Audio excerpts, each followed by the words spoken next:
Chapter 1. Confession, Death, and a Peculiar Game. Senior Lin Yu, I have feelings for you. In the stillness of the night, at Jiangxing Media University, on the stage of the drama club, a bashful junior donned in a charming sailor uniform skirt and pristine leather shoes that shimmered under the stage lights. With meticulous makeup framing her visage and playful twin ponytails adorning her head, she held a vibrant bouquet of champagne roses in her hands. Lin Yu gazed at the adorable junior who had suddenly appeared before him, momentarily taken aback. At that moment, he was clad in a British-style costume, complete with a hunting cap, double-breasted suit, and white Glovisa quintessential image of a detective. After all, he was to portray an elegant and astute detective in the formal performance the following day. It was Lin Yu's habitual practice to don his costume a day prior to the performance, seeking inspiration on the drama club stage. Indeed, he was a quintessential experiential actor.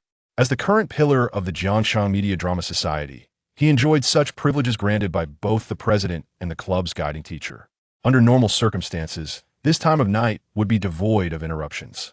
Therefore, upon witnessing the beautiful junior fervently confessing her feelings, Lin Yu's brow furrowed slightly.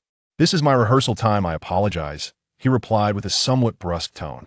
"I have dedicated my personal time to studying and honing my acting skills, and I have no intention of pursuing a romantic relationship at the moment.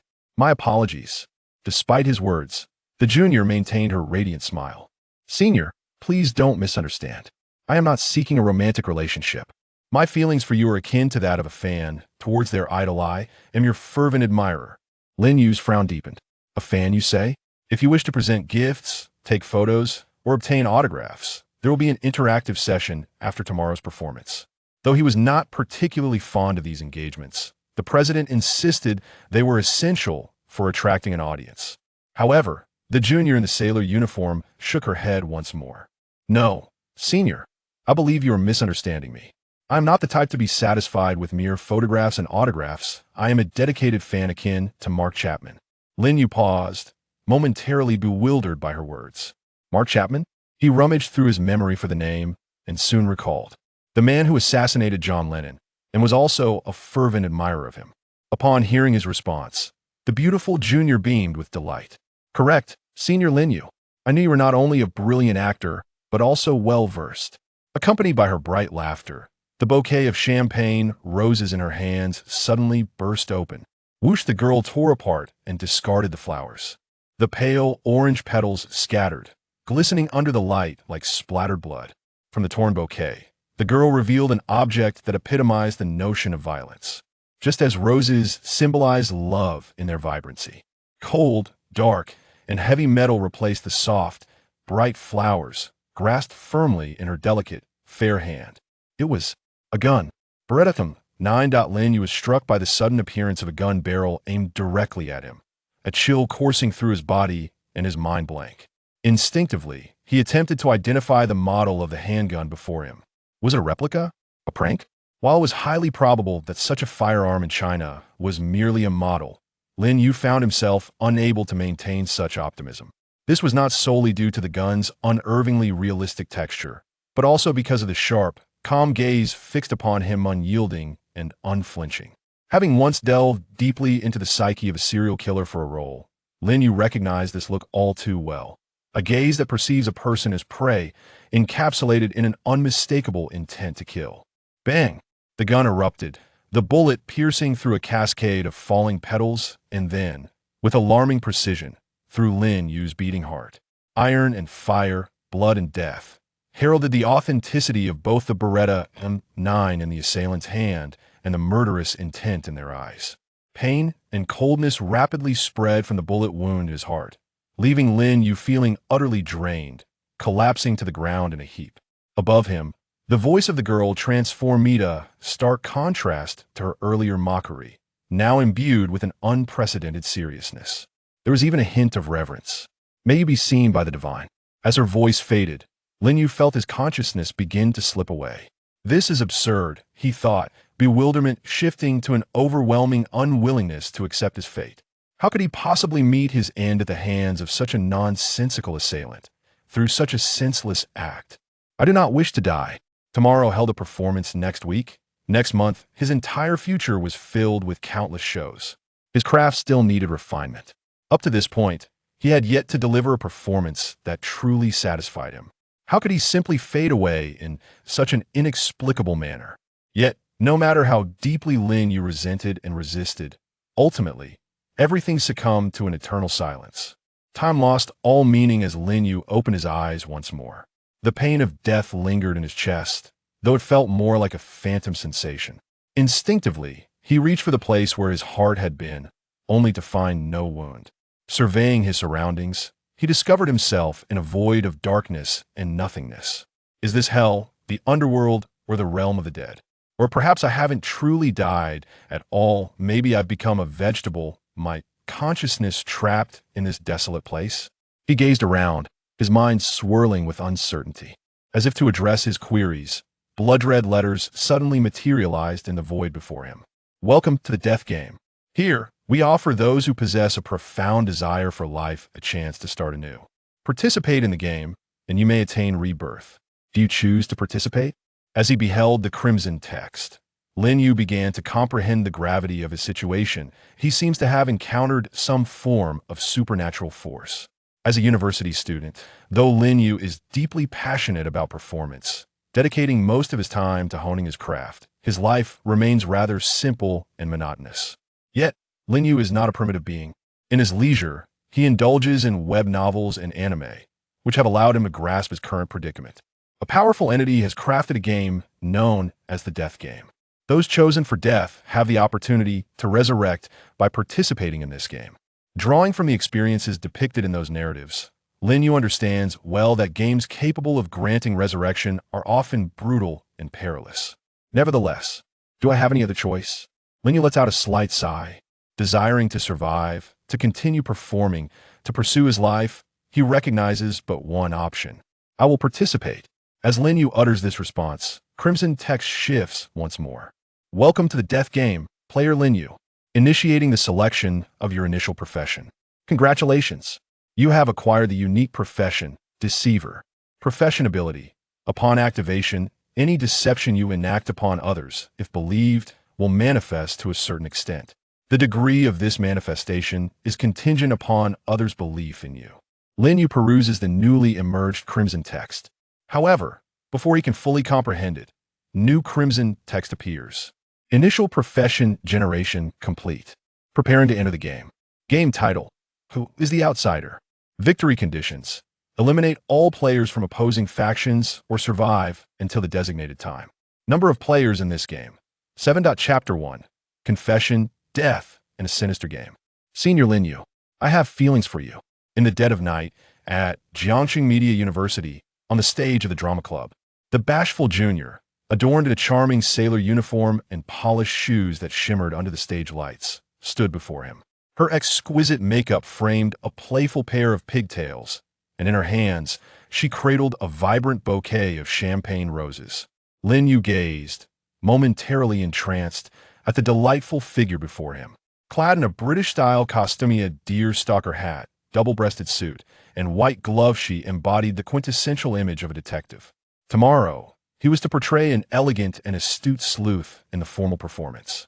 It was his customary practice to don his costume a day prior to the show, seeking inspiration on the stage in solitude. Lin Yu is a quintessential experiential actor, and, as the pillar of the Jiangxing Media Drama Club, he enjoyed this privilege granted by both the president and the faculty advisor. Under normal circumstances, this time would be free from interruption. Therefore, upon hearing the fervent confession from the lovely junior, Lin Yu furrowed his brow slightly. It's currently my rehearsal time, I'm afraid I cannot indulge, he replied coolly. My personal time is dedicated to study and honing my craft, and I have no intention of pursuing a romantic relationship at this moment. I apologize. Despite his somewhat brusque tone, the junior maintained her radiant smile. Senior, please don't misunderstand. I am not seeking a romantic relationship. My admiration for you is akin to that of a fan for an idol. I am your ardent admirer. Lin Yu's brow furrowed even deeper. An admirer, you say? If you wish to offer gifts, take photos, or obtain autographs, there will be an interactive session after tomorrow's performance. He was not particularly fond of such engagements, yet the president insisted they were essential for attracting an audience. However, the enchanting junior shook her head once more. No, senior, I believe you misunderstand. I'm not the type to be satisfied with mere photos and autographs. I am a devoted fan in the vein of Mark Chapman. Lin Yu paused, taken aback. Mark Chapman? He rifled through his memory, quickly recalling the name. The man who assassinated John Lennon, and also a fervent admirer of Lennon. At his words, the beautiful junior beamed brightly. Correct, Senior Lin Yu. I knew you possessed not only exceptional acting skills, but also a wealth of knowledge. Accompanied by her melodious laughter, the bouquet of champagne roses in her hands burst open. With a swift motion, the girl tore apart and discarded the flowers. The pale, orange petals fluttered like blood splattered under the light. Emerging from the torn bouquet was an object that epitomized the very essence of violence. Just as roses vividly symbolize love, the dark, heavy metal replaced the soft, vibrant blossoms, firmly grasped in her delicate, fair hand. It was a gun. A Beretta M9. Lin Yu felt an icy chill envelop his body as a gun barrel suddenly pointed at him, leaving his mind blank. He instinctively attempted to identify the model of the pistol before him. Was it a replica? A prank? While in China, the likelihood of encountering a gun was mostly confined to models. Lin Yu was far from optimistic at this moment. This was not merely due to the gun's disturbingly authentic texture, but also because of the opponent's piercing gaze, calm, yet unwavering, fixated upon him. This gaze, which Lin Yu had previously studied extensively for the role of a serial killer, was unmistakably predatory, an embodiment of murderous intent. Bang! The gunfire erupted, the bullet piercing through a cascade of falling petals and precisely striking Lin Yu's beating heart. The iron and fire, blood and death, declare that the Beretta M9 in the assailant's hand and the lethal intent in their eyes were all too real. Pain and coldness surged from the bullet wound in his heart, draining Lin Yu of all strength as he collapsed onto the ground. Above him, the voice of a girl resonated, no longer playful or flippant, but imbued with an unprecedented gravity, even a hint of reverence. May you be seen by the divine. As her voice faded, Lin Yu sensed his consciousness beginning to wane. What a joke. This is absurd. His initial confusion transformed into a profound unwillingness upon realizing his imminent demise. How could he perish here, at the hands of this enigmatic individual and their inexplicable gunfire? I do not wish to die. There are performances scheduled for tomorrow, next week, next month, and throughout the remainder of his Lefesso, many performances yet to come. His craft still required honing. To this day, he had yet to deliver a performance that fully satisfied him. How could he succumb to such an unfathomable fate? Yet, regardless of Lin Yu's resentment and fury, all ultimately succumbed to an eternal silence. Time lost meaning before Lin Yu opened his eyes once more. The pain of death lingered in his chest, but it now felt like a mere illusion. Instinctively, he reached for the location of his heart, finding no wound. As he surveyed his surroundings, Lin Yu discovered he was enveloped in a realm of darkness and void. Is this hell, the underworld, or some form of limbo? Or perhaps I have not truly died, but rather become a vegetative state, my consciousness trapped in this place? Lin Yu gazed around in bewilderment, thoughts racing through his mind. As if to answer his unspoken questions, crimson letters suddenly materialized in the void before him. Welcome to the death game. Here, we offer those with a fervent desire for life a chance to start anew. Participate in the game to attain rebirth. Do you choose to participate? Upon reading those blood-red words, Lin Yu's realization dawned. He seems to have encountered some form of supernatural force. As a university student, Lin Yu, although deeply passionate about acting, spends most of his time honing and refining his skills, leading a rather simple and monotonous life. Yet, Lin Yu is not a primitive being. He indulges in online novels and anime during his leisure time. Drawing from these experiences, he has come to comprehend his current predicament. A powerful entity has crafted a game known as the death game. Those chosen for death have the chance to be resurrected by participating in this game. Based on insights gleaned from such narratives, Lin Yu understands all too well that a game capable of allowing one to rise from the dead is often fraught with cruelty and peril. Nevertheless, do I truly have a choice? Lin Yu sighs softly. In his desire to survive, to continue performing, to pursue his own life, he recognizes he has but one option. I will participate. As Lin Yu makes his declaration, the crimson text shifts once more. Welcome to the death game. Player Lin Yu, commencing the selection of your initial profession. Congratulations! You have acquired the unique profession of Trickster. Profession ability. Upon activation, any deception you enact on others, if believed, will manifest to a certain degree. The extent of this manifestation is contingent upon the level of belief others hold in you. Lin Yu peruses the newly unveiled Crimson script. However, before he can fully grasp it, new Crimson text emerges. Initial profession generation complete. Preparing to enter the game. Game title. Who is the outsider? Victory conditions. Eliminate all players from opposing factions or survive until the designated time. Total players in this game, 7. Chapter 2. The game begins, the castle, the ominous blood letters as the heavy tolling of the bell echoed in Lin Yu's ears. He was taken aback to discover that he was no longer enveloped in the void of darkness. Instead, he found himself in a spacious yet dimly lit room. The entire chamber was adorned in a medieval Baroque style, opulent yet in a state of decay. The thick carpet, exquisite oil paintings, crystal chandeliers, and wrought iron candlesticks were all coated in dust and cobwebs, with close inspection revealing dark red stains reminiscent of dried blood. One side of the room featured a grand floor-to-ceiling window, its wooden frame embellished with moon phase relief carvings. Moonlight streamed through the window, casting a feeble glow across the room. From these observations, Lin Yu deduced that he was likely in a long-abandoned Western-style castle. At the center of the room stood a wooden long table, where Lin Yu occupied the head seat. Surrounding him, seated at the table, were 6 individuals, 4 men and 2 women, each markedly distinct in age and demeanor. The only commonality among them was the flicker of suspicion and confusion that marred their faces. Clearly, they were not only players, but also equally bewildered by the nature of this game. As an experiential actor, Lin Yu had dabbled in psychology to better delve into character motivations. While he could not easily discern the thoughts of others, he found it relatively simple to gauge their general states through the expressions displayed on their faces. Additionally, he observed a detail. Each person, including himself, had a brown envelope placed before them on the table. However, Lin Yu chose not to mention this detail aloud, as the rules of the game remained unclear, and he did not wish to draw attention to himself, particularly given his role as a deceiver, a profession reliant on subterfuge. Moments later, one of the players could no longer contain herself and spoke up. "Excuse me, I would like to ask if any of you, like me, have found yourselves in this dark space after death, encountering strange symbols, such as texts or references to games. What does it all mean?" Upon hearing her words, Lin Yu felt a sense of understanding wash over him. Although he quickly grasped the situation, he recognized that his calmness stemmed not only from his quick thinking, but also from his experience as a contemporary university student who frequently surfed the internet and had encountered numerous fictional works of survival games and death scenarios. Among the 7 gathered, it was evident that some appeared entirely unacquainted with such fictional narratives. Nevertheless, Lin Yu still refrained from interjecting at that moment, as others were already preparing to do so from the opposite side of the table. A bespectacled, portly young man, attired in a white printed crew neck shirt, could not refrain from speaking upon hearing the middle-aged woman's inquiry.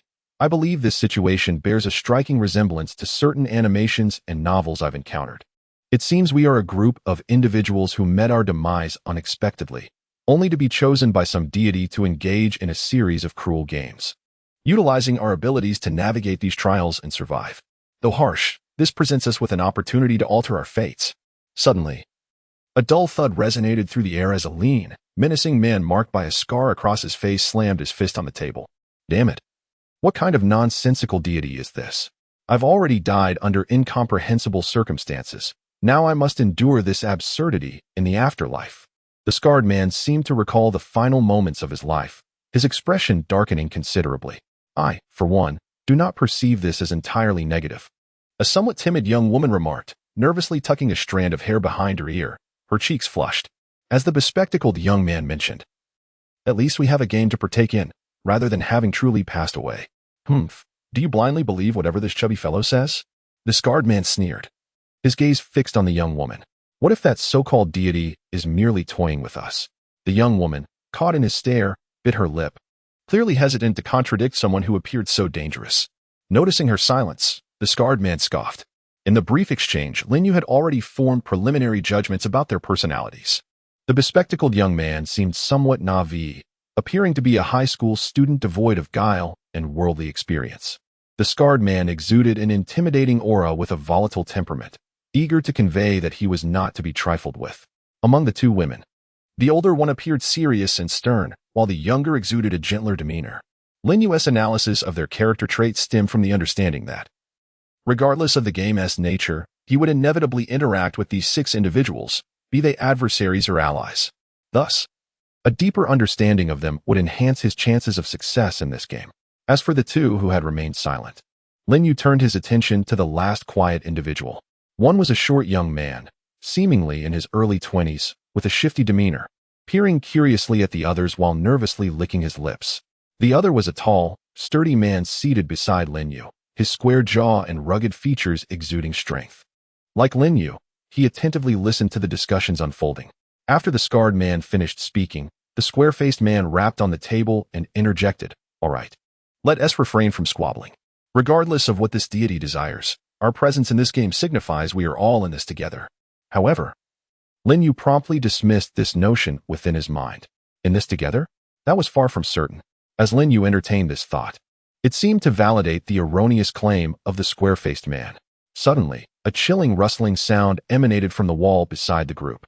Turning their gazes, they beheld a series of large, glaring blood-red characters manifesting on the wall.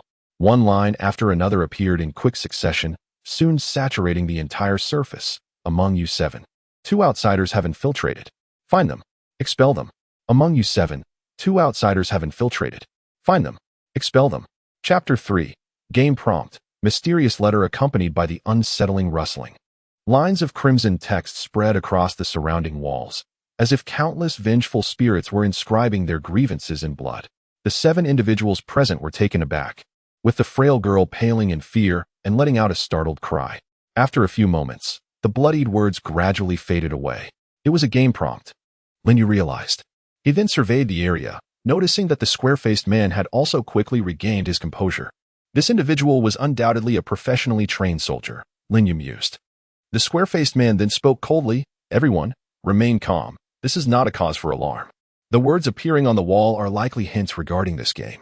He then turned to the bespectacled, plump boy and inquired, "You mentioned you've seen similar animations or novels. Do you have any insights?"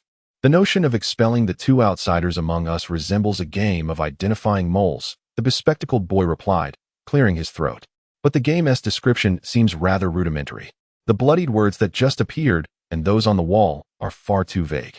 At this moment, Lin Yu interjected, "I believe the envelopes on the table contain clues pertaining to this game.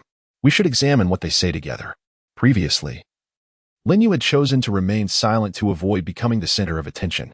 However, continuing to do so now would only arouse suspicion, as he had already noted that several pairs of eyes began covertly assessing him and the quiet, short young man.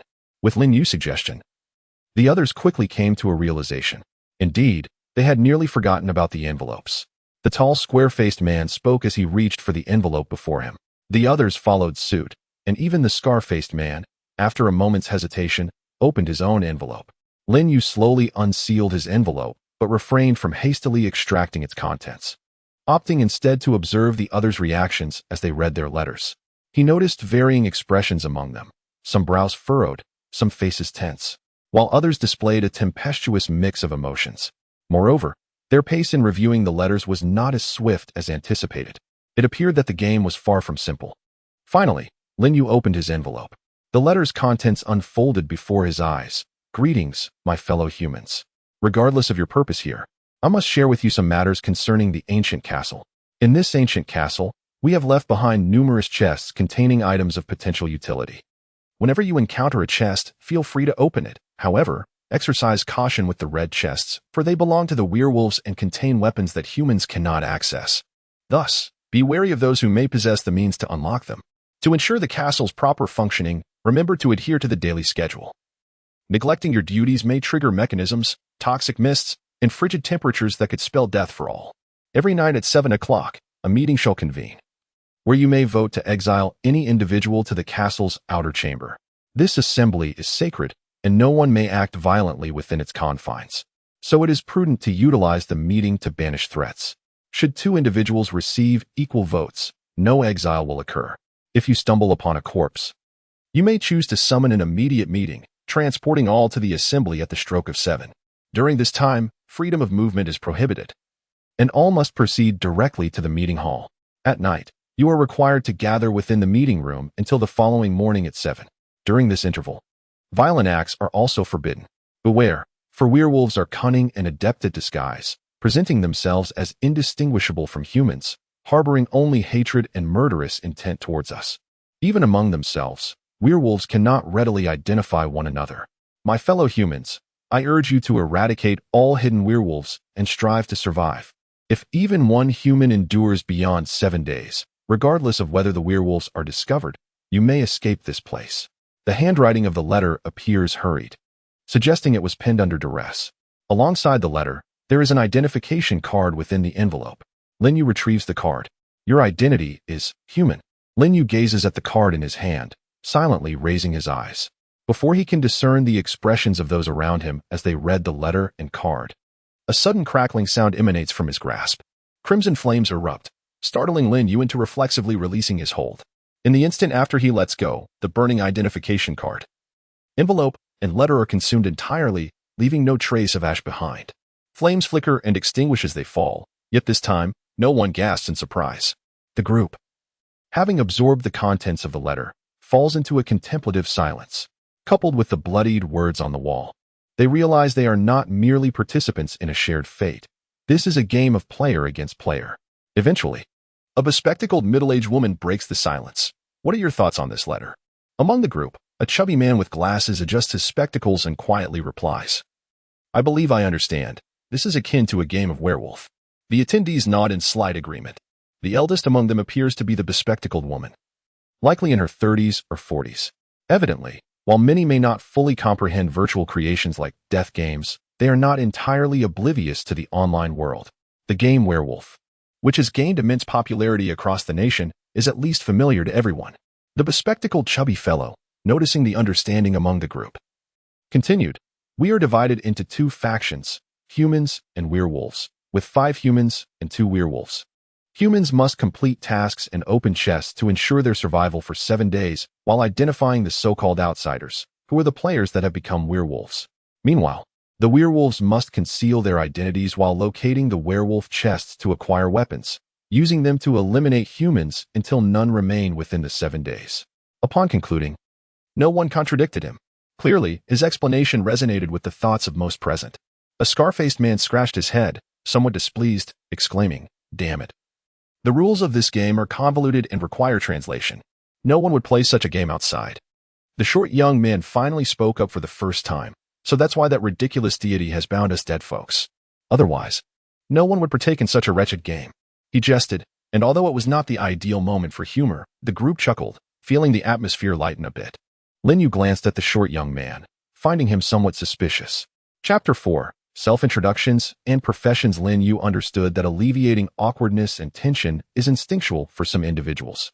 However, this is a game of werewolf, and more critically, a deadly version of it. Does such a game truly require someone to lighten the mood? Moreover, the short young man had remained silent, his gaze flickering, and now, upon speaking, he resorted to such glib humor. Lin Yu instinctively sensed something amiss. Yet, this was merely his intuition. He was not ready to conclude that the short young man was a werewolf, as he might simply be an imbecile. Nevertheless, the jovial atmosphere was something Lin Yu wished to dispel. Therefore, he cleared his throat and stated, As unfortunate as it is, we must play this wretched game. Let us discuss strategies for navigating it. A gentle and delicate woman, hearing Lin Yu's words, softly remarked, Earlier, when the chests were mentioned, I recalled that the letter indicated the red chests can only be opened by werewolves. This means that by observing who opens the red chests, we can ascertain who the werewolves are, correct? The scar-faced man scoffed, but the werewolves are aware of this as well. They certainly wouldn't be foolish enough to open the chests in front of everyone. We can observe discreetly. The woman quietly countered. The scar-faced man's expression darkened, muttering under his breath about the nonsense she was spewing. Lin Yu quickly intervened to steer the conversation. All right, there is no need to delve too deeply into this now. In a game of werewolf, it is improbable that we will unmask the hidden identities right off the bat. Only as the game progresses and we analyze each person's actions can we gradually discern the identities of the werewolves. A middle-aged woman paused for a moment before saying it. But in that case, it's likely that some will die. Isn't it? As the game progressed, the werewolves would inevitably reveal themselves. Yet this came at the cost of lives. Lin Yu, upon hearing this, spoke slowly. Thus, this game is aptly named the death game. Aside from our lives, we possess nothing. In fact, even our lives have been borrowed. The individuals around the round table fell silent upon Lin Yu's words. The atmosphere, which had slightly eased, grew heavy once more. Indeed, though it was referred to as a game, it was far from child's play. They were a group of the deceased, vying for a chance to be resurrected. This could very well be the cruelest competition in existence. A sense of unease permeated the air. Yet, despite his serious demeanor, Lin Yu felt no emotional turmoil within. Excellent. The current ambience should be sufficient for them to realize that they had something to rely on beyond their lives. Lin Yu's earlier remarks were intentional. He did not wish to see a jovial, relaxed atmosphere. He needed to guide them into contemplating in this somber environment. To this end, he even employed theatrical techniques to enhance the impact of his words. Indeed, amid this grave atmosphere, the previously lively chubby man suddenly appeared to recall something. Exclaiming with excitement, "Wait a moment. The situation might not be as dire as we think. Aside from our lives, we actually possess professions. Before arriving here, I obtained a profession, and that lady just mentioned that she saw professions in the blood letters as well. Therefore, you all must have your own professions. These will undoubtedly aid us in the game." The chubby man spoke with palpable enthusiasm. The square-faced man nodded slightly in response. "We could take turns introducing our professions and abilities, and based on everyone's strengths, we might devise a more reasonable strategy for the game." Hearing this dialogue, Lin Yu felt a wave of relief wash over him. The unfolding events aligned perfectly with his expectations. Having acquired the profession of a trickster, Lin Yu had been contemplating how to leverage his abilities since entering. After a brief moment of reflection, he arrived at a conclusion: to masquerade as other professions. However, this required him to discern what the others' professions and abilities were. The others, upon hearing this, exhibited a flicker of recognition. Indeed, they all held the trump card of their professions. The square-faced man, observing that there were no objections, took the lead. "I will go first. My name is Yulongwa, and my profession is soldier, with the ability to quintuple my physical capabilities." His voice brimmed with confidence, indicating that this profession's abilities were indeed straightforward, powerful, and formidable. The scar-faced man cast a surprised glance at Yulongwa, then smiled. "I didn't expect such a practical profession. But is it really necessary to introduce names?" "It is necessary," Yulongwa replied coolly, "for in a game where werewolves are bound to deceive, sharing basic information during our introductions will assist me in determining whether you are lying." The scar-faced man sensed the unfavorable attitude of Yulongwa and shrugged, saying, "Very well.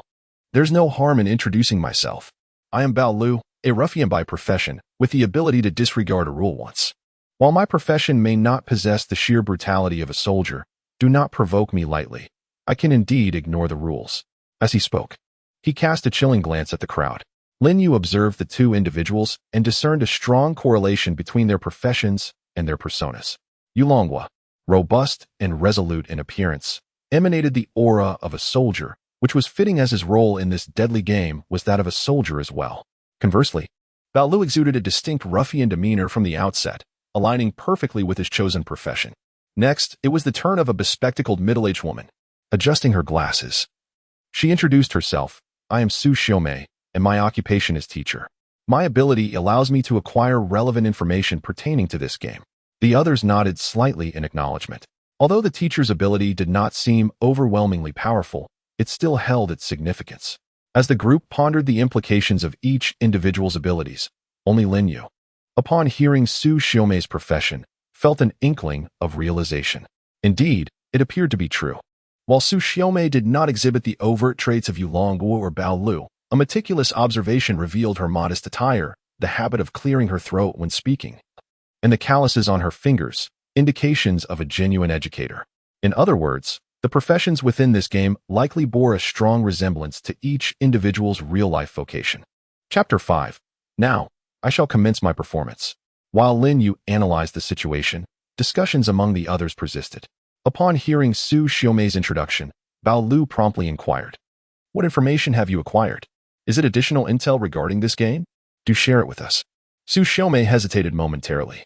Meanwhile, the soldier Yulongwa interjected, raising a hand to halt Bao Lu. "Do not rush her. She is under no obligation to disclose the information she has obtained. After all, none of us knows who the werewolf is. Prematurely revealing such vital information could be detrimental to our kind. The ruffian Bao Lu retorted defiantly. What if she herself is the werewolf? At that moment, the other woman, who appeared gentle and delicate, shot a glance at Bao Lu and softly remarked, "Your eagerness to extract information from Su Xiaomei raises my suspicions that you might be the werewolf." This statement caused Lin Yu to reassess his perception of the seemingly frail woman. While she appeared weak, there was an underlying sharpness to her demeanor. From the outset of the game, Bao Lu had targeted her, perhaps to assert his dominance and display his ferocity. Yet, no one anticipated that she would strike back during this self-introduction segment. Bao Lu, upon hearing her words, widened his eyes in fury. Slamming his hand on the table and pointing at the woman, he shouted, "How dare you slander me? Are you accusing me?" Upon witnessing the situation spiraling out of control, Yu Longwu rose to his feet and solemnly declared, "Enough of the bickering. Debating these matters is futile. Let us wait until everyone has introduced themselves before we proceed with the discussion." His towering stature and the formidable presence of a soldier instilled a sense of intimidation in Bao Lu, who could only cross his arms and emit a contemptuous grunt. Leaning slightly back against the chair, he gestured towards the bespectacled, rotund figure, indicating it was his turn. The plump man cleared his throat and began. "My name is Chinjua, and my profession is otaku. My abilities, however, are classified." A few attendees exchanged bewildered glances at the mention of confidentiality. Bao Lu, his voice laced with menace, retorted, "Did we not agree that once it's your turn, you could keep things secret? Are you trying to be special?" Startled, Chinjua recoiled slightly but maintained an air of mystery, shaking his head and murmuring, No, my abilities are exceedingly unique. To the extent that I cannot adequately convey them in words here. You will understand once you witness them." Despite Chinjua's choice to withhold details of his abilities, his designation as an otaku prompted others to ponder the nature of his skills. What powers could an otaku possess? Typically, such individuals prefer to remain indoors, engrossed in anime and novels. What relevance could that have in this context? Chinjua's vague assertions left the audience perplexed, yet no one was inclined to delve deeper into his capabilities. After all, there was a tacit understanding among them that, even if Chinjua belonged to the opposing faction, he posed little threat. Although he initially provided useful information, his earlier candor only reinforced the perception that he lacked cunning or menace. If he were a werewolf, he likely would have exposed himself already. Even Lin Yu felt that the young man was somewhat naive. Should he be performing, he could easily ascend to the status of a leading actor in the future. Next, it was the turn of a diminutive and lean man. He hesitated briefly before speaking. "I am Yao Zhongye. My profession is thief, and I prefer not to disclose my abilities." This revelation caused the others to furrow their brows. Bao Lu clicked his tongue in annoyance, exclaiming, "Damn it, another one who doesn't want to share. You think you're mysterious too?" He shot a menacing glance at Chinjua, adding, "Look at the precedent you've set." Chinjua shrank back, still too intimidated to respond, while Yu Longwu remained silent, deep in thought. Although Yao Jingye also concealed his abilities, it was evident that they pertained to thievery. Since that was the case, his reticence was of little consequence. The others could surmise a degree of what his capabilities entailed. Finally, it was the turn of a woman with a gentle demeanor. She spoke, "I am Xiaoyu. My profession is veterinarian, and my ability is to heal small animals." "Huh? What use is healing small animals?" Bao Lu scoffed. "Are there even any animals in this ancient castle?" His irritation with Xiaoyu was palpable, particularly after their earlier encounter. "Who knows? Perhaps the castle's owner enjoys keeping pets here," Chinjua interjected. "Even if there are animals in the castle, what difference would it make if she can heal them?" Bao Lu turned to Xiaoyu and said, "Do you truly expect animals to assist you in locating outsiders?" Xiaoyu slightly tilted her head this time, choosing to ignore him. After her introduction, only Lin Yu remained. The gazes of the crowd shifted towards him. "It's your turn now, young man," Yu Longwu began. "What is your profession?" Indeed, it was his moment. Lin Yu placed his hands gently on the table, interlacing his fingers. It was now his turn. Having listened to everyone else's professions and introductions, he was aware that he was a fraudster. Undoubtedly, revealing his true profession and abilities would render them ineffective. Thus, as the name of his profession suggests, it required deception. Lin Yu pinched the bridge of his nose, then looked back at the assembly, his gaze sharpening and becoming composed. "Before I share my profession, I believe you have all noticed that the occupations you drew are somewhat related to your real-life identities, aren't they? Brother Yu, you possess a demeanor reminiscent of a soldier. Chinjua, You appear to be quite the homebody. Xiaoyu, you are even wearing a white lab coat. Miss Tsushiyome, you must be a teacher or something of that sort in reality, correct? Tsushiyome nodded slightly. Indeed, I am a high school teacher, she responded softly. Lin Yu snapped his fingers. Exactly. It seems my deductions are entirely accurate. Is deception synonymous with lying? Lin Yu considered this notion, feeling that it included, but was not limited to, mere falsehoods. At the very least, what he had just articulated was based on his prior analysis of the truth. However, after this reflection, Lin Yu pondered a pressing question. If this pattern indeed held true, what connection did the profession of a fraudster have with him as a university student? He had never engaged in telecom fraud and was not particularly skilled at lying. Yet, Lin Yu soon recalled a statement made by his professor during class. The essence of performance is, in fact, deception. One must fool oneself and the audience, making everyone believe that you are indeed the character you portray. While Lin Yu may not excel in deceit, he was certainly adept at acting. It was a more sophisticated and effective form of deception than mere lying. Now, he was ready to begin his performance. Chapter 6. The performance succeeds, the ability activates. In the room of the ancient castle, all eyes turned towards Lin Yu. Akin to the spotlight on a stage. Seated at the table, he interlaced his fingers, exuding confidence. As long as you believe in me, this game is not difficult to win. Bao Lu scrutinized Lin Yu, frowning as he remarked, why should we trust you? Just because you deduced that our professions are related to our real-life endeavors? Are you implying that I am merely a thug and that Yao Jingye is a thief? Bao Lu pointed at Yao Jingye, speaking irritably. Yao Jingye, standing nearby, indeed appeared quite displeased. Are you suggesting that we are not good people in reality? So voting for us is the solution? Indeed, following Lin Yu's remarks, the reactions of these two individuals were intense. The gazes of the others towards them were now tinged with wariness.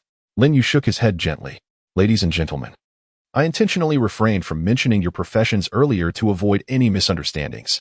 I share this merely to instill confidence in you regarding my ability to lead us to victory in this game, which is not solely reliant on my deductive reasoning, but also on my professional skills.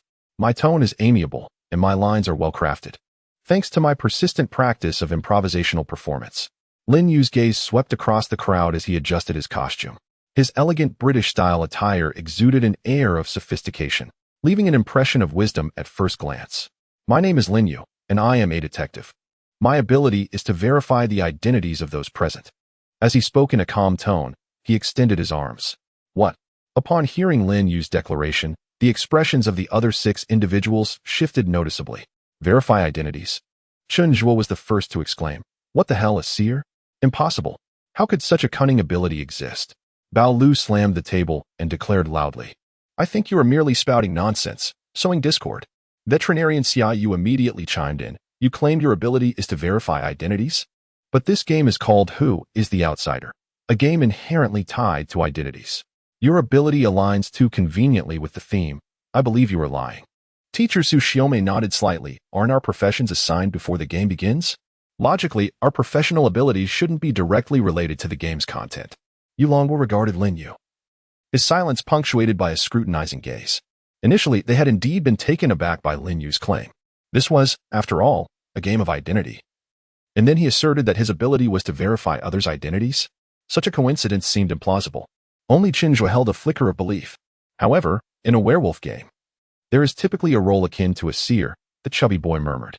Observing the varied reactions from the crowd, Lin Yu felt a twinge of anxiety. He was acutely aware of whether he had genuinely acquired the ability to verify identities as he had just claimed. According to the trickster's ability, if they all believed him, he should have already gained the detective power. Yet, Lin Yu felt nothing. He had not obtained the ability to verify others' identities. It seemed the players present did not believe his earlier assertion, or rather, their belief was insufficient for him to gain that ability. Nonetheless, while Lin Yu was tense, he remained composed. Although somewhat unexpected, it was not entirely surprising. These individuals were indeed not easily deceived. Lin Yu exhaled softly. He had been aware that his earlier statement contained flaws. However, the fact that half the audience chose to disbelieve him took him by surprise. That ruffian was not foolish. The 2 women and the soldier were astute as well. Lin Yu quickly pondered in silence. Fortunately, his performance had been sufficiently exquisite. The glint in his eyes and the subtle gestures he exhibited were enough to convince them of his identity as a detective. Next, it is time to address the gaps in the previous statement. Lin Yu contemplated swiftly in his mind. yet his expression remained impassive. He adjusted his hunting cap, exuding an air of calm composure. Indeed, my abilities do not pertain to identity verification. However, the reason I assert this is that my capabilities can indeed achieve such a feat. What does this imply? My power lies in the knowledge of a hidden secret possessed by the other party. In the context of this game, does it not mean I can verify identities? Lin Yu's tone was measured and unhurried, exuding an air of tranquility.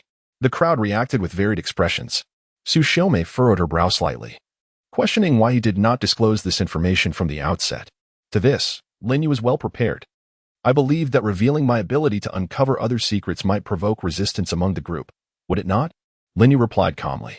This rationale was indeed sufficient to convince the others. Ah, I see. Xiaoyu pondered. No wonder you initially said it that way. Knowing someone else's secret aligns well with the detective profession. Yulonghua also nodded slightly, finding this explanation much more reasonable. In this game of identities, the role of a detective appears quite formidable. Bao Lu smacked his lips, suddenly feeling that his own profession seemed rather insignificant in this game. At least, compared to Lin Yu, it was vastly inferior. Qinzhua chuckled, stating, certainly, the role of a seer in a game like Werewolf is to lead the charge. Surrounding him ensures an effortless victory. The crowd nodded in agreement. The detective's abilities indeed hold a distinct advantage in a game centered around identities. However, as Lin Yu observed the expressions of the 5 individuals, aside from Qinzhua, he couldn't help but sigh inwardly. Truly, no one relishes the sensation of having their secrets exposed.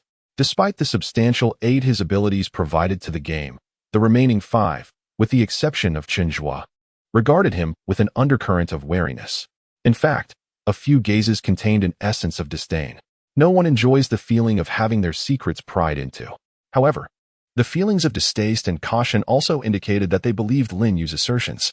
At this moment, Lin Yu basked in the scrutiny of the crowd, acutely aware of a newfound innate power within him. It was as if he could delve into the minds of others.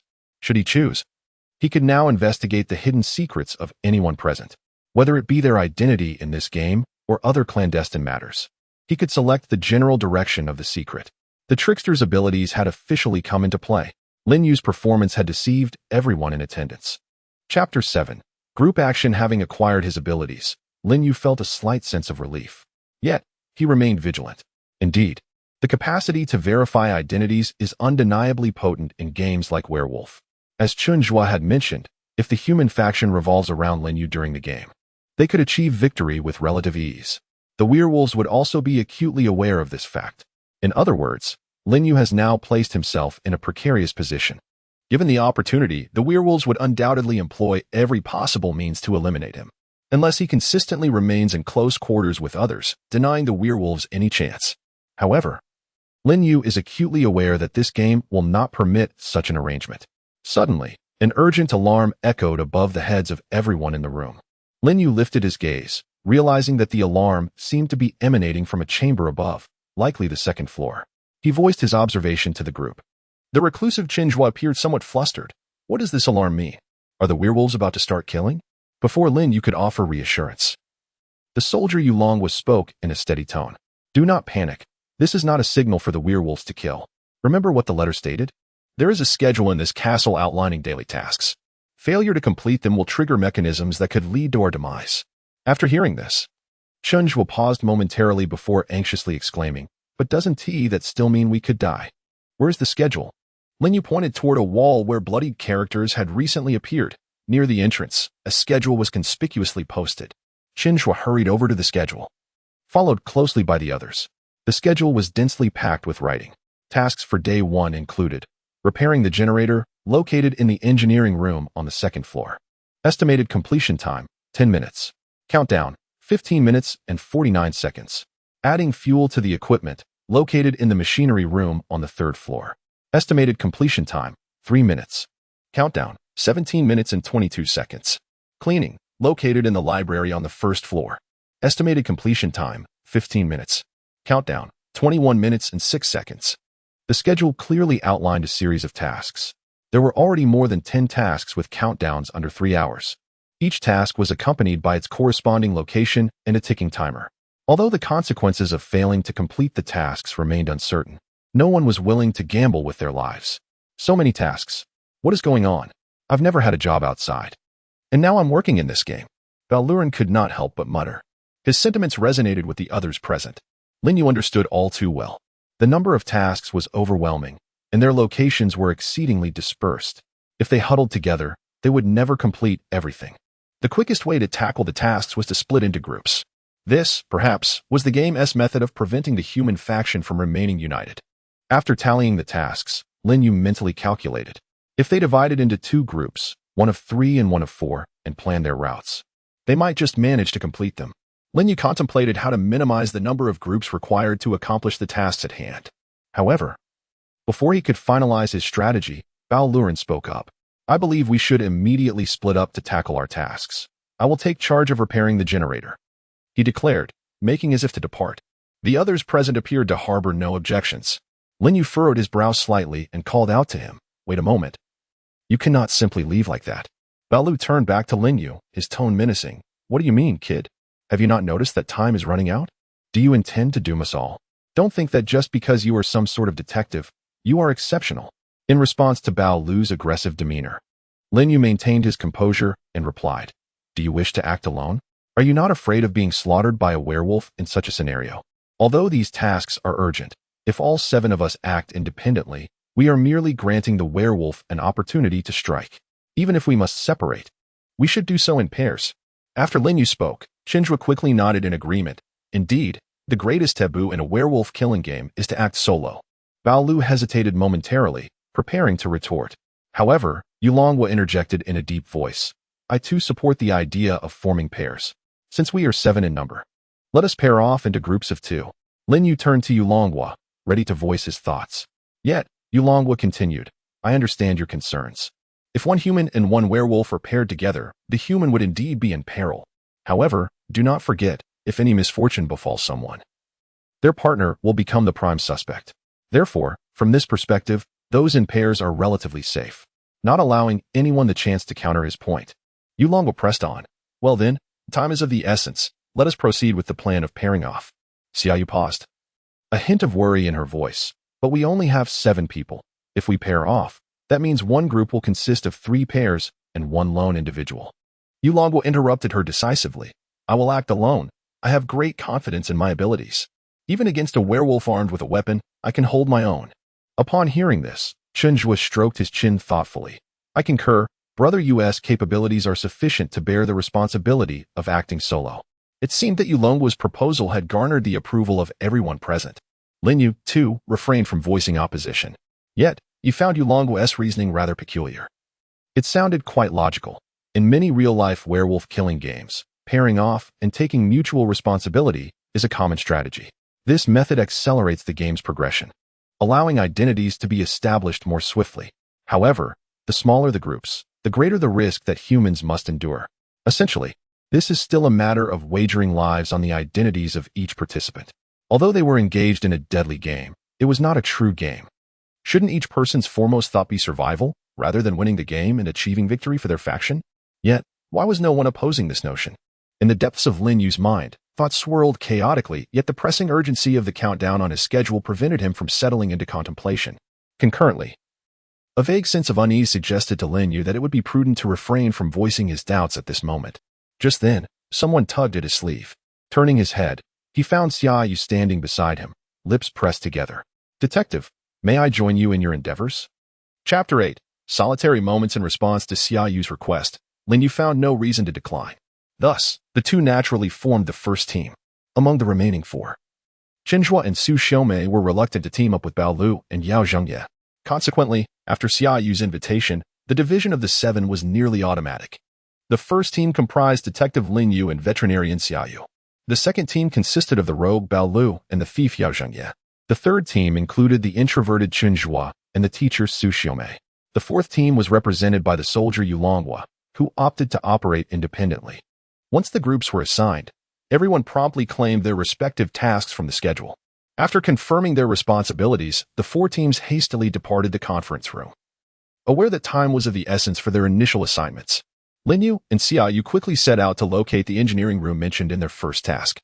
Upon exiting the conference room, they found the corridor adorned in an ostentatious style, with wrought iron candelabras featuring wolf head decorations and a dark red, heavy carpet interwoven with golden threads.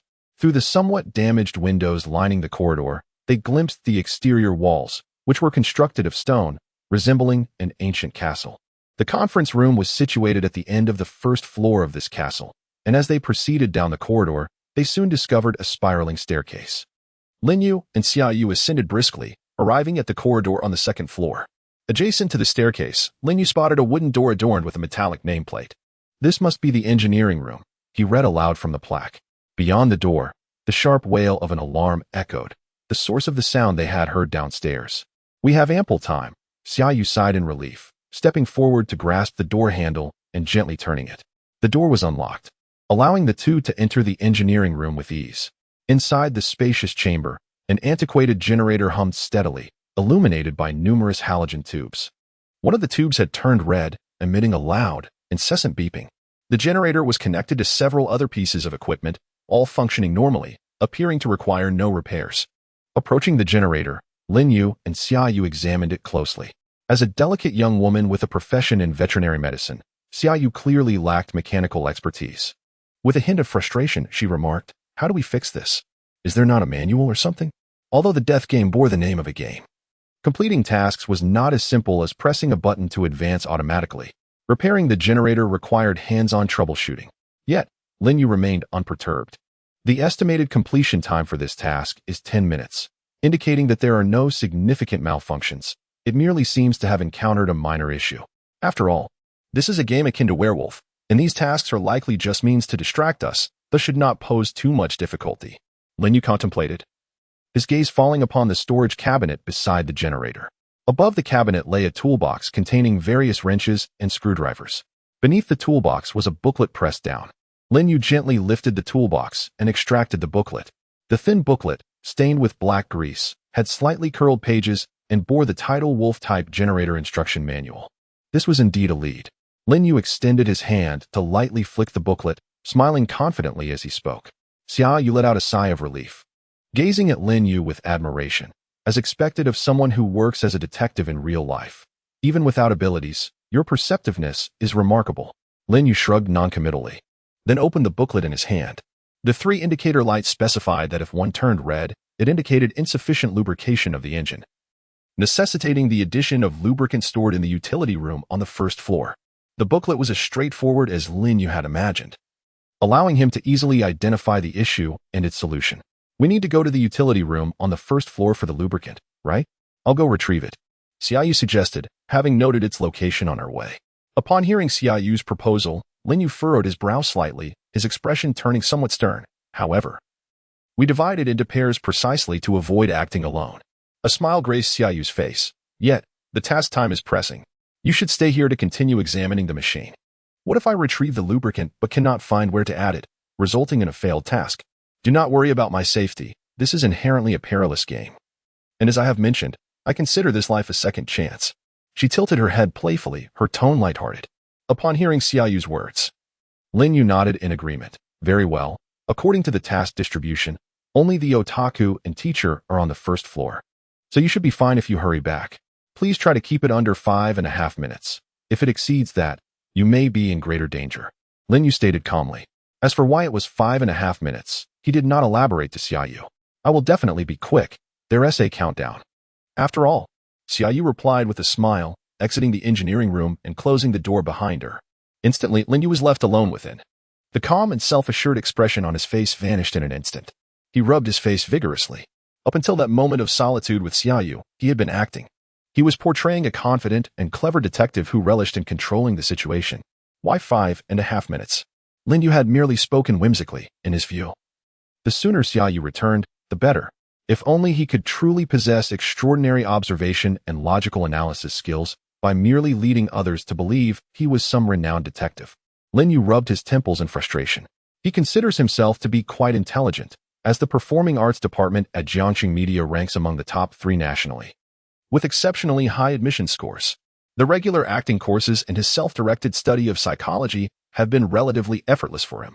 His participation in the drama club, where he frequently performs on stage, has also fortified his psychological resilience, enabling him to swiftly regain his composure under pressure.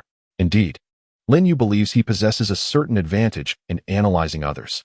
Yet, in a deadly game such as this, He acutely recognizes that his cleverness and calmness are far from sufficient. After all, Lin Yu is merely a sophomore in the acting program, with his greatest asset being his extensive experience in theatrical performances. He is unable to track everyone's movements or to truly discern the thoughts hidden within each person's mind to accurately identify the werewolf. Moreover, maintaining complete indifference in the face of life and death remains an insurmountable challenge. In fact, since earlier, Lin Yu has sensed that something is amiss with this game. From the rules to the reactions of others, various details appear rather peculiar. However, he cannot quite articulate what these anomalies signify. Nevertheless, regardless of his limitations and intellect, he must persevere in playing the game. Lin Yu adjusts his mindset, choosing to set aside the questions that elude his understanding for the moment. He must make the most of the solitary 5-minute interval. With this thought in mind, Lin Yu begins to survey the room for anything of interest. Chapter 9. The Eerie Kitchen. The veteran actor who instantly immerses himself in character compared to others, Lin Yu places considerable trust in Xiaoyu. Rather, among the 6 participants, he perceives Chen Zhua, who appears somewhat simple-minded, as the least likely werewolf. Following closely is the seemingly fragile Xiaoyu. However, Lin Yu cannot afford to place complete trust in Xiaoyu, just as she does not seem to fully trust him either. Furthermore, to maintain the facade of a self-assured detective, he finds it inconvenient to search conspicuously in her presence. Yet, Lin Yu indeed has something specific he wishes to find. The previous letter mentioned a box within the castle, which is categorized into human boxes and werewolf boxes. Lin Yu begins to search the engineering room, hoping to uncover a box. The engineering room is cluttered with various equipment and machinery, appearing chaotic. According to the letter's contents, the human box should contain supplies and props that would greatly assist the human faction. If he could locate a box and extract something useful from it, Lin Yu would feel significantly more confident. After a cursory search, Lin Yu realizes that while the engineering room seems filled with a jumble of items, most of it is utterly useless. However, he cannot claim to have returned empty-handed. The air is thick with the acrid scent of improperly burned diesel from the generator. The incessant blaring of alarms rings in his ears, and the choking dust stirred up from rummaging through the clutter has left him feeling dizzy and disoriented. 2 minutes have already slipped away. He cannot afford to linger in this room any longer. Lin Yu opens the door to the engineering room. Stepping outside, he immediately feels invigorated. He then focuses on the room across from the staircase. The door appeared quite imposing. Lin Yu murmured to himself. The castle housed 2 staircases.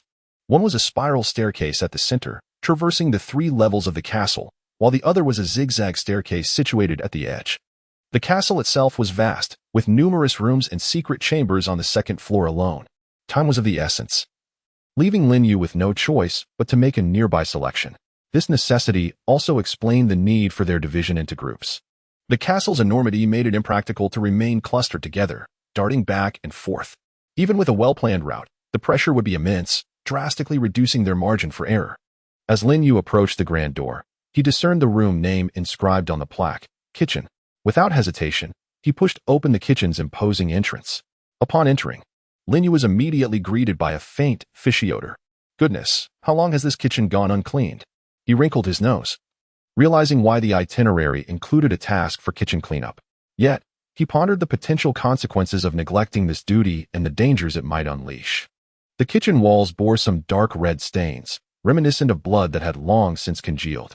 The floor was even more gruesome, smeared with dirted blood. On the countertop lay numerous fragments of raw meat, and even dismembered limbs hung grotesquely. The sight sent a chill down Lin Yu's spine. The limbs appeared shriveled and distorted, vaguely human yet not entirely so. It invoked a sense of disquiet within him. Why was the kitchen in such a state? Were these remnants left unattended? The castle's owner had a rather macabre taste, indeed. Residing in such a grand estate, could they not afford a cleaner? At the very least, they could have employed a chef with a penchant for cleanliness. Suppressing his nausea, Lin Yu approached the dismembered limbs for a closer inspection. They were covered in blood and had begun to rot, making it difficult for him to ascertain the identity of the creature to which they belonged. From a distance, they bore a slight resemblance to humans, but upon closer examination, that likeness faded. Not wishing to linger any longer, Lin Yu swiftly exited the kitchen. However, upon leaving, he noticed a brown box nestled in a corner adjacent to the kitchen.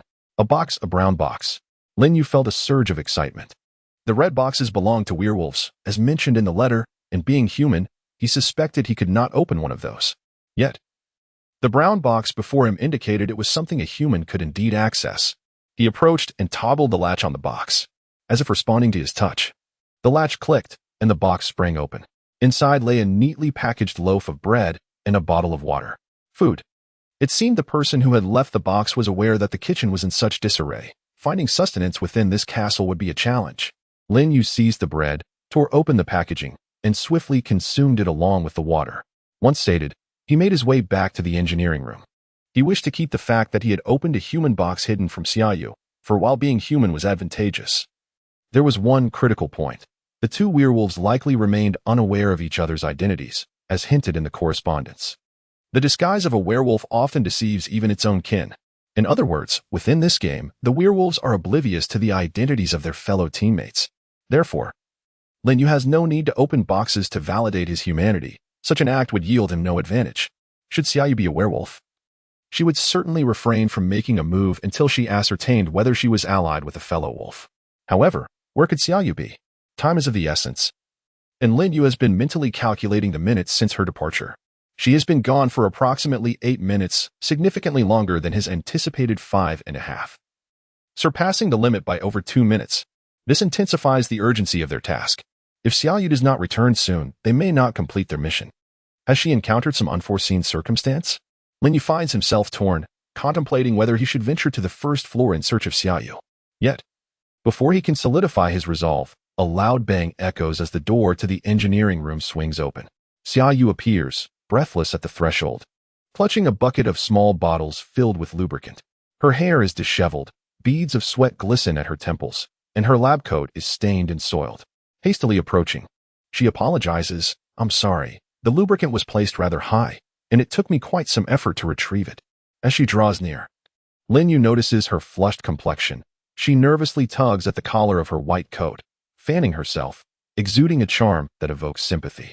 Instinctively, he feels a desire to comfort her, but he quickly remembers his persona as a cold and arrogant detective. Thus, the seasoned Lin Yu merely emits a dismissive snort. Fortunately, they have not squandered too much time. He accepts the lubricant and adeptly locates the engine's lubrication point, completing the task with ease. Chapter 10. The Suspicious Duo. Terrifying Human Sacrifices. After accomplishing this task, Lin Yu and Xiaoyu swiftly exited the engineering room. Their next assignment awaited them on the second floor, specifically in the prayer room on the opposite side, where they were to prepare offerings and light candles. Although they had ample time to finish the upcoming task, neither Lin Yu nor Xiaoyu wished to squander a moment unnecessarily. However, having just collaborated on a task, they seemed to have grown closer, particularly Xiaoyu. This delicate and beautiful girl appeared to be experiencing a bridge effect induced by their perilous circumstances, coupled with Lin Yu's efficiency and reliability in completing tasks. He sensed a burgeoning dependence on him, despite his earlier aloof and harsh demeanor, which she seemed to brush aside. As they journeyed to their next assignment, Xiaoyu took the initiative to engage Lin Yu in conversation.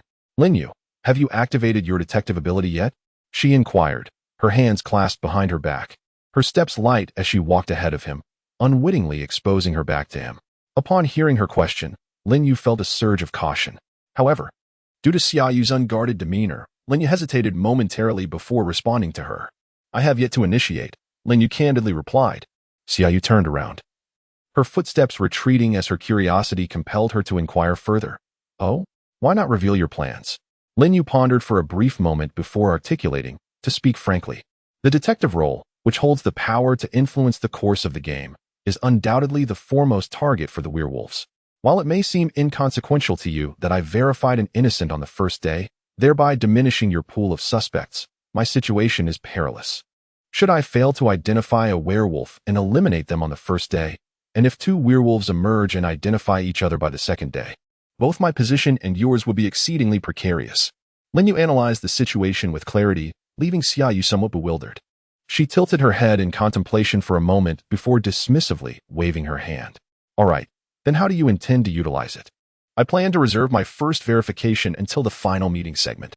At that juncture, I will meticulously deduce based on their statements and pinpoint the most suspicious individual to ascertain their identity," Lin Yu stated earnestly. Upon hearing this, Xiaoyu chuckled, her eyes crescent-shaped with delight. "Impressive, detective. With you on our side, this game seems considerably more manageable." The two conversed as they walked, Having traversed more than half the distance, passing the spiral staircase in the center of the ancient castle. From above, footsteps and voices echoed. Damn it. This task is quite the hassle. It even made me bump my hand. Indeed, sixth brother, this task is truly absurd. Where is the next assignment? Never mind. Let us find the others first. The voices clearly belonged to Bao Lu and Yao Zhengye. As their chatter and footsteps drew nearer, Lin Yu swiftly pulled Xia Yu aside, hiding them both around the corner of the staircase. Startled by Lin Yu's sudden grasp, Xia Yu instinctively prepared to cry out, but was silenced by his hand over her mouth. Be cautious, they might be werewolves. Lin Yu whispered urgently. Xia Yu looked at him, a blend of confusion and astonishment in her gaze. This castle is remarkably vast. Imagine the owner waking in the middle of the night to use the restroom. They must feel like they're in a labyrinth. Is it just me? Or does this eerie place truly seem inhabited? As the voices of Bao Lu and Yao Zhengye faded, seemingly descending to the first floor, Lin Yu finally released his hold on Xia Yu's mouth. She quickly emerged from his embrace, fidgeting with her clothing in a state of fluster. Let us hurry, she urged shyly as they resumed their pace. After walking for a while, Xia Yu finally whispered, Detective, why do you suspect those two are werewolves? Bao Lu and Yao Zhengye's first task is to add fuel in the equipment room on the third floor. With their second task located in the lavatory on the opposite side of the same floor, and both tasks are expected to take over 15 minutes to complete. As they pondered the passage of time, it seemed improbable that they could complete two tasks. Yet, if they had indeed finished the two tasks on the third floor, what purpose would their descent to the first floor serve? Lin Yu spoke calmly. Xia Yu recalled the words of Bao Lu and Yao Zhengye from earlier, instinctively responding. It seems they are looking for someone. Is it truly necessary for humans to seek someone out? Lin Yu interrupted her. Xia Yu's expression shifted slightly. So, these two might very well be werewolves? Lin Yu did not refute this assertion. At least in my eyes, their actions are suspicious. However, Lin Yu's unwavering confidence stemmed merely from the persona he had adopted as a detective. In truth, doubts lingered in his mind. What were the odds of two werewolves being grouped together by chance? Furthermore, in this game, werewolves did not initially recognize each other's identities. Even if they were placed in the same group, could they truly ascertain each other's identities so swiftly? Imagining himself as a werewolf, Lin Yu could not fathom how one might quickly determine whether their companions were allies. His internal uncertainties and dissonance deepened. Just then, Xia Yu's voice broke through his thoughts. Detective, we have arrived. Lin Yu abruptly looked up, realizing he had nearly walked past the entrance to the prayer room. My apologies, I was momentarily lost in thought, he said, before pushing open the grand door to the prayer room. In stark contrast to the dilapidated and grimy chambers of the castle, this prayer room was surprisingly tidy. The space was modest, with heavy curtains completely obscuring the windows, allowing no light to penetrate. Only the flickering flames of the wall sconces illuminated the dim interior. On the wall directly opposite the entrance stood a shrine, towering at a height greater than a man, adorned with intricate carvings of lunar phases. Within the shrine was a formidable humanoid statue, its body bare, exuding both strength and primal ferocity, yet its head was conspicuously absent. Below the shrine lay a circular altar, laden with offerings, accompanied by two kneeling cushions. Upon seeing the altar, Xia Yu suddenly gasped. Ah! Her face turned pale as she pointed in horror at a particular offering placed at the center of the altar, a desiccated, irregular sphere. Initially, Lin Yu presumed it to be some kind of fruit, but upon Xia Yu's exclamation, he discerned the true nature of the offering, his heart racing. It was a grotesquely disfigured human head, its features entirely severed. Chapter 11. The meeting commences, and Lin Yu becomes the center of attention. Upon recognizing the offering as a shriveled human head, Xia Yu was understandably horrified. Her face drained of color, she leaned against the wall for support, clearly unable to fulfill the task of arranging the offerings and lighting the candles. In contrast, while Lin Yu was also startled, he maintained a far calmer demeanor than Xia Yu. This was partly due to his earlier fright in the kitchen, which had given him a rudimentary understanding of the game's nature. Furthermore, despite his own fear, someone had to undertake the task, so he deliberately adopted a facade of nonchalance. Sometimes, performance could provide oneself with a positive psychological affirmation. In the end, Lin Yu found that he was not as afraid as he had initially been. Soon, he completed the task with relative ease. All he needed to do was reposition the head and place it directly in front of the altar, then light the two extinguished candles with the matches on either side of the altar. The fear and physical discomfort were likely the only challenges of this task. Having finished it effortlessly, Lin Yu promptly led Xiaoyu out of the unsettling room. In the corridor, Xiaoyu expressed her gratitude towards Lin Yu for completing the task on his own. "Thank you, detective," she said. "It was nothing, just a small effort on my part. After all, we are all in danger if the task remains unfinished." Lin Yu replied nonchalantly, adding, "For the next task, just put in a little more effort." "That's true." Xiaoyu smiled, leaning against the corridor window. Outside, crows perched on the barren trees cawed incessantly. However, there was a hint of forced cheerfulness in her demeanor compared to earlier. The recently encountered decayed head served as a grim reminder that this game revolved around the theme of death. It was undoubtedly not a mere prop, but rather the remnants left behind by a life that had truly faded away. As they reached the end of the corridor, preparing to ascend to the third floor for their next task, the sound of footsteps suddenly echoed from the staircase below. Xiaoyu and Lin Yu became alert once again. However, before they could conceal themselves, they encountered the duo ascending from below, Qinzhua and Su Xiaomei. The plump Qinzhua halted in his tracks upon seeing Lin Yu and Xiaoyu. "Be careful, Teacher Su. It seems these two are lying in wait for us," he exclaimed, positioning himself protectively in front of Su Xiaomei, who eyed Lin Yu and Xiaoyu warily. Lin Yu felt exasperated. "Who is lying in wait for you? We are also heading up the stairs, you know.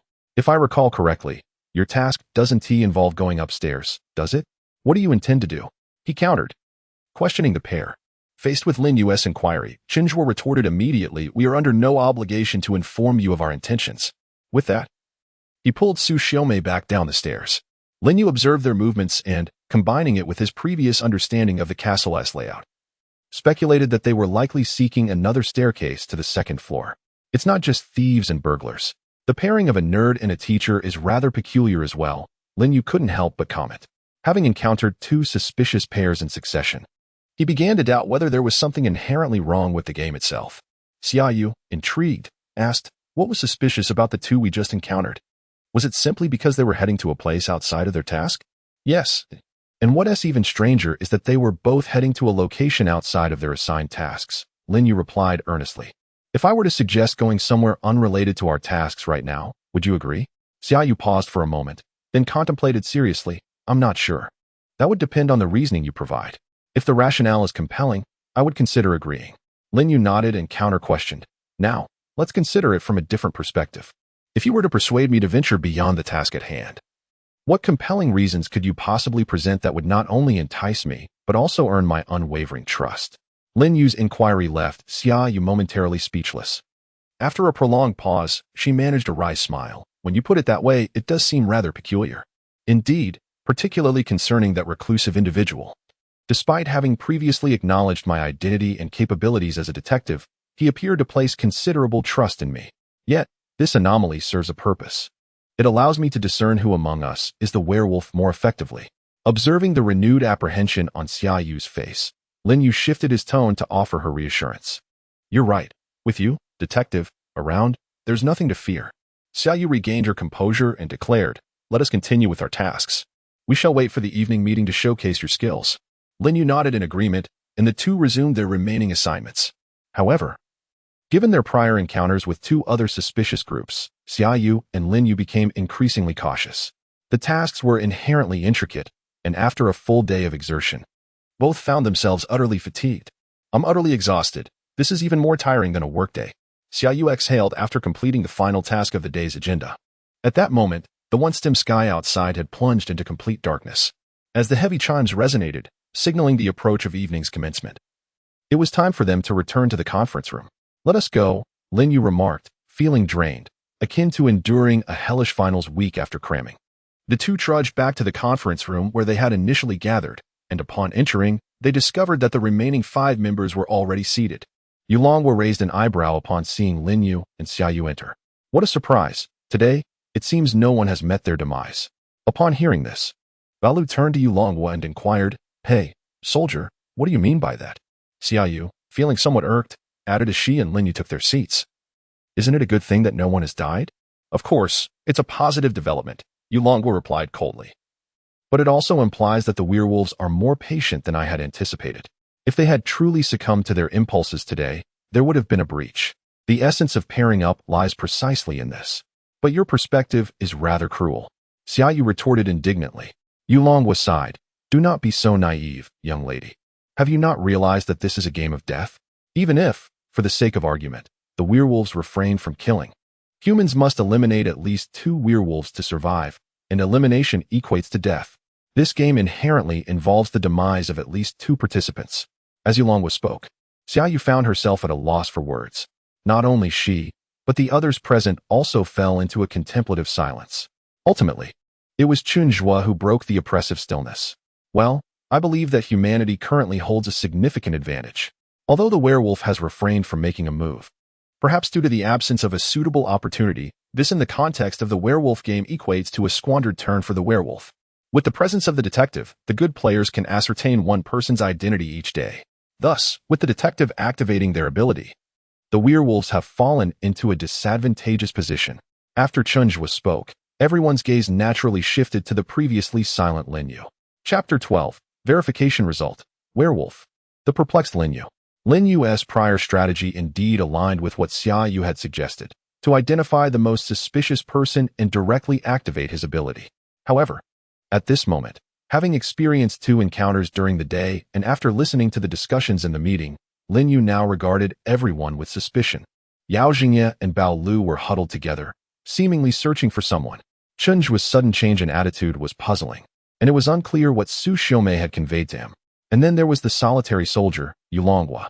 From the moment he proposed pairing up during today's grouping and hastily pushed for the 2x2 arrangement, he had already appeared particularly suspicious in Lin Yu's eyes. Especially when the last group could have acted together as 3, yet he insisted on going solo. What could his true intentions be?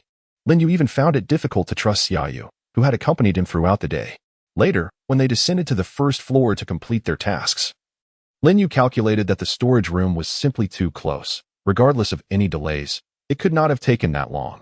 Moreover, even if they truly had failed to find anything, would the search have exhausted Xiaoyu to such an extent? Everyone was highly suspicious. Lin Yu felt his thoughts were in disarray. Never mind. He could not avoid using his ability. With this in mind, Lin Yu resolved to randomly select someone to utilize his power. It would be Bao Lu. As Lin Yu contemplated, he activated his ability and instinctively understood how to wield it. Silently reciting Bao Lu's name and envisioning his appearance, an enigmatic sensation enveloped him. As if Bao Lu's very soul lay before him. With a mere thought, he could unveil the secrets that the other concealed. Whether pertaining to this game or Bao Lu's other secrets, it would be effortlessly revealed. I wish to know Bao Lu's identity in this game. With a flicker of thought, a vivid memory unfolded before his eyes. The scene depicted Bao Lu's first-person perspective. He stealthily shielded his identity card with a piece of paper, cautiously examining it. The words inscribed on the identity card read, "Your identity is werewolf." The vision then dissipated. Lin Yu was taken aback. Bao Lu was indeed a werewolf, which implied that he and Yao Jingye could very well be a pair of wolves. Hey, detective, who did you verify? Hurry and disclose the verification information. At that moment, Bao Lu's urging voice resonated. Lin Yu lifted his head, gazing at the surrounding crowd, and opened his mouth.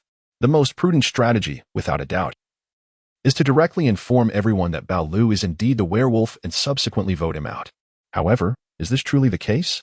Lin Yu exhaled deeply, resolutely making a decision.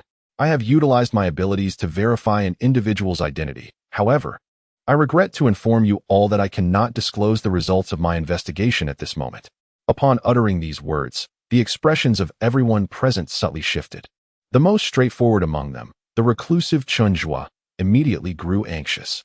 Come on, buddy, if you found something, just say it. What do you mean you can't disclose it? Why keep it all mysterious, as if you're a riddle master? Lin Yu remained silent, merely casting a calm glance at Chunjua. After Chunjua spoke, Yulonghua, visibly displeased, echoed Chunjua, "Detective, what do you mean by this? Regardless of whether you discovered a werewolf or a human, revealing it would surely be the best course of action, wouldn't it?" Bao Lu's expression darkened as he chimed in, though he refrained from siding with Chunjua and Yulonghua. You, detective, are being rather secretive about your findings, which hardly paints you in a good light. And you, insipid recluse, you're the one who opened the riddle master's head. Why are you so evasive about your abilities? And you, soldier, who swaggered back after a day away, pretending to be something you're not. Such pretentiousness irks me. With that, Bao Lu unleashed a barrage of indiscriminate insults upon the 3 individuals. After Bao Lu finished venting, Lin Yu finally spoke in a languid tone. Do you truly believe that revealing my findings would be beneficial? Think carefully, fools.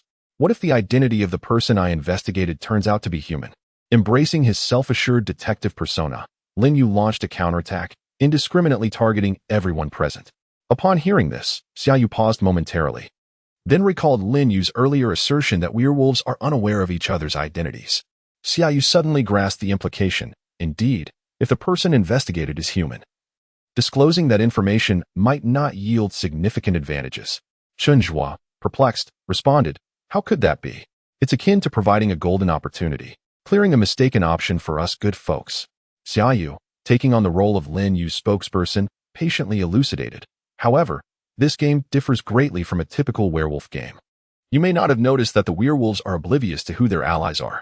Xinhua, taken aback, inquired, "So what does that mean?" Lin Yu leaned back slightly. Adopting a languid tone, the werewolves refrain from killing on the first night for a particular reason. They fear harming their own comrades, don't they? Upon hearing this, Xinhua finally comprehended the situation. So it is, this game constricts not only the good player's vision but also that of the werewolves.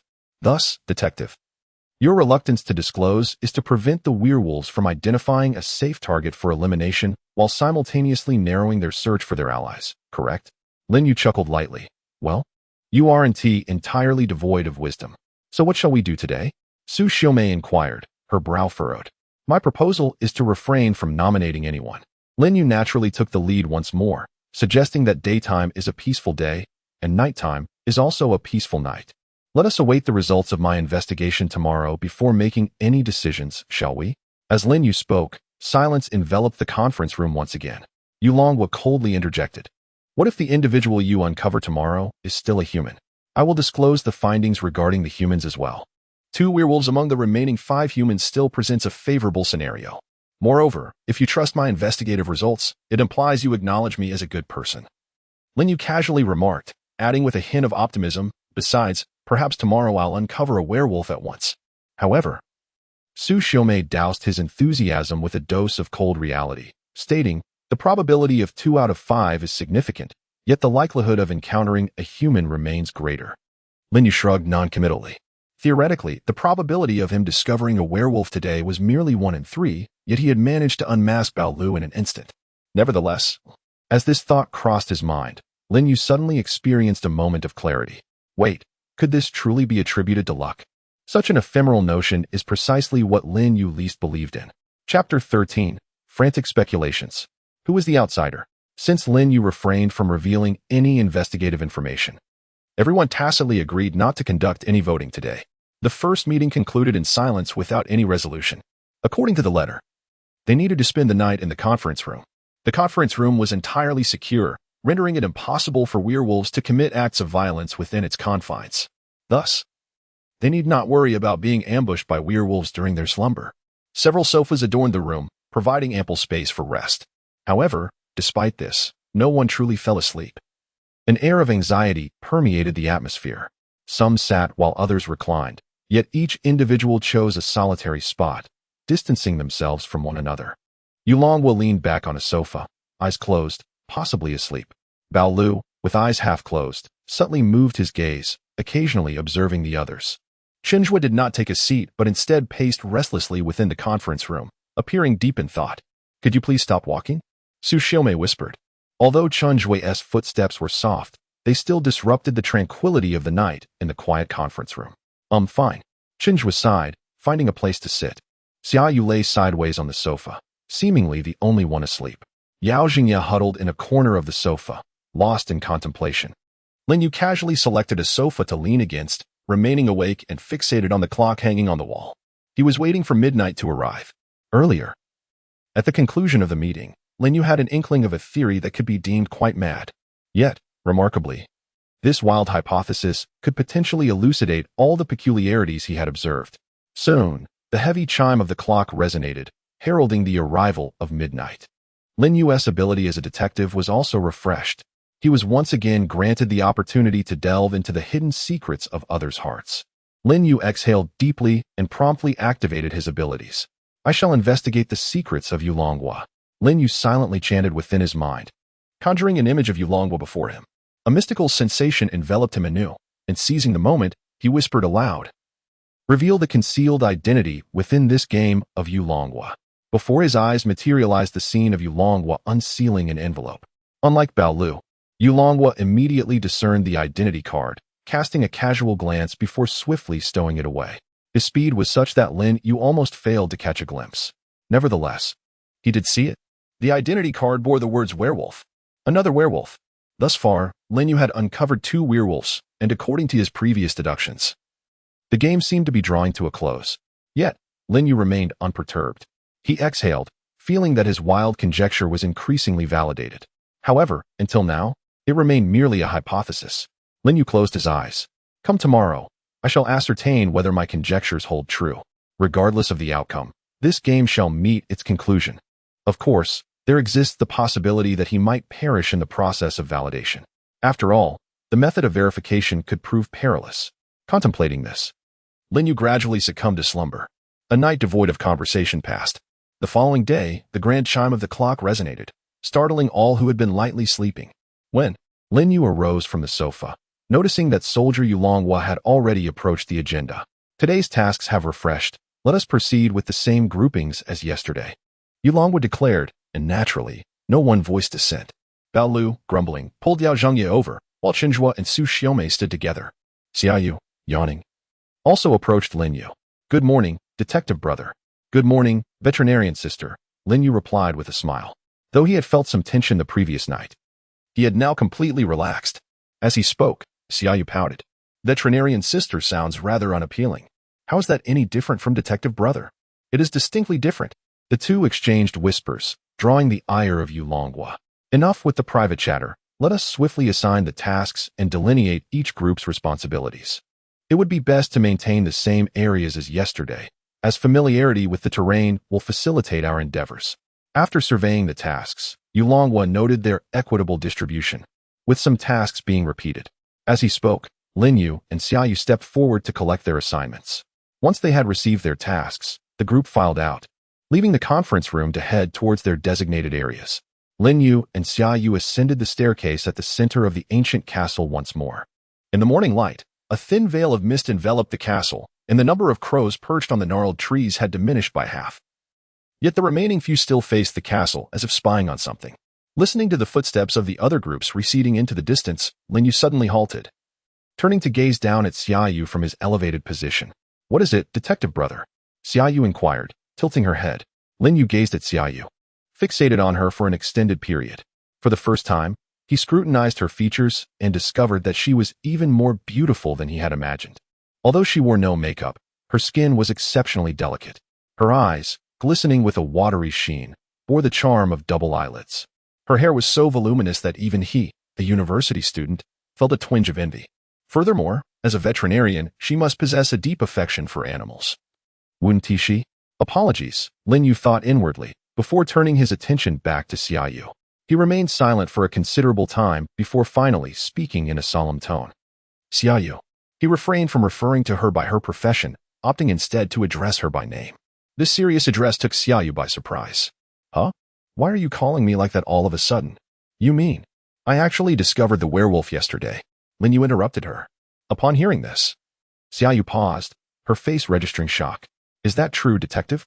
Then why didn't you say anything last night? We could have voted the werewolf out directly.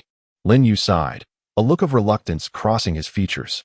Xia Yu, the reason is that the individual I identified as the werewolf is you. He spoke softly, his voice slightly trembling. Anyone who heard him would perceive the internal conflict raging within him. Xia Yu stood there, momentarily stunned.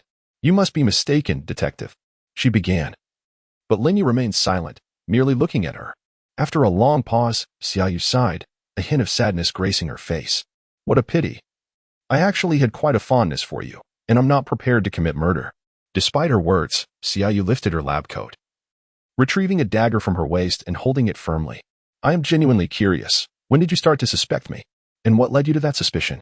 Xia Yu inquired softly. Lin Yu stood before her, his expression impassive, his tone flat as he responded. Perhaps it's because your acting skills are rather poor, veterinarian. Even faced with the dagger, Lin Yu appeared remarkably composed. Yet, this calm demeanor was merely a testament to his exceptional control over his expressions and dialogue. Now, as he beheld the glinting dagger and the murderous intent reflected in Xia Yu's eyes, He felt a chill run down his spine. That wild conjecture had indeed been validated. The werewolves included not just Lu Bao and Yulonghua, but also Xia Yu. The number of werewolves was not merely 2, but 5. Chapter 14. The Soul Path to Victory. From the outset of the team formation, Lin Yu had never placed his trust in Xia Yu. As he had previously stated, her acting was woefully inadequate. The innocence, timidity, and vivacity she displayed when alone with him were steeped in the unmistakable traces of performance. This amateurish display was easily discernible to Lin Yu. Thus, Xia Yu was undoubtedly suspicious, as her performance clearly aimed to conceal something. However, she was not the only one under scrutiny. Since the very first day of grouping, the number of individuals deemed suspicious in this game had been overwhelming. In a state of urgency, Yulonghua hastily prompted everyone to pair up, while the remaining 6 showed no dissent towards this proposal. Subsequently, Bao Luyao inexplicably deviated from his designated area during the task, and Su Xiaomei and Chunj was suddenly banded together with an unexpected camaraderie. Most notably, the previous night, when he suggested abstaining from reporting the verification results. Everyone instantaneously accepted this notion as if it were a matter of course. Although Lin Yu's reasoning at that moment appeared sound, he was acutely aware that it was fundamentally flawed, incapable of withstanding any scrutiny. Did they not fear that this detective would fail to present the verification results and face dire consequences today? Furthermore, when Lin Yu proposed abstaining from voting, everyone readily agreed. Even without discussing their respective schedules, it seemed as if they collectively shunned the topic. At that moment, a wild thought suddenly crossed Lin Yu's mind. Could they all be werewolves? If he regarded these individuals as werewolves, it might indeed elucidate their behavior. They all anticipated dispersing and planned to act in murky waters, withholding any information during the meeting. Yet, Lin Yu's initial reaction was one of disbelief. How could that be possible? The game rules could not be erroneous. Just as this thought surfaced, Lin Yu was abruptly seized by an unsettling realization. Throughout the entirety of the game, there had been no rule stating that the werewolf faction consisted solely of 2 members. The so-called game rules were merely conclusions they had drawn during the game. He swiftly recalled various details within the ancient castle.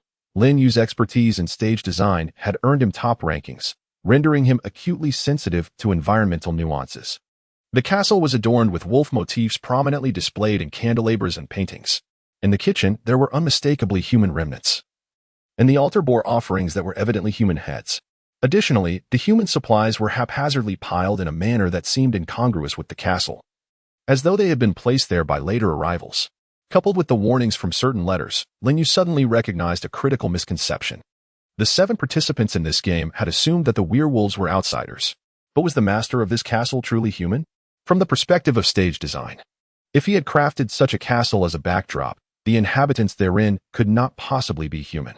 Thus, if one were to contemplate further on the bloody inscription they had initially observed on the wall, "There are 2 outsiders among you."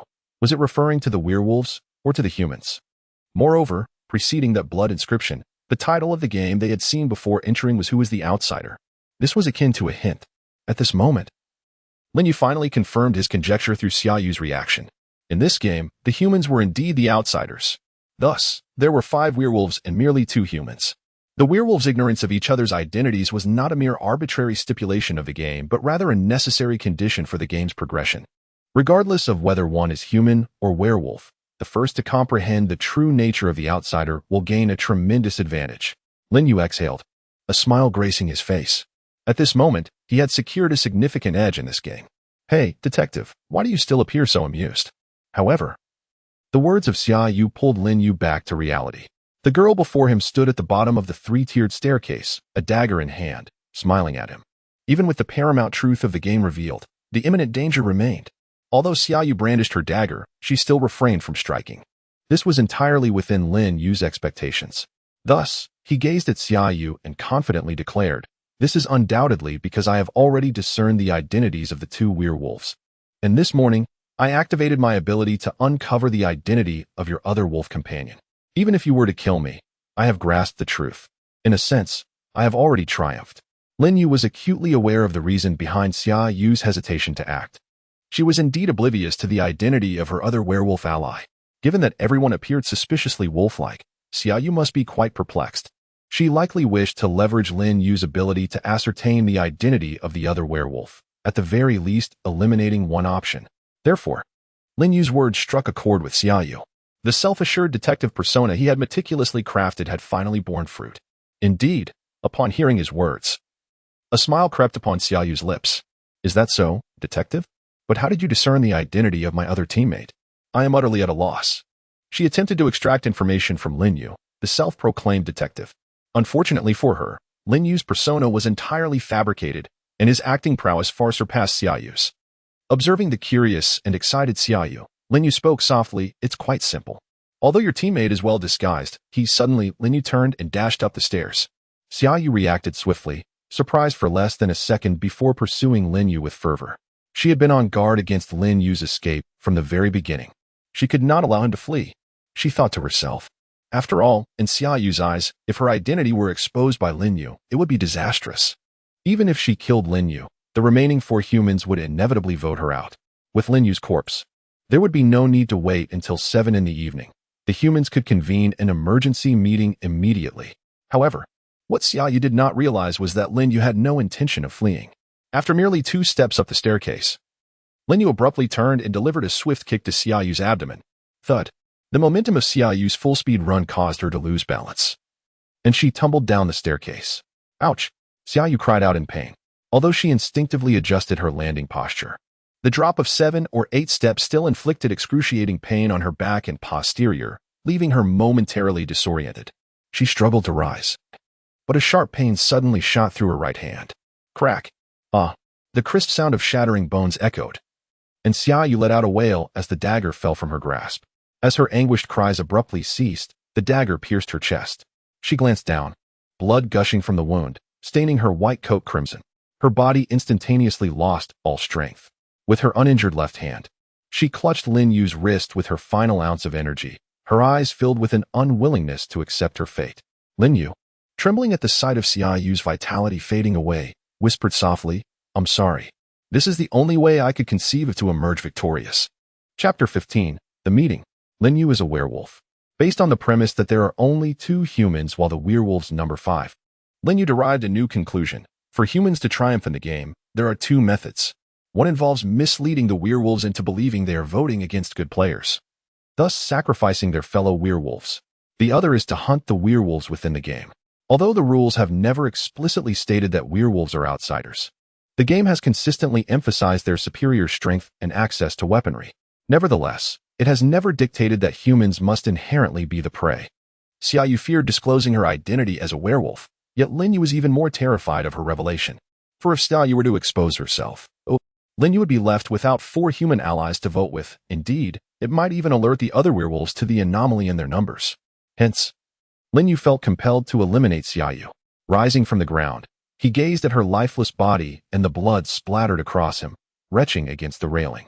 Afterward, upon noticing a diminutive figure lurking at the corner of the 3rd-floor staircase vanish from sight, Lin Yu abruptly halted this nauseating display following his first act of murder. It was evident that the thief Yao Jingya was also a werewolf. Thus, his allies could only be either Qinzhua or Su Xiumei. Emotionless, he wiped the blade clean on his sleeve and turned toward the 1st floor. Yet, within him stirred a tumult of emotions. No matter how much he tried to convince himself that this was a matter of survival, that Xiaoyu had initiated the violence and was now deceased, it ultimately remained an act of murder, taking a life with his own hands. However, it was these very tumultuous feelings that clarified one point for Lin Yu. He yearned to survive. He aspired to return to the stage, to become an exceptional actor, to deliver performances that would captivate the soul, and, most importantly, to uncover why that inexplicable junior sought to end his life. He was willing to kill if necessary. Descending the staircase, Lin Yu concealed the dagger within his belt, hiding it behind his distinguished British-style coat. As he reached the 1st floor, he unexpectedly collided with Qinzhua and Su Xiumei emerging from the dining room. Once again crossing paths with Lin Yu, Qinzhua remained on high alert. However, this time, he seemed to possess a hint of confidence, initiating a conversation with Lin Yu. Hey, Lin Yu, why are you alone? Where is Xiaoyu? Lin Yu spread his hands. I don't know. We got separated. I'm looking for her. If you see her, please tell her to meet me on the 1st floor. Lin Yu spoke. And Qinzhua furrowed his brows. Lost. How could that be? However, Lin Yu paid him no heed and hurriedly turned away. Shortly after, he heard Qinzhua pulling Su Xiumei up the stairs. Lin Yu exhaled and headed towards the conference room, his mind silently counting down. 5, 4, 3, 2. Before he could finish his countdown, the urgent chime of a bell rang out. Dong, dong, dong. As the bells tolled, the sky outside darkened abruptly. Lin Yu understood. This was the signal for an emergency meeting. Someone had discovered a body. Most likely, it was Chun Zhuo and Su Xiaomei who found Xia Yu's corpse on the staircase. He reached the end of the corridor and pushed open the door to the conference room. The agenda inside was frozen in time, and the wall clock indicated it was already 7 in the evening. Lin Yu swaggered back to his seat. Moments later, Yu Longwo was the first to enter. He glanced at Lin Yu, narrowing his eyes slightly. Is this your emergency meeting? No. Lin Yu shook his head, responding succinctly. Yu Longwo was about to ask further questions when the conference room door was flung open once more. Bang! Balu energetically burst through the door, followed not only by Yao Zhengye but also by Chen Zhuo and Su Xiaomei. The four of them had entered together. Yu Longwo instantly grasped the situation. It seems the veterinarian is dead, he murmured. The four who entered took their seats in turn, and with a pale face, Chen Zhuo spoke. Indeed, we discovered the veterinarian's corpse. Chen Zhuo was evidently shaken. Su Xiaomei took over the narrative. Recounting the events in full, Chen Zhuo and I completed our task on the first floor and were heading to the second floor when we stumbled upon Xia Yu's body on the staircase. There was a stab wound to her chest, which should be the cause of death. After Su Xiaomei finished speaking, Chen Zhuo finally regained his composure and shot a fierce glare at Lin Yu. It was him. Not only was he the one who was on the same team as Xia Yu, but we found the body in the middle of the castle staircase. Just minutes before we discovered the corpse, we encountered him coming down the same staircase. At the time, I found it odd and asked why he was acting alone. He merely mumbled something about getting separated from the veterinarian and left. All eyes instantly turned to Lin Yu. Chen Zhui's words had undoubtedly locked the suspicion onto him. Upon hearing Chen Zhui's accusation, Lin Yu erupted into exaggerated laughter. Ha ha ha ha. He stood up, bracing himself against the table, and coldly declared, "Everyone, I am not a murderer. This entire situation is a fabrication by this fat fool. I did indeed get separated from Xia Yu, but how could I have killed her? If I were truly a werewolf, would I have chosen to target the fellow veterinarian first? Just moments ago, when this foolish fat man accused me, I had already conducted a verification on him." Lin Yu pointed at Chen Zhuo and said coldly, "As I suspected, his true identity is that of a werewolf. He murdered Xia Yu, who was in my team, solely to frame me, the highest-ranking seer in this gathering." Lin Yu's tone was impassioned, laced with numerous personal attacks against Chen Zhuo. Naturally, Chen Zhuo trembled with rage.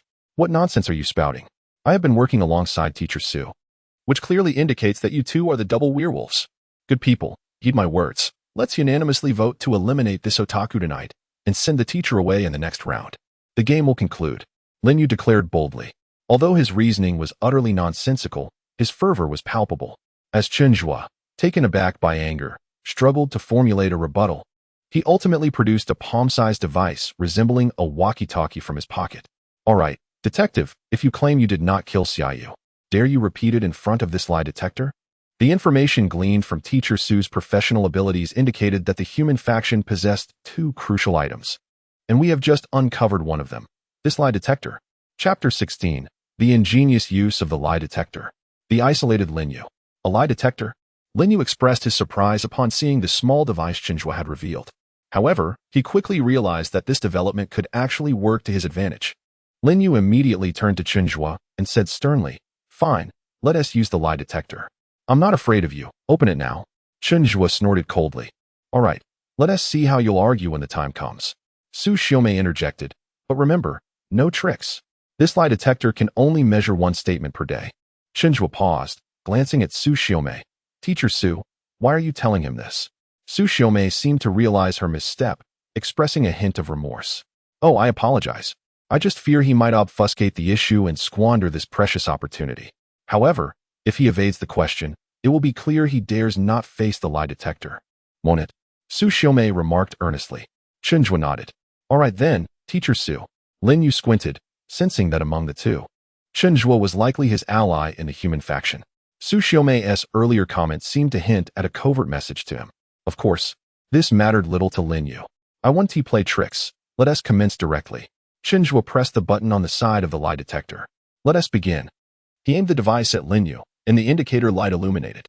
Lin Yu gazed at the lie detector and calmly stated, "I have absolutely no connection to Xia Yu's death. Beep.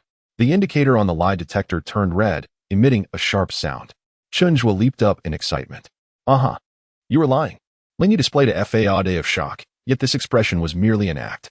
After all, Lin Yu's intention was to convince everyone present that he was indeed a steadfast werewolf. Thus, the only likely voter for him would be Chunjua. Furthermore, from that moment onward, he became the individual most akin to a comrade for all the werewolves.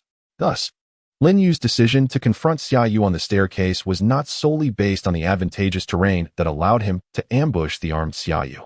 An equally significant factor was that the staircase was a thoroughfare, making it easy for others to discover the body, thereby amplifying Lin Yu's suspicion. As for the overt nature of his actions, Lin Yu directed his gaze towards Bao Lu and Yao Zhengye's group, while Yulonghua and Su Xiaomei were likely to acknowledge their identities as werewolf allies. Bao Lu and Yao Zhengye could very well have recognized each other as werewolves on the very first day. Hence, Lin Yu needed to be exceedingly conspicuous to incite doubt in their previous judgments, prompting them to believe that he was indeed the werewolf. Indeed, Bao Lu wore a contemplative expression, while Yao Zhengye cast incredulous glances towards Bao Lu. However, even with this apparent clarity, Lin Yu still needed to feign a struggle. What if the other werewolves deemed him hopeless and opted to vote him out? Although the voting was anonymous, they would likely refrain from voting him out if they could. Given that only 2 werewolves remained in the game, even if Lin Yu were to be eliminated, should one person abstain, it would create a perfect opportunity for him to muddle through and assert that he had voted. Nevertheless, he had to engage in some form of defense. Facing the glowing lie detector, Lin Yu commenced his almost contrarian justification. What? You claim I'm lying, thus I must be lying. Perhaps this device's red light indicates truth.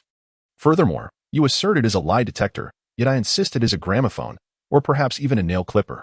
Most importantly, even if I spoke falsehoods earlier. What of it? Is it not conceivable that my statement regarding Xia Yu's death being entirely unrelated to me could, in fact, be linked to me? After all, it was my separation from her that led to her demise at your hands. Lin Yu articulated in rapid succession. Chunjua, upon hearing this, scoffed derisively. It was all feeble justification. Did anyone truly believe him? I request a vote, Chunjua exclaimed. Suddenly, a flame ignited before each individual.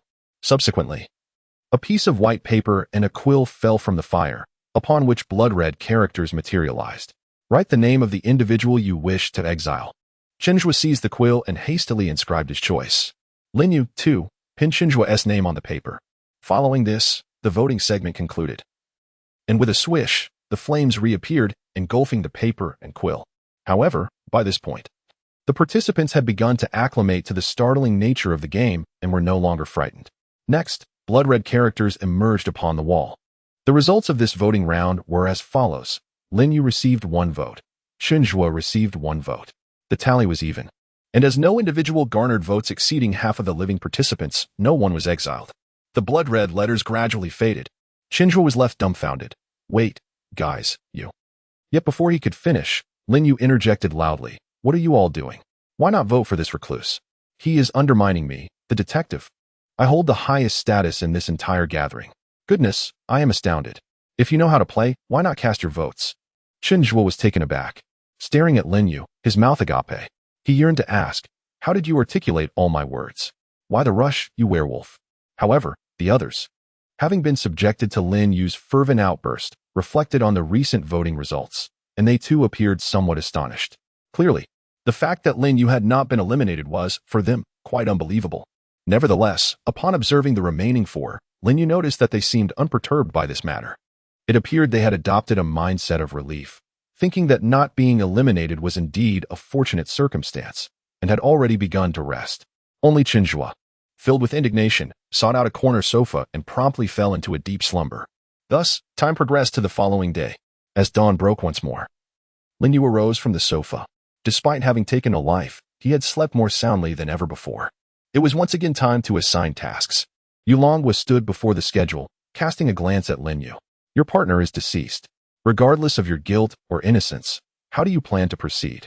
Of course, I shall team up with you. Soldier, you must keep a vigilant eye on this werewolf. Chunjua interjected eagerly. Lin Yu replied nonchalantly, however, I believe it would be wiser for me to proceed alone. If I truly am the werewolf, would you not be jesting with Yu Deji's life? Chunjua, somewhat anxious, retorted, but Yu Degu possesses the abilities of a soldier. His physical prowess is fivefold that of an ordinary person. Do not speak so carelessly. You know not that werewolves may wield formidable weapons. Even with quintuple strength, one should not place a soldier in peril, Lin Yu asserted sternly. Qinzhua found himself at a loss for words, rendered speechless by Lin Yu's moral high ground, his face flushing as he struggled to articulate a response. Su Xiaomei quickly tugged at Qinzhua, urging, "Enough, do not argue with him." Yu Longhua then regarded Lin Yu with a meaningful glance and stated calmly, "Very well. We shall proceed as you suggest." Chapter 17. Lin Yu's Scheme. The Deceived Yao Jingye. After noting down his assigned tasks, Lin Yu departed the conference room alone. He made his way to the second floor. The first task awaited him in the kitchen on the second floor, which involved cleaning the stovetop. Upon entering the kitchen, Lin Yu closed the door behind him and let out a sigh. How exhausting! Yet the toil is worthwhile. The fervent and somewhat foolish declarations he made the previous night had undoubtedly left a lasting impression. Now, aside from Qinzhua, the other 4 players, the remaining surviving werewolves, likely harbored some belief that they were indeed his allies. Yu Longhua and Su Xiaomei needed no further elaboration. Even Bao Lu and Yao Zhangye, who had exchanged identities, might sense that something was amiss. The question remained, however, whether these two would possess the acumen to deduce that the number of werewolves was indeed 5. As Lin Yu wiped the bloodstains from the stovetop with a cloth, he could not help but ponder. He certainly hoped that these two would remain oblivious. Just as he was halfway through cleaning the stovetop, the kitchen door swung open. Yao Zhangye peeked in cautiously, then turned to Lin Yu with a grin. "Detective Lin, are you busy with your task?" Upon observing Yao Zhangye's cautious demeanor as he approached alone, Lin Yu felt a sense of understanding wash over him. Indeed, Yao Jingye and Bao Lu had failed to uncover the truth that there were 5 werewolves amongst them. Yao Jingye's solitary arrival likely indicated his quest to ascertain whether he himself was a genuine werewolf. If he were indeed one, then Bao Lu must be an impostor. Nevertheless, Lin Yu maintained the pretense of ignorance regarding Yao Jingye's intentions, subtly displaying a vigilant expression. He placed his hand on his lower back and spoke with caution. "Why have you come alone, thief? Where are your teammates? I warn you, do not approach too closely." Lin Yu's voice was cold as he spoke, prompting Yao Jingye to hurriedly respond. "Elder brother, I know you are a werewolf. We are teammates." With that, Yao Jingye quickly produced a sharp hand axe from within his clothing, its handle adorned with a wolf's head. "Look, this is my exclusive weapon as a werewolf."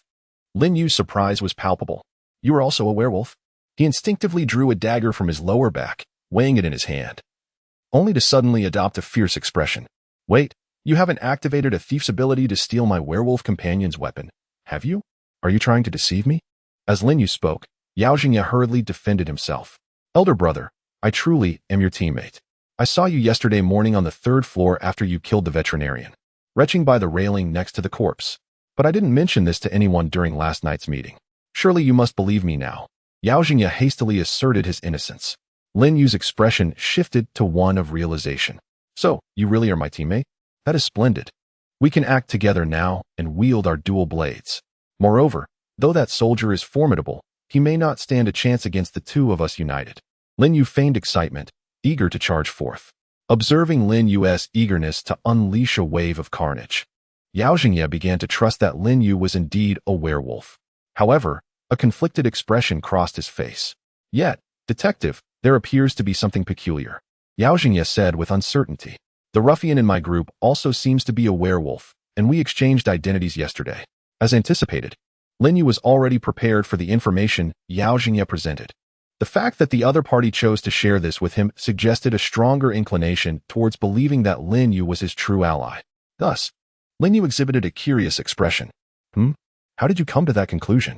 Yao Zhangye scratched his head and chuckled. "Detective, your earlier speculation about my ability was correct. My power as a thief allows me to steal an item from someone once a day. I can randomly pilfer any single item from a person. After completing the first task yesterday, the ruffian sneaked away under the pretense of needing to use the restroom, but I observed that he was headed nowhere near a toilet. Upon his return, I felt a sense of doubt, so I employed my thief's ability on him, and I discovered a watermelon knife engraved with a wolf's head. Clearly, this is a weapon exclusive to werewolves. At that moment, I suspected he might be a werewolf, so I confronted him, revealing my identity and returning his watermelon knife. Initially, the ruffian was skeptical, but when we subsequently discovered a werewolf box, and I opened it before him, he was utterly convinced." As Yao Jingye recounted this, He fell into contemplation. Brother, do you think there might not just be two werewolves? Lin Yu, listening to Yao Zhengye's narrative, felt his mind racing. Should he disclose the truth to Yao Zhengye to foster further trust? No, wait. During Yao Zhengye's recounting, a fatal trap emerged that could lead him to eliminate Bao Lu here. Suddenly enlightened, Lin Yu looked at Yao Zhengye, his expression darkening. Oh no. You've been played by that scoundrel. Using the werewolf box and weapon to determine if someone is a werewolf is indeed a clever idea, but don't forget the ruffian's abilities. Upon hearing this, Yao Zhengye's face changed dramatically. This is bad. His power allows him to ignore a rule. He opened the werewolf box using his ability. Oh no. My identity has already been exposed before him. Under Lin Yu's guidance, Yao Zhengye reached a conclusion, and the more he pondered, the more reasonable it seemed. Given Bao Lu's arrogant and impulsive nature, it was entirely plausible for him to use his ruffian abilities to forcibly open the werewolf box and find a weapon for self-defense. Meanwhile, Lin Yu seized the moment. I just used my detective ability. The ruffian's identity is human. Hearing this, Yao Zhengye broke into a sweat. What should we do, detective? My identity has already been revealed to him. Lin Yu immediately reassured Yao Zhengye in a serious tone. Don't panic.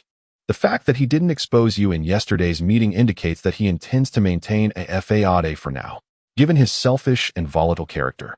He likely has no intention of revealing your identity to others. This guy may be planning to identify two werewolves at once or even intends to kill the werewolves himself.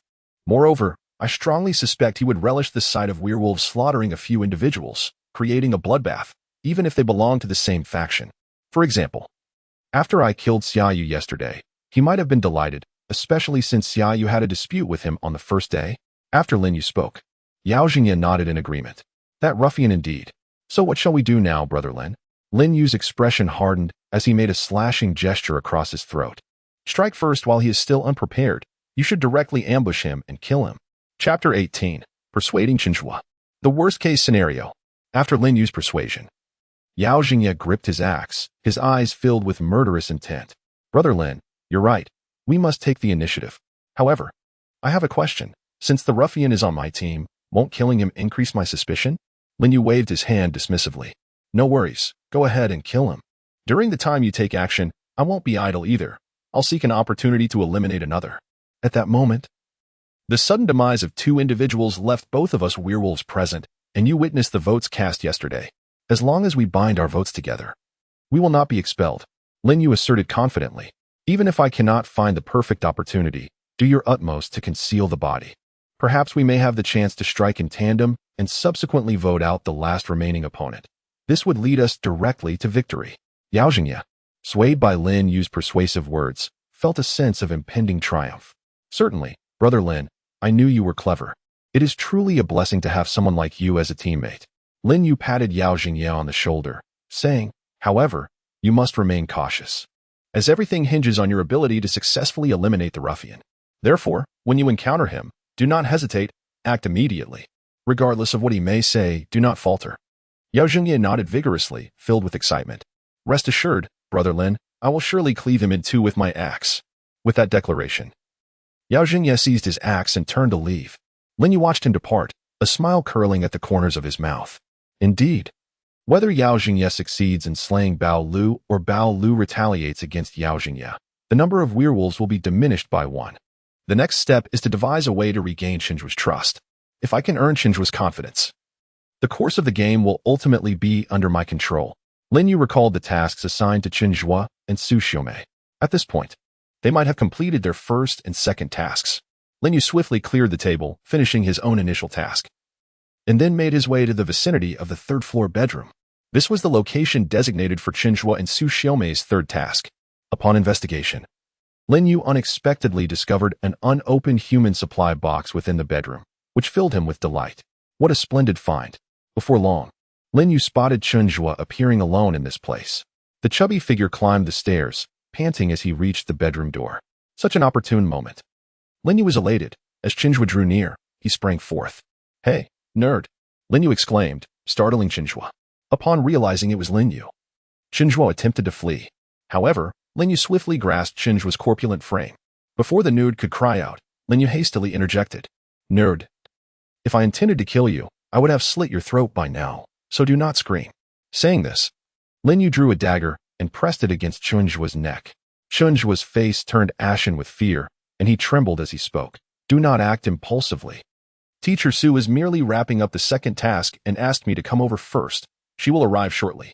If you kill me, you will undoubtedly be voted out. I will not harm you. I know you are human, and so am I, Lin Yu replied coldly. I did indeed kill Xiaoyu, but she was a werewolf. She merely fell victim to my counterattack. The rules of this game do not state that humans cannot retaliate against werewolves. Use your pig brain and consider. Could a detective, such a pivotal role, possibly be a werewolf?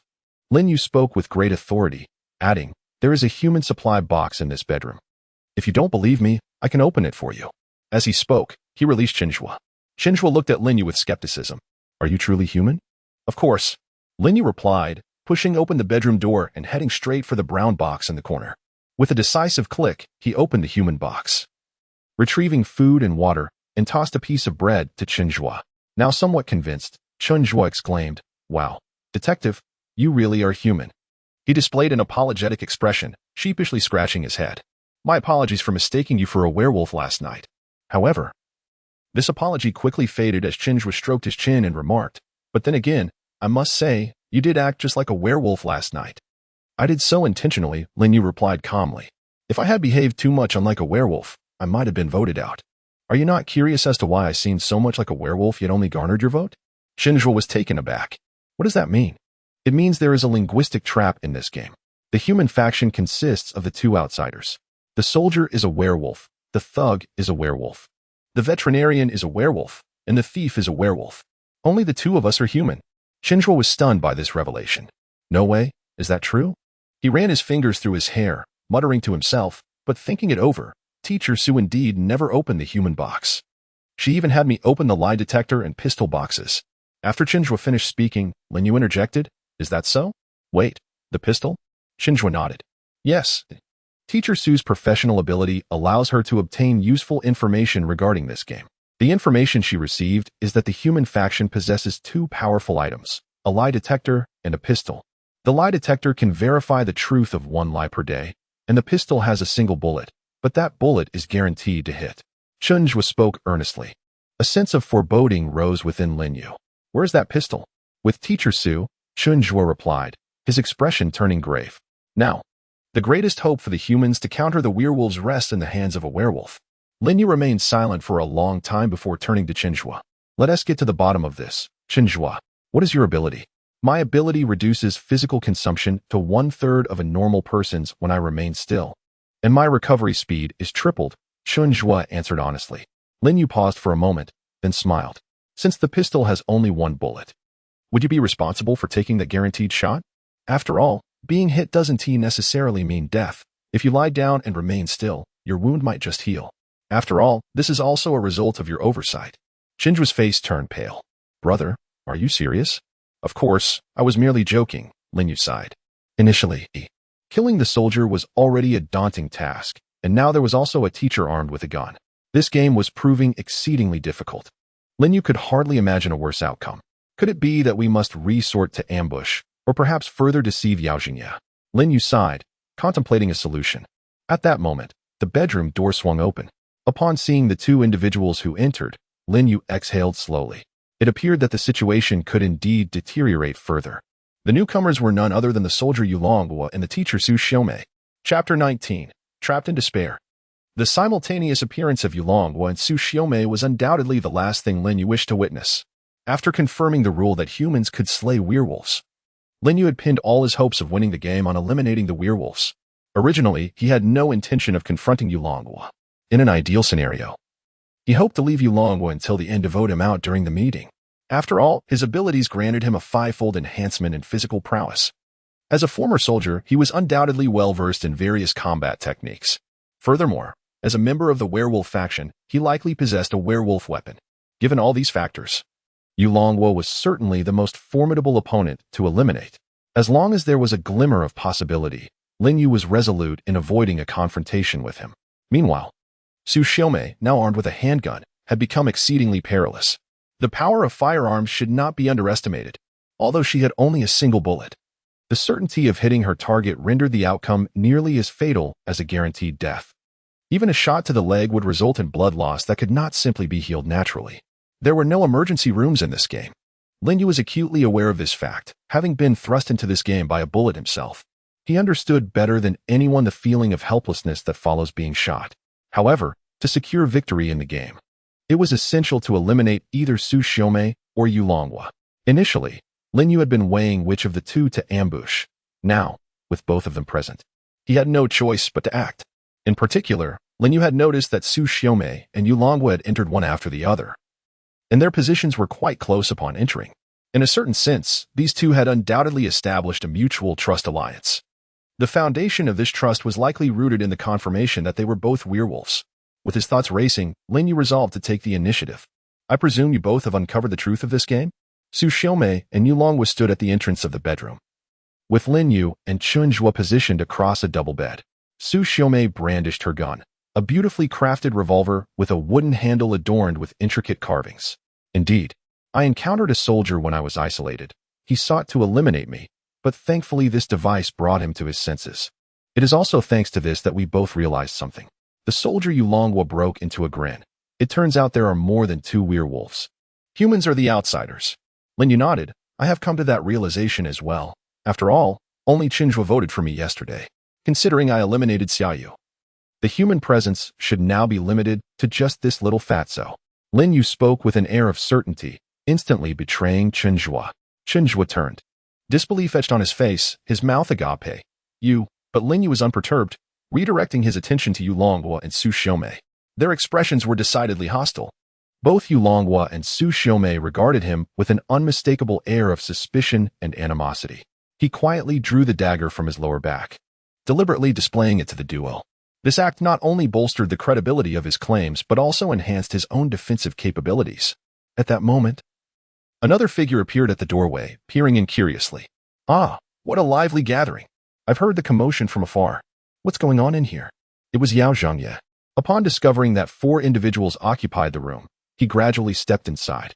Notably, when Yao Zhangye recognized Lin Yu standing beside Chun Zhuo, he immediately began to exchange knowing glances with Lin Yu while cautiously approaching Su Xiaomei. Lin Yu discerned Yao Zhangye's intentions. He had undoubtedly eliminated Bao Lu and was now hoping for Lin Yu to join forces with him to eliminate both Chun Zhuo and Su Xiaomei, subsequently voting to dispose of Yu Longhua at the meeting, just as Lin Yu had suggested earlier. Unfortunately for Yao Zhangye, Su Xiaomei had seen through his ploy. The middle-aged woman brandished her revolver, the barrel aimed squarely at Yao Zhangye. Calm down, thief. Though I am unaware of your intentions, please maintain your composure. We are both werewolves. Yao Zhangye immediately raised his hands, his expression one of shock as he processed Su Xiaomei's words. What do you mean? You are also a werewolf. Su Xiaomei nodded, reiterating the conclusion. Indeed, the outsiders in this game refer to the human werewolves, who number 5. Both Yu Longhua and I are werewolves, believe it or not. Just refrain from causing any further chaos. Yu Longhua, intrigued, observed the bloodstains on Yao Zhangye's chest and spoke in a low voice. Did you kill the thug? Yao Zhangye nodded, then suddenly realized something, his demeanor shifting to one of regret. Ah, I see. The detective made a mistake. We were unaware that there were 5 werewolves. The thug told me on the first day that he was a wolf, but the following day, I witnessed the detective eliminate the veterinarian. It felt amiss. So I sought out the detective for a private discussion. We concluded that there were only 2 werewolves, which meant the thug could not be one. I attacked and killed the thug. Yao Zhangye exhaled sharply, regaining his composure. Well, it's done now. It seems the humans should only have that reclusive man left. Once we eliminate him, this will all be over. As Yao Zhangye spoke, Chun Zhuo trembled incessantly, realizing he had become the target of collective ire. To Lin Yu's surprise, at this critical juncture, Chun Zhuo did not reveal his humanity. Instead, he summoned his courage and shouted defiantly, "Damn it! So you're all werewolves. 5 wolves hunting a single human. How is this game even fair? I'm done. You may kill me if you wish. Damn it." Lin Yu felt a flicker of gratitude for Chun Zhuo's audacity. In this game, only those with a fervent desire to survive have arrived. Thus, Chun Zhuo surely longs to live as well. Yet, he still chooses to share the burden of firepower. However, it proves futile, as Lin Yu sighs softly within his heart. Indeed, after hearing Chun Zhuo's words, Yu Longhua lets out a derisive chuckle. 5 werewolves. Incorrect.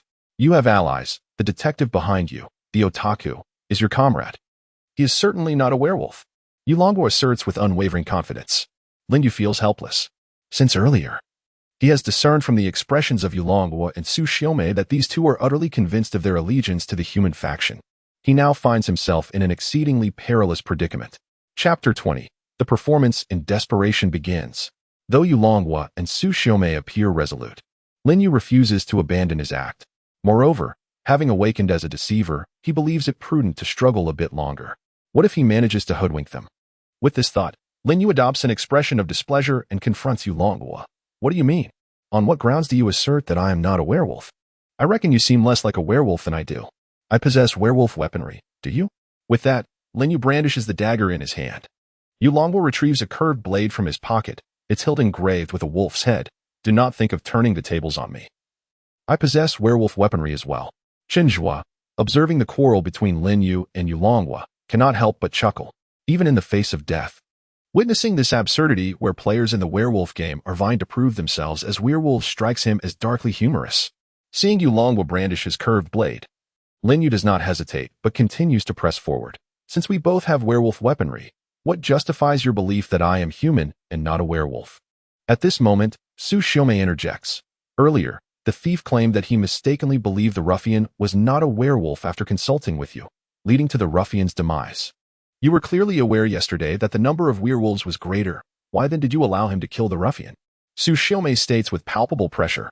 Just as Lin Yu prepares to respond, he is interrupted by Yulongwa. You need not engage in futile arguments about how you only just realized this. Your behavior during yesterday's meeting, which deliberately mimicked that of a werewolf, is not lost on me. Detective, you are an astute individual. Refrain from uttering foolishness. Yulongwa effectively nullifies one of Lin Yu's defenses. Nevertheless, Lin Yu remains composed. He had not intended to employ such a foolish excuse. For I genuinely believe the ruffian is human. The thief informed me that they recognized each other as werewolves due to the ruffian possessing werewolf weaponry. However, considering the ruffian's abilities, I suspected that the werewolf weaponry might have been drawn out using his powers for bait. Initially, I observed that the teacher and the otaku, along with the ruffian and the thief, were tightly bound together, appearing to trust one another immensely. Thus, I speculated that these two pairs might be double werewolves recognizing each other. Consequently, in my view, the humans I initially suspected were the soldier and the veterinarian. However, after the veterinarian's demise, I verified the soldier, and you are a werewolf. Thus, it is evident that one among these two groups is a human masquerading as a werewolf. Who could have anticipated that my hypothesis was flawed? The reality is that this socially awkward individual is so foolish that he has been led astray by the teacher. I sincerely apologize, my thieving brother. I was overly arrogant and failed to disclose the truth to you. Lin Yu sighed as he spoke. His words carried a compelling resonance. Chen Zhui gazed at Lin Yu in disbelief, as if truly convinced that he was the werewolf. Although Yao Jingya was displeased, he too believed Lin Yu to be a werewolf to a considerable extent. Damn it, detective, you have played me for a fool. Even Su Xiaomei's expression showed signs of wavering. However, at that moment, Yulongwa let out another cold laugh, declaring loudly, Detective, you are indeed quite dangerous. Your words are exceedingly deceptive. Were it not for my decisive evidence, I might have been thoroughly misled by you. Yulongwa spoke in a chilling tone, and Lin Yu felt an ominous chill. He turned to face Yulongwa, mustering his courage to inquire, What decisive evidence do you possess? That dagger of yours is that of a veterinarian, Yulongwa stated calmly, sending shivers down Lin Yu's spine. Then, seemingly fearing that Lin Yu might remain unconvinced, Yulongwa continued, Although I am alone, I am far more efficient in completing tasks than you might imagine. On my first day, after finishing my initial task, I wandered about and happened to witness her entering the storage room alone. I concealed myself, and after she departed, I entered the room, where I discovered an open werewolf weapon box. Yulongwa spoke coldly, and Lin Yu felt a chill creep up his back. No matter how he calculated, he could never have anticipated such a coincidence. Yulongwa's voice resonated once more. Do not struggle, detective. In this game, it is nearly impossible for humans to achieve victory. The fact that you managed to kill the veterinarian and orchestrate the demise of the ruffian is already beyond my expectations. A tinge of bitterness rose within Lin Yu. Indeed, this game was exceedingly challenging for humans. He attempted to make one final stand. But is it possible that I truly am a werewolf? Yulongwa interrupted him, a cruel and sinister smile spreading across his face. It matters not, Lin Yu. There are 5 werewolves. This only proves that the death of 1 or 2 is inconsequential. Regardless, I shall kill you today, Yu Longhua announced coldly and mercilessly. Lin Yu exhaled, engulfed by despair. This soldier was far more ruthless and resolute than he had anticipated. Indeed, his luck had taken a turn for the worse. It was not merely because of the coincidence of Yu Longhua encountering Xiaoyu. Being assigned to the human faction was already a stroke of misfortune, for even the slightest coincidence could lead to the utter ruin of his camp. Moreover, his only ally was that socially inept individual. The imbalance was overwhelming. Lin Yu found himself contemplating surrendering to despair. Perhaps it would be better to just die. After all, he was already as good as dead. However, in an instant, that thought was banished from Lin Yu's mind. How could that be? His arrival in this game was already inexplicable. How could he possibly surrender due to the inexplicable imbalance of this game? Calmly, Lin Yu found himself allocated to the human faction, perhaps due to the high-ranking entity that designed this game, believing him to be more formidable and astute than all of them combined. Moreover, his profession as the unique trickster made him regret not choosing the detective role from the outset. Had he foreseen this predicament, he would have claimed to be a gunner. Wielding the power to summon infinite bullets, Lin Yu clenched his teeth and pondered. Yet, he recognized that this was merely a figment of his imagination. After all, had he not been a detective, he might not have been the first to discern the traps of this game. Furthermore, the ability to summon was inherently difficult to convince others of. Now that events had unfolded to this point, there was no turning back. He needed to devise a plan that could break the deadlock immediately.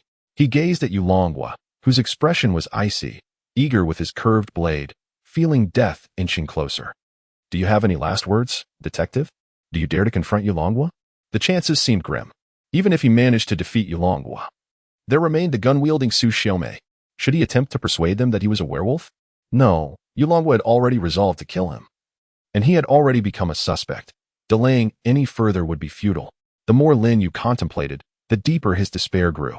It appeared that the only solution lay in reversing time. Yet, as this thought crossed his mind, a wild notion suddenly surged in his consciousness. What if time could indeed be reversed? He trembled uncontrollably. Trickster, perform. Lin Yu recalled the teachings of their venerable professor. The essence of performance is deception. Originally derived from ancient sorcery, even crafted to deceive deities and the world. In the harsh winter, people don vibrant green attire, mimicking the life of trees, striving to mislead the divine into believing that spring was near, beseeching warmth and moisture. The current circumstances were indeed dire. However, his innate talent for performance had previously led him out of perilous situations. Lin Yu took a deep breath. Since he was destined to die, why not attempt a grand performance at this final juncture, one that could deceive both the world and the divine? He raised his gaze to Yu Longhua, a hint of a resigned smile gracing his face. Alas, I concede to you once more. Now, the performance begins. Chapter 21. Ability, Time Rewind. Yu Longhua was undoubtedly a clever individual. Lin Yu admitted he had somewhat misjudged him. Among the remaining 6 players, Yu Longhua was undoubtedly the most ruthless and intelligent. Consequently, attempting to deceive him through performance was no simple task. However, conversely, if such a sharp mind were to be deceived, he would begin to assist Lin Yu in deceiving himself. Thus, upon observing Lin Yu's resigned smile and hearing his words, Yu Longhua felt an unsettling omen. What do you mean by that? Have we met before? Yu Longhua spoke coldly. Observing Yu Longhua's demeanor, Lin Yu maintained his composure and continued his performance. Of course.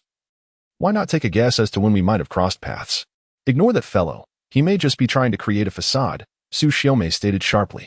Yu Longhua wished to concur, yet Lin Yu's demeanor exuded an unsettling calmness. Who would remain so composed before death merely for the sake of theatrics? What exactly do you wish to convey? Lin Yu inquired with a smile directed at Chenjua.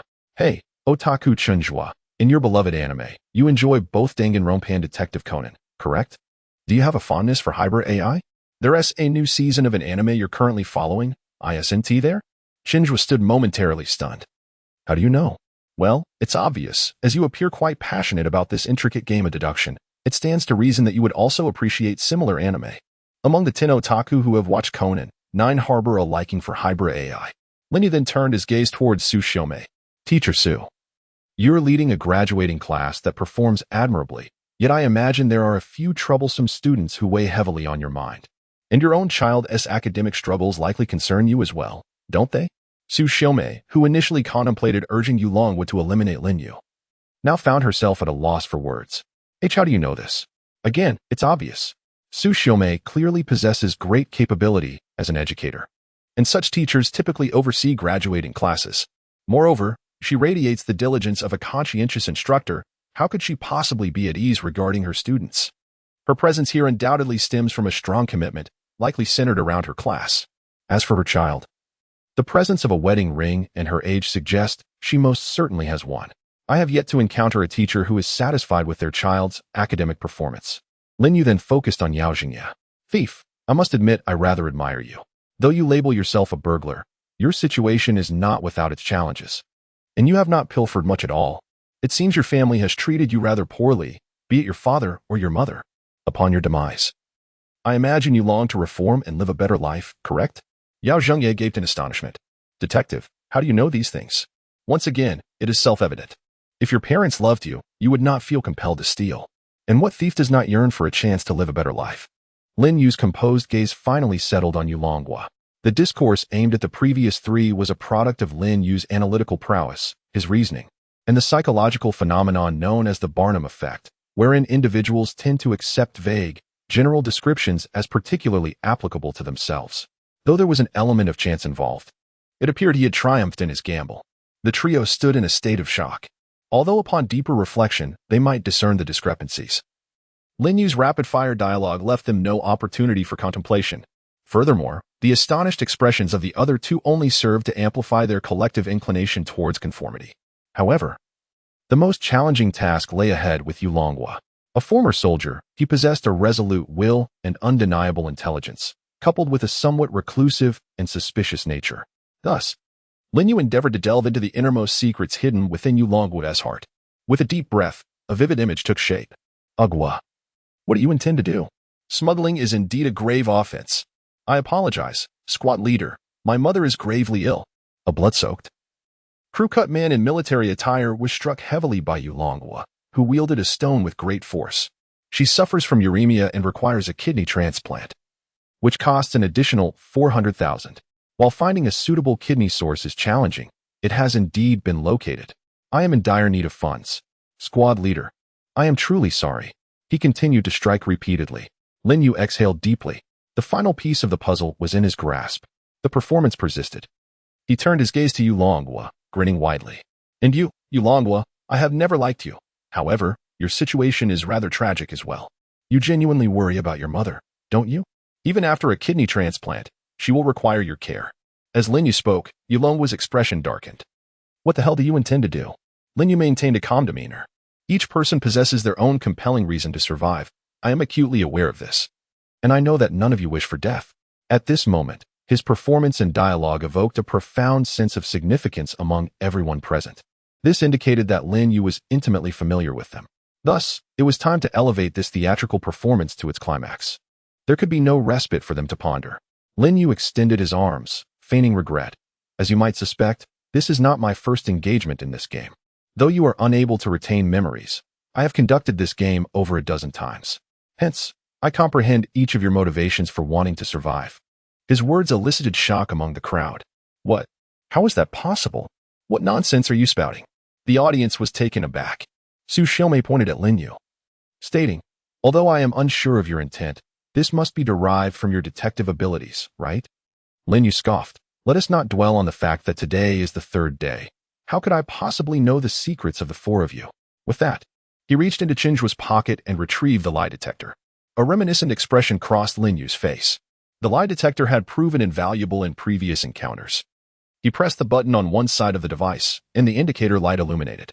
Lin Yu began to speak slowly. Listen closely. What I have awakened is not merely the detective, but the sole profession. Upon finishing, Lin Yu brandished the lie detector. The light atop shone green, indicating no response. He released his grip, allowing the device to fall to the ground. Subsequently, Lin Yu uttered the most crucial line of this performance. My profession is player.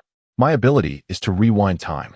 Chapter 22. The only path to victory is to assume the role of a deity. Rewind time. Upon hearing Lin Yu's declaration, Chinjua was the first to become animated. I understand now, Lin Yu. You mean to say that you can return to the past and relive events like the protagonist in Edge of Tomorrow, right? Lin Yu nodded slowly. Indeed, this is impossible. Su Xiaomei exclaimed. Does that not mean you are guaranteed to win? As long as you have not achieved victory, Can you not simply continue to rewind time? I do not believe he can arbitrarily rewind. There must be certain limitations to his ability, Yulong was stated coldly. We merely need to restrain him before he activates the rewind. As soon as he finished speaking, he lunged forward, landing a powerful punch on Lin Yu's face. This blow was executed with the enhanced physical prowess Yulong had cultivated, though it may not have been his full strength. It was sufficient to nearly knock Lin Yu unconscious, causing him to collapse to the ground. Blood poured from his mouth, and a dizzying pain surged through him. The overwhelming scent of blood and agony threatened to consume his senses. Yet, Lin Yu summoned his resolve. He knew he could not afford to lose consciousness. With a spitting motion, he expelled blood and teeth. Yulong loomed over him, demanding, "Why haven't you rewound yet? What are the conditions for your rewind? Speak now, and I may grant you a swift end." Lin Yu lifted his head, a bloodied smirk etched across his face. "Why haven't you killed me yet? Is it because you relish the thought of crushing someone to death?" He then cast a glance towards the astonished Chenhua, Su Mimi, and Yao Jingye, erupting into laughter. "Huh. You know, this upright soldier is actually a murderer. I wonder why Bao Lu is a thug, Yao Jingye is a thief. But you aren't a traitor or a criminal." Yulong growled, "Enough," and struck the floor beside Lin Yu with a fist. Lin Yu struggled to rise, retorting, "Hit me on the head, just as you did with your squad leader." His face flushed crimson as spittle mixed with blood sprayed from his mouth. Yulong's eyes were bloodshot, veins bulging on his face. "I will kill you." He drew a curved knife from his waist. At that moment, Yao Jingye suddenly shouted, "Wait. Soldier, his rewind condition might be death." But it was too late. Lin Yu roared once more, "Come on, Agua, you smuggling traitor. You used smuggling money to treat your mother. She must be so proud, right?" Yulong completely lost his composure, striking Lin Yu's chest with the blade. "Do not mention my mother. Do not insult her." As the knife plunged down, Lin Yu's body slumped. Yet, there was no sign of pain on his face. Only a faint mockery. "What a disgrace. You have insulted her yourself." His expression seemed to reflect a familiarity with death. Blood gushed from Lin Yu's chest as he surveyed those around him. "Quite clever, Yao Jingye. You've deduced it. Next time, I hope you'll vote to expel me. Otherwise, this endless cycle is too painful." With that, Lin Yu fell back onto the ground, exhaling deeply. "So long, Yulong. We shall meet again soon. I shall be able to rewind. Next time, how shall I win this game?" Lin Yu held an unwavering belief in his ability to rewind time. After all, to deceive others, one must first deceive oneself. The conviction one holds can become a critical factor in determining what is deemed real. Lin Yu, as an actor who immerses himself deeply into his roles, is particularly adept at this self-deception. At this moment, he believes more fervently than anyone else present that his profession is that of a player and his ability is to rewind time. With this unwavering trust, Lin Yu finds himself plunging into death once more. The endless darkness and void envelop him again, and the sheer terror sends shivers down his spine. Yet this time, he faintly perceives a sound of admiration. Truly splendid. It is as if a divine being is praising his performance, regardless of whether it is indeed a deity. Lin Yu exhales deeply and opens his eyes. He has returned once again to the very beginning of this game. In that conference room, before that long table, familiar faces remain in slumber, and Lin Yu glances at the wall clock. 5 minutes remain until 7 o'clock, the time when the previous game commenced. Lin Yu understands now. These individuals are likely still in the process of acquiring their professions. It seems our bodies have already arrived here ahead of time. This rewind has, astonishingly, granted him a 5-minute advantage to move freely. However, even with this advantage, even armed with knowledge of the narrative traps within this game, Lin Yu still feels uncertain of victory. His identity as a human, coupled with the presence of the obsessive soldier from the Yulong kingdom within the werewolf faction, makes triumph exceedingly difficult. The ability of the Deceiver in his mind warns him that another rewind is not feasible. Such a miraculous reversal of fate, manipulating the very laws of the world, is not without its limitations. Even with an intensely strong belief, it is impossible to activate it twice in quick succession. Lin Yu finds this reasoning quite logical. Given that this game is evidently crafted by a deity, whether for amusement or benevolence, that deity would likely not wish to see someone repeatedly manipulate time in such a seemingly underhanded manner to alter outcomes. Although he achieved much in the previous round, it was still insufficient. As I realized before my demise, the human faction treads on thin ice. Even without errors, a stroke of bad luck could lead to failure. What to do? This time, should he mislead them into believing he possesses a powerful profession, ultimately facing the Yulong kingdom one-on-one? After all, the detective role has lost its utility. Or perhaps, He could utilize this time to swap his identity with that of the Yulong Kingdom. No. If Yulong discovers he cannot open the box, he will surely sense that something is amiss. With this thought, Lin Yu feels as though his mind is on the verge of exploding. There must be a way. As the sole profession of Deceiver, there must be a method to reverse this entirely unbalanced game. He must abandon conventional thinking, shed those constraints. Beyond the singular profession of Deceiver, there lies his pride in his acting skills, coupled with the fact that this is his second opportunity to stack various advantages. A wild idea suddenly flashes through Lin Yu's mind. Embrace the madness, for this game is indeed a tempest of insanity. Lin Yu rose from his seat. With merely a minute remaining, he gathered the envelopes before each individual and swaggered out of the conference room. After closing the door behind him, he silently counted down the last minute. Bang! Lin Yu re-entered. The others had begun to awaken, exchanging bewildered glances. With an elegant flick of his soft felt hat, Lin Yu surveyed the room, revealing a proud and mocking smile.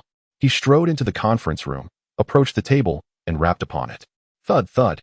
Even without his tapping, every gaze was fixed upon him the moment he stepped through the door.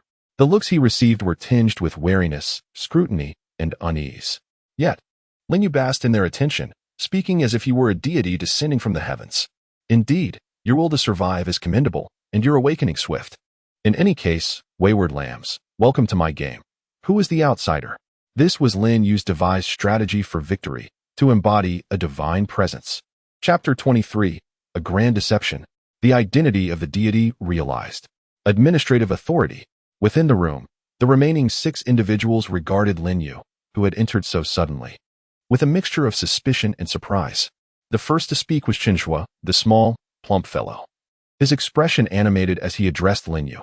Are you the master of this game? In other words, are you the god? Naturally, Lin Yu would not openly declare himself a deity. However, Qinshua's inquiry simplified matters considerably. In response to Qinshua's question, Lin Yu did not deny it. He merely nodded slightly, a cryptic smile resurfacing on his face. I prefer to be addressed as Mr. Administrator. As Lin Yu spoke, Qinshu nodded in attentive agreement. Very well, Mr. Administrator. Could you elucidate the rules of this game for us? This otaku, having consumed considerable anime, had fully embraced the notion of Lin Yu as a deity. Yet, the others remained skeptical. Bang! Bao Lu slammed his hand on the table, coldly demanding, what trickery is this? What are you really? Why have you brought us here, and what is your purpose? Lin Yu regarded the blustering Bao Lu, his smile unwavering. Mr. Bao Lu, did you not notice the clues that could have clarified your situation before your arrival? As Lin Yu spoke, Bao Lu's expression shifted slightly. You know my name. Of course, this is my game, and Lin Yu's smile grew increasingly enigmatic. I not only know your name, but also that you have awakened the profession of ruffian. The others present are similarly endowed. Therefore, allow me to introduce you to one another. This gentleman, who has awakened as a ruffian, is Bao Lu.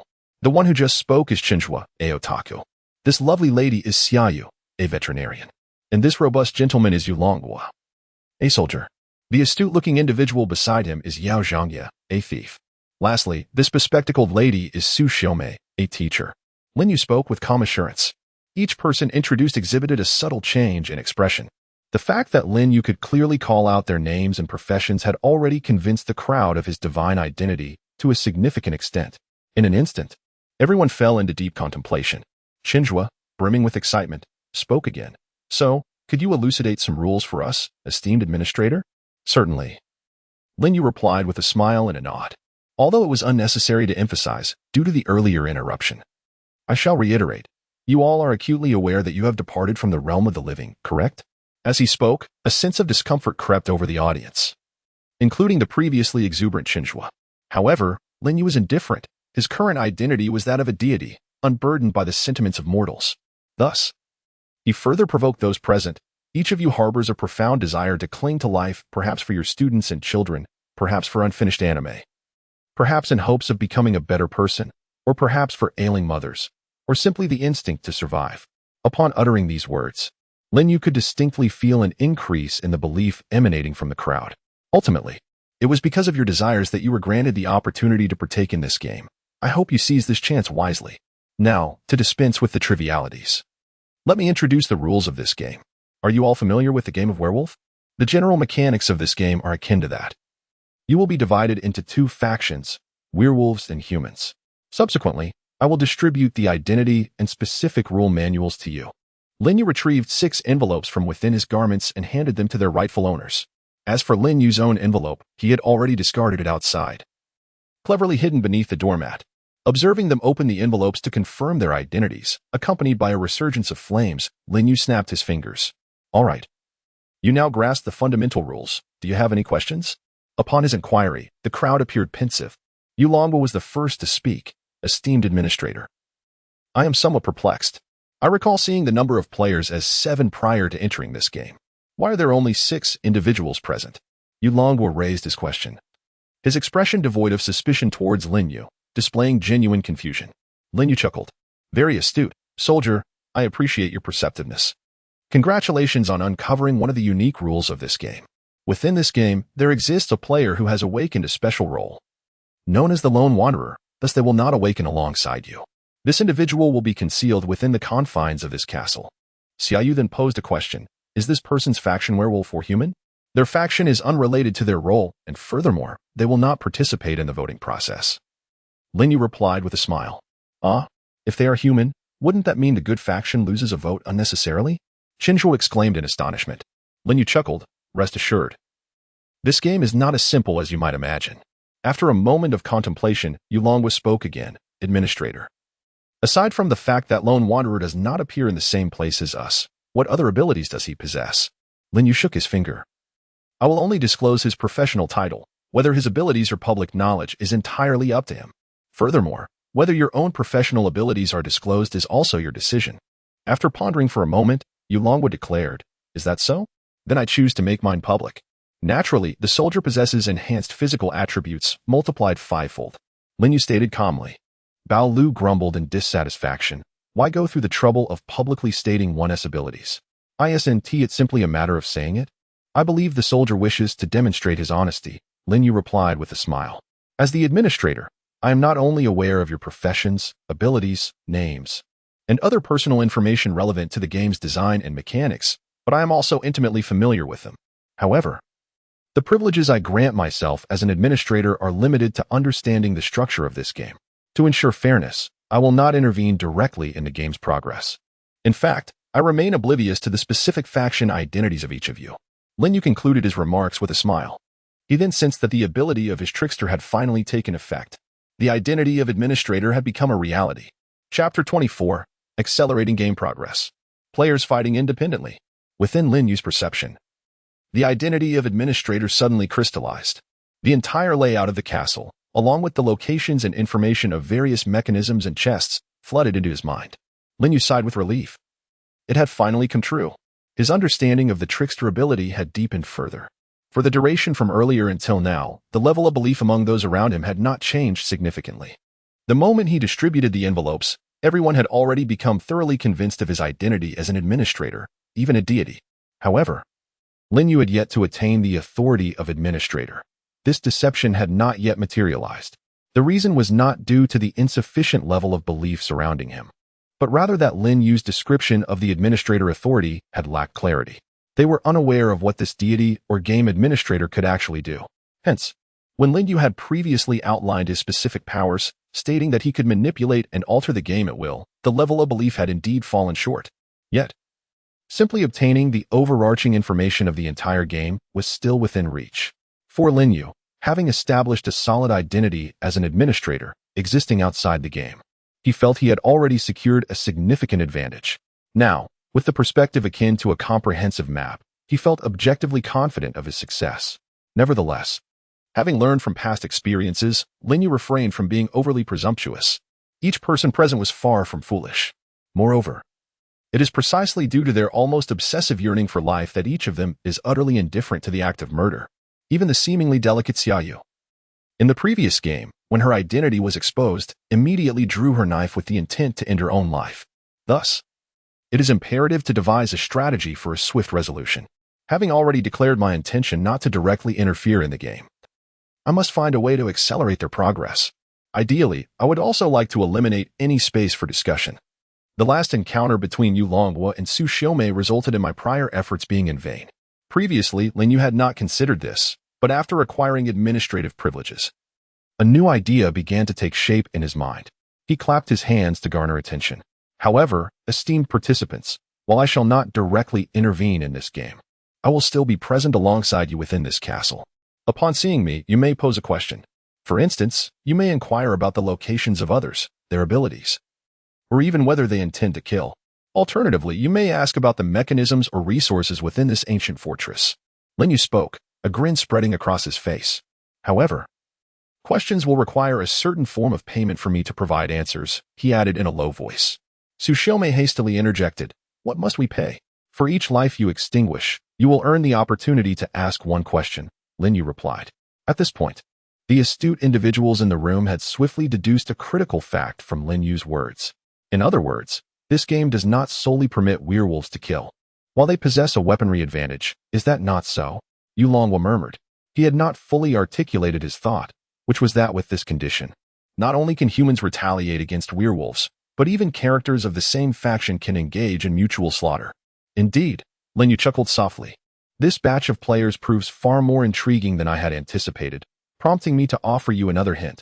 Not about this particular game, but regarding the entire death game itself. The condition for clearing the game is certainly the victory of a faction, yet all surviving players will share the task reward. What is the task reward? Xiaoyu could not help but inquire. Time, dear lady, or in a manner more readily comprehensible, Lin Yu paused slightly. The clearing reward is your lifespan. After this game, you will be resurrected. However, to continue living, you must perpetually participate in games. The lifespan you garner in this game will determine when you next engage in this challenge. The clearing reward for this novice game is 7 years. As Lin Yu spoke softly, the individuals present exchanged glances. Having begun to grasp a vital realization, the other players in this game may not only belong to different factions, but even those of the same faction are not to be trusted. Each individual may very well wield a blade against those closest to them. Lin Yu glanced at the clock and smiled. Oh dear, time is drawing near. I suggest you commence your actions post-haste. Do not forget, your adversaries are not solely those in your immediate vicinity. The castle itself is a voracious entity. Lin Yu smiled softly, gesturing gently towards the schedule affixed to the wall. As the administrator, Lin Yu's counsel naturally compelled the other players to heed his words. Yulongwa was the first to rise, emitting a cold snort as he cast a glance at the schedule before striding towards the exit, refraining from mentioning any matters of grouping this time. Under Lin Yu's guidance, this game had transitioned from factional rivalry to a brutal battle for survival. None among them harbored doubts regarding Lin Yu's pronouncements. Thus, an inherent subconscious belief emerged that those affiliated with the same faction were untrustworthy. Only one could emerge victorious, thereby ensuring at least 7 additional years of life. However, should one have a companion to attain victory alongside them, the next encounter with such a cruel, life-threatening game would come a full 3.5 years sooner. For those who harbored an intense desire to survive, 3.5 years of stable happiness provided ample justification for their murderous inclinations. Following Yulongwa's departure, the next to exit the conference room was the sullen-faced Bao Lu, who didn't even glance at the schedule before making his exit. Subsequently, Su Xiaomei and Xiaoyu departed, followed by Chen Zhua and Yao Zhangye. Lin Yu observed their individual exits, noting that none departed in unison. Upon leaving the conference room, everyone hastily distanced themselves from one another. From their movements, Lin Yu surmised that, apart from Chen Zhua, the rest were likely in search of the werewolf weapon cache. Lin Yu chuckled to himself. This time, the enthusiasm among the group was markedly heightened.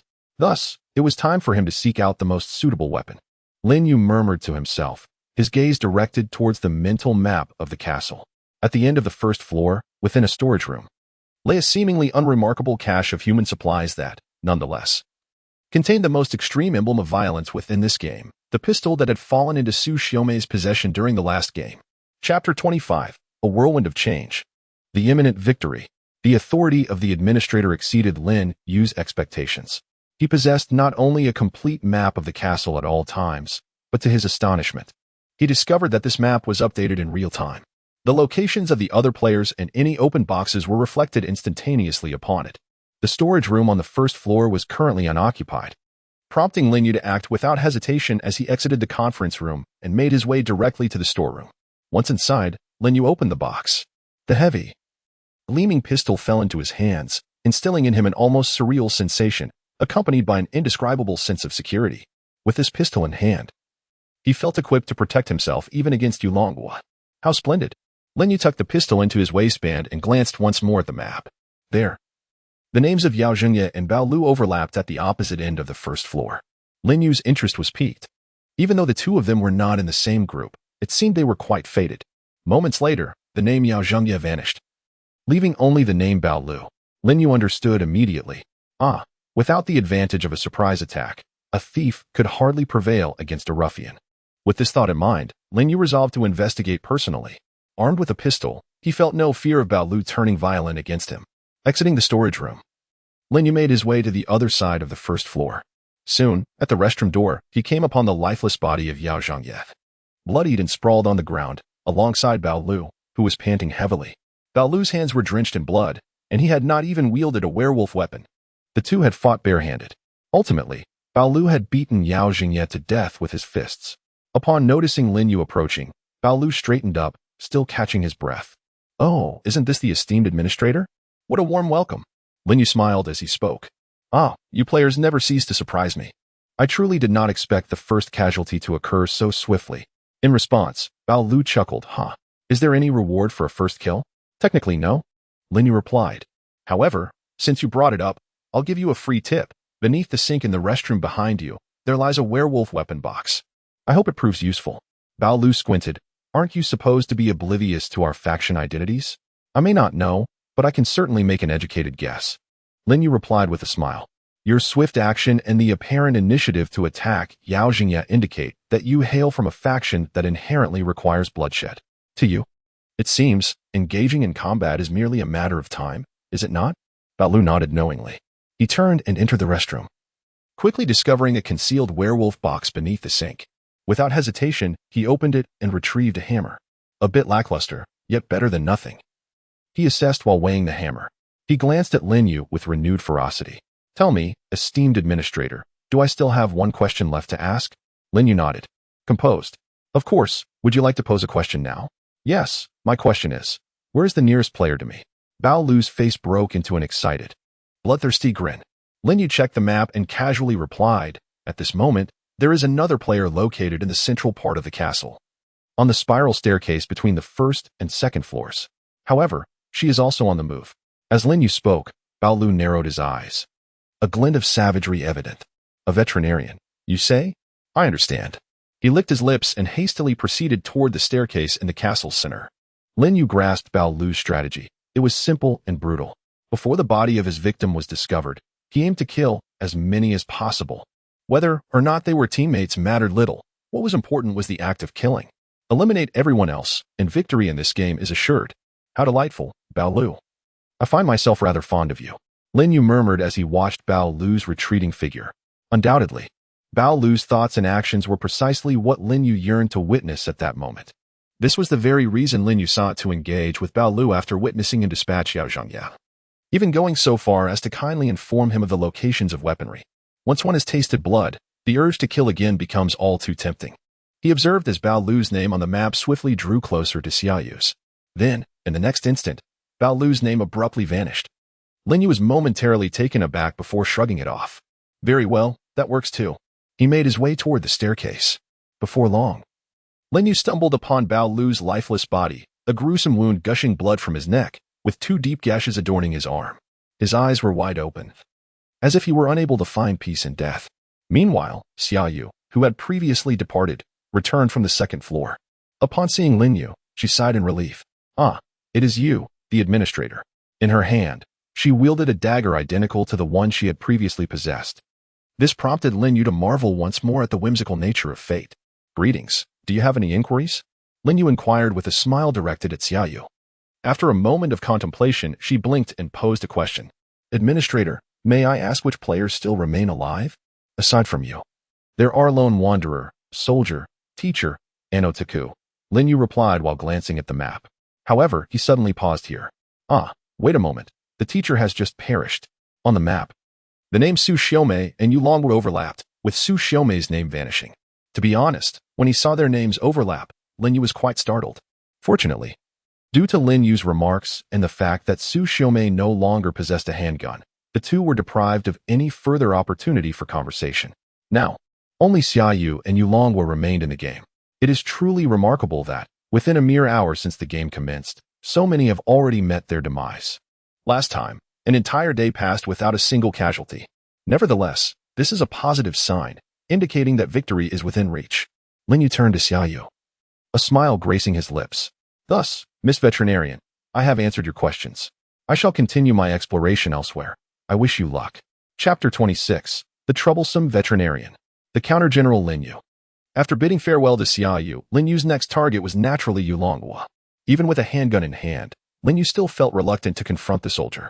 However, an encounter was inevitable. After all, that bullet in the chamber was most likely destined for him. Currently, only Yulongwu and Sha Yue remain among the werewolves.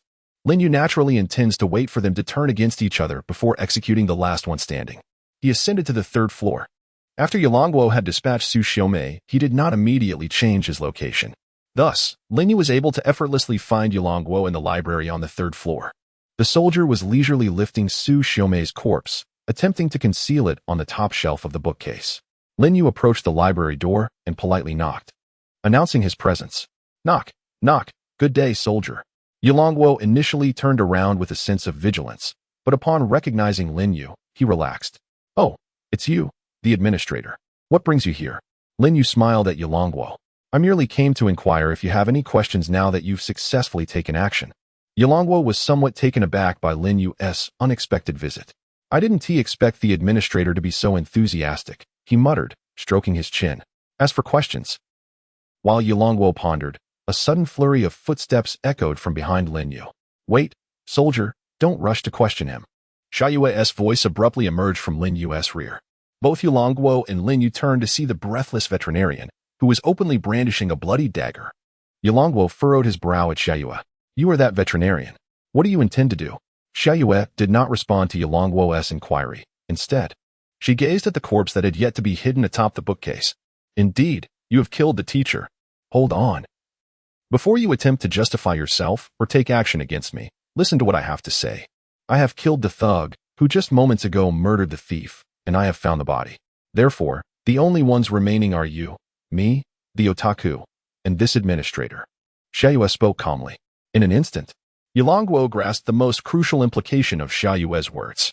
You mean to say that the administrator is also one of the players, and that the lone wolf does not exist? He looked at Sha Yue. His eyes filled with suspicion. Clearly, Yulongwu now mistrusted Sha Yue more than Lin Yu. Lin Yu, too, looked at Sha Yue with keen interest. Accusing the game administrator? Indeed, this group of newcomers is quite intriguing. Sha Yue fixed her gaze on Lin Yu and coldly remarked, Stop the charade. You are undoubtedly the lone wolf. This game likely has no administrator at all. As she spoke, Lin Yu crossed his arms, intrigued. What led you to this conclusion? Because the rate at which people are dying renders the intricate rules previously outlined in the letters utterly meaningless. The divisions of factions, voting and meetings. Even tasks hold no significance, for in the span of a single day, all participants will perish. It is with a sense of peculiarity that I ponder the origins of our current predicament, which can be traced back to the directives issued by this so-called administrator. His instructions have transformed this game into a mere contest of slaughter within a confined space. In other words, if we were to disregard the hints provided by this game administrator, would we not be engaging in the game in a more conventional manner?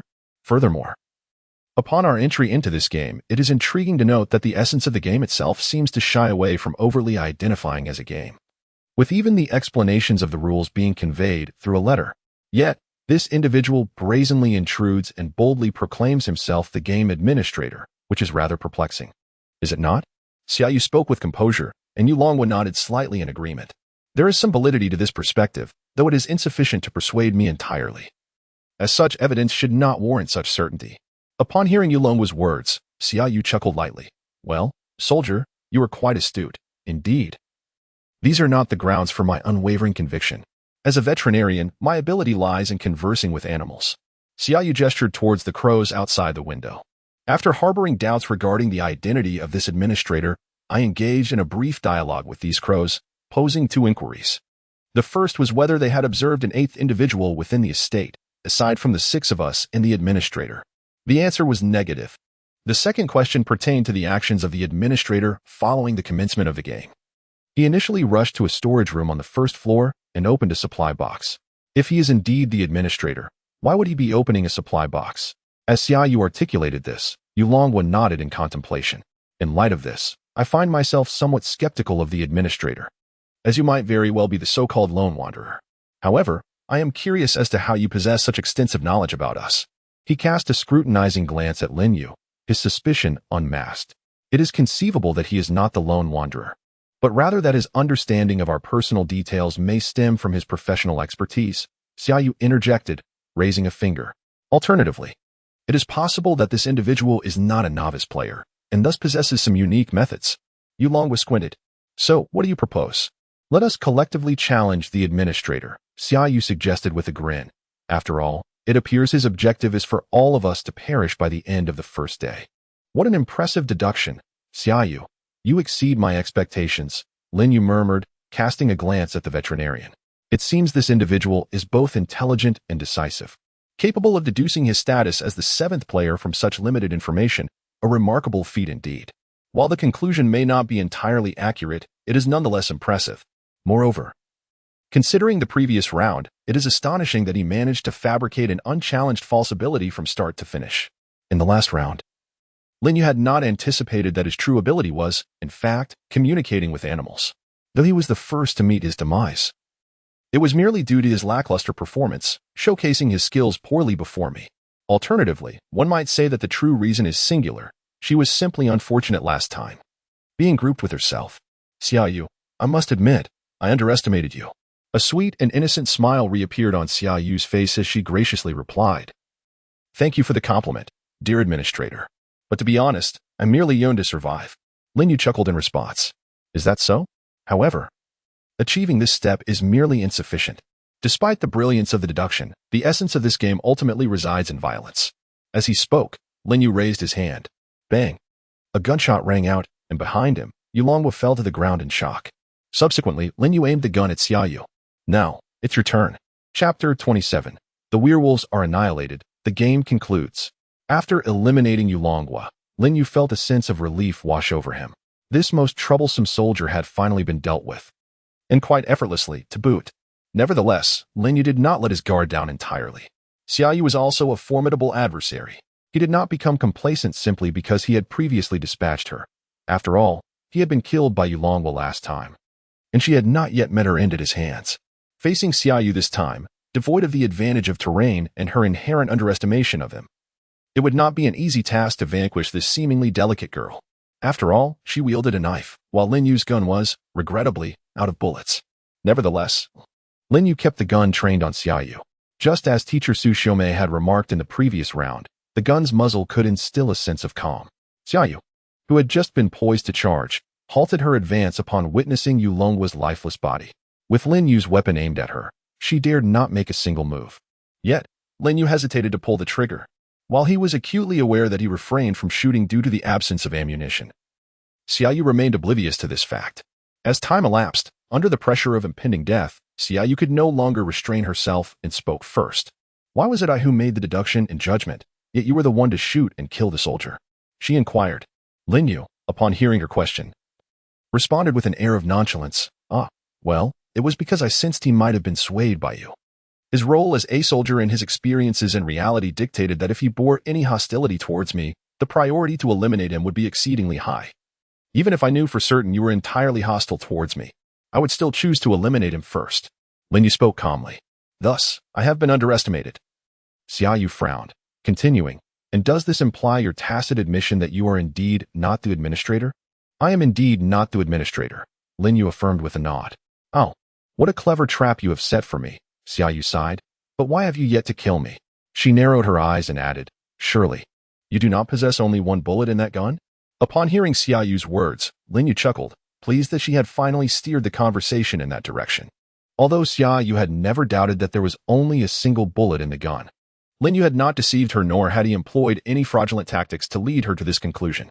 Thus, it was merely a misjudgment on her part, and it could not enable Lin Yu to activate the ability of a Deceiver to make the existence of a second bullet a reality.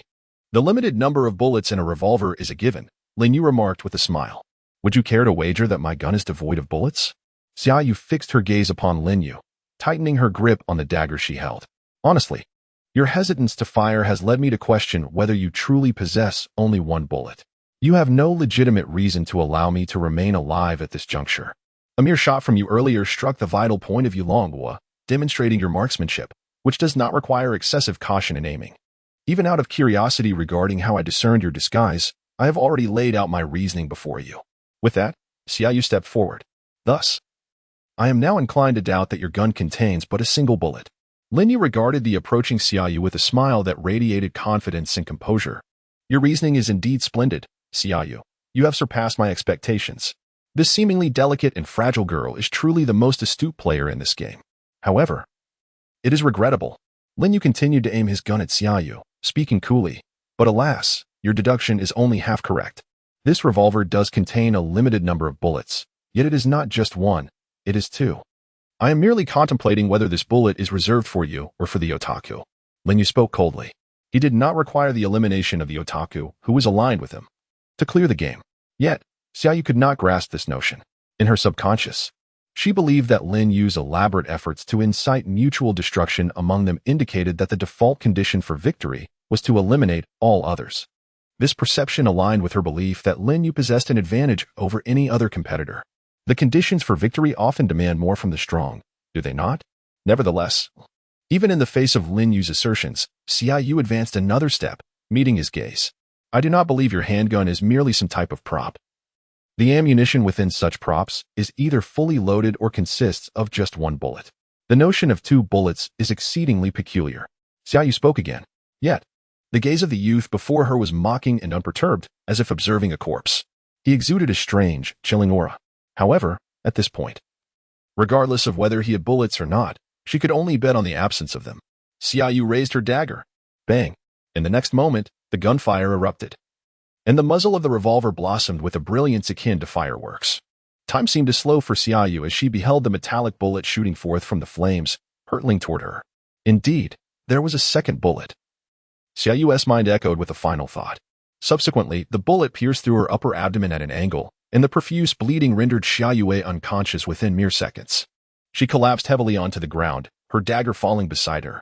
Lin Yu approached, lowering the muzzle of his gun, and looked down upon Xiaoyu, whose pupils had already lost their focus, letting out a sigh as he spoke.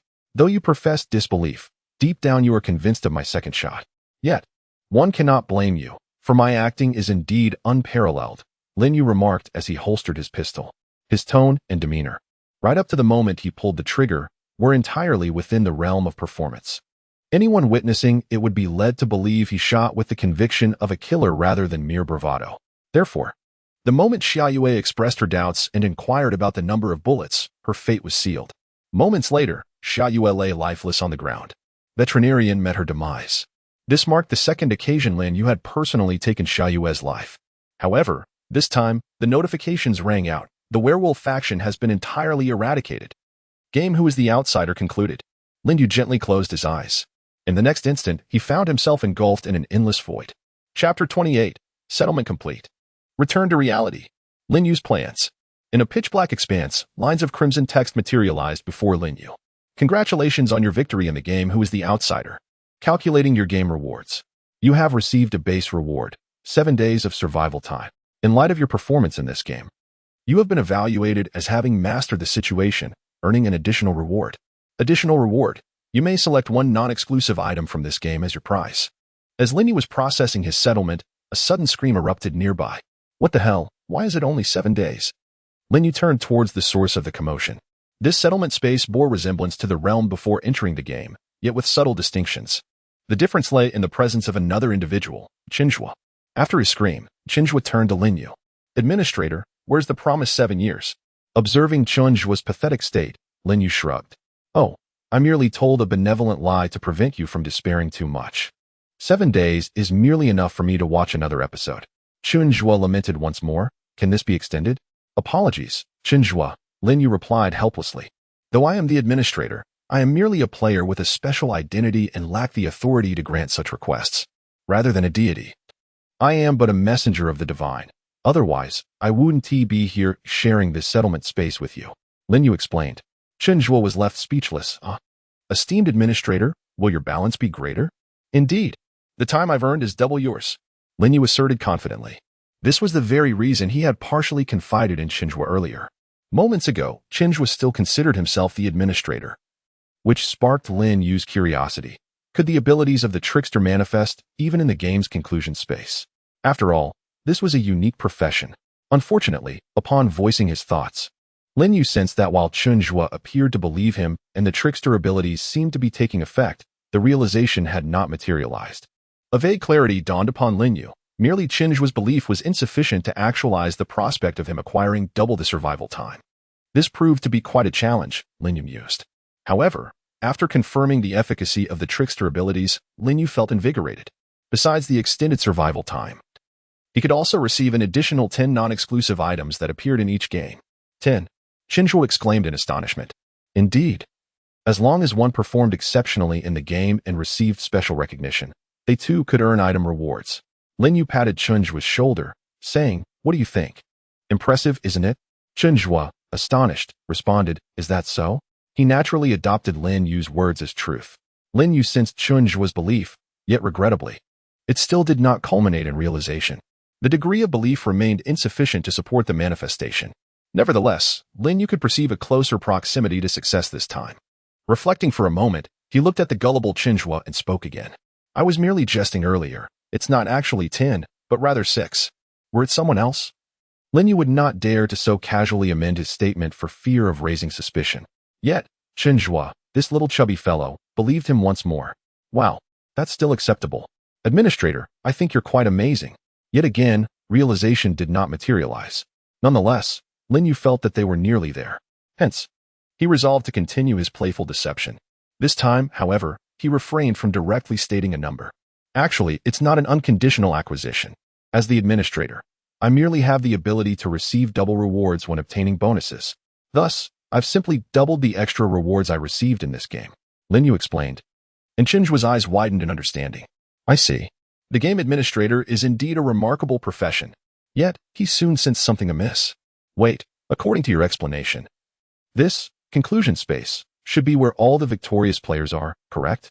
Why do I not see anyone else?" Lin Yu shrugged. "Oh, they all perished. Due to my introduction of special rules, they succumbed to mutual slaughter, and ultimately, the last 2 players fell together, resulting in a swift conclusion to the game, leaving only one victor." "What?" Chinjua's face registered shock, followed by a question. "Even that lone wanderer has perished." As he spoke, Lin Yu was momentarily taken aback, realizing that Chinjua still believed in the existence of the lone walker. Lin Yu nodded solemnly. Indeed, that lone walker had been ruthlessly slain by the veterinarian. Chinjua was astounded. "I can't believe that the veterinarian, a mere woman who wears glasses and appears so demure, could be so ruthless." Lin Yu paused, recalling that Xia Yu also did not wear glasses. Then he quickly corrected himself. "You must be mistaken. That was the teacher." "Oh, right." Chinjua scratched his head and then sighed. "I apologize. I'm just shocked by how brutal this game is." "Yes, it is quite cruel," Lin Yu replied softly. Chinjua's survival was indeed largely due to luck, as this little chubby fellow had diligently completed tasks as the only human identity card besides Lin Yu himself. However, luck is also a component of strength.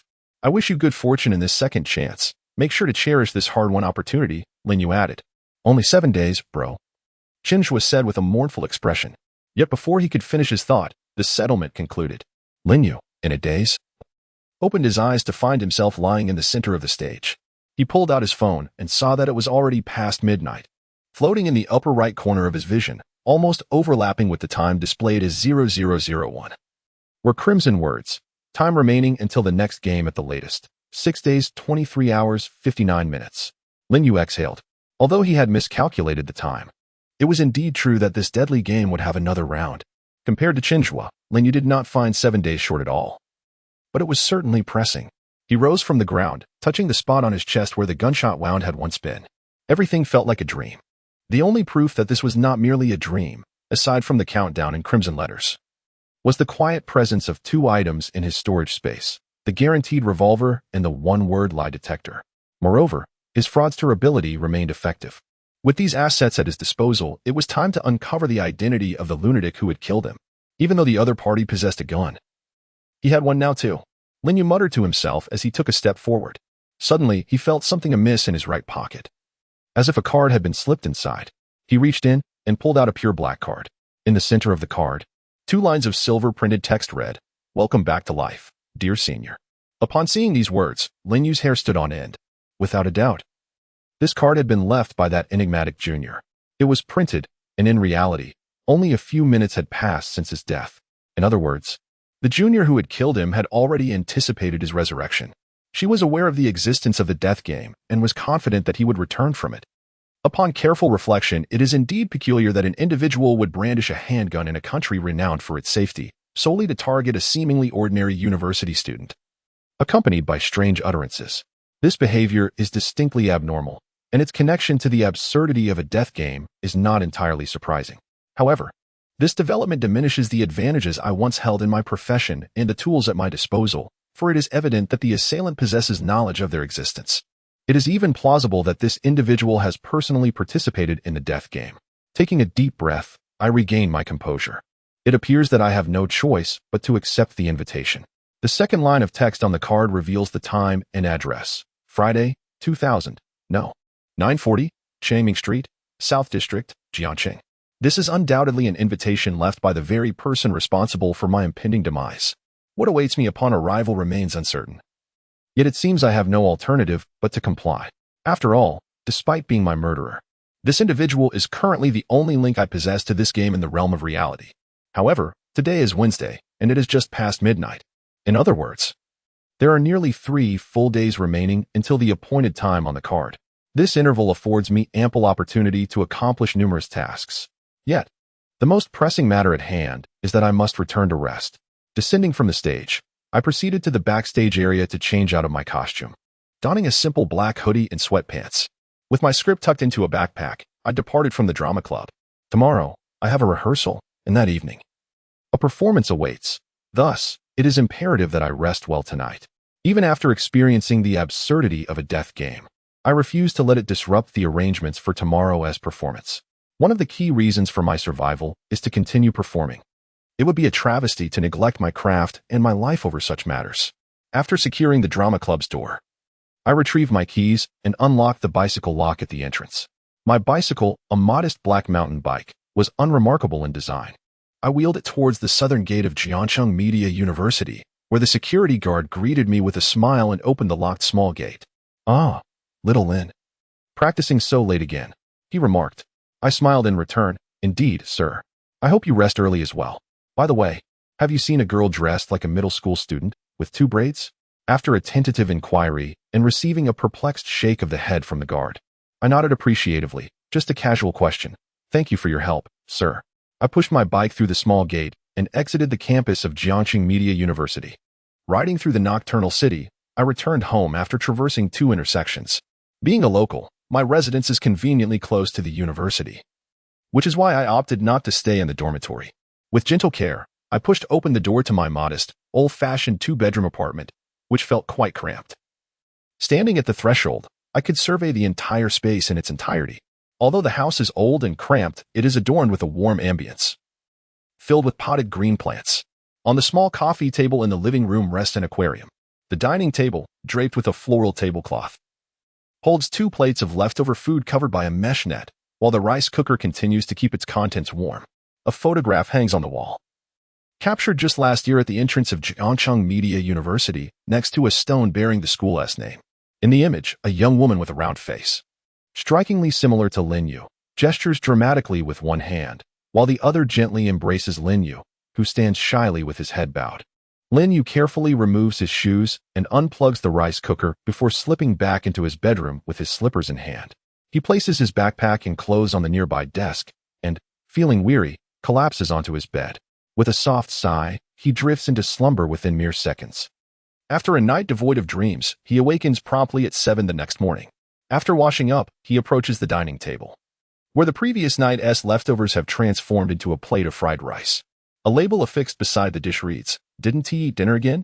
Clean up when you return," accompanied by a simple drawing of an angry face. Lin Yu picks up the note, folds it gently, and tosses it into the wastebasket beneath the table. Though lacking appetite, he senses the weight of the drawing's expression, prompting him to sit down obediently and finish the fried rice mixed with stir-fried green beans and shredded potatoes. Afterwards, he bicycles to school. Despite being a sophomore, Lin Yu finds himself with no classes that day. Arriving early at the campus, he heads straight for the drama club. Upon reaching the activity center, he encounters a familiar figure on the stage of the theater. A petite girl, clad in a white shirt and a baseball cap, paces back and forth while holding a script in one hand and a black marker in her mouth, her hands resting confidently on her hips.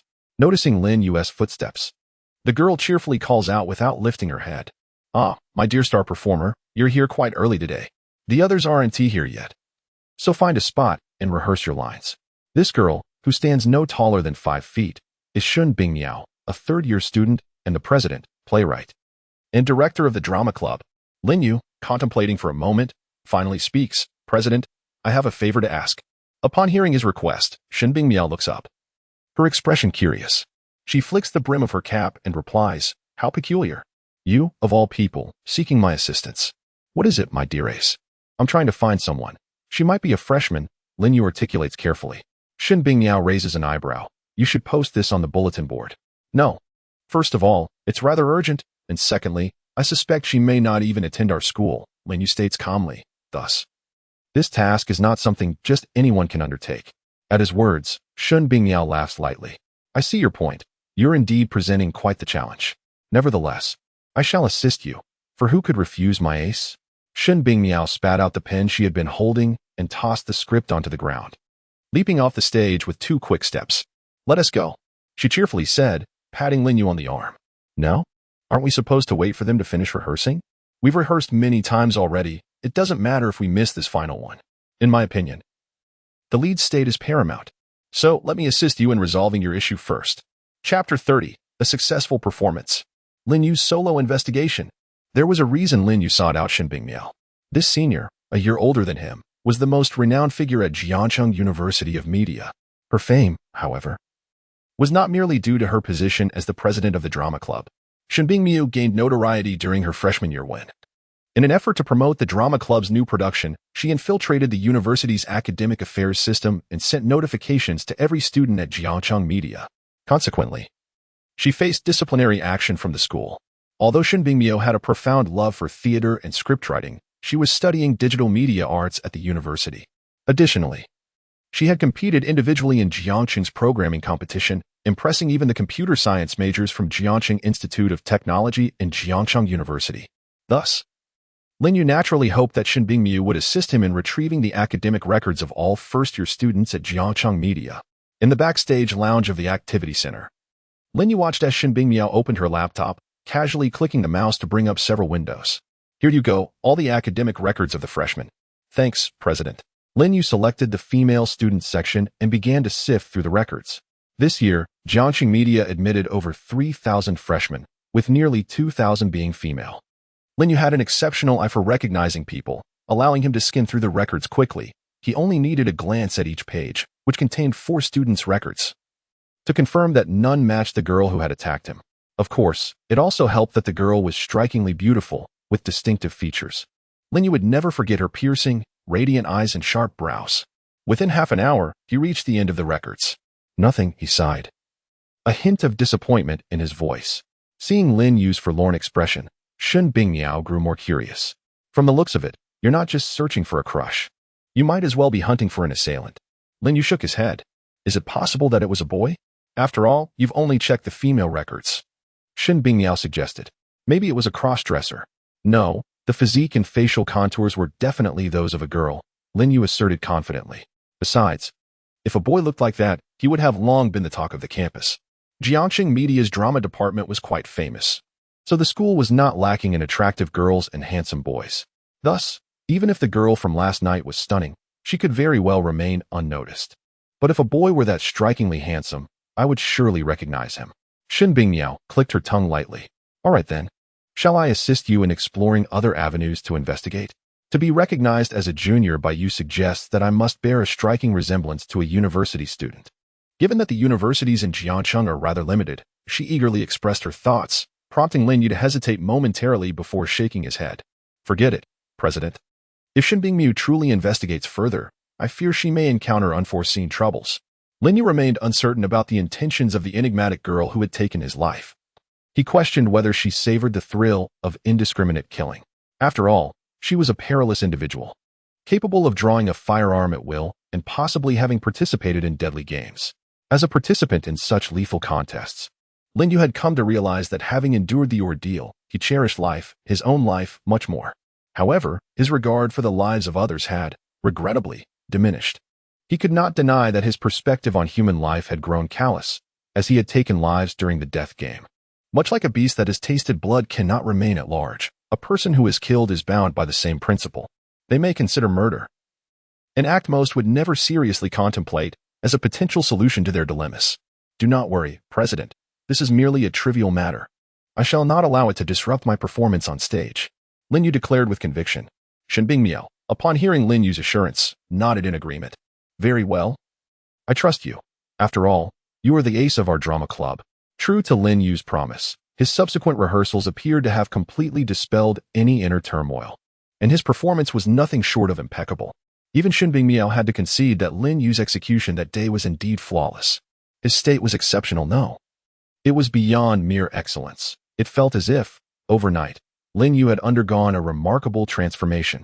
It was as if someone had held a gun to his head, compelling him to practice his craft relentlessly through the night. Shen Bingmiao mused. Little did she realize that her seemingly jesting remark, in a certain sense, held an undeniable truth.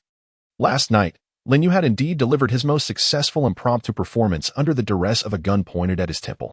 Portraying a detective, a player, a deity, Lin Yu could sense that his acting had indeed reached a new zenith following the harrowing experience.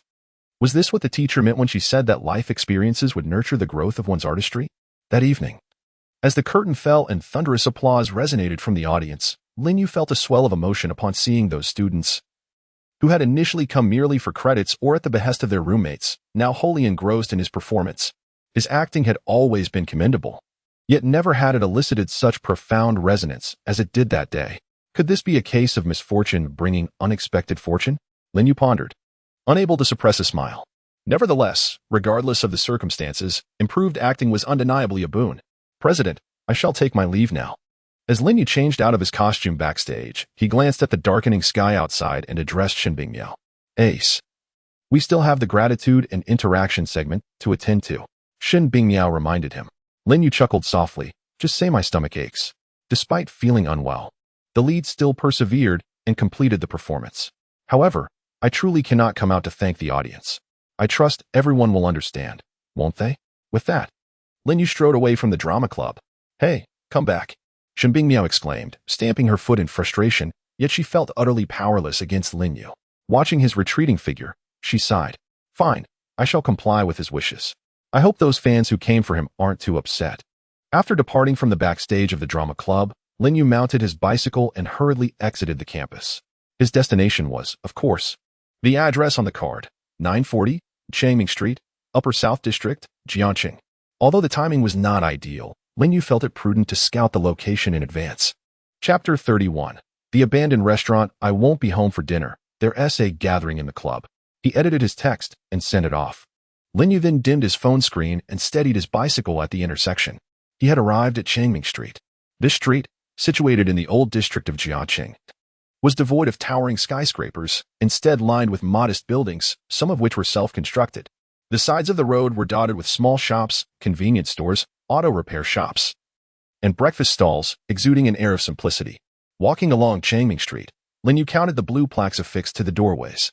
937, 938, 939. Lin Yu halted in his tracks. 940 had arrived. This place was larger than the others, yet it bore an air of desolation, for it was an abandoned two-story restaurant. The sign reading Jiangqing Family was tattered, and the door lock was encrusted with rust.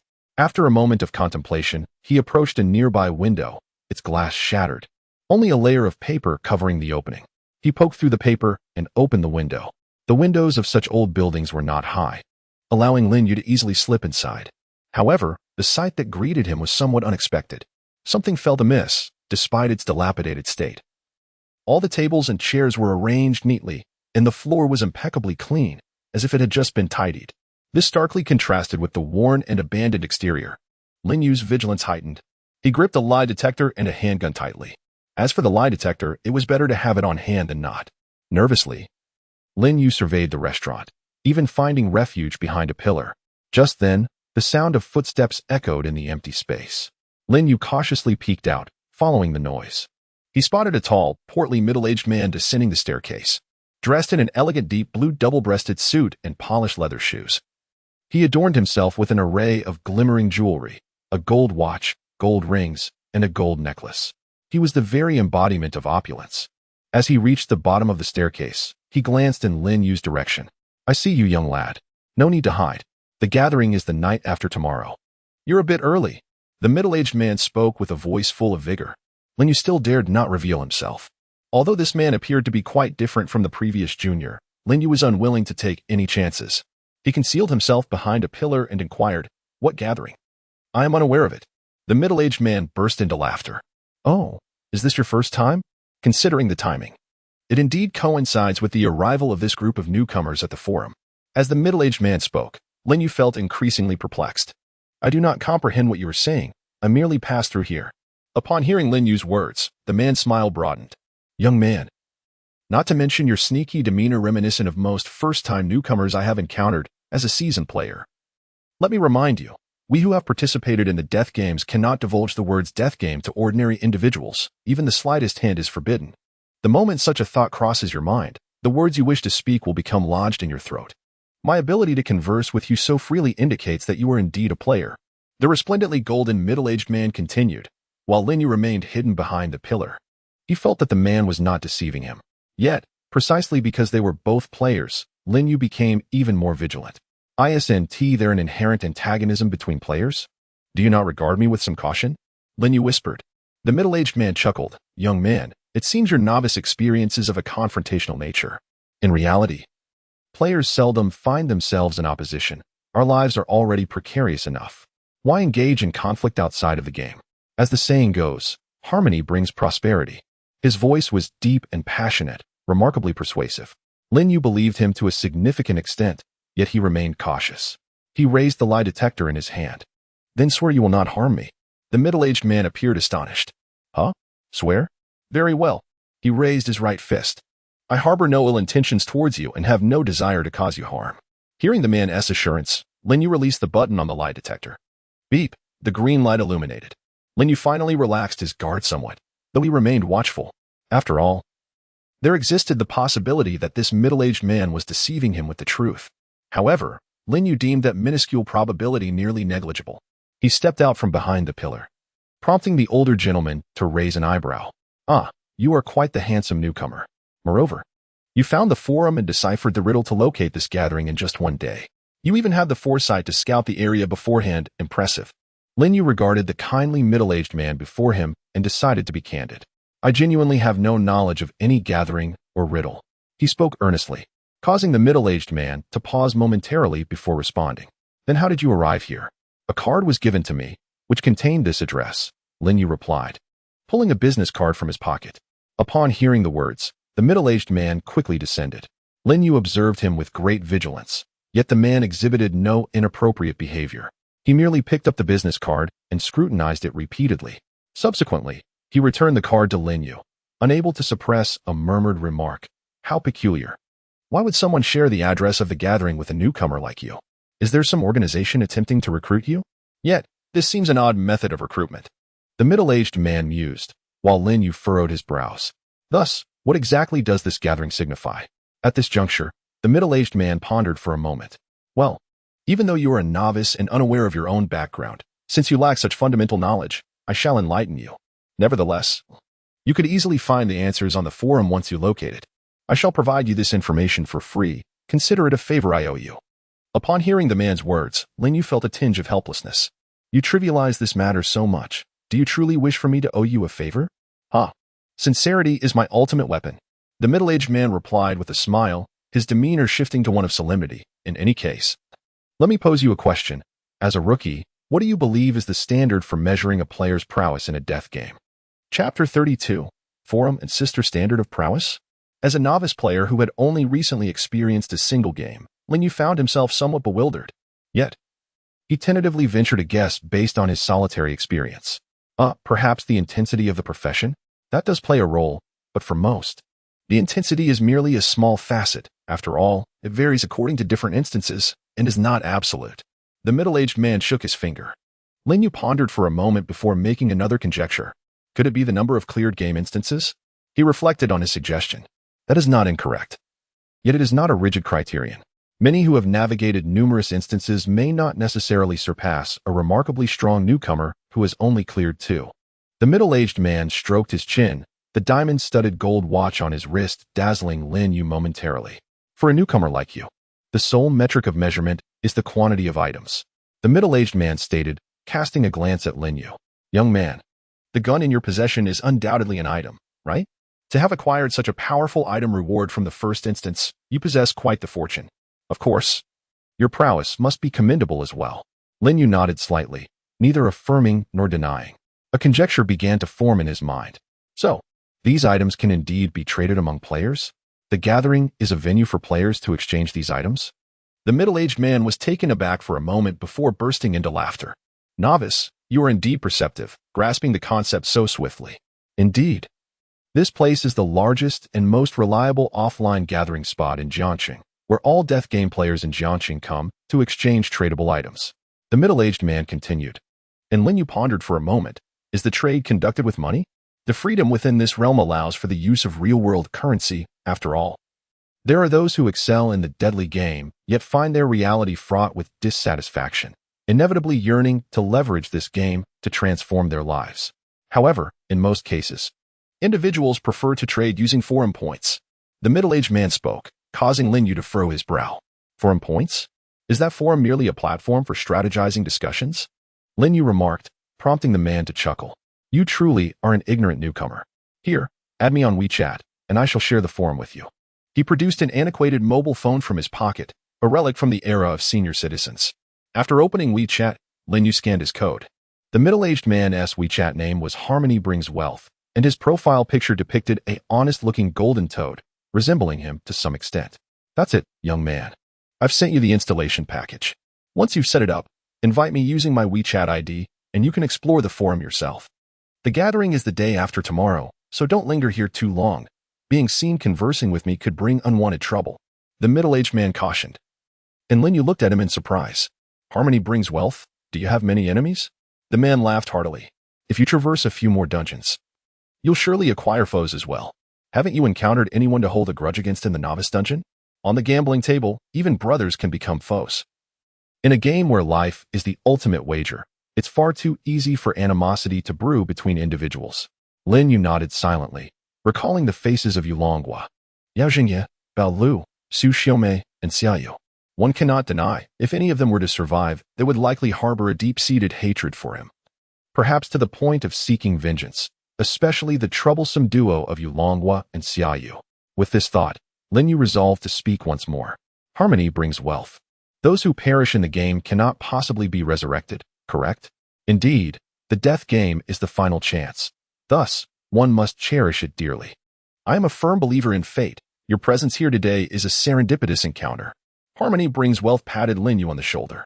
I hope to see you again at the gathering the day after tomorrow and the one next week.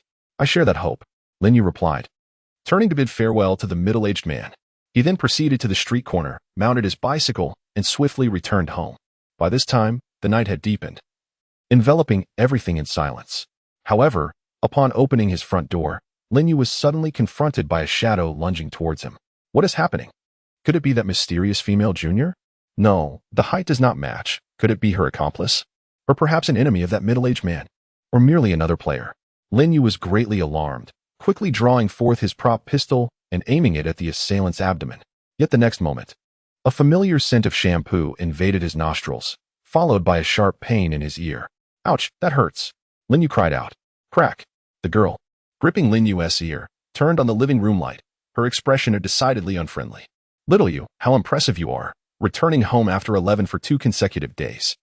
The round-faced girl sported short hair and wore loose loungewear as she sternly interrogated him. Lin Yu raised his hands in a plea for mercy. Sister, please spare me. I was rehearsing yesterday, and today I attended a gathering. The girl before him was none other than Lin Yu's only nemesis, his sister, Lin Zhao. Although she was merely 5 years his senior, the siblings had lost their parents at a young age. Over the years, Lin Zhao had gone from working diligently to support herself to dropping out of school to open a shop and finance Lin Yu's education, resembling a mother figure to him. Lin Yu, who generally remained indifferent to others, held an unwavering concern for his sister. Nonsense. I just ran into your club president at the store, and she said there was no gathering whatsoever. Lin Zhao's voice escalated by an octave. So you've taken to lying now, have you? With that, she stood on her toes and snatched the revolver from Lin Yu's hand. You even have a gun. Do you intend to use it against me? He exclaimed. It's just a prop from the club. I brought it back to get a feel for it. Lin Yu explained cautiously, I was startled when you jumped out from the darkness, so I took it out for courage. Lin Zhao, hearing his words, felt a mix of exasperation and resignation. All right then, where did you actually go tonight? Lin Yu hesitated, not wishing to deceive his elder sister, yet. As a middle-aged man once remarked, the matters concerning the death game were simply unspeakable. It was as if some invisible force sealed his lips. Finally, Lin Yu could only smile and respond. The character I played was perilously close to death, and I immersed myself too deeply. So I rode my bike to the riverside to clear my mind. I lied to avoid worrying you. After enduring the death game, Lin Yu realized that his acting skills had undergone a profound transformation. Not only had today's performance elevated his abilities, but he also found himself increasingly adept at applying his skills in everyday life, rather than mere enhancement. It was more an awakening. The death game had reminded Lin Yu that he could employ his acting in reality as well. For instance, telling his sister a harmless lie. Faced with Lin Yu's sincere words, Lin Zhao had no reason to doubt him. Her initial anger morphed into concern. Well then, little Yu, you should go rest. Don't take acting too seriously. We can take a break. I have my own shop now, and I can support you. In the past, Lin Yu, as an experiential actor, would completely immerse himself in his roles, often struggling to detach from them. Lin Zhao had witnessed such moments, particularly after coming across several short videos online about a famous actor who, unable to escape his role, tragically took his own life. Lin Zhao grew fearful of such occurrences. Lin Yu's only family was Lin Zhao, and she was just as much his anchor. As he gazed into his sister's concerned eyes, he returned to his room. While relief washed over him, a twinge of guilt lingered in his heart. Indeed, humanity often exhibits a double standard. Or perhaps it is accurate to assert that those who find themselves ensnared in this death game are, without exception, staunch egoists. Lin Yu murmured in a tone of mild derision. Within the confines of this lethal game, he had perpetrated deceit, orchestrating the demise of 5 living souls, even personally extinguishing the lives of 2, which merely left him with a fleeting sense of reflection. Yet, when faced with a fib directed at a loved one, observing their cautious demeanor stirred an unsettling feeling within him. Nevertheless, Lin Yu was not one to indulge in self-reproach. He was a man of remarkable resilience, after all. Ultimately, he attributed the blame to this peculiar death game and the individual responsible for his plight. He resolved that during the gathering tomorrow, he must seize the opportunity to confront her and explore whether he could indeed leverage the assembly to enhance his circumstances. With this determination solidified, Lin Yu did not hesitate. He locked the door to his room and activated the installation package delivered by the amiable benefactor. Upon initiating the installation, a new icon emerged on his desktop. A void of complete darkness. The name was strikingly simple, merely 2 forums. So it is truly called Forum, Lin Yu mused, half in jest, as he had anticipated a more elaborate designation. Despite his jesting, he had to concede that the naming and iconography exuded an air of mystery and sophistication. He clicked on the icon, revealing an exceptionally minimalist interface, an expanse of black with a solitary input box devoid of any instructions. Were it not for the flashing white cursor beckoning him to input something, he might have doubted whether his phone had entered a state of blackout. Upon engaging the input box, the keyboard materialized, although no textual guidance indicated what he should enter. He recalled the words of the amiable benefactor inviting him to input his WeChat ID. He dutifully entered the WeChat number of the benefactor. As anticipated, the input box flickered twice, transforming into 2 characters, welcome. Subsequently, a new input box appeared, this time accompanied by a prompt, enter your nickname and account. After a moment's contemplation, he chose not to follow the benefactor's lead by using his WeChat ID as his account. Instead, he entered the number 1938. A homage to his favorite playwright and dramatic theorist, the year 1938 marking the passing of this theatrical luminary. Lin Yu then wrestled for a brief moment with his choice of nickname. Ultimately, he settled on the 2 characters, director. Initially inclined to choose actor, he reconsidered, fearing it might reveal too much about himself. Although, from a rational perspective, it was nearly impossible for anyone to ascertain his identity from just those 2 words. Taking a more circuitous route provided him with a sense of inner peace. Why not indulge in that? After completing these entries, the input box flickered once more. Soon, new words materialized. Welcome to the forum. The text faded, and a remarkably straightforward forum interface emerged, comprising 4 main sections: announcements, discussions, strategies, and bounties. Lin Yu glanced over the announcements, which resembled those of a typical forum, filled with an abundance of content regarding the imposed bans on certain users. Most of the posts lacked substance, with only a handful permanently restricting organizational members from accessing the forum, piquing Lin Yu's interest. It seemed that the management of this forum was not entirely neutral. He mused silently. He discreetly noted the names of the restricted organizations. The pinned posts featured the Psychological Society, Freedom Alliance, and Predators. The Predators certainly exuded an unsavory aura, yet the other 2 organizations left Lin Yu pondering the forum's inclinations. Furthermore, the pinned announcement regarding the forum's rules merely stated that personal attacks, rumor-mongering, and irrelevant information were prohibited. It did not even clarify why members of these 3 organizations were barred from the forum. Was it due to ongoing large-scale verbal disputes? Lin Yu could not ascertain. Nevertheless, this was of little importance as he continued to browse the forum. In the discussion section, numerous posts were consistently being elevated, although the titles left Lin Yu somewhat bewildered. Rational discourse. Can the intensity of 2 completed professional tasks truly rival that of exclusive items? Is the ruffian, a rule-based profession, the most inept in pure survival categories? Esteemed players, I am eager to know the effective duration of the judge's abilities in reality. Seeking to exchange powerful offensive items. Interested parties, please message me. Who is stronger in a one-on-one duel, the general or the master? High City, female, newcomer, seeking guidance. Video verification available. Each post left Lin Yu with a sense of partial understanding, allowing him to vaguely delineate the profiles of other players, yet he could not fully comprehend their discussions. Perhaps it would be prudent to explore the strategies first, he pondered, as he opened the next section of the forum. Upon entering the strategy section, Lin Yu was taken aback. Goodness. Chapter 34. Types of Games and Professions. As soon as he accessed the strategy section, he noticed a prominently pinned post highlighted in red, a must-read guide for newcomers. Lin Yu promptly clicked on it, his actions swift. After finishing the post, he could not help but exclaim, it truly lived up to the title of a must-read for newcomers. The information was well-structured, addressing nearly all his queries. In fact, it encompassed any potential questions that a newcomer might have. The post included 3 sections, one on the death game, another on the forum itself, and the last offering advice on interacting with other players. The first section pertained to the death game. The author of the guide had contributed to this portion, which primarily consisted of various speculations. The origins of the death game were widely debated, with many organizations forming precisely due to differing interpretations of this matter. The prevailing theory posited that it was a game crafted by a god, providing participants with a second chance. All players engaging in the game had experienced death at least once. Moreover, each time a player successfully completed a dungeon, they could extend their life by an additional 7 days. Within 7 days, as the opening of the dungeon approaches, a blood-red inscription will provide new hints, guiding players on how to enter the next gaming instance. Players may utilize a special teaming item to join another player's game, thereby evading their original dungeon. Within the instance, players have the opportunity to acquire items.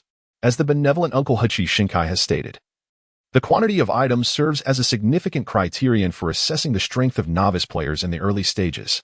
Furthermore, the author mentions that once players have transcended the novice phase, they will face a challenge known as Ascension. Those who succeed will exhibit a stark contrast in strength compared to other players. However, the author refrains from elaborating on the specifics of Ascension, seemingly concerned about misleading newcomers. Regardless of a player's prowess, no one can evade the weekly dungeon. Although some special items allow for additional dungeons, undertaking them early does not reset the 7-day countdown. Upon reading this, Lin Yu felt a twinge of disappointment. Despite prior knowledge, the certainty of a weekly obligation still weighed heavily on him. Is this truly a fresh start? Contemplating this death game weekly must demand considerable mental energy. Lin Yu felt tempted to voice his grievances to the deities who inscribed the blood words regarding their misleading promotions. Nevertheless, Lin Yu ultimately calmed his emotions. This life, after all, was a serendipitous gift, and viewing the forum instilled in him a sense of detachment. As if he were not alone in this struggle. Perhaps this is the essence of the forum, realizing that countless others endure similar trials brings him some solace. The subsequent guide mentions invaluable insights within the death game, such as the types of professions and instances. Each player awakens to a profession, which serves as their primary means of survival within the death game. Professions are categorized, ranging from the straightforward enhancement type, which significantly boosts a specific ability, to the game-related information type and rule type. The former allows access to critical information within the game, while the latter enables alterations to the game's rules. Additionally, there are skill types that grant particular abilities, as well as the elusive special type, which is difficult to categorize. Professions fall into two categories: common professions and unique professions. The distinction is quite simple. Common professions may overlap, whereas unique professions are exceedingly rare. However, it is not necessarily true that a unique profession surpasses a common one in strength. Current information suggests that the abilities of unique professions tend to be notably complex and distinctive, with their bearers being exceptionally scarce. Most unique professions can be classified under the special type. Upon reading this, Lin Yu felt enlightened, realizing that in my first game, I had encountered all types of professions. The soldier and otaku represent the enhancement type, while the teacher embodies the information type. The term ruffian epitomizes the rule-based archetype, while thief and veterinarian represent the skill-based category. As for his own vocation, the con artist not only falls under the specialized type but is also an exceedingly rare unique profession. Having encountered such a diverse array of professions in this initial game, Lin Yu could not help but feel a sense of fortunate serendipity. With the knowledge gleaned from this guide, the prospect of engaging in fraud became significantly more accessible. He resolved to seek out additional guides and memorize the abilities associated with various professions. Deeply grateful to the creator of this forum, Lin Yu realized that, with proper application, he could embody any profession of his choosing in future quests. No longer would he need to struggle as he did when fabricating a detective role. He could simply utilize pre-existing templates. In fact, Lin Yu speculated that he might have to rely on these established roles in the future, as most players would likely have also consulted the forum. Once a profession is announced, unless it is a unique profession, others would undoubtedly be aware of its capabilities. However, Lin Yu did not rush to examine summaries of other professions' abilities. He continued to delve into this essential beginner's guide, which also outlined various types of game quests. Similar to the classification of professions, these categories were determined by players themselves and did not originate from the game developers. Based on the completion criteria and primary challenges encountered, quest types could be primarily categorized as follows: confrontation, survival, puzzle solving, and slaughter. As the name suggests, confrontation quests center on player versus player conflict, typically requiring players to vanquish opposing factions or eliminate all rivals. Survival quests predominantly focus on enduring, necessitating players to survive for a specified duration, often set against extreme environments or formidable, yet predictable threats. The puzzle-solving category mandates the resolution of specific enigmas to succeed. These quests may appear straightforward, but they often incorporate instant death mechanics, resulting in a surprisingly high mortality rate. Conversely, slaughter quests are the most straightforward, featuring monsters that, while present, can indeed be defeated. Chapter 35: Methods of Earning Money. Having absorbed the insights from this beginner's guide, Lin Yu felt increasingly enlightened regarding the death game. Due to the nature of the con artist profession, his understanding of the game would translate into tangible strength. Unfortunately, he was uncertain about the mechanics of advancement, or else he might have played the role of a more formidable expert. Reflecting on this, Lin Yu subsequently downloaded several other guides for further exploration, diligently reading through them. In no time, he clarified numerous elements beyond the death game, such as the upcoming gathering scheduled for the day after tomorrow. As the esteemed Uncle Huchi Shunkai has articulated, gatherings and this forum are inextricably linked. Through transactions, one can acquire forum points, which have become a form of currency due to their initial utility in posting bounties to engage others in dungeon runs or to inquire about information, all payable with points. Moreover, the forum itself offers a service to exchange points for currency, a conversion rate where 1 point equates to 100 yuan. However, conversely, players cannot obtain points by simply recharging with yuan. To acquire points from the forum, aside from obtaining them from others, one must contribute by posting valuable content or completing tasks assigned by the forum. Among the bounty listings, numerous tasks and individuals seeking rewards are published by the forum. Lin Yu felt that these matters were somewhat distant from him, so he refrained from delving deeper into this aspect. His primary focus remained on the gatherings themselves. Each city boasts distinct locations for these assemblies, which are not organized by the forum but rather by local entities that have received official recognition from the forum, thus enabling them to be publicized and promoted. Naturally, there are also spontaneous small gatherings that lack forum endorsement. However, The safety and necessity of attending such events are left to the discretion of the players to assess. Although it seems that individuals who resort to violence in these scenarios may be blacklisted by the forum and possibly monitored by an organization known as the administrators. For the victim, the consequences are of little consequence once life is lost. Fortunately, the address Lin Yu received that day was indeed a formally recognized gathering point by the forum in Jiangcheng, with the details aligning perfectly. Furthermore, the information about the gathering's coordinator, referred to as the Tycoon, led Lin Yu to suspect that this individual might be the same Uncle Hachi Shinkai he encountered on WeChat. He mused that the moniker indeed suited the gentleman's demeanor. After perusing these strategies, Lin Yu succumbed to a deep slumber. The following morning, he awoke from his slumber. Despite having 2 general education classes scheduled, Lin Yu, who had little interest in the entrepreneurial guidance offered to university students, decided to take the day off and remain at home to further study his strategies. After considerable contemplation, a thought emerged in his mind, a plan to capitalize on this gathering and generate income to support his sister, Lin Zhao. Given that this game has already come into existence, my life can no longer return to its former tranquility. Therefore, I shall seize this opportunity to earn some money to improve the living conditions for both myself and my sister. Lin Yu exhaled, his expression resolute. The simplest method to earn money would be to sell items at the gathering. After all, once engaged in the deadly game as dungeons, one cannot bring in a personal arsenal, no matter how vast. Experiments have shown that upon entering the game, the only possessions one can carry are the clothes they wear. The restrictions on carrying items such as cards are already quite stringent. Food, water, and even simple items like paper, pens, and lighters cannot be brought inside. Even the clothing one wears is subject to limitations. If one dons a bulletproof vest or attire with overtly specialized functions, they risk being stripped down to their bare essentials upon entry to the game. Thus, items in this game hold immense value. Imagine if Lin Yu had managed to bring forth a substantial supply of bread and water from novice dungeons into a survival quest primarily focused on sourcing food. The challenge would undoubtedly diminish significantly for him, not to mention numerous weapon-type items that could greatly enhance combat prowess. Although there exists a considerable number of enhancement professions, many resemble the otaku archetype. Professions like soldier, which can substantially boost frontline combat capabilities, are highly coveted across various organizations. Other professions seeking to elevate their combat effectiveness must primarily rely on items. Lin Yu is acutely aware of this. The surefire revolver in his possession instills in him a formidable sense of confidence.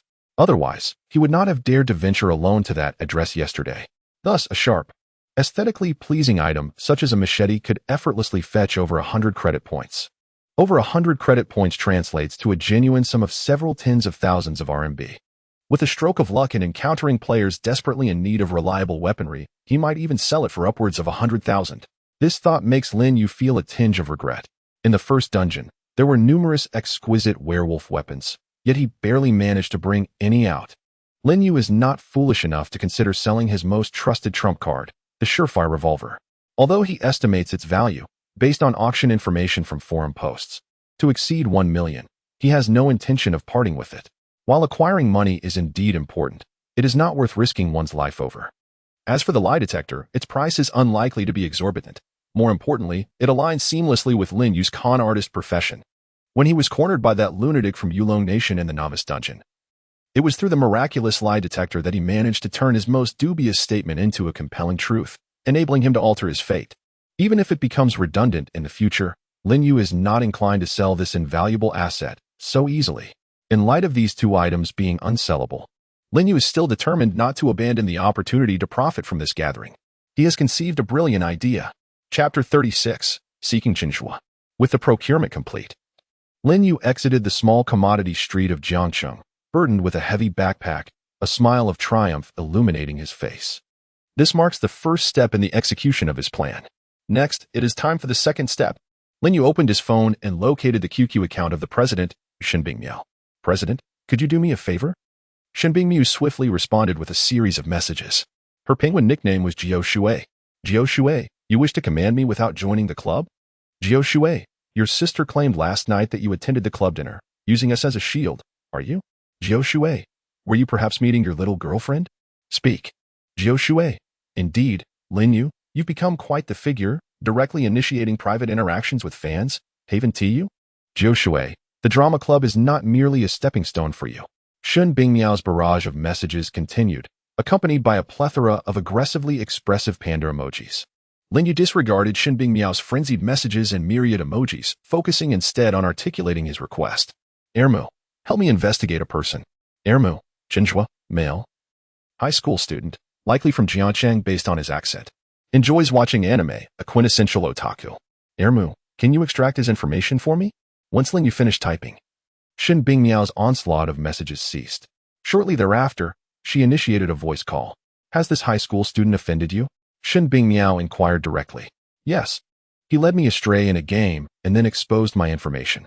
I wish to retaliate, but my skills are insufficient. I only managed to ascertain his real name is Jinhua. From across the screen, Lin Yu's fabrications grew increasingly polished. Understood. I detest those who sabotage others in games and then reveal their identities. Allow me to administer justice. Shun Bingmiao hung up. Lin Yu stood there, waiting with his bag for a few minutes, soon receiving a message from Shun Bingmiao. It was a package file. Upon opening it, he found Jinhua's complete information, ranging from his ID number to home address and various social media accounts. The individual S-Penguin nickname, I like Zioi, confirmed his identity without needing to view a photograph. Shun Bingmiao sent another message. Jiu Shui, is this Jinhua? Ermu, yes, thank you. Jiu Shui, how do you plan to deal with him? Do you need me to hack his account? Ermu, no need. I believe he is from Jiangcheng. I intend to confront him in person. After replying to the club president, Lin Yu exhaled. Jinhua was indeed from Jiangcheng. Lin Yu had suspected as much from his accent. Moreover, although Jinhua wore a shirt adorned with anime characters, his lower attire resembled the athletic pants typical of Jiangcheng high school uniforms. While such clothing was similar nationwide, subtle regional differences remained. Lin Yu recalled and felt that Jinhua's outfit was unmistakably reminiscent of Jiangcheng High School. Since he was from Jiangcheng, many complications could be bypassed. Even if Jinhua were not from Jiangcheng, it would not significantly hinder Lin Yu's forthcoming plans. At worst, he would communicate with Jinhua online. However, meeting him in person would be ideal. I didn't expect this chubby fellow to have decent grades. Lin Yu muttered as he glanced at Jinhua's school. This high school ranked among the top tier in Jiangcheng, though not the best. Its annual college admission rate was quite impressive. Every few years, there occasionally emerges a student who gains admission to one of the two most prestigious universities in the nation. On fortunate occasions, an entire cohort may yield two such individuals. Lin Yu, with his backpack slung over his shoulder, mounted his bicycle and set off directly towards Jiangcheng No. 6 High School. Though the school was not in close proximity to Lin Yu's home, he departed from a bustling commodity market situated near the heart of Jiangcheng. Thus, no destination within Jiangcheng was ever too far away. After approximately 20 minutes of cycling, he arrived at the entrance of Jiangcheng No. 6 High School. After securely parking his bicycle in the designated area, Lin Yu approached the reception room with a smile. Good afternoon, sir. I'm a university student from Jiangcheng Media. My cousin is in class 5 of the second year at your school, and he left his workbook at home. He is anxious about the inspection, so I have come to deliver it to him. As he spoke, Lin Yu produced his student ID from his backpack. The security guard in the reception room glanced at Lin Yu's credentials and his cheerful demeanor. The image of this bright and well-meaning university student naturally dispelled any doubts the guard might have had. Moreover, it was a leisurely Friday afternoon, and under the clear blue sky, the guard felt somewhat relaxed. Go on.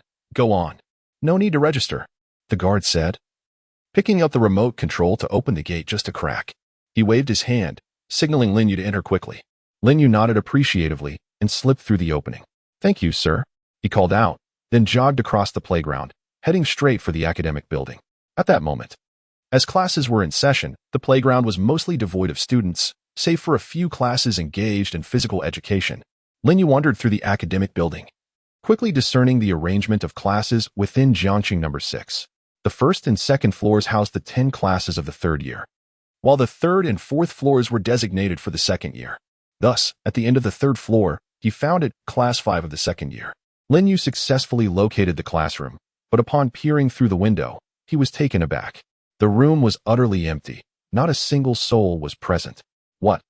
Lin Yu exclaimed, hastily pushing open the door and stepping up to the podium. There, he noticed from the schedule that the current lesson was physical education. A wave of resignation washed over him.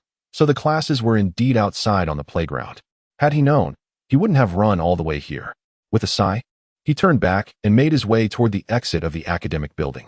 Soon, he returned to the playground, and began searching for Chunjua's figure. After an unsuccessful search, Lin Yu, displaying his ability to adapt, approached two students who appeared familiar. "Excuse me, could you please tell me where Class 5 of the second year is holding their lessons?"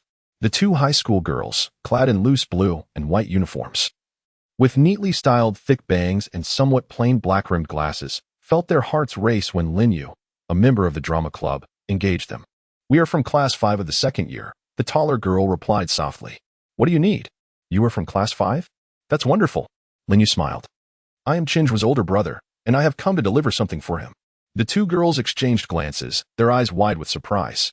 Chinjua's brother? Their faces were etched with skepticism. Observing their expressions, Lin Yu could only manage a wry smile. "All right, it's my cousin." Chapter 37, Deception and Reality. Props become real. Under the guidance of the two girls, Lin Yu swiftly located Chinjua. He had just been taken by several boys from the class to the restroom on the first floor. As Lin Yu returned from the playground to the main teaching building, he hadn't even approached the boys' restroom when he heard a commotion emanating from within. "You think you're something special, huh? We asked you to buy a drink, and you're making such a fuss. I really don't get what you're so proud of." Peering inside, Lin Yu saw Chunjua cornered by four boys in the restroom. Crouched on the floor, he silently hugged his head, enduring their punches and kicks as they tossed soaking wet paper towels onto him, leaving him in a pitiable state. Bullying on campus? Lin Yu felt a surge of anger. He had always despised such cruel behavior towards the weak. "Hey, stop it." Lin Yu strode into the restroom, and the four boys immediately turned their heads. They glanced at Lin Yu, who appeared older and seemed not to belong to their high school, and they quickly dispersed, grinning foolishly at him. "Teacher, we're just having some fun." Lin Yu fixed a cold gaze upon them, his expression stern as he demanded, "Which class are you from?" The four boys, dressed in expensive sneakers and towering in stature, suddenly sensed trouble and bolted for the exit. Lin Yu did not attempt to stop them. He let them escape. After all, they were masquerading under false identities. He then turned his attention to Chinjua. Looking up, Chinjua blinked and wiped the water from his face. "Administrator, how did you find your way here?" Lin Yu shrugged. "As an administrator, I have my methods." Chinjua stood up, brushing off the dirt that clung to him. Appearing somewhat bashful, observing his disheveled state, Lin Yu sighed. "Why don't you fight back? Even if you've been submissive before. You've already participated in the death game. You've experienced death once. Why not be a little braver now?" Lin Yu couldn't help but ask. Chinjua looked somewhat embarrassed as he replied, "Fighting back wouldn't help. I simply can't match those four. Administrator, you're handsome, and your grades must be excellent. So you probably don't understand. Resistance is futile in such matters." With a hint of resignation, Chinjua spread his hands. "Anyway, we're in the second year of high school now. If I endure a bit longer, it'll be over soon. If I had the ability of a soldier, I would certainly fight back. But unfortunately, my profession is just otaku. Of course, having a profession is better than none, even after being beaten. My recovery speed has improved." Chinjua optimistically pointed to the areas on his body that were bruised and red, visibly swelling at an observable rate. After listening to Chinjua, Lin Yu pondered for a moment before speaking. The death game grants you power that encompasses more than just your profession. There are also props. What if you possessed a prop powerful enough to bestow upon you immense strength? Lin Yu spoke, and Chinjua was momentarily taken aback, but soon his gaze grew resolute. "Now that I possess tools, can I still be bullied?" Chinjua asserted firmly.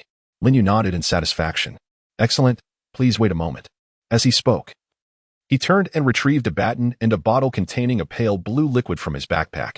This is the tool baton and the tool agility potion. The former, as the name suggests, is merely a baton that can be stored in your tool space, with no different functionality from an ordinary baton. As for the agility potion, consuming it will significantly enhance your reaction speed and agility for 1 hour. Lin Yu placed these two items into Chinjua's hands. Chinjua appeared somewhat astonished. Administrator, what is this for?" Lin Yu patted Chinjua's shoulder. "This is a gift from me as the administrator. See if you can use it. It should reveal its purpose." Lin Yu spoke with a natural tone. After he finished speaking, Lin Yu sensed a surge of confidence emanating from Chinjua. Subsequently, Lin Yu's words materialized once more. This was also Lin Yu's first time activating the trickster ability in reality. Chinjua, surprised, opened his palms, watching as the baton and potion vanished into thin air. "Incredible, Administrator. Thank you for your generosity." Lin Yu nodded slightly and pointed toward the restroom door. "Go ahead, Chinjua. Now that you possess power, pursue what you desire."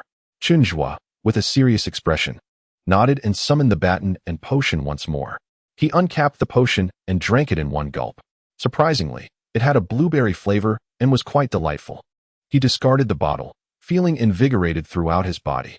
Noticing Lin Yu's expectant gaze, Chenhua felt even more emboldened. Gripping the baton, he charged out of the restroom, shouting, "Hey, you guys!"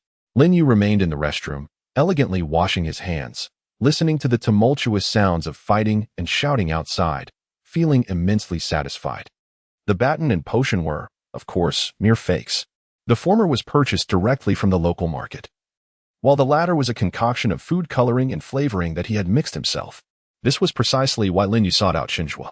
He wished to exploit the deception to activate his trickster ability, thereby transforming these fakes into genuine items. After all, if he activated his ability at the gathering, he feared that the seasoned players might discern the counterfeit nature of his items. However, Chenhua, being an inexperienced novice, was a different story. Having conducted this experiment, it was indeed feasible. Moreover, it fortuitously coincided with Chenhua being bullied, allowing Lin Yu to assist him through this deception. Lin Yu was naturally quite pleased. After a few minutes, Lin Yu exited the restroom to find Chenhua leaning against the wall, panting heavily. Several tall school bullies lay sprawled on the ground, their expressions twisted in pain. They gazed incredulously at Chenhua, the once clumsy little chubby boy who had just displayed remarkable agility and swiftness, leaving them in utter disarray. At that moment, Chenhua, wielding a baton, spoke coldly from his elevated stance. "I used to refrain from lowering myself to your level, but today, I can no longer tolerate your antics. I suggest you steer clear of me in the future." After uttering these words, he hastily approached Lin Yu, once again donning a sincere expression. "Thank you, esteemed administrator. That feeling was truly exhilarating. You didn't breach any regulations by giving me potions and tools, did you?" Chenhua inquired with a hint of concern. Lin Yu waved his hand dismissively. "Not at all. Those items are mine to begin with. Bestowing them upon you is merely a normal act of a fellow player, unrelated to my role as an administrator." As he spoke, Lin Yu opened the backpack slung over his shoulder, revealing an abundance of batons and various containers inside. "I possess many more of these little gadgets." Chapter 38. The Gathering Begins. Coveted goods. Lin Yu bid farewell to Chenhua, who had regained his confidence. After experiencing life and death in the treacherous death game, Chenhua had undergone a transformation. Yet, his habitual mindset still rendered him hesitant to resist. With Lin Yu's subtle encouragement, even without the potions, and despite the possibility of facing opposition from bullies, Chenhua was unlikely to be victimized again. Lin Yu felt a sense of satisfaction regarding this development. Although his initial objective was to achieve deception, it seemed to have resulted in a benevolent outcome. Of course, compared to Chenhua, Lin Yu's gains were far more substantial. The batons and potions in his backpack had, under Chenhua's newfound belief, transformed into genuine game items. Lin Yu felt a twinge of fortune at having arrived precisely when Chenhua was being bullied. Otherwise, Chenhua might not have so readily accepted his act of deception. After all, there was no compelling reason for him to give Chenhua several game items. It would have been rather abrupt, while Chenhua might not have outright disbelieved him.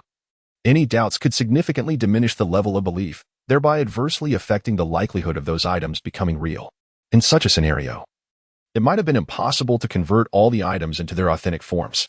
Lin Yu sensed that Chenhua's belief, which had already made the transformation of all items somewhat tenuous, was vital. It appeared that attending this gathering was essential. In addition to Chenhua, he needed to seek out other gullible players to extract their trust for future endeavors.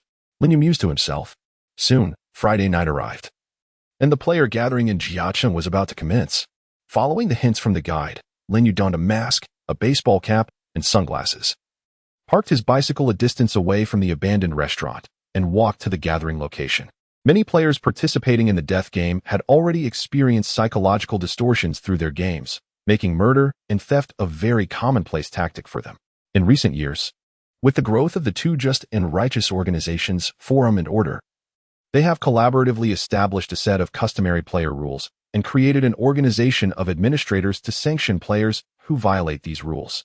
The content of these rules is quite straightforward, prohibiting players from utilizing their abilities for illegal activities in the real world and forbidding acts of violence against one another in reality.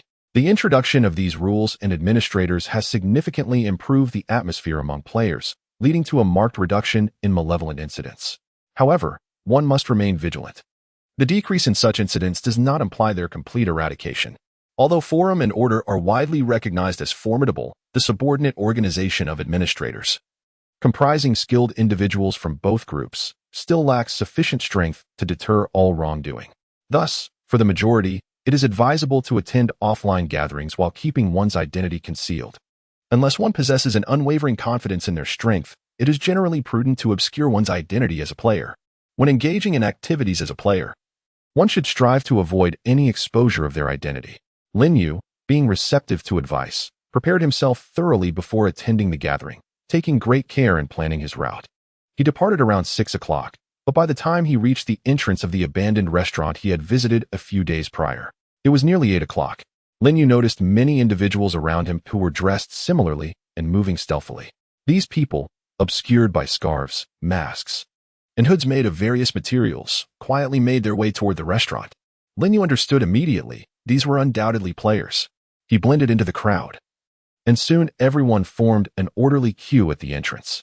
There, two tall and robust men, clad in hooded vests reminiscent of thugs, stood with a scanning device to facilitate entry. The scanning process involved the QR code from the forum's back end. Due to the absence of noise, the efficiency was remarkably high. What appeared to be a lengthy line moved swiftly, and before long, it was Lin Yu's turn. He mimicked the actions of those before him, presenting his personal QR code from the forum's back end. Subsequently, a sound akin to that of a supermarket checkout machine signaled his passage. A label was printed above the scanner, bearing the name, Director, which was Lin Yu's forum alias. The burly man at the entrance tore off the label and affixed it to Lin Yu's chest, instructing him not to engage in fighting inside and to find a table for seating. He cautioned that losing the label would result in expulsion from the venue. The imposing figure seemed to recognize that it was Lin Yu's first visit and offered a reminder. Lin Yu nodded, shouldered his bag, and proceeded inside. The previously clean yet desolate abandoned restaurant was now bustling with activity. In this restaurant, it was evident that seasoned players were at ease, many of whom had already set up their stalls, displaying their wares on the tables, awaiting selection from others. A few players, primarily buyers, meandered among the scattered stalls, engaged in haggling upon discovering appealing items. "Boss, how much for this toolbox?" "Fixed price, 15 points. "Come on, I'm a student. Can't you give me a discount?" "Haha. Not a chance. That trick doesn't work on me." Listening to these down-to-earth exchanges, Lin Yu couldn't help but smile wryly and shake his head. Although he initially felt somewhat tense upon entering, he realized that this so-called gathering bore a striking resemblance to his earlier stroll through the small commodity market in the afternoon. After all, it was merely a marketplace. With this realization, Lin Yu relaxed considerably and found a table to set up his own wares, his nunchakus and potions, arranging them neatly. He then settled down behind the table, mimicking the other stall owners, patiently awaiting customers. However, scarcely had he taken his seat and prepared to indulge in his phone when a fervent inquiry broke through the air. "Brother, how much for your nunchakus? Can I get a discount if I buy them all?" Lin Yu looked up to see a masked young man with intense eyes. 10 points each, preferably cash. That way, I can offer a discount. 10 points? Then I'll take them all, exclaimed the masked youth, his eyes gleaming with excitement. Before he could pull out his phone to make payment, another voice urgently interrupted. "Don't sell to him, brother. I'll give you 13 points each. Cash, no need for discounts."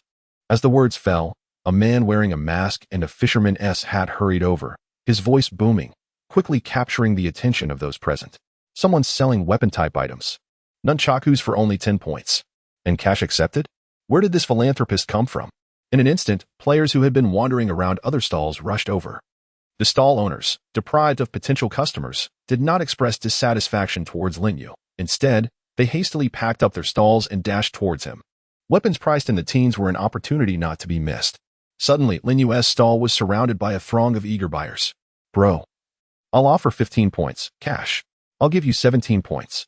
I'll take them all for 17 points. Who wouldn't want them all?" Lin Yu, observing the fervent interest of the players, realized he had underestimated the allure of weapons. Even though these were merely nunchakus and not lethal weapons, the exchange rate of credit points to RMB stood at 1100. In other words, 10 points equated to 1,000 renminbi. Moreover, the nunchakus he acquired from the commodity street were of mediocre quality, priced at 229 each. He purchased 15 items in one breath, negotiating with the owner down to a price of 120 each, ultimately spending 1,800 yuan to secure them. This sum was nearly all of Lin Yu's accumulated savings at that time. Lin Zhao felt a pang of sympathy for Lin Yu, who was already overwhelmed with rehearsals and studies, thus reluctant to let him take on a job. Lin Yu, in turn, empathized with Lin Zhao and hesitated to ask for more living expenses. Given the low-cost price, Lin Yu, aware of the scarcity of weaponry items, had already priced them as high as he could. Little did he expect that even with a nearly tenfold increase, the price would still be considered low. After all, it was merely an ordinary baton. Yet, upon reflection, it seemed somewhat reasonable. Possessing a stick in a death game might very well save one's life in critical moments. Those who had endured the death game would never deem it unworthy to spend thousands for a safeguard on their lives. Soon, someone exclaimed in astonishment, "Hey, wait a minute. He has potions for sale too. Let me see the agility potion. Wow. The effects are astounding." It was unexpected for the owner to have such fine goods. Agility potion, upon consumption, it enhances the player's reaction speed and mobility by 200 for 1 hour. Due to the earlier success of Chunjua's fraud, all counterfeit items had now transformed into genuine ones. Consequently, as these players picked up the items, they naturally saw the crimson descriptions of the items provided by the game officials. Their eyes sparkled as they turned to Lin Yu. "Boss, how much for this potion?" With the prior experience of pricing the baton, Lin Yu, initially intending to set the potion at 300 for a bottle, 3 points, now felt uncertain. He stroked his chin and tentatively suggested, "How about 10 points for this as well?" Indeed, the price of 10 points did not deter them. Rather, it heightened their enthusiasm. "I'll take them all," one shouted. "Hey, don't just claim them all so selfishly. Boss, I'll offer 15 points for the potion." As the uproar escalated, nearly leading to a brawl at Lin Yu's stall, a sudden crisp sound echoed from upstairs. Bang! Bang! Lin Yu looked up to see the affable uncle he had encountered previously, still impeccably dressed in a tailored suit, descending from the second floor. The noise was the result of him striking 2 gold ingots together. Upon reaching the ground, he proclaimed, "What a lively gathering. It appears a friend has brought some splendid items." The previously animated crowd, now flushed and flustered, fell into an immediate hush, collectively turning their attention to the uncle. "The tycoon," murmured the crowd. "You've arrived, Brother Hung." A few individuals, seemingly familiar with the uncle, greeted him with utmost respect. Lin Yu observed this scene, realizing with clarity that the amiable uncle he had met yesterday was indeed the tycoon mentioned in the forums. Moreover, he appeared to hold considerable sway among these players. "Yesterday, I came across a guide on the forum that advised against revealing one's identity, and I couldn't help but feel a twinge of regret for having exchanged contact information with this gentleman." Although Lin Yu had taken precautions by using a secondary account, it undoubtedly increased the risk of exposure. However, observing the respect commanded by the gentleman before me, my apprehensions diminished somewhat, but they did not entirely dissipate. The man referred to as the tycoon approached my table, inspecting the items that had stirred the crowd's excitement. "Is this the remarkable treasure that incited your commotion? Just an ordinary baton, isn't it?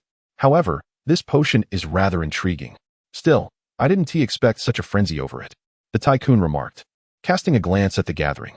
The man in the fisherman's hat, wearing a mask, was the first to respond with a smile. "Tycoon, the items are indeed commonplace, but they are being sold at an exceptionally low price compared to the market, and in such abundance." "Oh?" The tycoon turned to Lin Yu, seemingly failing to recognize him, and inquired, "How much are you selling these for?" "My initial pricing was set at 10 points each, with cash allowing for some discounts on bulk purchases," Lin Yu replied candidly. Shaking his head, the tycoon pulled out his phone and fiddled with it for a moment. "That price is far too low. Why are you offering them at such a discount? Acquiring so many items is no small feat, is it? Given that they all appear similar. Did you collect these from a single dungeon, or do you have an organization backing you?" Just as Lin Yu prepared to refute, the tycoon suddenly pointed at the screen of his phone. Understanding the cue, Lin Yu discreetly retrieved his own phone to take a glance. "Newcomer, while I am uncertain how you managed to amass such a collection, it would be prudent to claim that you have an organization behind you."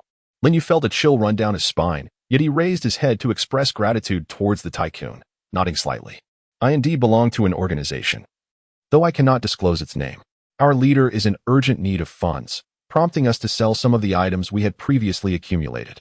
This is also why I require cash," Lin Yu stated calmly. Upon hearing this, the tycoon feigned contemplation before responding. "In that case, why not sell everything to me? I can offer you 25 points per baton and 20 points per potion, which may still be slightly below market value, but I will pay you entirely in cash. So you won't be at a loss." Turning to the players gathered, the tycoon continued, "After midnight tonight, I will list these items on the forum. Once you raise the prices, it will be a race against time for you all, with each account limited to one purchase." The players expressed no objections. "Since you have stated it so, let us proceed as you suggest." The tycoon then turned to Lin Yu and asked, "What do you think of this arrangement? Should you and your organization wish to sell items in Jiangcheng in the future, consider collaborating with me, the tycoon. What do you say?" Lin Yu had no reason to refuse the tycoon. "Very well, let us proceed as you suggest." Chapter 40. Profiting Handsomely. The emergence of a mysterious organization. With the assistance of the tycoon, Lin Yu had initially intended to set up a stall and sell his wares throughout the night. But now he found himself selling out in one swift transaction. Of course, even without the tycoon's intervention, given the fervor of the recent demand, it was likely that Lin Yu would have quickly sold out regardless. However, Lin Yu was acutely aware that this was indeed the tycoon aiding him. After all, as a newcomer with no established reputation, suddenly presenting an array of inexpensive items could easily attract unwanted attention. By selling everything in one go to the tycoon, Lin Yu undoubtedly minimized his own visibility. Furthermore, with the tycoon handling both payment and delivery, Lin Yu was spared numerous hassles.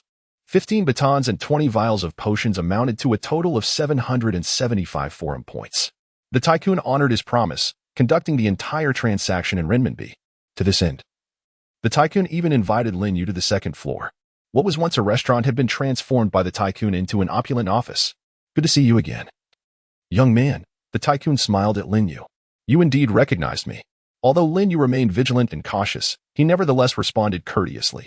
The tycoon waved his hand dismissively. "At first, I truly did not recognize you, but you, my friend, are quite the novice. In Jiacheng, the starting price for those batons is 30 points. You presented a dozen and offered them at just 10 points. Reflecting on your bold entrance yesterday, it felt like meeting someone who, upon closer inspection, bore a striking resemblance." A quick message confirmed it was you. Lin Yu chuckled. "What can I say?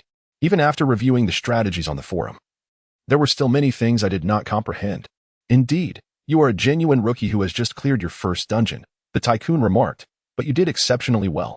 You managed to acquire over a dozen batons and 20 vials of potions from just one dungeon. And what about that handgun you had yesterday? Was your first dungeon a reward stage?" "Pure luck, I suppose," Lin Yu replied vaguely. Seeing Lin Yu's demeanor, the tycoon burst into laughter. "Look at you. No need to be apprehensive. Since you've perused the forum, you should know that I, the tycoon, am capable of organizing and overseeing Jiangcheng's offline gatherings. My integrity is assured. Even if my integrity were in question, I would not covet such trifles from you." As he spoke, the tycoon pulled out his phone. "Transfer received. 70,000 yuan. Lin Yu's phone chimed with the notification. He was momentarily taken aback. 70,000 yuan? You're just handing it over like that?" The tycoon waved his hand again, retrieving a paper bag. "There's an additional 7,500 in here. Take this new currency. I noticed you were dressed quite modestly yesterday. At your age, it must be your first time earning such a sum, yes? Having some fresh cash on hand is always comforting." With a smile, the tycoon handed the heavy bag to Lin Yu, who quietly stowed it in his backpack. "Thank you. You have a keen eye," Lin Yu replied, somewhat helplessly. Holding the substantial cash felt far more gratifying than the earlier bank transfer. "I shall take my leave now.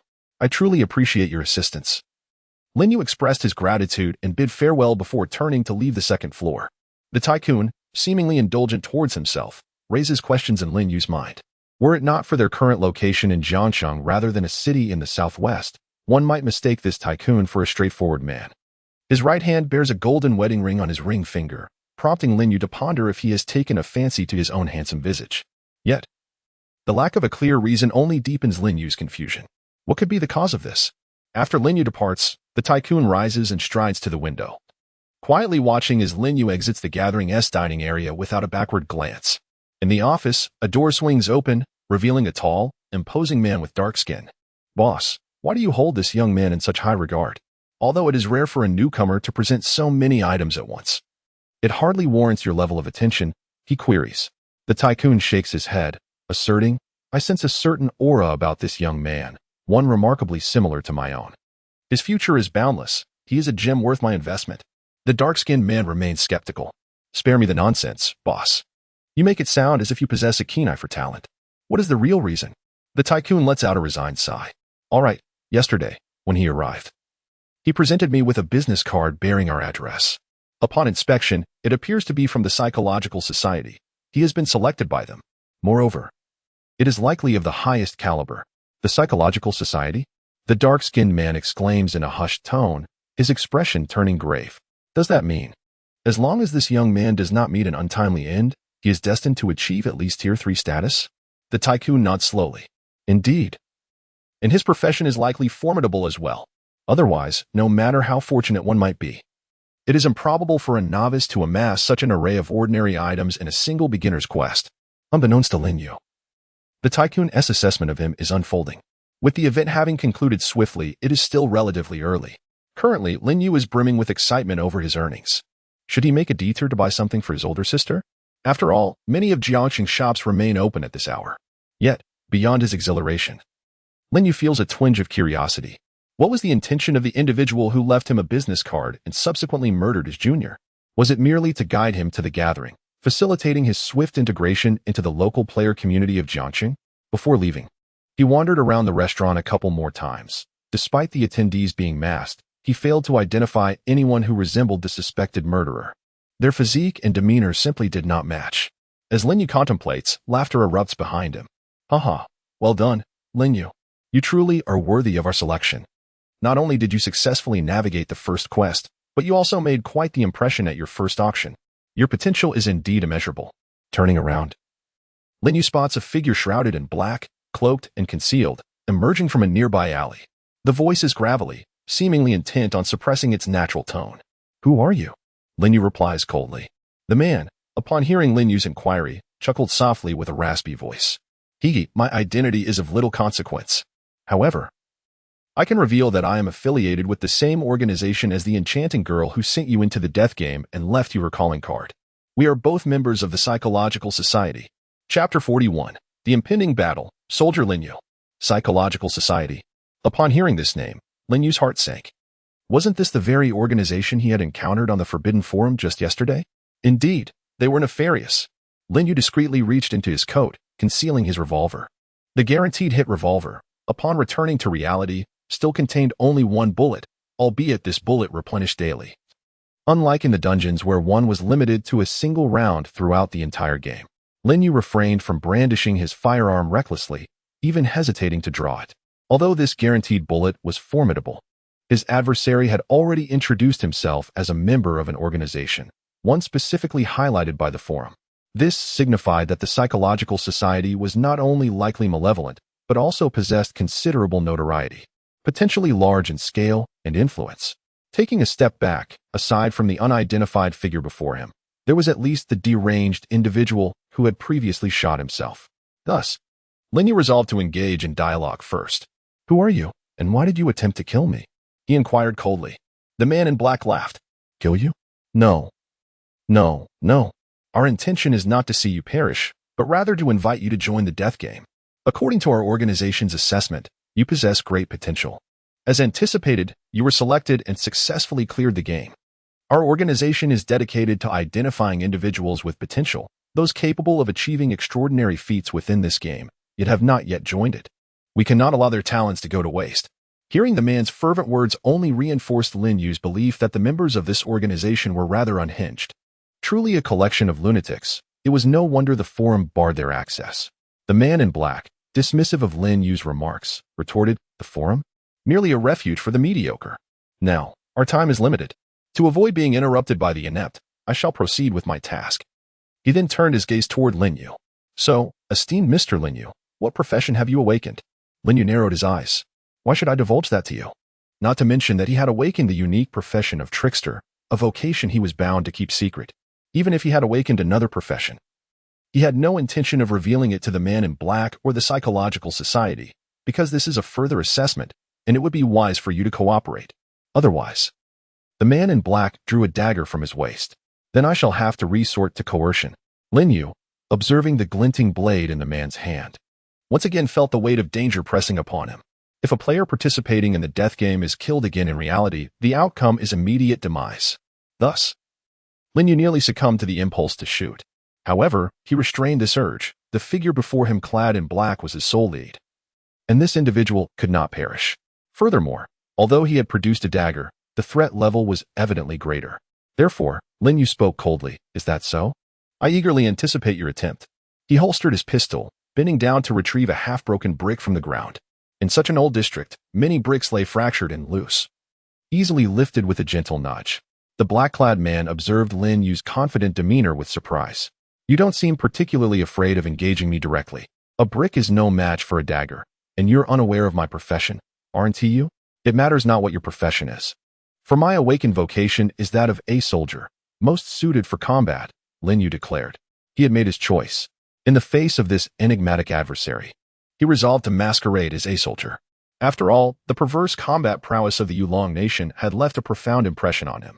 Moreover, having reviewed the summaries of common professions yesterday, he found that the soldier, capable of significantly enhancing physical attributes, was the most suitable for one-on-one confrontations. The black-clad man paused momentarily before shaking his head. Impossible. Your real-world profession and experiences bear little relation to that of a soldier. We have conducted our research. You are merely a university student. Lin Yu chuckled.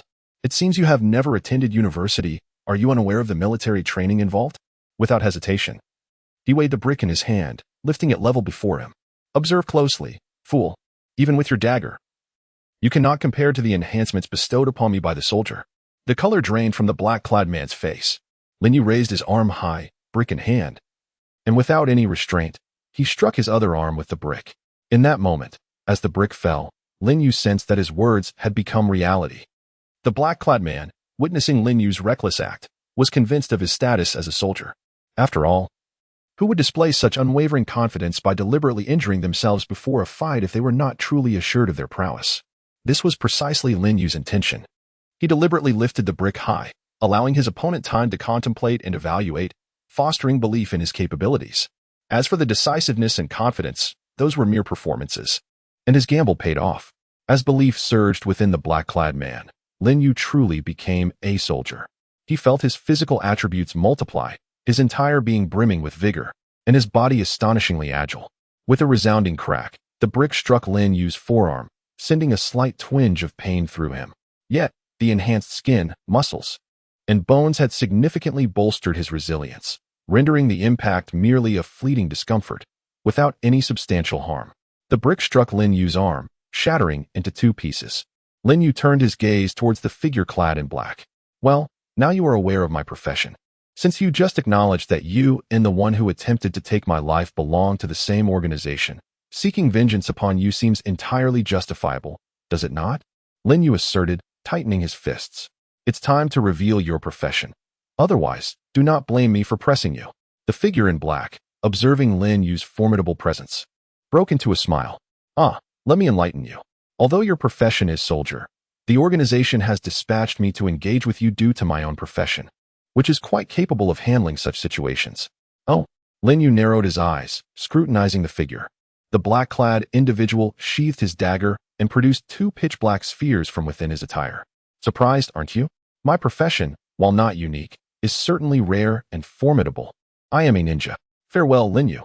With that, the figure hurled the spheres to the ground, and smoke billowed upward rapidly. Coughing, Lin Yu found the acrid smoke tinged with a hint of spiciness, causing tears to well up in his eyes and a slight burning sensation in his nostrils. Once he waved away the smoke and opened his eyes again, he discovered that the figure had vanished without a trace. Staring at the desolate street beneath the vast night sky, Lin Yu felt a sense of resignation. A ninja? Since professions are tied to real-life experiences, how could someone awaken such a profession? That individual certainly did not appear to be Japanese. Could it be influenced by the Naruto mobile game? Chapter 42. The Peculiar Thief. Lin Yu's superior skills. Despite the escape of the figure in black, Lin Yu did not feel particularly disheartened. After all, he had already confirmed through his encounter with Yulong that even the most robust physique of a soldier could not withstand gunfire. Within the organization known as the Psychological Society, there undoubtedly existed someone armed with firearms. Although Lin Yu harbored considerable frustration and resentment towards those who had unwittingly drawn him into this deadly game for inexplicable reasons, he did not allow hatred to cloud his judgment. Revenge, he understood, must be pursued with careful strategy. Tonight cannot be deemed entirely fruitless. At least I have discerned that the one who sought my demise is affiliated with the Psychological Society, and I have gleaned their probable intentions, Lin Yu murmured to himself. As Lin Yu pondered, a petite girl collided with him. She sported a ponytail just slightly longer than a small tuft of hair, her head round. Despite the late hour, she donned sunglasses and a mask, along with a black tactical jacket and a backpack, resembling a player. Yet, before Lin Yu could react to whether she intended to attack him, the girl rubbed her head and angrily exclaimed, "Hey, are you blind? How could you not watch where you're going and bump into someone?" The girl, barely reaching Lin Yu's chest, looked up and shouted in indignation. The accent and demeanor clearly indicated that the individual was a local from Jiangxing. Lin Yu observed the petite figure before him, who seemed ready to devour him whole, and took a step back, preparing to apologize. However, a moment of reflection revealed the absurdity of the situation. Wait, how's this even fair? I stood still, and you collided with me. It must be you who fails to watch where you're going, yet you're trying to shift the blame onto me? The diminutive girl paused for a moment, then puffed up her cheeks defiantly. Well, it's not right for you to be standing in the middle of the road at this hour. There is so much smoke here, I can hardly see. Though her bravado diminished significantly, she maintained her tough demeanor. Yet, it seemed she recognized her own fault, for she waved her hand dismissively. Oh, fine, I admit it. I wasn't paying attention. My apologies. With that, the little girl hastily offered her apology and hurried past Lin Yu. Lin Yu, somewhat resigned, turned around and followed her. After just a few steps, the girl whirled around. Fury etched on her face as she pointed an accusatory finger at him. Why are you still following me? I already apologized. Lin Yu raised his hands in surrender. I'm not following you. I'm headed in the same direction. Who would believe you?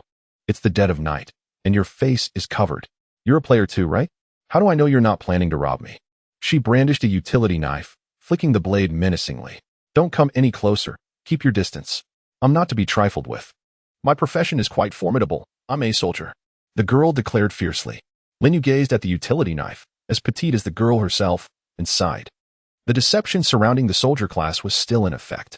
A dagger thrust might pose a challenge, but this utility knife was unlikely to break the skin. Moreover, there was no way this girl was genuinely a soldier. Sensing her agitation, he opted not to escalate the situation further. All right, I'll keep my distance. You go ahead. He stood his ground, reluctantly raising his hands. The girl glanced back at him, snorted dismissively, then quickened her pace. Soon, she was sprinting away. Watching her retreating figure, Lin Yu resumed his own steps. Why do so many players in this death game seem to lack common sense? He mused as he reached the street corner. As Lin Yu prepared to unlock his bicycle to head home, he paused, bewildered to find that his securely locked bike was missing from the designated parking area. A quick check of his pockets confirmed that his keys were gone as well. He rushed to the spot where his bicycle had been, only to discover a shared bike parked nearby. A note was affixed to it, featuring a hasty yet elegant scrawl. Just kidding, I'm not a soldier, I'm a thief. Hee hee. The note was adorned with a mischievous doodle of a ghost. In an instant, Lin Yu recalled the girl who had bumped into him earlier. This was undeniably her handiwork. Without hesitation, he dashed toward the street, but upon arrival, he found no trace of her anywhere along the road. Lin Yu exhaled deeply. Truly, he had been underestimated. The fellow's acting was indeed remarkable. I almost failed to discern that she was performing. As a distinguished student of the drama department, designated as the fraudster in this deadly game, I was utterly deceived by the acting of a mere petty thief. Truly, this world is replete with exceptional talents. Lin Yu stood his ground, a sardonic smile creeping across his face. Excellent. First, it was the ninja, and now, the thief. Tonight, I seem to be encountering an array of rodents. Will betide you if I catch you in the game, a pack of sewer-dwelling vermin. Lin Yu gritted his teeth as he spoke. In the future, should I encounter any member of the psychological society in the game, I shall surely seize the opportunity to eliminate them. As for that car-thieving thief, I must give her a sound thrashing before demanding the return of my vehicle. Lin Yu pondered, exhaling slowly. However, this thief did possess a modicum of conscience, for she had left me a shared bicycle. He tore off the note affixed to the bicycle's QR code, only for his phone to notify him that the vehicle was damaged and temporarily out of service. Upon inspecting it, he discovered that the chain had been removed. The evening breeze fluttered the note, revealing another line of text. With your intellect, you might as well bid farewell to bicycles henceforth. After reading the message on the back of the note, Lin Yu took 3 deep breaths. In that fleeting moment, his animosity towards that little thief surpassed even his resentment towards the enigmatic sophomore from the psychological society who had taken his life. Lin Yu inhaled deeply. You had better hope you don't get caught. Otherwise, I shall personally suspend that little girl and use the bicycle chain to thrash her until she is bruised and battered. Never mind, I should return home. Otherwise, my sister will surely worry. With this thought, Lin Yu took a couple of steps forward. But just as he reached the next corner, he was astonished to find his bicycle parked neatly by the roadside. On the seat lay his keys and a new note. Haha, just kidding. Here is your bike back. The note concluded with a simple doodle of a ghostly face. Lin Yu was left both amused and perplexed. What peculiarities did that thief possess? Why return the bike to me? As he crouched down to unlock it, he noticed something was amiss. This lock wasn't even mine. Lin Yu stared at the unfamiliar lock, momentarily dumbfounded. A fresh note was affixed to it, bearing a succinct message of just 2 words. Hee. Lin Yu was utterly speechless. What nonsense is this? He slammed his fist onto the lock with the full force of a soldier, and with a resounding crack, the lock shattered, shaking his slightly reddened hand. He discarded the broken lock into a nearby trash bin. Thank goodness my skills surpassed the rest. Chapter 43. A new game, a fatal query. Lin Yu rode his bicycle back home. As before, Lin Zhao awaited him behind the door, but this time, she was illuminated by the light, seated on the sofa. Upon seeing Lin Yu push open the door, Lin Zhao instantly sprang up from the sofa, rolling up his sleeves and striding towards Lin Yu, his face etched with fury. However, before Lin Zhao could unleash his frustrations, Lin Yu promptly opened his backpack and retrieved 2 bundles of renminbi. This is business, dear sister. I've been earning money. With that, Lin Yu thrust 2,000 yuan into Lin Zhao's embrace.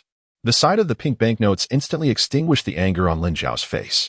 Reflexively, she pinched the notes to confirm their authenticity, though her tone still bore a hint of reproach. Why didn't you tell me sooner? I'm not against you working. You know, it's precisely because I feared you would disapprove that I kept it from you. Lin Yu waved his hand dismissively. Don't worry, it's not tiring. I made quick money just these past few nights. Lin Zhao's expression shifted to one of skepticism. Quick money at night? Lin Yu, you aren't doing something like being a male escort, are you? You need to maintain your integrity. Lin Yu found her suspicion amusing. What on earth are you imagining? Dear sister, why would I do something like that? He had already concocted an explanation for the source of the money. A senior at our school is filming short videos. And I made a cameo. This is my appearance fee. Upon hearing this, Lin Zhao was convinced. After all, in her eyes, Lin Yu was destined to become a grand star, akin to an acclaimed actor. Earning several thousand yuan for a few days of shooting a short video was entirely plausible. That sounds like a wonderful opportunity. Had you informed me, I would have certainly supported you. I'm not entirely unreasonable, Lin Zhao remarked, her excitement palpable. By the way, what is your senior's account name? I'd love to see what you filmed. Lin Yu waved his hand again. Oh, they're still in the process of setting up the account, so the videos are yet to be released. I'll let you know as soon as they're posted. Feeling a bit fatigued from the night's work, he added, I'm heading back to my room to rest now. With that, Lin Yu hurriedly retreated to his room. Once he closed the door, he exhaled a sigh of relief. Finally, he had managed to deceive Lin Zhao. Lin Yu began contemplating whether he should genuinely consider filming some short videos. Not only would it provide him with an explanation for Lin Zhao in the coming days, but it would also spare him from fabricating new excuses in the future. However, those were merely trivial matters. The immediate priority was ensuring his survival in the death game. With this thought, Lin Yu reopened the forum and began perusing the strategies from that day. Given the nature of the trickster profession, he resolved to memorize the various known professions and their abilities. While for other players, recalling the abilities of different professions might not seem entirely useless. Hardly anyone would go out of their way to undertake such a laborious task. After all, in non-combat instances, players commonly introduce their abilities. Yet for Lin Yu, the most advantageous use of the trickster profession was to disguise himself as other professions. Depending on the characteristics of each instance, he could select the most suitable profession for that scenario.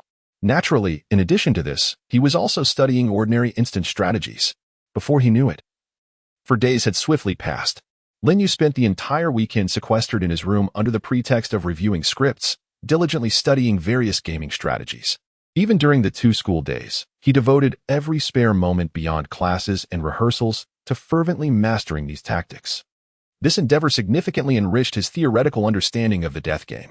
Even on his commute to and from school, Lin Yu found himself recalling the professions associated with death games. Akin to memorizing vocabulary, it felt as if he were transported back to the eve of his college entrance examinations, eliciting a sense of nostalgia.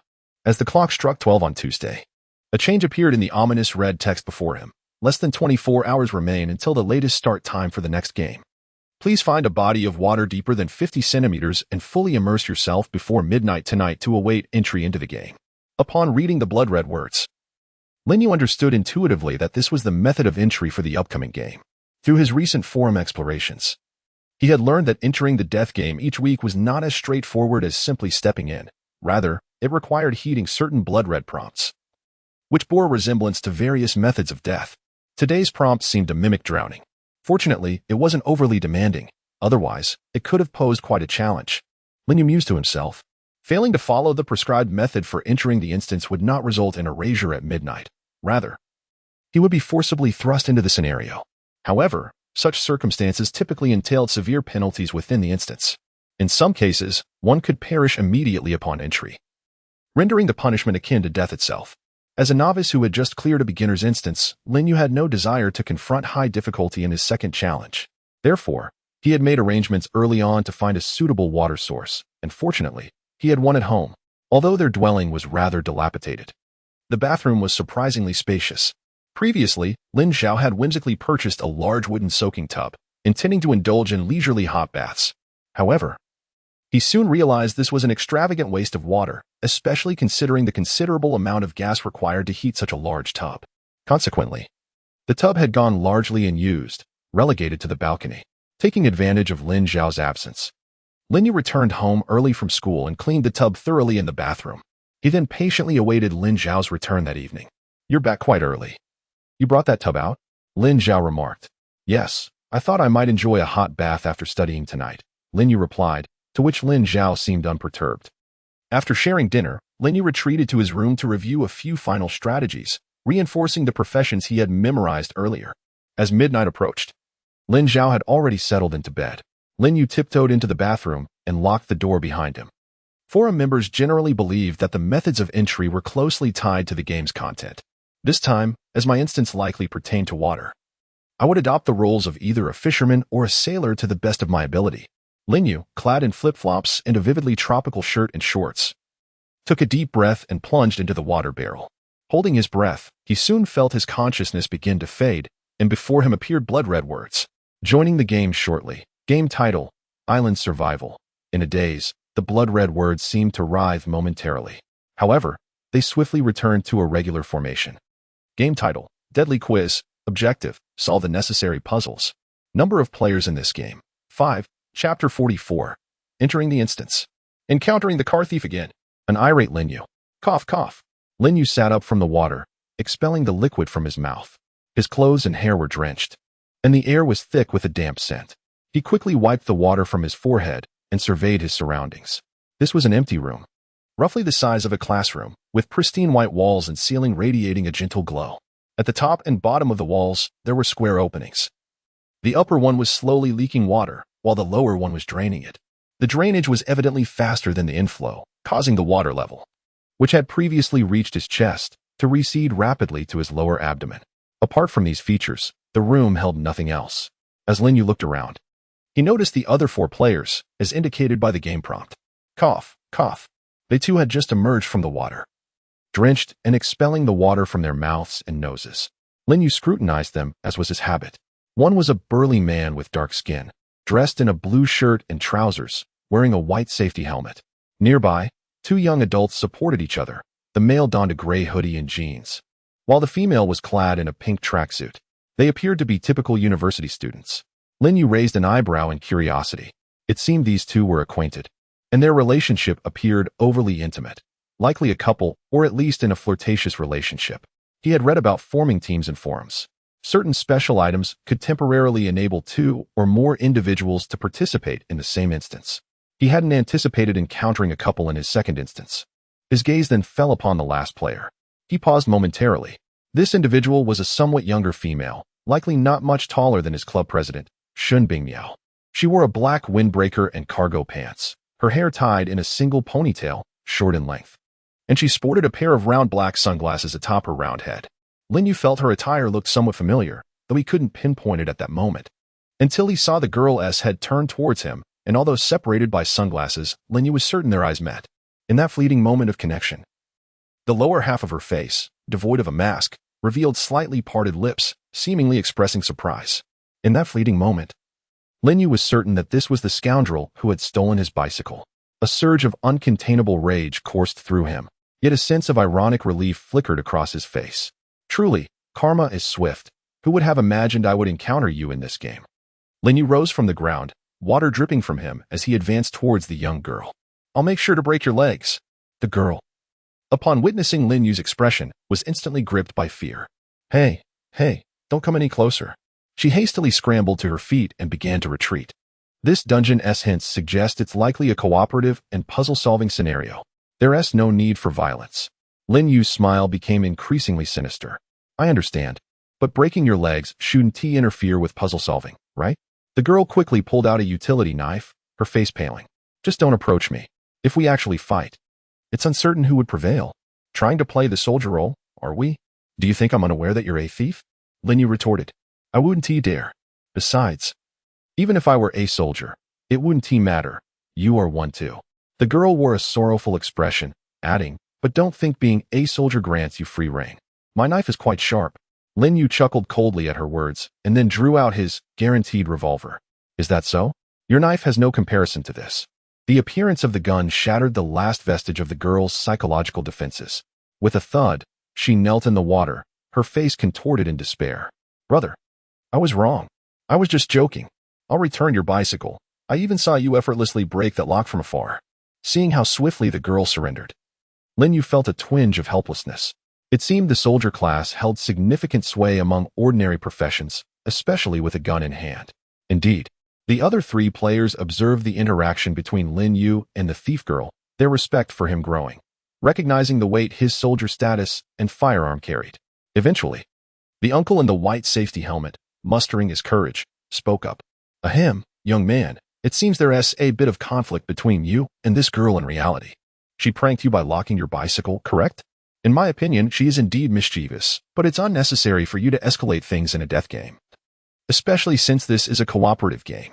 There's no need to endanger yourself out of spite. Wouldn't you agree? With the girl kneeling before him, Lin Yu's anger had begun to dissipate. However, he still did not lower his weapon, as he needed to ascertain one crucial matter. But for some inexplicable reason. Why did you prank me? Which organization sent you to test me? The girl raised her hands above her head and shook them vigorously. On my honor, I swear. It was Timmy. Then what was it? Speak. Lin Yu demanded sternly. The young thief, her face marred by sorrow, lamented. I was the one who went to the market that day to sell my wares. I painstakingly crafted 2 speed-enhancing talismans in my last dungeon run, hoping to sell them at a good price. But when I arrived, a player told me that my pricing was too steep, mentioning that someone had just sold 10 bottles of agility potions with better effects than mine. Upon further inquiry, I found this to be true. Throughout the night, I lowered my price, yet could only sell 1 talisman, which left me quite frustrated. I then inquired about your general characteristics, and to my surprise, I encountered you on the street. At that moment, you were facing off against a ninja, and seizing the opportunity, I thought it would be amusing to tease you. Lin Yu, upon hearing this, found himself both exasperated and amused. All right, you truly possess the spirit of a child. He waved his hand in resignation. Since this individual was not a member of a significant organization testing him, Lin Yu's last shred of concern evaporated, and his irritation dissipated entirely. Engaging in a contest of wits with a girl of such youthful exuberance seemed rather unnecessary. Chapter 45, The Question and Answer begins, The Eerie Crowman. Now that the misunderstanding has been temporarily resolved, let us proceed with some brief introductions. After all, this is a cooperative puzzle-solving game, and it is essential for us to understand one another. As Lin Yu lowered his firearm, the atmosphere in the vicinity instantly softened. The gentleman in the white safety helmet swiftly took the initiative to mediate. In games primarily focused on puzzle solving, the circumstances are generally not overly urgent, typically allowing ample time for players to interact and familiarize themselves with one another. He set an example by stating, "You may call me Iron Uncle. This is also my forum. My profession is craftsman, and I have successfully completed 10 dungeons." Upon hearing Iron Uncle's introduction, Lin Yu comprehended the implications. 10 dungeons indicated that he had participated in the death game for 2 months, placing him well beyond the novice category, categorizing him as a relatively seasoned player. After all, the forum had been established 2 years ago. The oldest known players had only joined the game 2.5 years prior. As the difficulty of the death game increases over time, Players who survive beyond 6 months are exceedingly rare. Iron Uncle's ability to endure for 2 months and complete 10 dungeons was quite commendable. Moreover, his profession was craftsman, a common and versatile class, categorized as enhancement type. Lin Yu recalled the abilities of the craftsmen. They could enhance proficiency with various tools and improve understanding of mechanical structures. This profession was remarkably adaptable, as most craftsmen merely needed to procure or gather tools such as wrenches or screwdrivers to fully leverage their professional advantages. Furthermore, in virtually every dungeon, mechanisms often existed, and having a craftsman around could eliminate a significant amount of hassle. After Iron Uncle concluded, a pair of young individuals, presumably a couple, spoke up. My forum name is April, and my profession is doctor. I have currently completed 6 dungeons. After the girl finished introducing herself, she nudged the boy beside her, prompting him to speak. My forum is 8, and my occupation is student. I have successfully completed 6 dungeons so far. The two continued to converse. Lin Yu nodded slightly. The ability of the doctor is straightforward, yet formidable. It requires no tools or medicines and allows for unconditional daily treatment. It can be considered a quintessential skill-based profession. As for the student, it belongs to the rule-based category, granting the opportunity to significantly enhance the success rate when interacting with non-player characters within the game dungeons. The self-introductions of April and 8 also made Uncle Tai realize something. It seems you two are a team, correct? Did you come in together? The pair nodded, with the Dr. April candidly affirming, yes, we used a team item. Uncle Tai expressed his thoughts. Among 5 people, 2 of you are actually acquainted. He then turned his attention to Lin Yu and the young girl. Though I already know you are a soldier and a thief, let's have your introductions as well. The girl nodded and began, hello everyone, my forum is Forget Not, and I have completed 3 dungeon games. Lin Yu felt somewhat exasperated. To be honest, in a game primarily focused on puzzles, he did not desire the identity of a soldier. He wished for a profession that provided information, such as a teacher or journalist. However, given the presence of someone who knew him, Lin Yu had no choice but to concede. Indeed, my profession is soldier. You may call me Jiu Shui. I just completed a dungeon, Lin Yu stated calmly. The young girl widened her eyes. What? You just cleared a dungeon? Lin Yu met her gaze and nodded. Yes, is that surprising? The others also expressed disbelief. Uncle Tai adjusted his safety helmet and inquired, Brother Jiu Shui, how do you know about the forum after just completing your first dungeon? Furthermore, it seems you've even attended an offline gathering in your city? Newbie dungeons do not feature seasoned players, they only encounter other newcomers. Thus, most new players learn about the forum and items during their second dungeon from experienced players. Lin Yu smiled modestly. Just lucky, I suppose. The group gazed at Lin Yu in astonishment, clearly intrigued. The university's student named 8 displayed a look of relief. Phew. Having newcomers means this dungeon's difficulty may not be too high, he remarked with optimism. Once the introduction segment concluded, the water in the room was finally drained. After all the water was cleared, the group heard a faint cracking sound emanating from the surrounding walls. Following the sound, Lin Yu and the others turned their gaze to discover 4 doors appearing on the wall. Each door was of a different color, red, yellow, blue, and green. Among them, the green door slowly creaked open, revealing a figure stepping out. However, Lin Yu and the others were certain that it was not human. A near-human creature adorned with a raven mask and draped in a cloak of black feathers emerged. Greetings to all players. The raspy voice of the raven echoed, resembling a chorus of many voices intertwined. Lin Yu and his companions regarded it with grave expressions.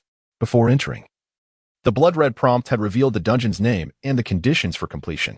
The dungeon was titled Deadly Quiz, and the conditions for passage required the solving of essential puzzles. In other words, the raven before them was likely the one responsible for posing the questions.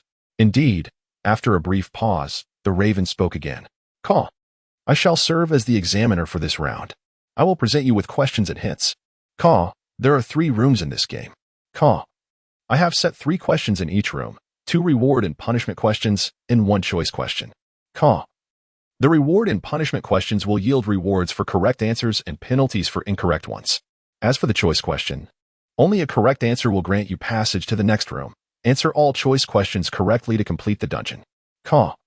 These are the rules of the Deadly Quiz game, the raven proclaimed, flapping its wings. At that instant, the water flow from the opening above surged dramatically. With a thunderous roar, water gushed forth, drenching the group and eliciting startled cries. Oh my! The voice of the raven rang out once more. Everyone, Please listen to the first question. Given the current rate of inflow and outflow, how long will it take to completely fill this room with water? Chapter 46. The Rising Water Level. Unforgettable problem-solving strategy. Lin Yu, feeling puzzled. Upon hearing the Raven's question, Lin Yu momentarily lost his focus. This was a classic pool-filling problem, which, from a mathematical standpoint, fell under elementary school level content. Indeed, upon hearing the question, number 8, the student wiped the droplets from his face and spoke up. Ah, a pool-filling problem? This is simple. We just need to assume the time is X, he said. A hint of eagerness in his tone. Lin Yu shook his head. No, the difficulty of this question does not lie in the mathematics. Before he could elaborate, his girlfriend, April, the doctor, interjected helplessly, but do you know the volume of this room, as well as the rates of inflow and outflow? Number 8 was suddenly at a loss for words. Ah, yes. Examiner, what are those values? Can't you provide a hint? Surely, this falls under the category of hints. He looked eagerly at the raven, inquiring aloud. The raven, now damp from the water, its feathers and mask glistening with moisture, gazed back at number 8 and replied, Caw, that does not fall within the realm of hints. Uncle Tai observed number 8 and shook his head. What you are asking is likely the crux of the problem. An elementary-level math question would never appear in a life-and-death game. This tests our estimation skills. As he spoke, Uncle Tai had already approached the edge of the room, navigating through the water. Both 8 and April were somewhat perplexed. What was this uncle suddenly up to? Before Lin Yu could speak, a little thief girl named Bu Wang chimed in. I believe he is measuring the length and width of this room using a stride measurement. This uncle, wearing a safety helmet and identified as a craftsman, should be quite adept at such tasks. As Bu Wang spoke, Lin Yu nodded slightly. However, while the uncle was measuring the dimensions of the room, Lin Yu was not idle. He approached the crow man. May I inquire whether the final answer should be precise to the minute or the second? This should fall within the realm of hints, right? Lin Yu asked with a smile. The crow man glanced at Lin Yu, shook off the water from his body, and replied, Caw caw, let me think. In that case, just keep the margin of error within 5 minutes. With that, everyone breathed a sigh of relief. A margin of error of 5 minutes. This meant that the estimate did not have to be exceedingly precise. Soon, the uncle completed his measurements and returned to the group. Based on my estimation, the room's length should be around 9 meters, and the width approximately 6 meters. As for the height, the uncle extended his hand towards the ceiling. Based on this data, the height should be around 3 meters. Ada immediately interjected, Then I understand. The volume of this classroom should be approximately 162 cubic meters. He quickly continued, Next, we only need to know the drainage and outflow rates to calculate. As 8 spoke, Taishu and April nodded, seemingly beginning to ponder how to measure the outflow and drainage rates. If the outflow rate from each outlet is uniform, we can use a container to catch the total water flowing from a single outlet. By measuring the time it takes to fill the container, we can deduce the time per unit for each outlet, and there are a total of 10 outlets. April was the first to propose. However, her words were interrupted by Bu Wang. There is no need for such complexity. Although a 5-minute margin of error is allowed, the more data you estimate, the greater the final error will be. Bu Wang looked at Taishu and inquired, Uncle, I only have one question. Are you certain the height of this room is 3 meters? Can we keep the margin of error within 10 centimeters? Taishu nodded. Though measuring the height is not straightforward, based on my experience, this proportion is indeed approximately 3 meters. After working on construction sites for so many years, my eyes serve as my ruler, he confidently stated. Bu Wang produced a utility knife from her pocket. This utility knife is a standard length of 15 centimeters. Bu Wang approached the corner of the wall, pressed it against the wall with the tip resting on the water surface, and locked the blade against the corner. All that remains is to calculate the time it takes for the water to completely submerge this utility knife, then multiply by 20 to approximate the required time. As Bu Wang spoke, she began timing. 1, 2, 3. At that moment, Taishu also realized something. Transforming this problem into the rate of water level rise is indeed a brilliant idea. I have a pocket watch here. It's a prop I obtained. So let us use this to keep time. He also moved to the wall's base, took out the pocket watch, and began timing. April and 8 understood the significance of not forgetting, both revealing expressions of admiration. So that's it. With this, one can indeed estimate a relatively precise time, April murmured, acknowledging her previous oversight.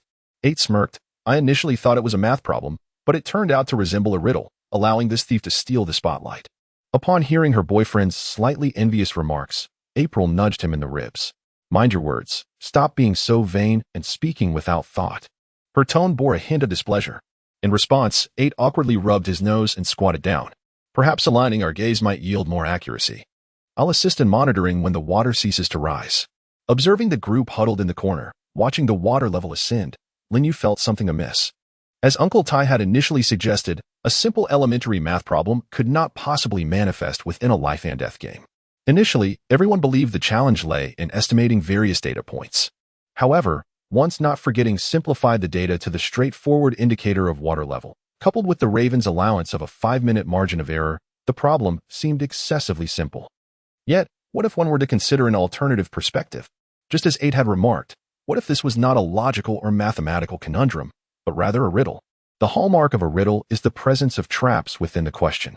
Moreover, the Raven before them evidently was not merely a mechanical entity reciting rules and queries. It appeared to possess considerable intelligence and independent consciousness.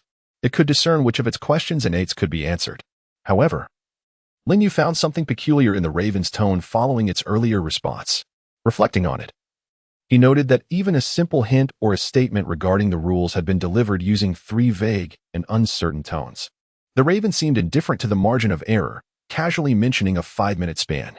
In fact, the absence of an initial disclosure regarding the margin struck Lin Yu as odd. With this in mind, he approached the Raven once more. Chapter 47. An Unexpected Answer. The Doubt of Not Forgetting.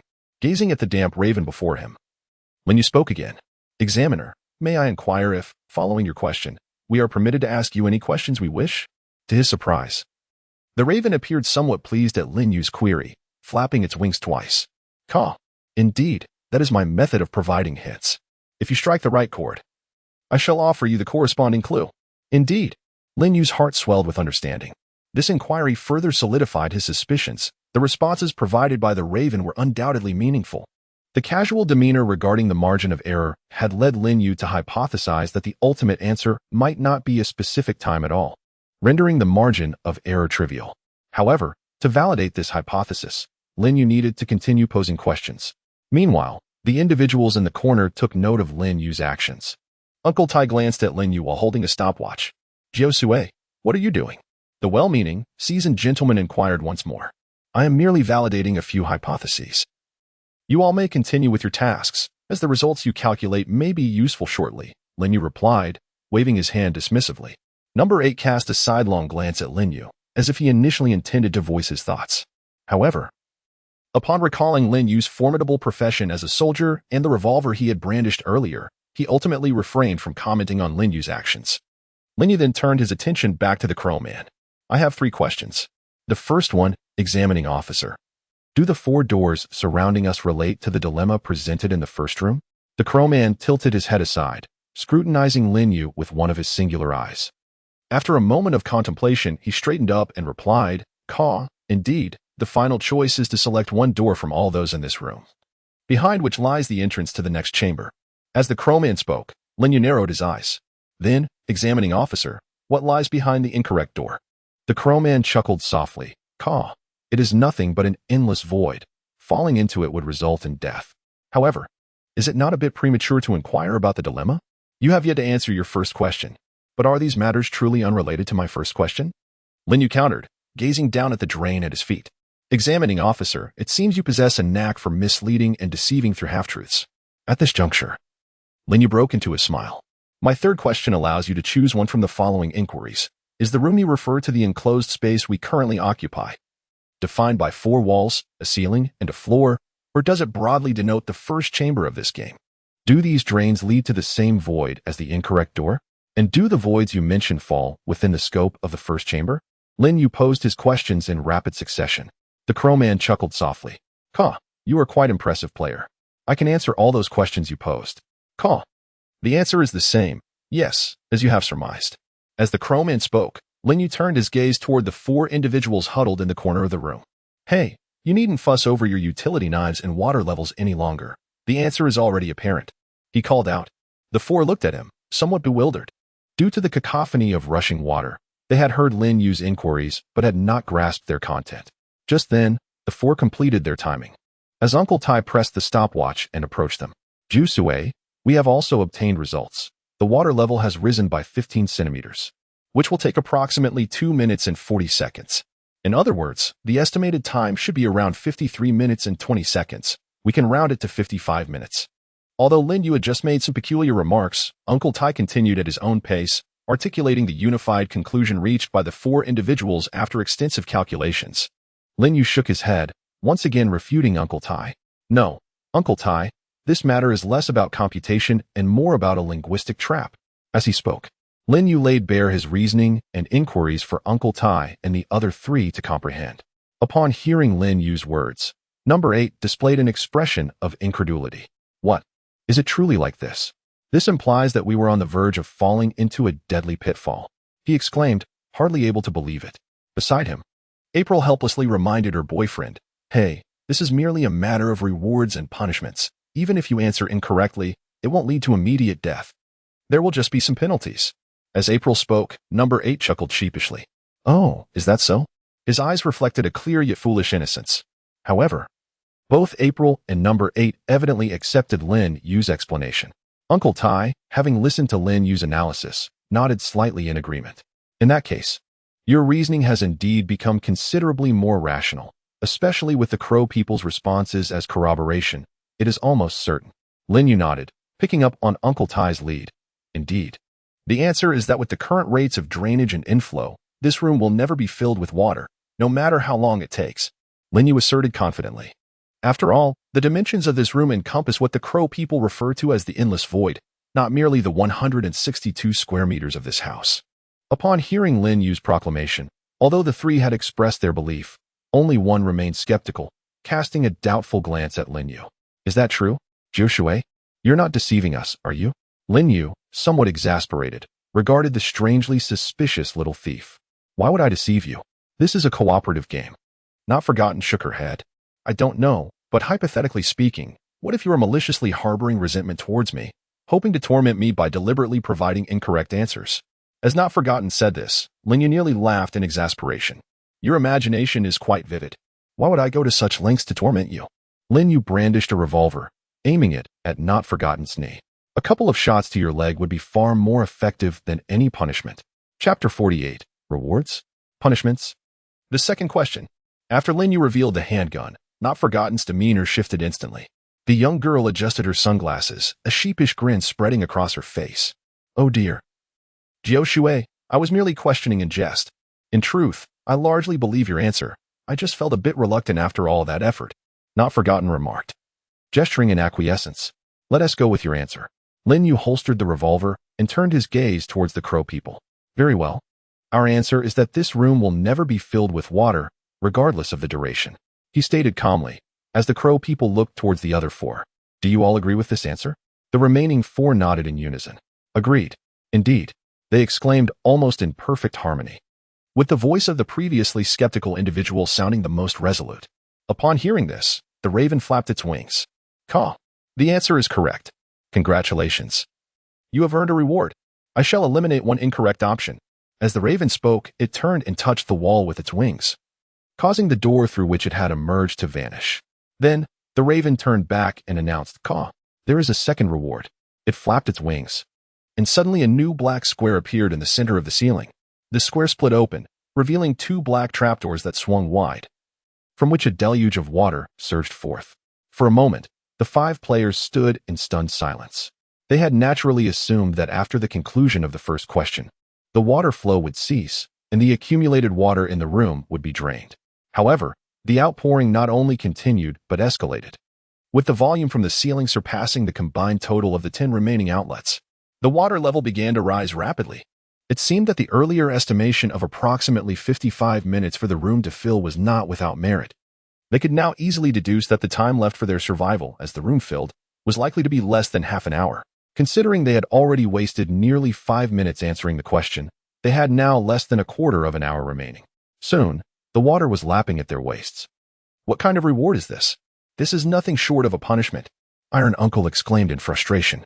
The raven chuckled. Caw. This is indeed a punishment. Although you answered the first question correctly, your sluggishness in responding warrants a penalty. With this constraint, you should respond more swiftly to the upcoming questions. The raven laughed, while Iron Uncle's expression darkened further. 8 was visibly displeased as well. How can you do this? You never mentioned that we needed to answer quickly. He glanced at the others and whispered, how about I use my ability to close these water outlets? At least the largest one above us. Upon hearing this, Iron Uncle and April were somewhat tempted. Lin Yu furrowed his brow, preparing to interject. However, Forgetting spoke up first. No need. I believe your ability would be better utilized later, especially when we encounter the second and third questions in this first room, should we find ourselves stumped. It would be wise to save it for when we truly require more time. With a playful tone, Forgetting added, oh dear. I hope none of you are unable to swim. As Forgetting spoke, 8 and April shook their heads. We took a swimming elective together in college, April replied. Iron Uncle chuckled as he said, I can swim too. I have always enjoyed it since my youth. Lin Yu nodded in agreement. Although his swimming skills were not particularly exceptional, floating in such still waters was not a daunting task. The words spoken earlier echoed in his mind.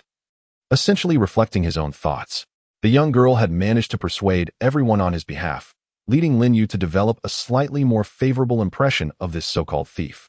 Well then, let us not squander any more time. Lin Yu directed his gaze toward the Raven Man. Since you also dislike wasting time, please present your second question. Upon hearing Lin Yu's inquiry, the Raven Man unfurled his feathers and floated above the water. Quack. Now we move on to the second reward and punishment question. As the water current intensifies, you are already aware that your time is limited. Therefore, suppose I assign 3 tasks to the 5 of you, cracking the safe's password, locating the padlock key, and turning the switch to close the black hatch. As he spoke, a projection of a safe appeared on the surrounding walls. The Raven Man observed the eager expressions of Iron Uncle and Number 8 and called out, quack. Just to clarify, these are merely hypothetical tasks. You do not need to undertake them, and thus the hatch cannot truly be closed. His words dispelled the unrealistic fantasies of Number 8 and Iron Uncle. Assuming cracking the safe's password takes 10 minutes, finding the padlock key requires 12 minutes, and turning the switch to close the black hatch takes 15 minutes. The first task must be completed by 1 person, the second by 3, and the third by 2. Can you ensure that no one drowns when the hatch is closed? The Raven Man inquired. Number 8 instinctively exclaimed, why is it yet another elementary math problem? This is a classic time allocation question. Even more so than draining a swimming pool, the scenario of brushing teeth while boiling water or preparing breakfast to save time was a type of problem ingrained in anyone who had studied elementary mathematics. However, this time, no one took it as a mere elementary math problem. After all, they had learned from the previous experience. Even Number 8, who had blurted it out, quickly realized and looked at Lin Yu. Is this question essentially another word trap? Lin Yu shook his head. I am uncertain for now. But based on the experience from the previous question, the likelihood of that is considerable. He nodded thoughtfully and added, yet we cannot assume it is definitively a word trap. This game may very well intend to subvert our expectations. By exploiting our habitual thinking, it could lead us to believe this question is also a word trap, when in fact it could simply be a straightforward elementary math problem. That possibility cannot be dismissed. Chapter 49, The Trap of the Second Question. The Dilemma. Lin Yu largely concurred with the sentiments expressed by Bu Wang. Although the first question indeed involved a play on words and set a trap, the implications were far from clear. It cannot be conclusively deduced that this problem inherently harbors a textual trap. In a certain sense, this constitutes a form of deception. Consequently, after engaging in some reflective thinking, Lin Yu, the so-called deceiver, readily arrives at a conclusion. Were he in the same position, he too would undoubtedly weave a tapestry of truth and illusion. Thus, after a moment's contemplation, Lin Yu seamlessly took over the conversation. For now, let us approach this problem as a typical elementary school mathematics question. If, during our calculations, we uncover any potential textual traps, we can shift our focus accordingly. Lin Yu murmured. Since Lin Yu had independently resolved the initial question, he, despite being the least experienced among the group, emerged as the pillar of support for the others. At this moment, none of the other 4 players disagreed with Lin Yu's suggestion. Player 8 promptly began calculating. We currently consist of 5 individuals. Yet the total number of participants required for this task is 6. Player 8 glanced at the Crow Man, as if suddenly struck by a realization. Examiner. Must the number of participants be strictly adhered to? Is it possible for there to be 1 more or 1 less, albeit with an impact on completion time? Player 8 inquired. The Crow Man shook his head. Caw, the number of participants for each task must be neither more nor less. After delivering this information, Player 8 sheepishly scratched his head. So that's how it is. I mistakenly thought the trap was hidden here. Subsequently, he began to perform mental calculations. If we solve this problem strictly as a mathematical question, using this methodology, the fastest completion time would be 25 minutes, not forgotten interjected. One person would decipher the code. 3 would search for the key, and 1 would remain on standby. Once the code was cracked, that individual would immediately join the standby person to operate the switch. 25 minutes? Uncle Tai pondered. That duration seems to present a significant risk of casualties among us. After all, in the most optimistic scenario, this room would likely fill with water in approximately 15 minutes. Even considering breath-holding duration, it is inevitable that someone might succumb. April furrowed her brow. So the answer must involve someone perishing? Not necessarily. Not forgotten shook his head. This conclusion was derived solely from the mathematical calculations. And we have yet to account for the possibility of textual traps. Did any of you notice that the question posed by the crowman was whether you could ensure no one drowns when the hatch is closed? He did not inform us that we were required to complete all 3 tasks. In other words, if we prioritize the task of operating the switch, which takes the longest time, the hatch will close after 15 minutes, and the influx of water will cease. In that scenario, considering breath-holding duration, it is quite possible that we would avoid fatalities. As Not Forgotten spoke, Uncle Tai and Player 8 found themselves persuaded. That makes sense. This indeed seems to be the textual trap. Only April continued to frown. I feel as though something is amiss, but I cannot articulate it. Lin Yu also sensed an underlying discord. At this moment, the water level had risen to his chest, and the relatively shorter Not Forgotten was now standing on tiptoe to speak. April was not particularly tall, so she stood on tiptoe in the water. 8 was somewhat anxious. Regardless of the correctness, at least the analysis proposed by Forget seemed plausible. Let us proceed with this. After all, the time for responses is limited, and there will be penalties. 8's words swayed April. However, just as she was about to concur with Forget's analysis, Lin Yu interjected. No. The conclusions drawn by Forget represent the greatest trap. Despite Lin Yu's suggestion to temporarily set aside the notion of a textual trap, the group found it difficult to completely disregard the potentiality of such a trap. It is challenging for individuals to overcome preconceived notions ingrained in their subconscious. After having experienced the deceit of the novice dungeon, Lin Yu understood well that if deception could manipulate and exploit the subconscious of others, the likelihood of success would be significantly enhanced. Thus, the trap in this problem did not lie within the literal text, but rather on the wall. Lin Yu turned his gaze towards the projection of the safe on the wall. It was an old-fashioned safe, equipped with a dial combination lock. Whether it was a time frame of 25 minutes or 15 minutes, it remained rather ambiguous, straddling the realm of both the living and the deceased. Therefore, the answer could not possibly reside within such uncertain temporal parameters. Furthermore, I am intrigued as to why you insist on employing a hypothetical task format rather than presenting us with actual tasks to undertake. The crowman shrugged. After all, this game is called Deadly Questions. In response, Lin Yu shook his head. No, it is more than that. The safe on the wall should represent the schematic for the first task, correct? Then what about the schematics for the subsequent 2 tasks? Upon hearing Lin Yu's inquiry, the crowman floated on the water, bursting into laughter as he flapped his wings against the surface. Huh, you have once again pinpointed the crux. The crowman waved his hand, and the projections for the other 2 tasks appeared sequentially. First, a long, narrow hole emerged, too small for a hand to reach, containing a metallic iron key. This must be the schematic for the second task of finding the key. Following that, a projection of an old-fashioned rotary switch appeared on the wall, entwined with thick iron chains, and at the end of the chains was a massive lock. This represented the schematic for the third task of turning the switch. The style of that lock was nearly identical to that of the metallic key. Upon observing these 3 schematics, the remaining 4 players began to realize something. Lin Yu turned to the crowman and quietly inquired, "Let us confirm, shall we, esteemed examiner? One must complete one of these 3 tasks to proceed to the next, correct?" The crowman chuckled. Indeed. The safe contains a magnet and fine threads. The key unlocks the switch's lock. You are exceedingly clever. Lin Yu exhaled. Thus, to close the hatch above, the time required would be the sum of 10, 12, and 15 minutes, totaling 37 minutes. Not only is it uncertain if anyone will perish, but it seems that none among us may survive. Therefore, my conclusion is that we cannot guarantee that no one will die. The crowman turned to the other 4 players. Before he could even inquire, the remaining 4 were already speaking in haste. We all concurred with Lin Yu's answer. After all, the water level had risen significantly, causing even the 3 taller men to involuntarily rise onto their toes. The crow person then announced the answer. Congratulations, you have correctly answered the second reward and punishment question. The reward for this round is that in the forthcoming dilemma within the first room, I shall, after your initial answer, open a door that you did not choose, granting you an opportunity to alter your selection. Chapter 50, The Three Doors Dilemma, A Rescue Not Forgotten. Upon hearing the crow person's words, Lin Yu's expression subtly shifted. This hint, combined with the layout of the room and the information he had gleaned from the first question, immediately led him to recall a classic problem in probability theory. As expected, the crow person continued, "Congratulations, you have arrived at the dilemma in the first room. As you can see, there are doors of various colors. But only one leads to the next chamber. The others, as you are already aware, lead to an endless void, where only death awaits. You must all agree on your answer. You must select the same door for me to lead you inside. Now, please make your choice and declare the color of the door you wish to select." As the crow person spoke, Lin Yu instantly comprehended the situation. Wu Wang also chimed in.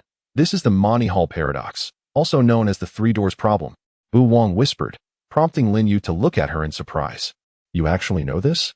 Wu Wang glanced at Lin Yu, somewhat displeased. "Isn't it perfectly normal for me to know something that is not particularly esoteric or avant-garde? While it was wrong of me to steal your bicycle, you cannot question my knowledge." Lin Yu was momentarily taken aback. He had subconsciously underestimated Wu Wang's intellect.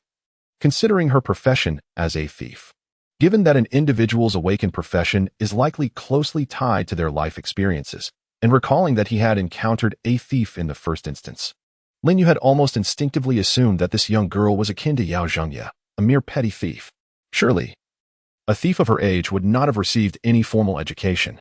While basic arithmetic might be forgivable, the three doors problem pertains to probability theory, which, albeit foundational, is not widely known. Lin Yu turned to Siyu, Ba Hao, and Uncle Tai. The two university students and the white hat site supervisor were evidently unfamiliar with this theory. They looked at Lin Yu and Bu Wang in utter confusion. "What is the three doors problem?" Bu Wang glared at Lin Yu, exasperated, then let Jiu Shui explain it.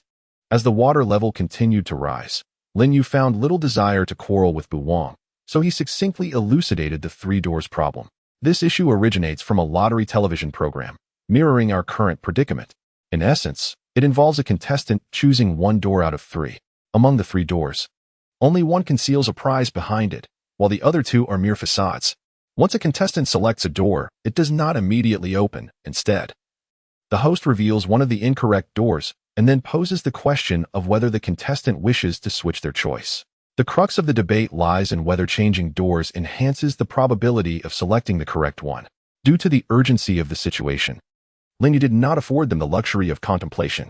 "Let me state the conclusion. If one does not switch doors, the probability of winning is 1/3. However, if they do switch, the probability rises to 2/3. This somewhat counterintuitive conclusion immediately aroused skepticism from Uncle Tai, April, and 8. "Are you suggesting that after we select a door, once the Raven Man opens another, we should immediately switch?" Uncle Tai questioned incredulously. "Indeed," Lin Yu replied eagerly. "This is a matter of probability, well established in the realm of mathematics. If you wish to understand the reasoning, I can explain it to you safely in the next room with Jiu Shui. For now, we must proceed." The water level was rising rapidly, and not forgetting had completely lost touch with the ground. She paddled frantically, her tone laced with urgency. "All right, I'll trust you for now," Uncle Tai gritted his teeth. "We can just select one at random, correct? Then we choose the red one." "Yes, let it be red." April and 8 chimed in hastily. The 5 settled on red, prompting the Raven Man to chuckle. "Caw, so you've chosen red for your first selection? Excellent. Now I shall provide a hint." With that, the Raven Man flapped his wings, revealing the yellow door opposite the red one. A torrent of darkness poured forth from the yellow door, with water surging violently, pushing the 5 towards it. Although the water level began to recede, bringing relief to the players, they soon realized that the flow's velocity posed a significant threat. "This reward is quite the scam," 8 exclaimed, quickly grasping April to prevent her from being swept away. Uncle Tai, too, paddled against the current, adopting a stable stance. Meanwhile, not forgetting, who had already been unable to touch the ground, completely lost her balance. "Help!" she cried, desperately flailing as the water threatened to engulf her. Just as she was within half a meter of the yellow door, Lin Yu, steadfast amidst the turbulent waters, sighed. Utilizing the quintupled physical prowess of a soldier, he effortlessly strode forward, seized the collar of her jacket, and pulled her back to the center of the room. Breathless and shaken, not forgetting gazed at Lin Yu and said, "Thank you, Thank you, Jiushui. You are truly magnanimous. Although you threatened me with a gun earlier, in the end, it was you who saved my life. She gasped for breath. Lin Yu, with a resigned flick to her forehead, replied, I merely felt your transgressions did not warrant death. While her act of stealing a bicycle was despicable, Lin Yu did not deem it deserving of her demise. After participating in the death game, Lin Yu's mindset had undergone a transformation. When necessary, he was absolutely capable of taking a life. However, this does not imply that Lin Yu has transformed into a cold-blooded psychopath, one who would heedlessly let others perish or take lives at whim. Although there exists some discord between them, it is far from justifying the need to eliminate her. Moreover, Lin Yu has subtly disowned that. Despite Bu Wang's profession as a thief, she could very well be the most valuable ally in this perilous game of questions. After all, Bu Wang appears to possess considerable intelligence. As the yellow door opened, the influx of water failed to match the drainage rate, causing the water level in the room to recede swiftly, soon settling below the waists of those present. The flow of water also slowed significantly, prompting Lin Yu to release Bu Wang's collar, though the young girl seemed still shaken, clinging to his arm. This little amount of water won't sweep you away, Lin Yu remarked with a hint of exasperation. Not to mention that couple over there hasn't let go. Bu Wang pointed towards the pair, still entwined, with number 8 holding on to Su Yue. Lin Yu sighed in resignation. You do realize they are a couple, while we are strangers.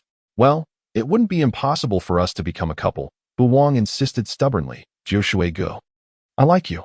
Get lost, stop being cheeky, Lin Yu replied, albeit with a reluctant acceptance of her hold. Their banter was overheard by the remaining 3. Su Yue nudged no. 8, who sheepishly released his embrace. The water flow is indeed manageable now, Uncle Tai, who was standing in a horse stance, mused with a touch of nostalgia. Youth is a wonderful thing, but even though the water level has decreased, we should swiftly choose a door. Now, all that remains is that blue door, correct? Chapter 51. The Choice. The second room. As the water level gradually diminished, the pressure of imminent drowning dissipated, leading to a notable alleviation of tension among the group. Lin Yu also gained a moment to reflect calmly. Suddenly, an idea struck him. Wait. Let us not rush into a decision, he interjected, halting the group who were poised to choose the blue door. Uncle Tai looked at Lin Yu, puzzled. Is there an issue? Jiushui, is there a flaw in the 3-door problem? There can be no flaw. It is a conclusion long established in the realm of mathematics, Bu Wang asserted with conviction. Lin Yu shook his head. No, this has nothing to do with the conclusion of the 3-door problem. I am merely pondering that. Even when approached from the perspective of the 3-door problem, the final outcome is not guaranteed to be 100% accurate. Su Yue recalled Lin Yu's earlier words. I remember you mentioning that if we change our choice, the probability of selecting the correct door increases to 2/3, correct? This means we still have a 1/3 chance of dying. Lin Yu nodded. Indeed, that is what I am contemplating. A 1/3 probability is still rather high. Upon hearing Lin Yu's remarks, Uncle Tai sighed. In a game of death, there is indeed an element of luck involved. In the 8 scenarios I have experienced, there was even one where all players had to engage in Russian roulette. After all, this is a game of mortality. Bu Wang concurred, precisely, to be honest. Having a 2/3 chance of survival is already commendable. Despite the words of Uncle Tai and Bu Wang, Lin Yu remained unconvinced. However, this does not align with the essence of this perilous question-and-answer game. The first 2 inquiries revolved around rewards and punishments, whereas this one presents a dilemma. Is it not entirely normal to observe such distinctions? Number 8 also displayed an expression of resolute bravery. Indeed, I believe it is best to make a decision sooner rather than later. At times, winning the game requires a modicum of courage. When one summons their bravery, Lady Luck shall surely favor them. Lin Yu gazed at number 8 with a mix of astonishment. This student, who had been exceedingly timid since the game's inception, appeared to possess a disposition even more cowardly than Qinzhua. Yet, now he uttered such words. However, number 8's newfound fortitude was swiftly interrupted by his girlfriend, April, who nudged him. Do not rush to make a decision. I see that you are simply reluctant to get drenched, April remarked with a tone that brooked no nonsense. Number 8 sheepishly rubbed his nose. Ah, you caught me. April sighed. Thus, in matters of life and death, do not disturb others' contemplation. Although the water had largely flowed out through the door, the tin drainage outlets in the hatch above continued to release water. The stream intermittently soaked the lower legs and shoes of the group, rendering the room quite damp. The splashing water occasionally dampened their upper bodies and hair, which was indeed uncomfortable. Yet, upon hearing April's words, Lin Yu suddenly grasped something. I understand. This is not a classic 3-door problem at all. he exclaimed, turning his gaze toward the Crow Man. Because, in fact, the doors available for our selection, just before you opened the yellow door, were 4, and now they remain 3. Correct?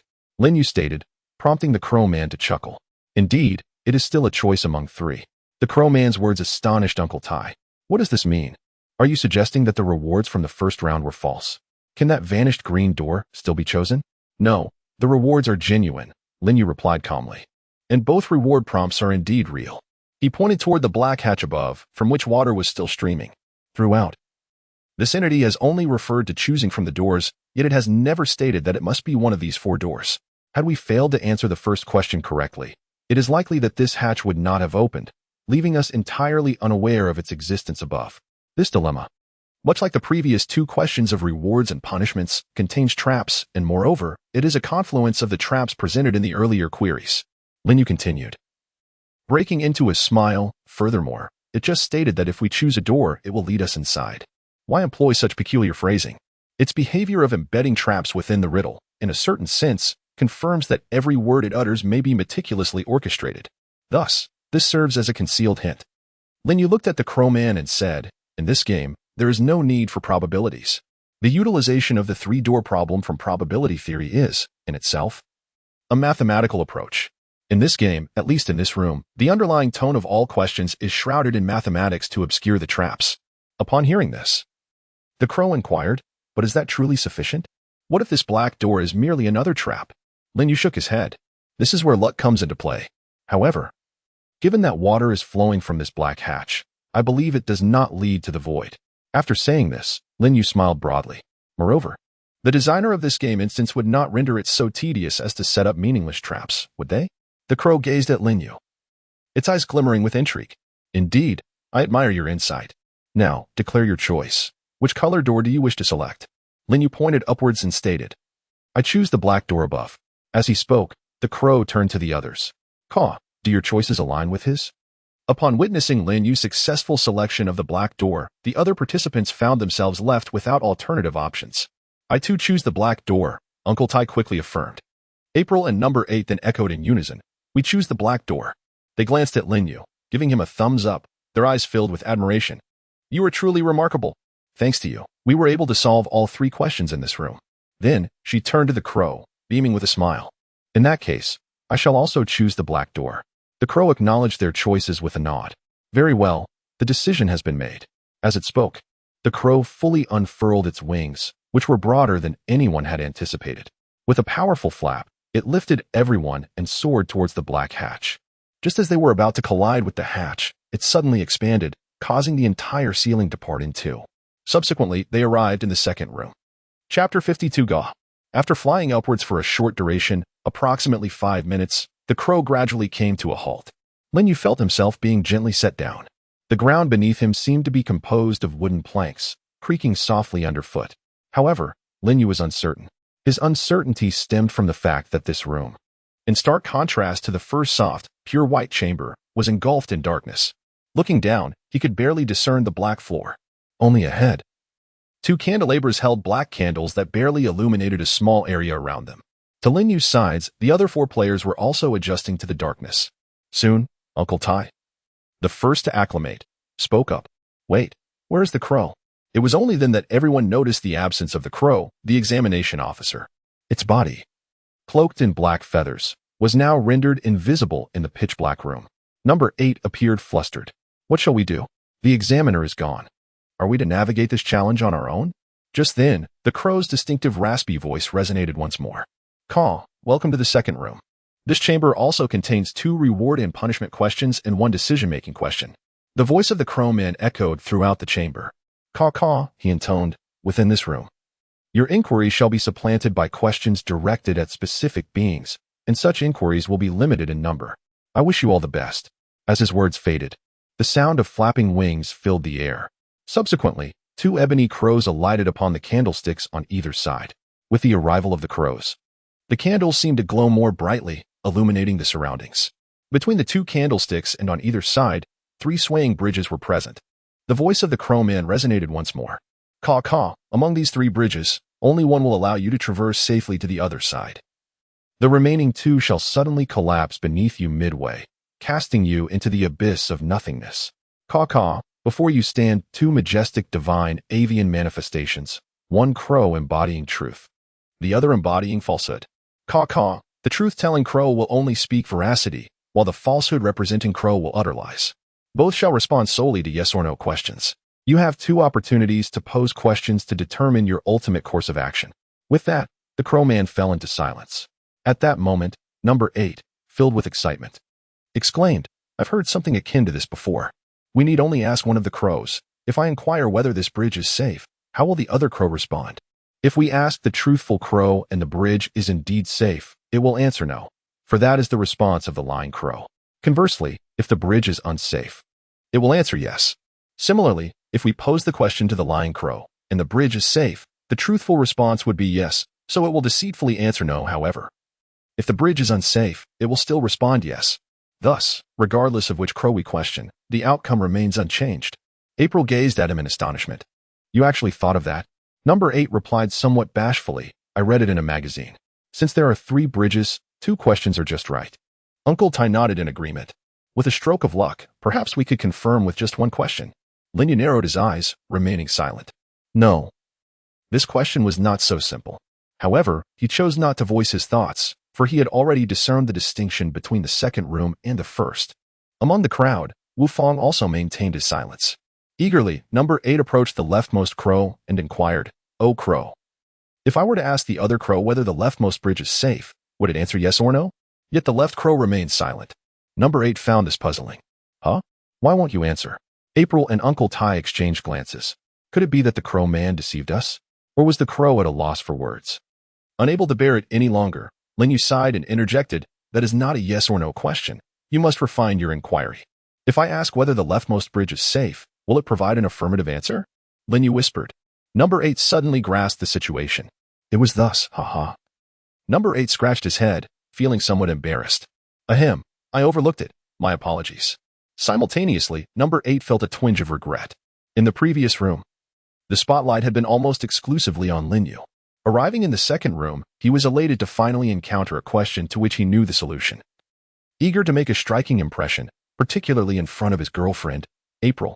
However, he was dismayed to discover a flaw in the phrasing of his inquiry. Fortunately, the issue was minor. Number 8 lifted his gaze anew, directing it towards the crow on the far left. Clearing his throat, he rephrased the question using Lin Yu's format. If I were to inquire whether the bridge to the left is safe, would it provide an affirmative answer? This time, the left crow finally spoke. Its response was a simple caw. This singular sound instantly shattered number 8's composure. What on earth is caw? He exclaimed in despair.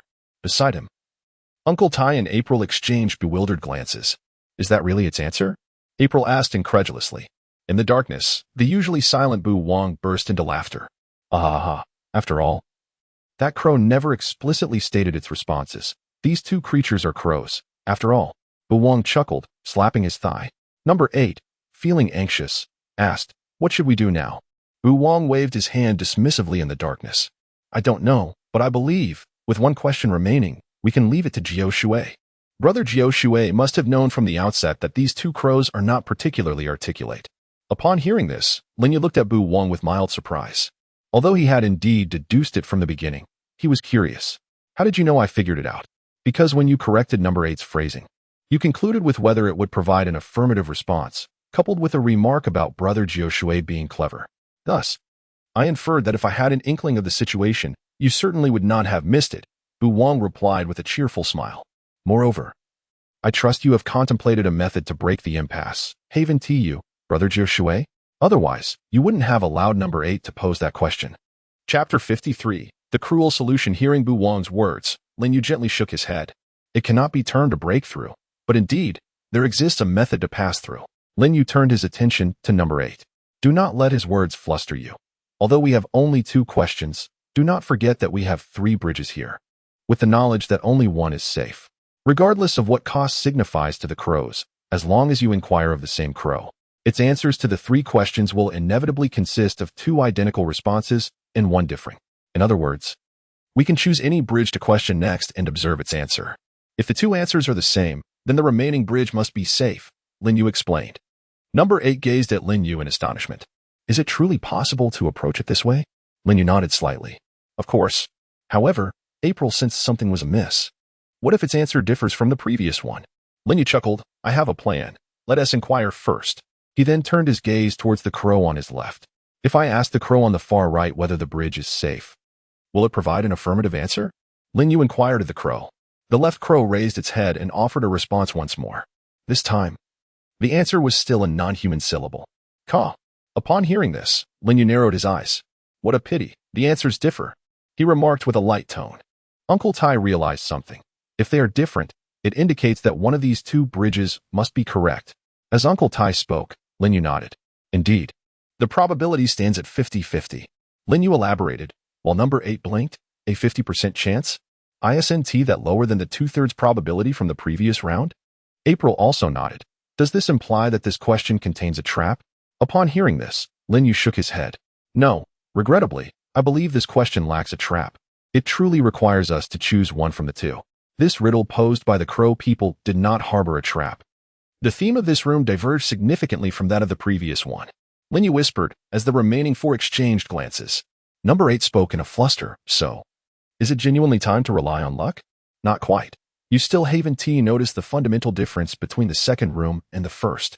This is merely a trick played by the crow people, but it is not sufficient to be termed a trap, Lin Yu stated, retrieving a pistol from his waist. In the first room, we all had to respond directly to the questions posed. However, in this room, our answers must be conveyed through action. Thus, we no longer need a unified response. At this point, Uncle Tai had come to a realization and spoke in a somber tone. I understand. So this challenge, rather than being a trap, resembles a selection of who will be sacrificed? Lin Yu chuckled. Yes, although we indeed must rely on luck moving forward. Only one person will take that chance. As long as one individual steps onto one of the paths, we will understand what follows. Beneath the dim candlelight, April and number 8's expressions shifted slightly. So, who shall take on the role of the one risking their fortune? April inquired. Uncle Tai suggested, to ensure fairness.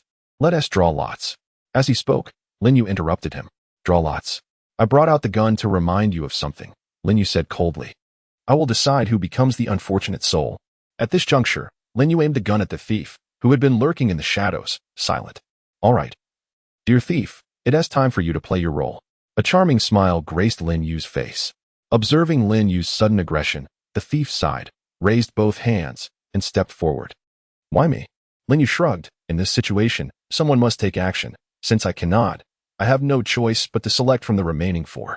Among the others, your number of successful attempts is the least, while the craftsman uncle holds the most. The remaining 2 are still bound, though I have confidence that in direct combat, no one stands a chance against me, the armed soldier. However, just to be cautious, I shall commence with you, the softest target.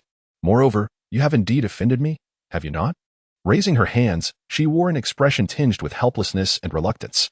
She turned to the others, saying, Hey, are you just going to stand there and let him act recklessly? What if next time it's your turn? Lin Yu interrupted her with a smile. Let us not speak of misfortune. Don't forget, you still have a 50-50 chance of survival, right? To maintain fairness, why not choose a bridge for yourself? In this way, you can seize your own fate. With gritted teeth, she responded, I choose the one on the left. If I truly die, I'll haunt you even in death. Lin Yu remained unfazed by her threat, keeping his gun aimed at her while glancing at the others. By the way, does anyone have any rope-like items? Iron Uncle paused for a moment before quickly replying, I do, and it's safety rope. He promptly produced a long bundle of safety rope. Lin Yu turned to April, go and tie her up with the safety rope.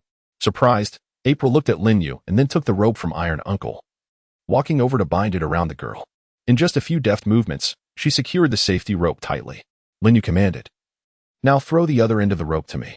April tossed the rope, which Lin Yu caught midair, wrapping it around his hands twice, holding it firmly.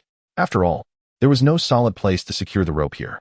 Observing Lin Yu's actions, the girl's expression softened considerably, though she still appeared displeased. You scoundrel. Yet, Lin Yu did not lower his gun, coldly stating, Go ahead. She gave him the finger before turning to step onto the swaying bridge of darkness. As she vanished from sight, Iron Uncle turned to Lin Yu, speaking softly, You truly bore the brunt of that situation. Someone had to play the villain. You chose that young girl simply because she is the lightest, even specifically using the rope to bind her. In doing so, you also took on a considerable risk yourself. The gazes of April and number 8 toward Lin Yu shifted, filled with a sense of gratitude, despite having been startled by his earlier coercion of the girl. At this moment, his personal grip on the rope led them to a conclusion similar to Iron Uncle's. Lin Yu had merely been seeking the optimal solution. Yet, Lin Yu shook his head.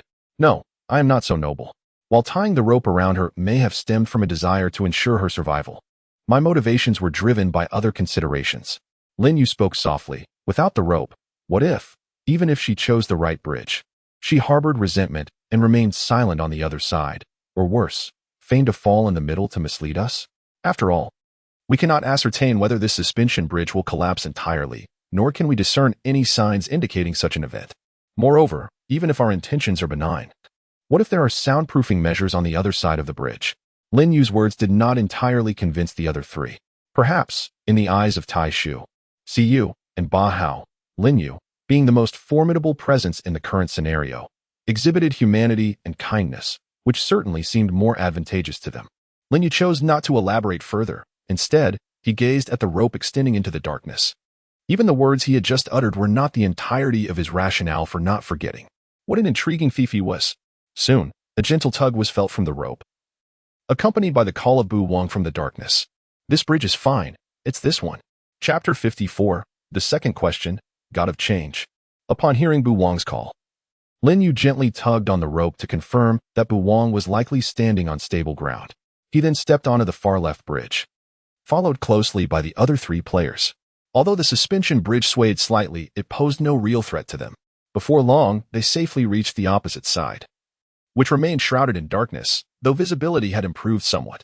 This time, there were 3 candelabra, each significantly larger than before. Bu Wang stood helplessly on the far side of the bridge, appearing to harbor little resentment. If someone needs to scout this stage, don't look to me. He pointed towards the dim environment ahead. As they followed the light, the group discovered that the bridge extended further into the darkness. However, this time, there were 5 bridges.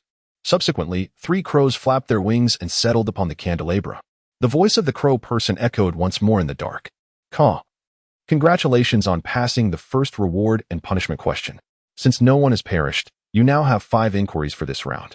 Lin Yu nodded slightly, as the crow person's explanation aligned with his expectations. This was indeed a distinction between the first and second rooms. In the first room, everyone acted as a collective, needing to agree on their choices. However, in the second room, each individual could choose their own path. In other words, the reward and punishment questions in the second room could sustain divergence, allowing for different answers. Those who answered correctly would survive, while those who erred would face death. Yet, should anyone answer incorrectly, there would still be consequences for those who remained alive. The number of attempts for the second reward and punishment question correlated with the number of participants, underscoring this point. Evidently, minimizing fatalities remained imperative. Lin Yu contemplated this internally as he continued to listen to the crow's pronouncement. Caw. Among the 5 bridges in this round, only one will allow you to safely reach the other side. The other 4 will suddenly collapse midway, plunging you into the abyss. Before you stands 3 magnificent deities transformed into crow avatars. Among the realms of truth and falsehood lies a crow that embodies change. It may utter truths or fabrications. After the crow spokesperson elucidated the rules, the assembly naturally turned their gaze towards Lin Yu. Jiushui, what course of action should we take? Each of us has a question, inquired Uncle Tai.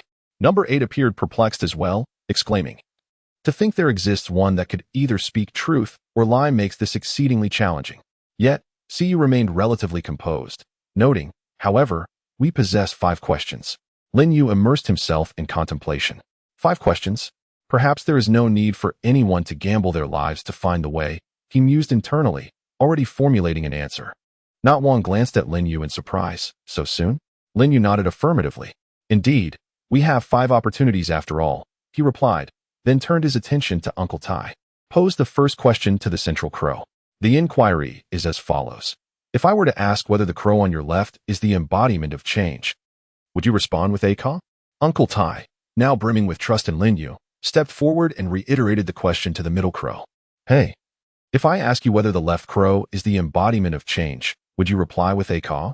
The crow regarded Uncle Tai and then emitted a caw. Lin Yu narrowed his eyes. Excellent. It seems King Quack might indeed be synonymous. From the initial question, Lin Yu could ascertain a crucial fact.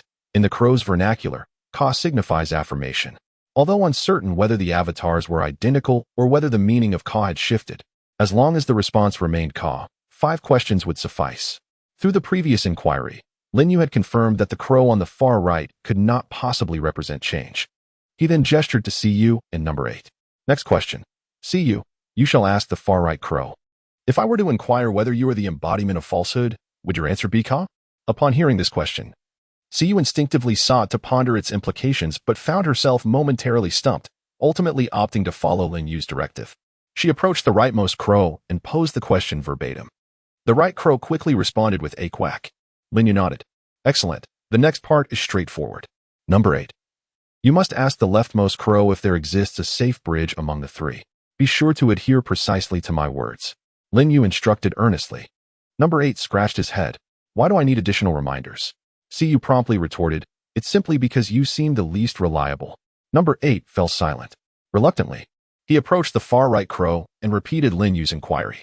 This time, the far right crow responded once more with a quack. Lin Yu turned to Not Wang, who waved his hand dismissively. That is sufficient. I now comprehend the course of action. He spoke before Lin Yu could utter a word. Unwavering approached the crow at the far right, boldly pointing towards the most distant suspension bridge. Crow, is this bridge safe? The crow gazed at Unwavering and replied with a simple caw. Unwavering deduced from this that the crow represented truth, while the caw signified denial, leading to the conclusion that the second suspension bridge from the right was indeed safe. You need not pose the final question, Jushui, Unwavering remarked, turning to fold his arms and regard Lin Yu. Lin Yu examined Unwavering from head to toe, realizing that this thief had indeed followed her reasoning throughout. She too recognized that the crow on the far right represented the truth. You are rather clever. But what if the meanings of Kayanga were reversed between the first and second questions? Lin Yu stated calmly.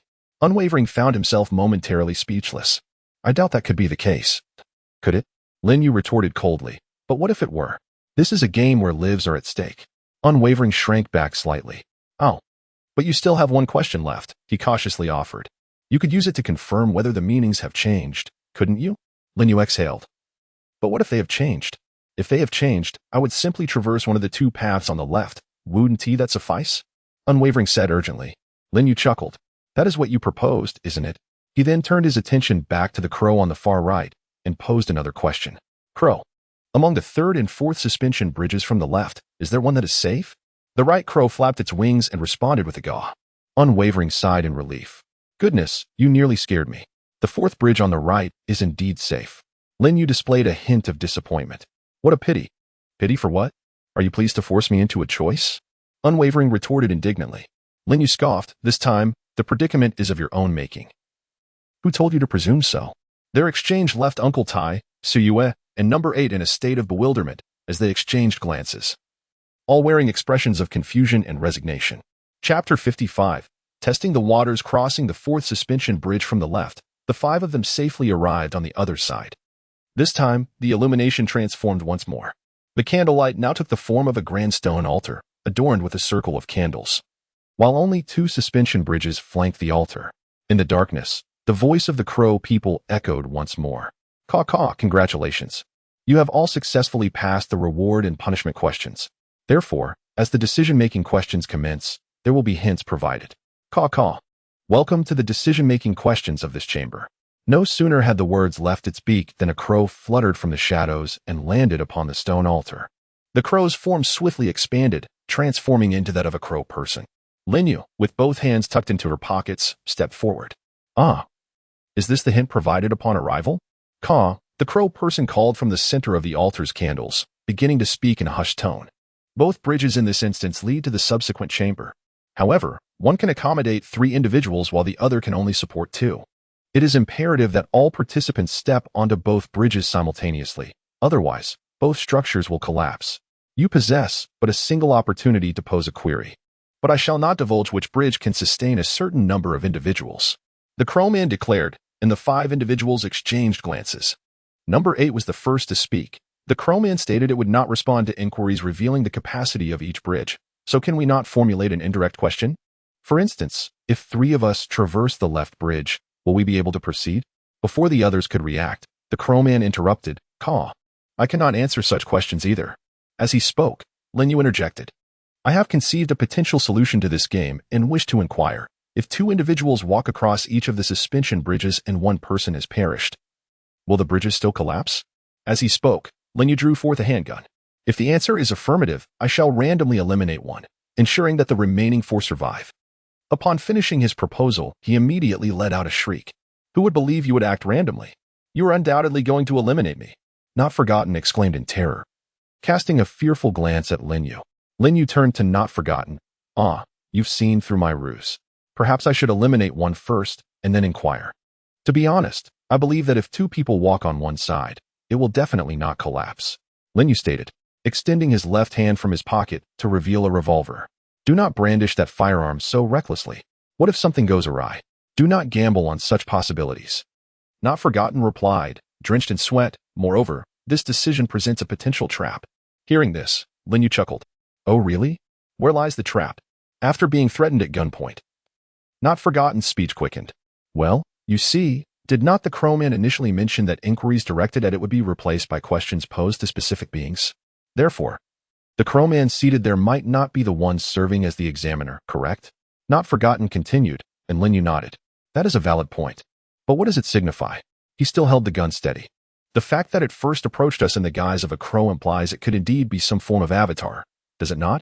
Among the three known avatars, aside from the one representing truth, the other two crows are known to be deceitful. If this being is one of the illusions or transformations, then its statements regarding the bridges may not warrant our trust. Not Forgotten spoke rapidly, and the other three players listened intently, pondering his words. It does seem plausible. Iron Uncle murmured. Lin Yu nodded. It is quite reasonable, for what Not Forgotten asserts holds truth. With his right hand emerging from his pocket, Lin Yu grasped a lie detector that gleamed with a red light. He had pressed the button when the Crowman uttered its first statement. This is the lie detector I acquired in the first dungeon. The sound it emitted just now signifies that the Crowman's initial declaration is false. The initial statement asserts that both bridges lead to the next chamber, serving as the overarching premise of the entire discourse, indicating that all subsequent remarks are erroneous. Thus, we need not heed the utterances of this crow-like individual, for its sole purpose is to mislead us. Lin Yu spoke calmly, momentarily taken aback. Before his voice quavered with emotion. Why didn't you present such a curious item sooner? You are aware that it is lying. Were you not merely attempting to frighten me? I merely wished to test your intellect, he continued with a smile, holstering his firearm. So, you are permitted to toy with me, yet I am not allowed to reciprocate? Uncle Tai cleared his throat and interjected. Very well, since its words are misleading, does that not imply that only one of these bridges can lead to the next room? Eight's eyes brightened. In that case, cannot we simply inquire which bridge leads to the next chamber, rather than how many individuals each can bear? Lin Yu shook his head. If there are only two manifestations, truth and falsehood, then even if all it speaks are lies, it matters little. We merely need to interpret its statements inversely. However, if there are variable manifestations, it signifies that questioning it is futile under the premise of potential transformation. Lin Yu elucidated, leaving Eight momentarily speechless. Ah, it can be approached in such a manner. What shall we do then? Must it be yet another binary choice? Upon speaking, Eight turned to Unforgotten. Noticing Eight's gaze, Unforgotten, incensed, brandished a utility knife. What do you mean? You intend for me to take the lead, despite your lack of a firearm? Do you dare to believe I wouldn't stab you? She screeched. Student, if I cannot defeat Joshua, do you think I would falter against you? Unforgotten exclaimed in exasperation. Eight hastily responded, I certainly did not imply that. I am wholly compliant with Brother Joshua's directives. With that, he cast a pleading smile towards Lin Yu. Meanwhile, Lin Yu approached Unforgotten in silence, gently grasping her utility knife and drawing it from her hand. Unforgotten gazed at Lin Yu's actions with a mix of confusion and anger. What is your intention? Are you afraid I might truly stab it? You cannot seriously be considering that I should make a random choice? Lin Yu shook his head. No. For both paths can lead to the next chamber. If it is a falsehood, the reality may be that only one leads onward, or it is possible that neither does. Furthermore, considering the ominous voice of the crow-like examiner in the darkness, this seemingly deceptive figure must indeed serve as a form of guidance. So, what is it attempting to indicate to us? Contemplating the previous room's decision-making puzzle, Lin Yu mused aloud, tossing the utility knife behind the crow-like figure. Hey, my knife! Unforgotten cried out. Yet, before her words fully escaped, a crisp sound echoed through the darkness. Clatter. Lin Yu chuckled. The arrangement of the candles resembles something significant. From our vantage point, We cannot perceive any path behind it. Alas, it seems that the act of discarding an object has revealed something. Chapter 56, The Third Room. 5 statements.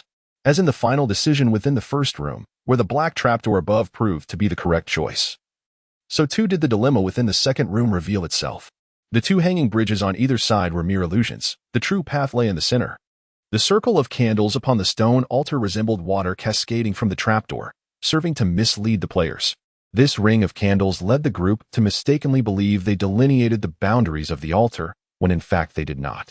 After Lin Yu pointed this out, the crow that symbolized change, disguised as a crow-human figure, dissipated, and subsequently, a real crow soared into the darkness. From the shadows beyond the altar, the true crow-human slowly emerged. Calling softly, it posed the question, "So, what is your final choice?" "Undoubtedly, it is this path," Lin Yu calmly replied, observing the direction in which the crow-human had stepped forth. The crow-human chuckled softly once more. "Congratulations, you have answered the decision in the second room correctly." With that, the crow-human spread its wings and ascended, causing the room to illuminate abruptly. Upon the ceiling and the walls of the second room, countless previously extinguished candelabras now flickered to life. As these candelabras ignited, the space, far more expansive than the first room, approximately the size of a football field, was entirely illuminated. Lin Yu's expression shifted as he surveyed the scene, while April gasped in fright. Beneath their feet lay a narrow plank, barely sufficient for 4 people to walk side by side, with nothing but a bottomless abyss beyond it. The bridges they had traversed were also not spacious and ominously. Each of the remaining bridges bore distinct cuts in the ropes at their midpoints. It was undeniable that stepping onto those sections would lead to the bridges collapsing. The last 2 bridges were no exception. Especially concerning was that these 2 bridges led to a precariously balanced, solitary stone pillar. April's companion, number 8, appeared pale but still mustered the strength to comfort his girlfriend. "It's all right, we have made it this far." Meanwhile, Uncle Tai and Bu Wang maintained their composure. "Such heights remind me of my days climbing tower cranes." Uncle Tai chuckled, then turned his gaze towards the stone altar where the crow-human stood. Beneath this altar lay a stone bridge that had been entirely concealed in darkness, extending forth to a black door. The utility knife Lin Yu had tossed lay quietly upon that very bridge. "Let us proceed." Bu Wang nimbly leaped onto the altar, then jumped down onto the bridge, retrieving his utility knife and advancing with a light step. Uncle Tai cautiously followed suit, landing behind Bu Wang. Although Lin Yu was physically capable, the height gave him pause. Ultimately, however, he matched the pace of the 2 ahead. April and number 8, as a couple, were far more cautious. It took them a considerable amount of time just to leap onto the spacious altar. Once on the stone bridge, while it was indeed wider and more stable than the previous hanging bridges, they still moved significantly slower than before. After all, the sheer abyss on either side had previously been invisible. However, ultimately, everyone arrived before the black door unscathed. Upon pushing open the door, they were greeted by a spiraling staircase. Ascending the staircase for approximately 5 or 6 minutes, they encountered yet another black door. The one leading the group pushed this door open, revealing a dim, gray room before the 5 individuals. A swirling haze of gray smoke enveloped the surroundings, obscuring the ceiling and walls from view. The figure of the crow man re-emerged from the mist. "Greetings, esteemed guests, and welcome to the final chamber," he announced, producing an ancient key from his cloak. The dense fog parted to reveal a narrow passage flanked by towering walls of mist, reminiscent of an ancient sea divided by divine power. At the end of this passage stood a locked door. Within this room lies but a singular choice. Devoid of rewards or punishments, the crow man continued. As long as you answer the forthcoming question correctly, you may choose to leave this scenario. However, I must caution you. Not everyone will be able to pass this choice. Please identify the lie within my words. Each of you must uncover one and explain how you discerned it as a falsehood. Failure to do so will result in punishment. Below, I shall present 5 statements. With that, the crow man spread his wings and began to pace before them. First, all of you are honest, and none have tampered with their own titles. Second, all of you trust one another implicitly, with no one concealing the number of scenarios they have completed. Third, all of you are candid and considerate, with no one misrepresenting their profession. Fourth, among those who know each other, no one has ever betrayed another. Fifth, none of you have ever harbored thoughts wishing harm upon another. As the crow man concluded these 5 statements, the expressions of those present soured. Lin Yu narrowed his eyes. How intriguing, almost in a morbid sense. These 5 assertions and this dilemma seemed tailor-made for the 5 players. The competitiveness among them appeared to escalate progressively through these 3 chambers. From the first room, where they collaborated to decipher puzzles and identify traps, to the second room, where the number of survivors became a resource, and now in this third room, it seemed the Crow Man was intentionally orchestrating the challenge. While Lin Yu contemplated, Uncle Tai was the first to speak. Ahem, I believe the fifth statement is undoubtedly a lie, he declared, prompting the Crow Man to turn his gaze upon him. Please provide your rationale, the Crow Man inquired, and Uncle Tai gestured toward Lin Yu and Bu Wang. Well, from the outset of this scenario, this soldier sought to eliminate this thief. On several occasions, he even entertained murderous thoughts, Uncle Tai asserted. The Crow Man chuckled softly. Your reasoning is insufficient, he replied, watching Uncle Tai with keen interest. Now, please identify the specific statement you are certain is a falsehood. Uncle Tai fell silent for a prolonged moment before shaking his head with a smile. All right, the first statement was a falsehood. I misrepresented my forum. My previous forum was Tiangong, and currently, I do not possess a forum account. Upon hearing this, Lin Yu remained nonchalant, while Su Yue, Ba Hao, and Bu Wang gazed at Uncle Tai with astonishment, as though they had encountered a dreadful creature. You joined the plunderers in Tiangong, Su Yue exclaimed. I saw you on the new bounty in this month's forum. You are being hunted by order for having killed 5 other players in reality. Chapter 57, Invitation, Deception. Betrayal. Although Lin Yu was unfamiliar with the name Tiangong, given his limited engagement with the forum's bounty module, he did have some recollection of the organization known as the Plunderers. It was one of the 3 organizations banned from accessing the forum, infamous alongside the deranged group psychological society that had brought him harm. Upon hearing Su Yue's exclamation regarding Uncle Tai's deeds, it became evident that this member of Tiangong was indeed formidable. Killing other players in reality was universally regarded as a violation of the rules among players, despite the absence of courts or police among the players. The largest organization, Order, and its affiliates, the administrators, essentially served as the judicial and enforcement bodies. Anyone who exploited their in-game abilities to commit misdeeds in reality would be hunted down once discovered by Order, with bounties posted on the forum. Furthermore, members of Order would relentlessly pursue these wanted players in both the game and the real world. After the revelation from Tiangong, his demeanor shifted from the previous calmness. He sighed, observing Bu Wang, Su Yue, and Ba Hao, who had grown wary and defensive, his expression darkening. This is precisely why I concealed the truth. Although I have joined the Plunderers, I assure you, I do not engage in indiscriminate killing during cooperative puzzle-solving games. If you had initially approached me with such an attitude, this game would be exceedingly difficult to navigate. After Tiangong spoke, he turned his gaze towards Lin Yu. I genuinely admire you, Joshua. To be honest, your composure exceeds my expectations. Lin Yu shrugged nonchalantly. No, I simply never considered you a benevolent figure from the outset. Though this self-proclaimed Uncle Tai endeavored to portray himself as a good-natured individual in this game, the likelihood of someone surviving 10 instances while maintaining such a facade was exceedingly slim. While there were indeed some fortunate souls who managed to survive through sheer luck, such as Chinjua and perhaps Ba Hao, who seemed timid, Uncle Tai was undoubtedly not a good person. Ultimately, his acting skills were insufficient, failing to deceive Lin Yu. During the second instance, Uncle Tai's apparent indifference to human life, coupled with his efforts to disguise it, was enough to provoke a laugh from Lin Yu. However, Lin Yu's calm demeanor only elicited a hearty laugh from Tiangong. Haha, I truly admire you. Your profession remains that of a soldier, and having acquired such a formidable weapon as a pistol renders you an excellent candidate for joining the raiders. Lin Yu shook his head. Allow me to decline. I still wish to spend a couple more days on the forum, he remarked, prompting a chuckle from Tiangong. No worries, should you change your mind. Feel free to reach out to me at any time. Upon finishing his words, the Crow Man tossed the key to him. Caw. You are now free to depart from the instance. Tiangong unexpectedly caught the key. Oh, I can leave right now? The Crow Man nodded. Caw, indeed. Tiangong smiled. Very well. It spares me the awkwardness of lingering here.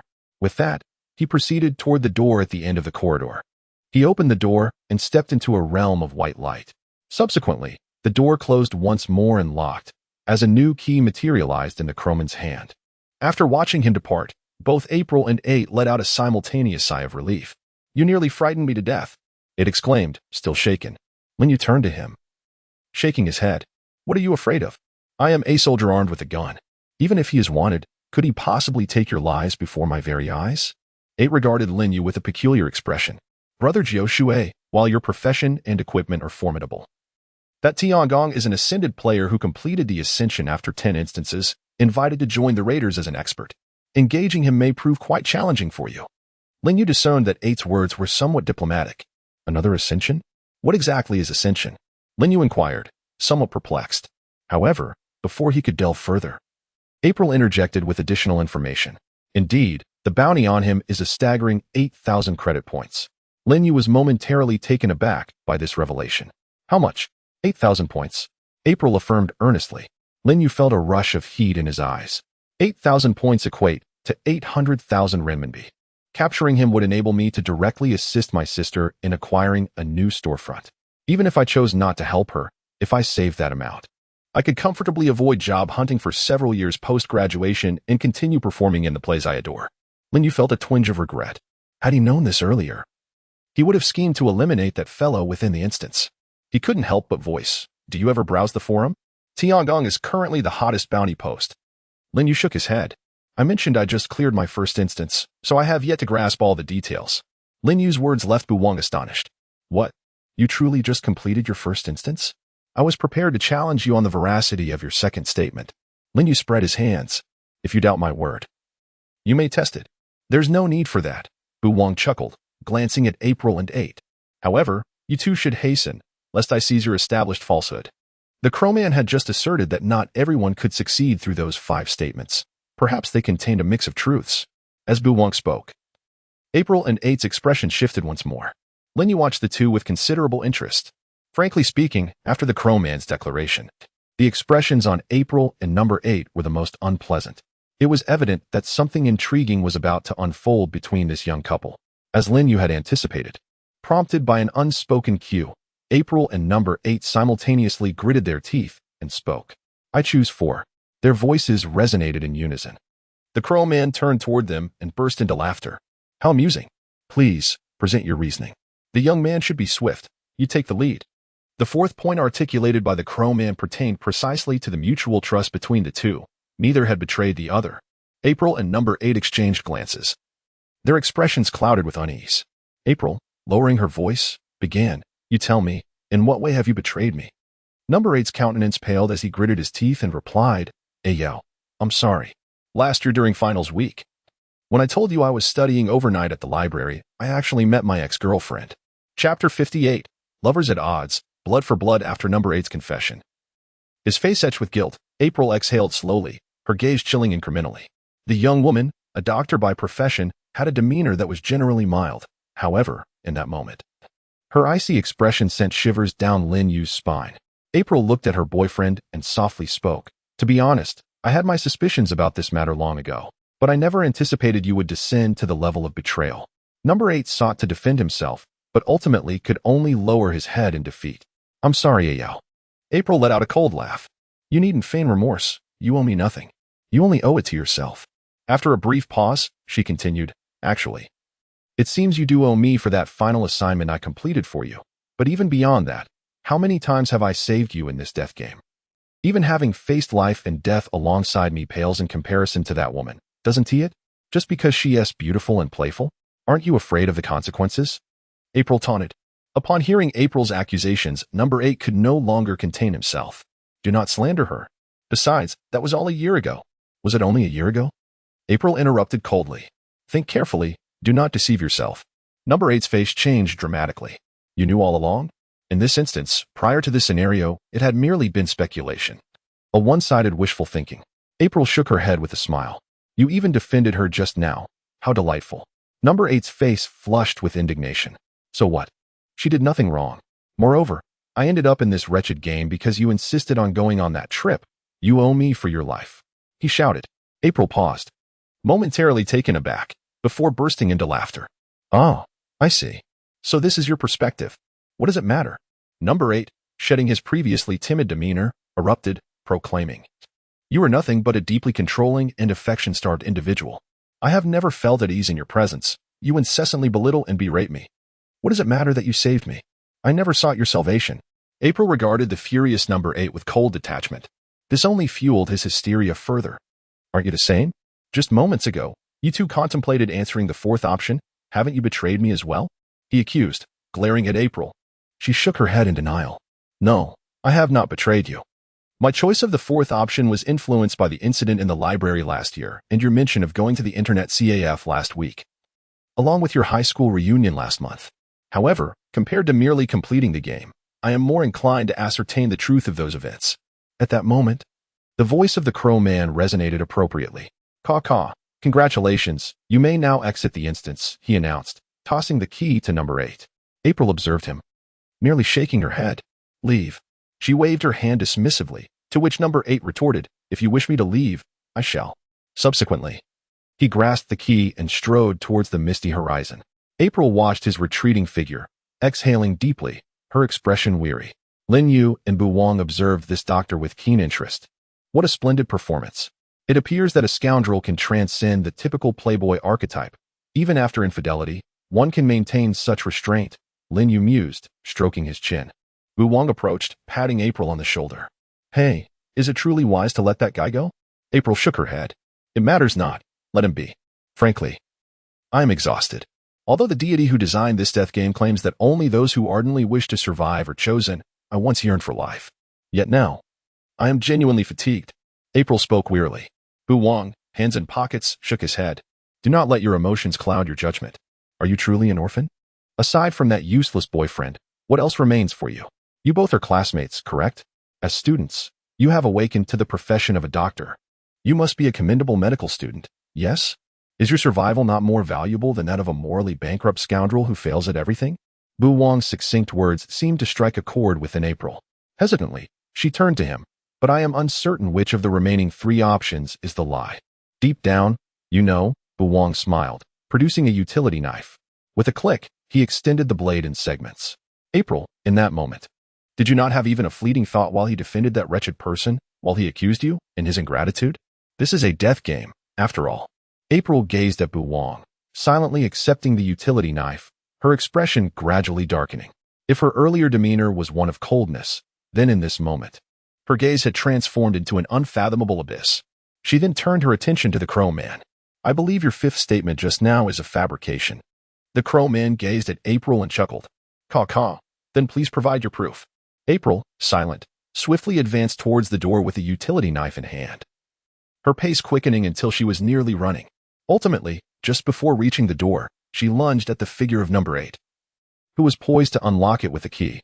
What are you doing? Ayao, that hurts. I was wrong. Ayao, please stop stabbing me. Help. You wretched creature, go die? A series of piercing screams echoed, followed by an utter silence. Moments later, drenched in blood, April emerged from the doorway, gently wiping the splattered crimson from her face. Gripping the blade of the utility knife, which she returned to Forget-Me-Not. Thank you, Miss Forget-Me-Not, she uttered, then turned her gaze towards the Crow Man. Is this justification sufficient? The Crow Man, observing the bloodied April, erupted into gleeful laughter. Caw. Truly splendid and more than adequate. You may leave this place. It gestured once more, and a key materialized in its hand. The Crow Man tossed the key to April, who picked it up and looked back at Forget-Me-Not. Forget-Me-Not waved her hand with a smile. You're welcome. And how do you feel now? April beamed. I feel absolutely wonderful. With that, she turned and walked towards the foggy passage's end. Chapter 59. A tangle of lies. April's figure swiftly vanished through the doorway at the fog's terminus. Only Forget-Me-Not and Lin Yu remained. Lin Yu regarded Forget-Me-Not with a peculiar expression, although April had indeed harbored murderous intent towards number 8 for some time. Her decisive action just now was largely spurred on by the young girl before him. Noticing Lin Yu's gaze, Forget-Me-Not shyly smiled. Brother Joshua, would you like to choose first? Lin Yu quietly replied, you go ahead. You should select the one regarding the number of instances, right? You certainly don't seem like someone who has only completed 3. After being exposed by Lin Yu, Forget-Me-Not crossed her arms, exclaiming, you saw through me. I couldn't help myself just now. After all, I truly despise scoundrels. A radiant smile graced Forget-Me-Not's face. Your acting is impressive. You nearly deceived me. Lin Yu sighed. What, then, is the purpose of concealing the number of instances you've completed? Forget-Me-Not shrugged. It's merely my style of operation. As my profession is thief, for me, appearing vulnerable can actually be advantageous in activating my abilities. With that, a smile blossomed on Forget-Me-Not's face. If you don't believe me, check yourself. Lin Yu's expression turned alarmed, and he summoned his 2 gadgets. Fortunately, both the lie detector and pistol were intact. He looked at Forget-Me-Not in astonishment as she erupted into laughter once more. Aha! I've tricked you again, soldier, she laughed, waving her hand and revealing a pitch-black hammer. What I stole was this. That guy just exposed himself as a master craftsman, so of course, I had my sights set on him. This object is far more precious than your handgun, he remarked with a cheerful smile. Lin Yu regarded Bu Wang, grasped the lie detector, and coldly inquired, "Who are you exactly? After traversing several instances, what is your purpose in approaching me?" Bu Wang pursed her lips. "So your lie detector is still operational?" "Indeed." Lin Yu fabricated, "It can be used 3 times in each instance.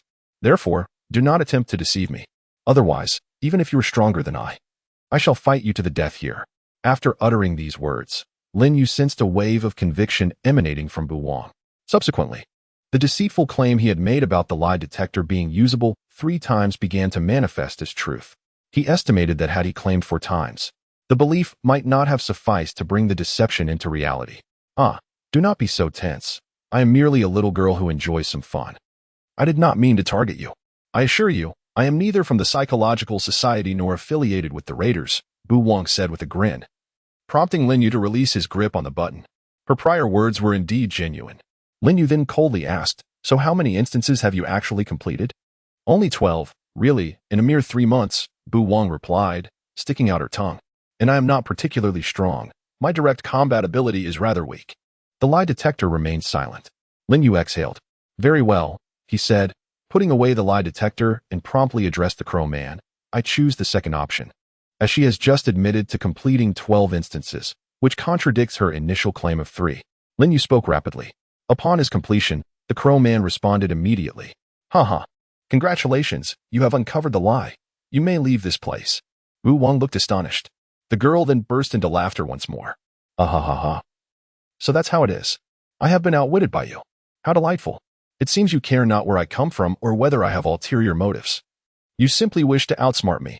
Lin Yu nodded slightly, responding calmly, "Indeed, while your performance was commendable, I could discern the truth. You possess greater confidence than you let on, yet you are indeed here for amusement." As he spoke, he took the key from the Crow Man's hand. Bu Wang squinted her eyes, realizing, "I see. My only escape now is to uncover why the third statement is false. My profession truly is thief, which means you have concealed your own profession, correct?" Lin Yu shook his head. "No, my profession is genuinely soldier. This is the crux of the final dilemma. Among the 5 statements, while each seems to correspond to an individual, one does not correspond to anyone at all. Thus, I must seize a key from someone." As Lin Yu spoke, Bu Wang looked at him. "I find that hard to believe. Wouldn't he that put you at a significant disadvantage?" Despite her words, Lin Yu could sense that his soldier profession had not dissipated. In other words, the unwavering belief in his recent words was evident. This was something Lin Yu had anticipated. After all, what he said sounded remarkably genuine. Thus, Lin Yu chuckled. "Although this was merely my second instance, I am curious, Miss Unwavering, after traversing through numerous instances. Do you still perceive this game as fair?" Unwavering let out a subdued laugh. "Well, you are right. This game is indeed unfair." Lin Yu shook the key in his hand. "Indeed, and now it's your turn to feel the headache." Unwavering sighed. "Yes, but fortunately, I do prefer to keep a backup plan." "You are quite remarkable, Soldier Jiosue. You possess a unique charm," she spoke with a smile, waving her hand. Hoping to encounter him again, whether in the outside world or within the instance. Hearing Unwavering's words, Lin Yu narrowed his eyes. "You can still leave?" "Of course. You must have realized by now that while this key appears singular, that is not the case." Lin Yu glanced at the corpse still lying at the end of the mist before the door. "I see. So that was why you urged the other to eliminate him." Unwavering chuckled. "Yes, because if someone must remain trapped in this instance, let it be that tedious fellow." She turned towards the door. "Farewell, Jiosue." Unwavering briskly approached the corpse, swiftly retrieving a key and displaying it from a distance to Lin Yu. Subsequently, she opened the door and stepped inside. As Unwavering's figure vanished, the Crow Man turned to Lin Yu and spoke again. "Caw. You may leave now." Lin Yu turned to the Crow Man, exhaling softly. He casually tossed the key aside, his face brimming with curiosity. "When did I say I wanted to leave?" The Crow Man gazed at Lin Yu, falling into silence. "Caw. This is already the final question." "No, this is the first reward and penalty question of the third room. The reward allows for an immediate exit from the instance." Lin Yu interrupted, grinning widely, "But I decline this reward. Truly, 1 or 2 are deceiving me. The seemingly honest uncle is actually a scoundrel. That lively fellow has ulterior motives, and even you, the examiner, are full of nonsense. Lin Yu stepped forward, raising his head to look at the Crow Man. Do not waste any more time. I have seen through all your tricks and lies. Frankly, your acting pales in comparison to that of the thief from earlier. Chapter 60. Speak my name. Upon hearing Lin Yu's words, the Crow Man chuckled softly. Caw. You are even more remarkable than I had anticipated, player Lin Yu. I am curious, how did you discern this? Was it merely due to my acting? Having his true name exposed by the Crow Man, Lin Yu maintained his composure, responding leisurely. Frankly, it is not just your acting. Additionally, you have been consistently hinting at the truth, and once that hint resonates, it becomes glaringly obvious. Thus, in the end, I was compelled to deliberately snatch away the key I could not forget in order to mislead her, confining her thoughts and focus to the matter of how I might escape. After all, she is quite intelligent, Lin Yu remarked, as the Crow Man spread his wings. Where have I hinted to you? In the second stage, we learned that GA signifies a negative response, Lin Yu explained. However, aside from its solitary appearance, it can also be used at the beginning of a sentence as a marker of negation. Am I correct? Since entering the game, every utterance where a single GA appeared at the beginning has been a falsehood. Conversely, those containing two gas imply a double negation, indicating truth. Thus, most of the questions regarding the rules you introduced have been lies. Lin Yu paused at this point. Upon reaching the third room, when you stated that this was the final chamber and that there was only one question, you merely uttered a single GA, signifying that both of these statements are false. This aligns with what you presented as the universal rules of the game in the first room. In this game, there are 3 rooms. A single GA signifies falsehood, thus proving that the third room is indeed not the final one. Each room is designed with 3 questions. 2 gas indicate truth, confirming that this room must have 3 questions. Furthermore, regarding the last statement in all the rules, you initially uttered 2 gas, paused, and then said another GA, indicating that statement contains both truth and falsehood. I tend to believe the first part is true, while the latter is false.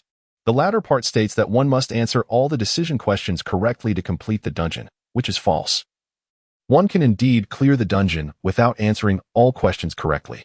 Moreover, reflecting on the first 2 rooms, you subtly implied through your questions that you, as the examiner, are also capable of deceit. Lin Yu articulated his thoughts clearly, prompting the Crow Man to burst into laughter. Gaga, what a splendid analysis! Although recognizing the meanings of GA and Gaga is not particularly challenging, you have managed to remember every single word I uttered. Just a small feat, Lin Yu humbly replied. For him, this was indeed not a daunting task. His memory had always been commendable, while recalling random numbers or patterns might pose some difficulty. Remembering others' words was relatively effortless. After all, memorizing lines is a fundamental skill for an actor. The Crow Man regarded Lin Yu with admiration in its eyes. Gaga, splendid. I am increasingly fond of you. Although Lin Yu had just criticized its acting and deception, the Crow Man appeared unfazed. It paced back and forth, scrutinizing Lin Yu up and down. Subsequently, Lin Yu quietly inquired, "Shall we proceed to the next question?" The Crow Man erupted into laughter. Gaga, of course. Please hear the second question of this room. Who designed this dungeon? Please state his name. The Crow Man declared, leaving Lin Yu momentarily stunned. You rascal. Bringing forth such an unreasonable question. Are you? He instinctively cursed. All the preceding questions, while perhaps fraught with traps or deeply twisted, ultimately had a trail to follow. One can deduce and analyze to arrive at an answer. However, this question reminded Lin Yu of a passage from a novel he had previously read, where 2 brilliant minds engaged in a contest to see who could stump the other with their inquiries. Ultimately, one of the questioners resorted to an unscrupulous tactic, posing an utterly nonsensical question. What did you eat for breakfast this morning? Such a question was impossible to answer, bordering on deceitful.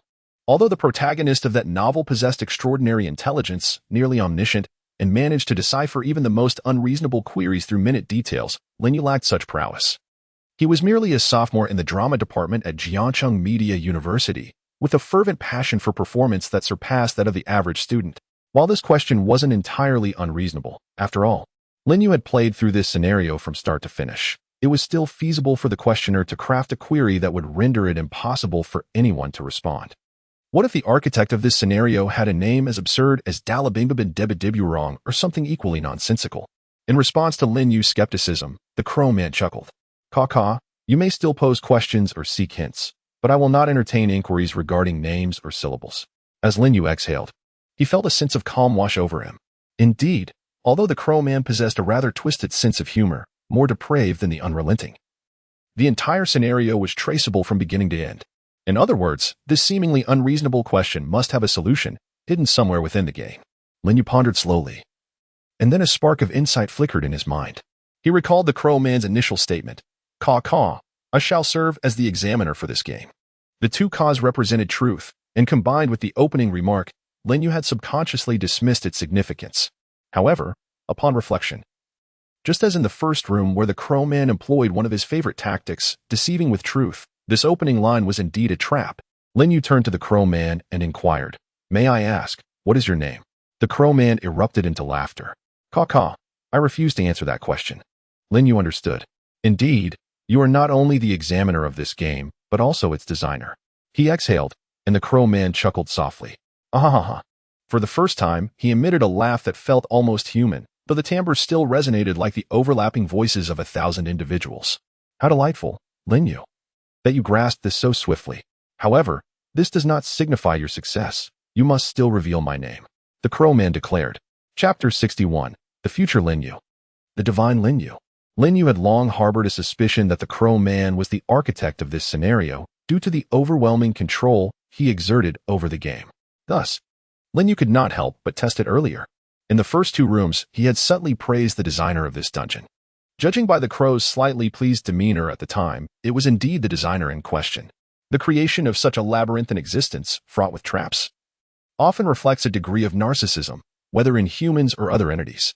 Upon confirming that this somewhat egotistical Crow was indeed the game designer, Lin Yu, although still needing to guess its name, now had a clearer direction. He exhaled and turned his gaze towards the Crow. "Your name has already appeared in this game, hasn't it?" The Crow nodded in response. "Indeed, it has, and in full." "Ah, I see," Lin Yu murmured. "I must apologize. I had not anticipated standing before a deity." As he spoke, the Crow chuckled. "Ha ha, it seems you have discerned my identity. So, which deity am I?" The Crow inquired, prompting Lin Yu to smile broadly. "It is quite simple.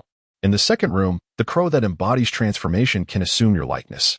It represents the deity of change, does it not? Your performance in this game has been characterized by both truths and falsehoods," Lin Yu remarked, eliciting another laugh from the Crow. "Indeed, you are exceptionally astute, Lin Yu. Now, please reveal your answer." Yet, Lin Yu remained silent, narrowing his eyes and speaking softly. "Do you truly wish for my answer to be the deity of change?" Upon hearing this, the Crow fell silent. After a moment, it burst into genuine laughter. "Ha ha ha, deceiving you is indeed quite a challenge. After all, having played through a series of trick questions, it would be illogical for there to be no traps at this juncture," Lin Yu stated calmly. The Crow gazed at Lin Yu. "And what is your reasoning?" "Furthermore, your narcissistic nature, along with the deliberately ambiguous phrasing in the second room. When you introduced 2 and 3 crows, you referred to them as avatars of 2 great deities and 3 great deities, respectively. To be honest, this can be interpreted as the avatars of 3 distinct deities." Lin Yu paused for a moment. "But it can equally be understood as 3 different avatars of a single deity, correct?" As he spoke, he gestured with his hands.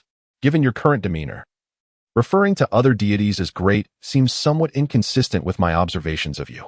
Thus, my answer is that the name of this game designer is the deity of truth, falsehood, and transformation. I trust you won't be overly particular about the specific wording and order." Upon finishing, the Crow shook its head with a smile. "Brilliant. This is truly remarkable. Your perceptiveness is astonishing. Truth, falsehood, and the deity of transformation is indeed my name.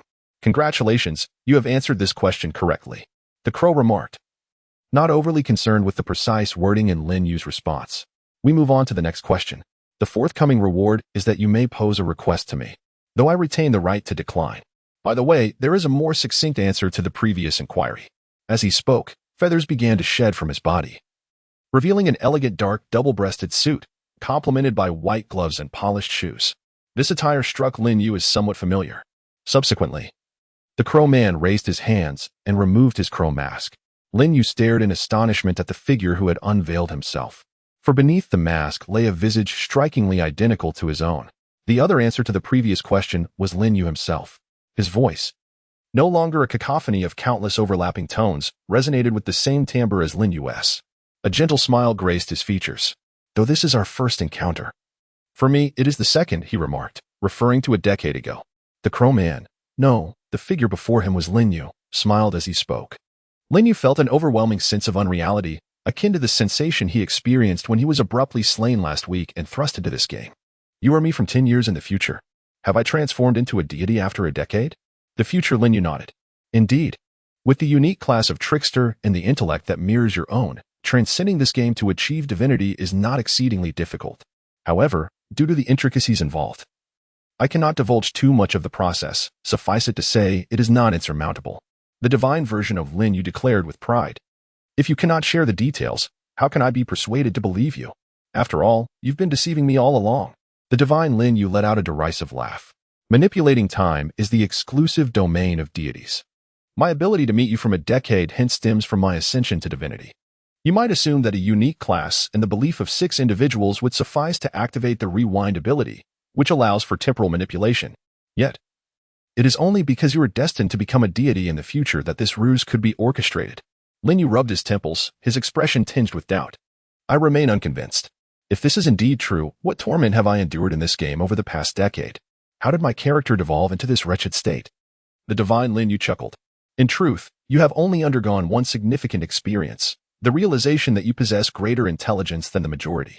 I find it quite astonishing that I had nearly forgotten how lacking in self-awareness I was a decade ago. As he spoke, the divine Lin Yu shrugged toward Lin Yu. In any case, we have arrived at a pivotal decision. I understand your skepticism, the divine Lin Yu continued. So it is perfectly acceptable for you to choose whether or not to believe me. If you accept that I am your future self, then you should follow me toward that direction. We shall enter the final chamber, and I will assist you in acquiring everything needed to achieve divinity. He gestured toward the mist, revealing a spiraling staircase ascending beyond. Of course, should you choose not to trust me, you may take the key and exit through the door. I will still offer you ample assistance, ensuring that you need not excessively concern yourself with survival in the forthcoming dozen or so quests. The divine Lin Yu stated. Lin Yu still harbored some doubts, yet the expression on his face revealed a burgeoning trust. If you are indeed me from 10 years hence, you should be aware of my choices, should you not? What I would choose, you must already know, correct? Chapter 62, The Fourth Room. In response to Lin Yu's final inquiry, the deity Lin Yu waved his hand dismissively. No, my second avatar from a decade ago was not a fatal riddle, rather. It was a survival scenario on a deserted island where I thrived by masquerading as a fisherman until the very end. Lin Yu began to reminisce. Although the memories were somewhat hazy due to near drowning, clarity gradually returned. The blood-red text he had seen prior to entering the game seemed rather amiss. The deity Lin Yu regarded Lin Yu and continued, deities possess the power to alter the past. The only immutable truth is your inevitable ascension to divinity. Everything else is subject to change, much like your rewind ability. Lin Yu stroked his chin, his eyes brimming with belief. Very well, I shall place my faith in you. Yet, what is the purpose of your actions? Altering the past will inevitably influence the future. If your ascent to power accelerates, I too shall grow stronger. Lin Yu spoke earnestly. He then gazed at him, exhaling deeply. Regardless, I shall verify this. What is the name of my girlfriend? You don't have a girlfriend. The deity Lin Yu replied instantly. Surely, there will be one in the future? Lin Yu pressed on, unwilling to relent. None. Am I, or rather you, someone who actively seeks a girlfriend? The deity Lin Yu's response was resolute. Lin Yu nodded slightly. Correct answer. I believe you now. However, I wish to utilize the reward I received from my previous inquiry to make a request. What are we to each other? The deity Lin Yu chuckled. Feel free to ask. Lin Yu regarded him with sincerity. I must ask, could you cease with the nonsensical talk? The smile on the deity Lin Yu's face faltered. Do you still not trust me? Lin Yu sighed. Indeed, this request was rejected. It was truly an inversion of fate. In the previous scenario, I played the role of a deity, and now the deity has assumed my role. The deity Lin Yu's expression darkened slightly, his fist clenched. I never anticipated that I would be so riddled with doubt a decade ago. I could recount your profession and all your deeds from the first scenario. Your past is as clear to me as day. You were investigating the perpetrator who sent you here, wishing to profit from this game to support your sister. Your best friend in reality is Shinbing Miao. Lin Yu sighed once more. Therefore, you should also acknowledge my passion for performance. He interrupted the deity Lin Yu's ire. Speaking with resignation, I've told you, your acting pales in comparison to that of someone who hasn't forgotten me over the span of 10 years. Even if your skills have not improved, they should not have deteriorated to this extent. Just look at your portrayal of anger from being distrusted.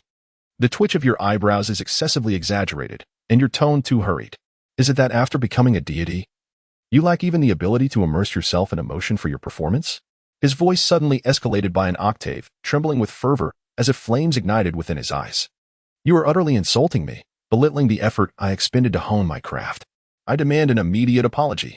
Upon finishing his words, Lin Yu immediately composed himself, his expression returning to normal. One must at least feign anger to such an extent, esteemed deity, he mused, waving his hand dismissively.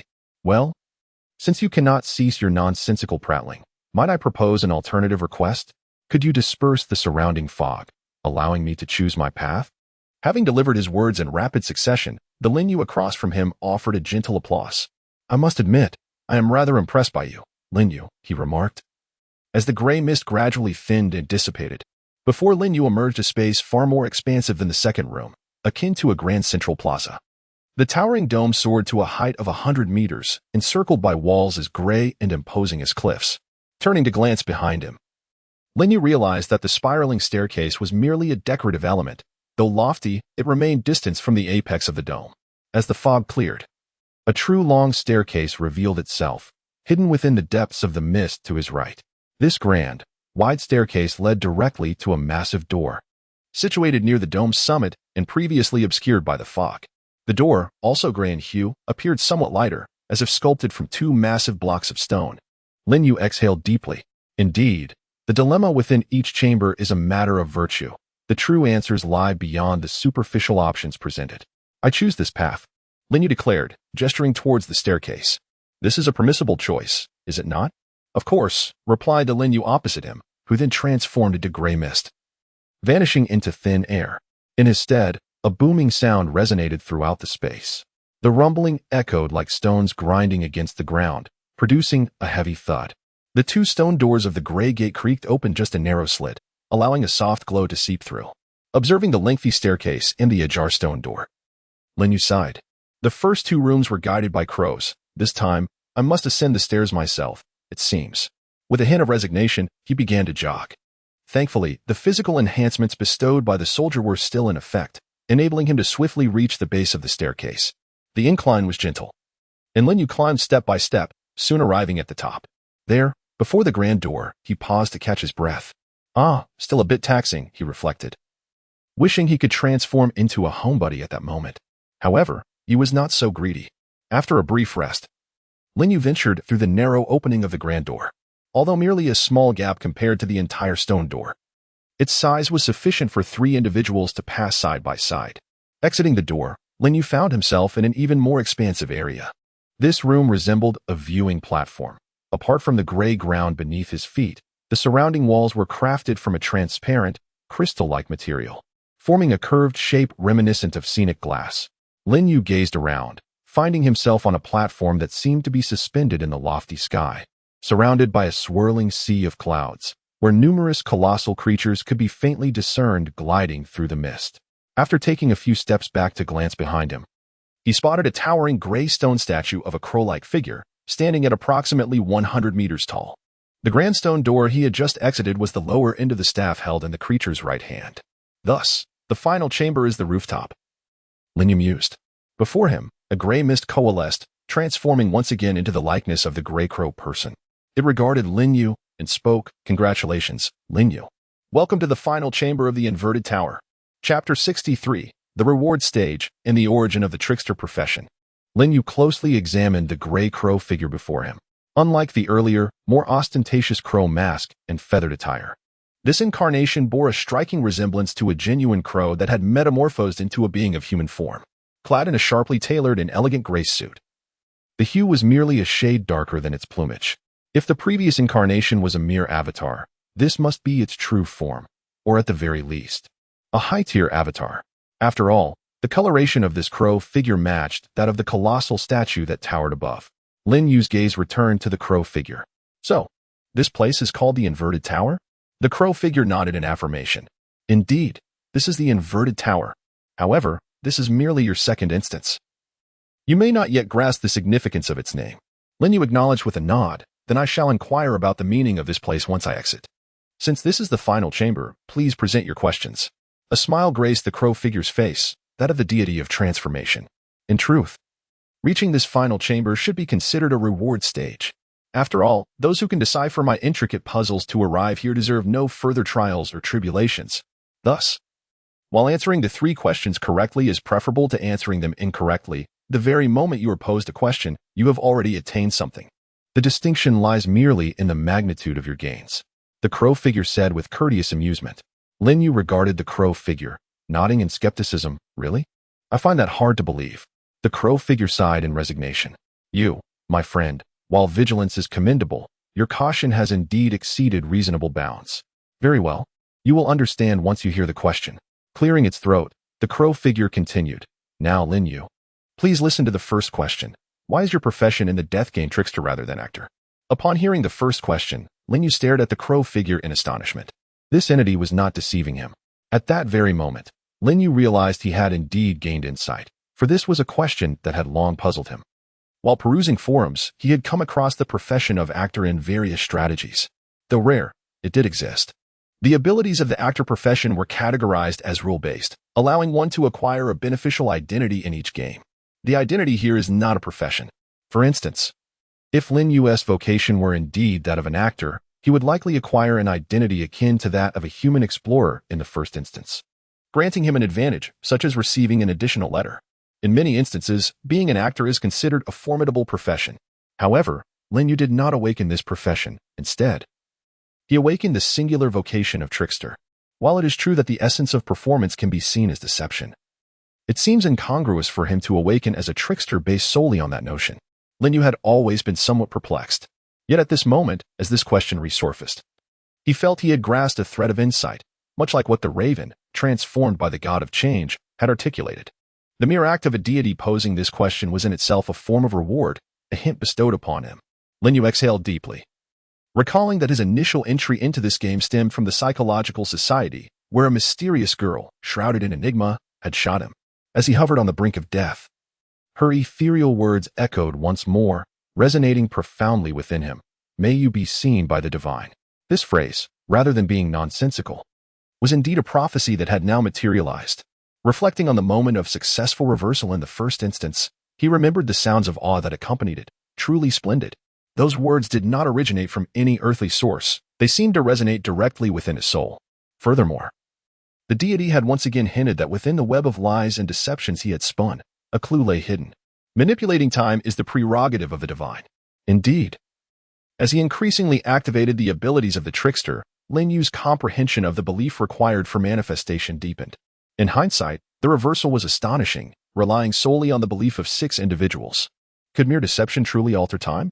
The multitude of details coalesced, seemingly connecting all threads together, including the current instance.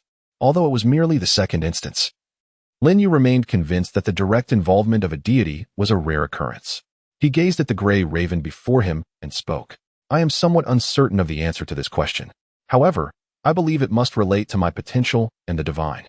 The conditions for entering the death game post-mortem, according to the blood writings, necessitate a profound yearning for life. Moreover, it is widely believed that one's profession correlates closely with experiences in reality. Lin Yu paused momentarily at this juncture. Yet, this is merely the superficial layer. The deeper reasons, I suspect, intertwine with the very genesis of this game. This death game was indeed crafted by the divine. Furthermore, certain individuals in reality seem capable of discerning who possesses potential within this game. With a sigh, Lin Yu confessed.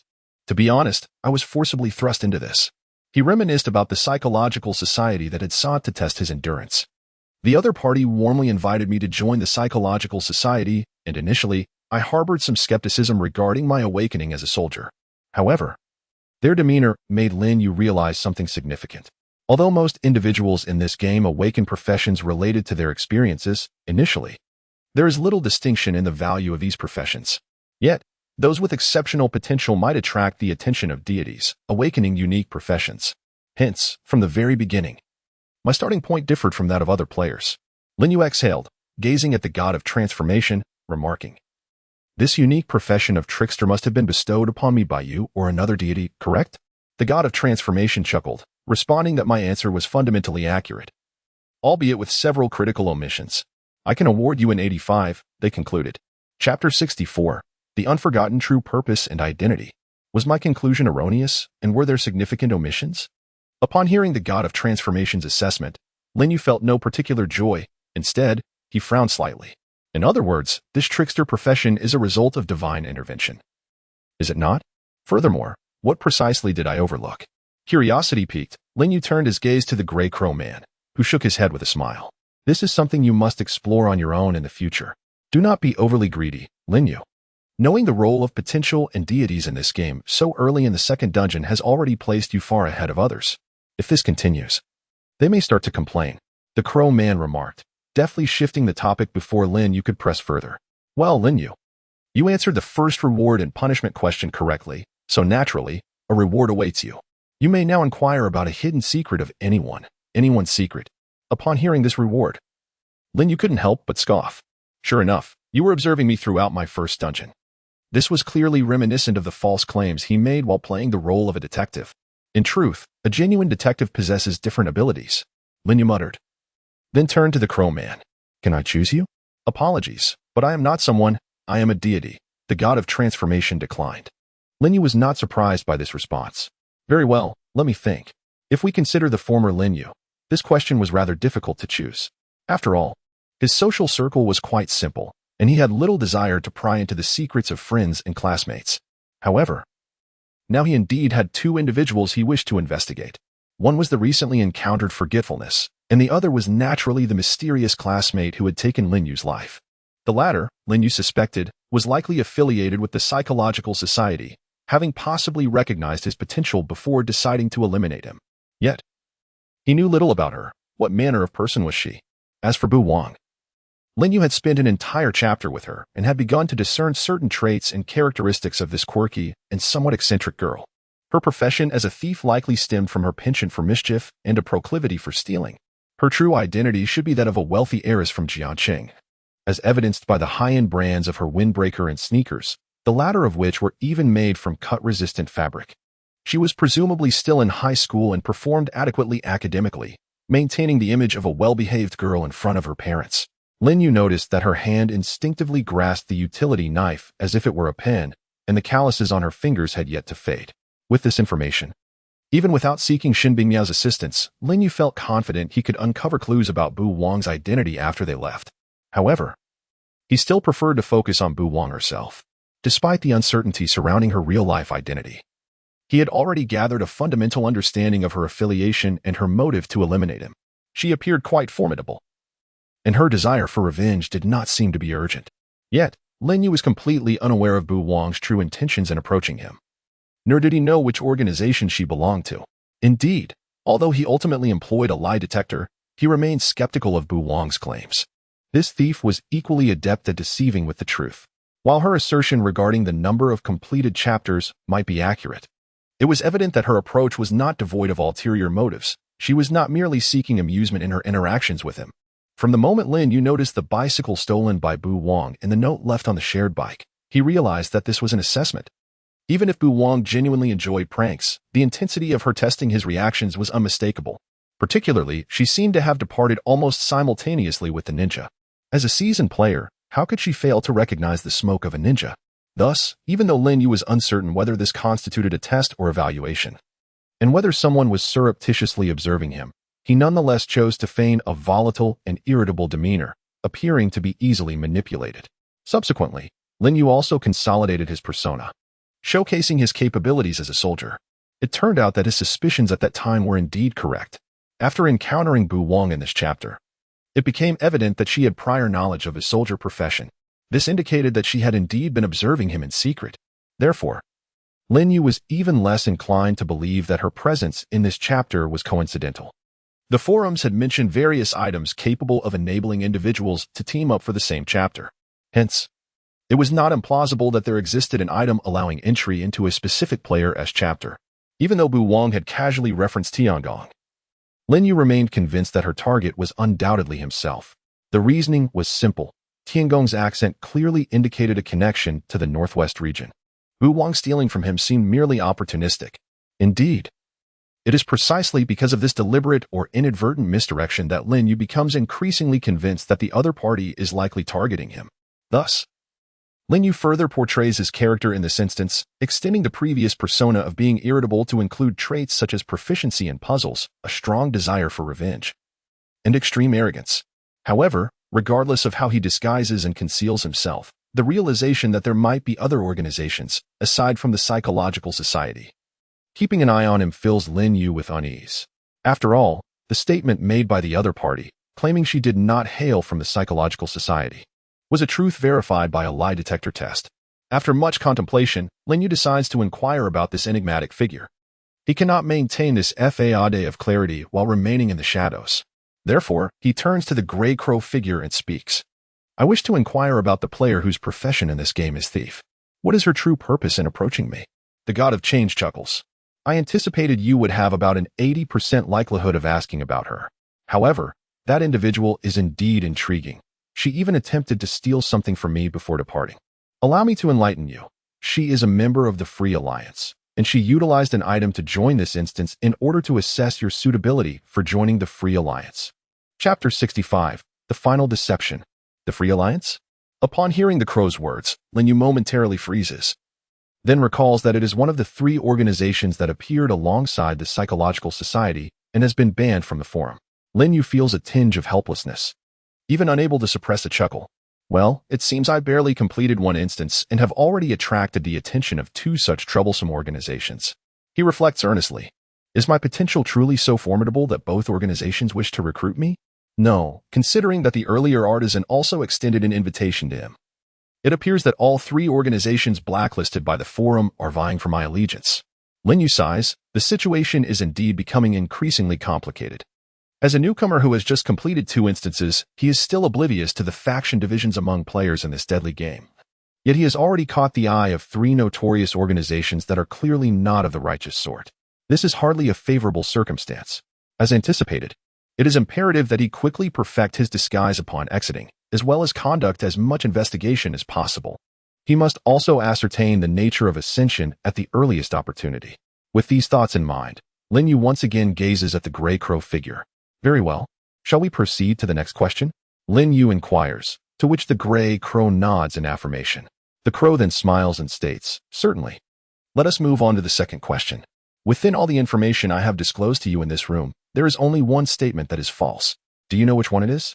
Upon hearing the crow's question, Lin Yu narrows his eyes.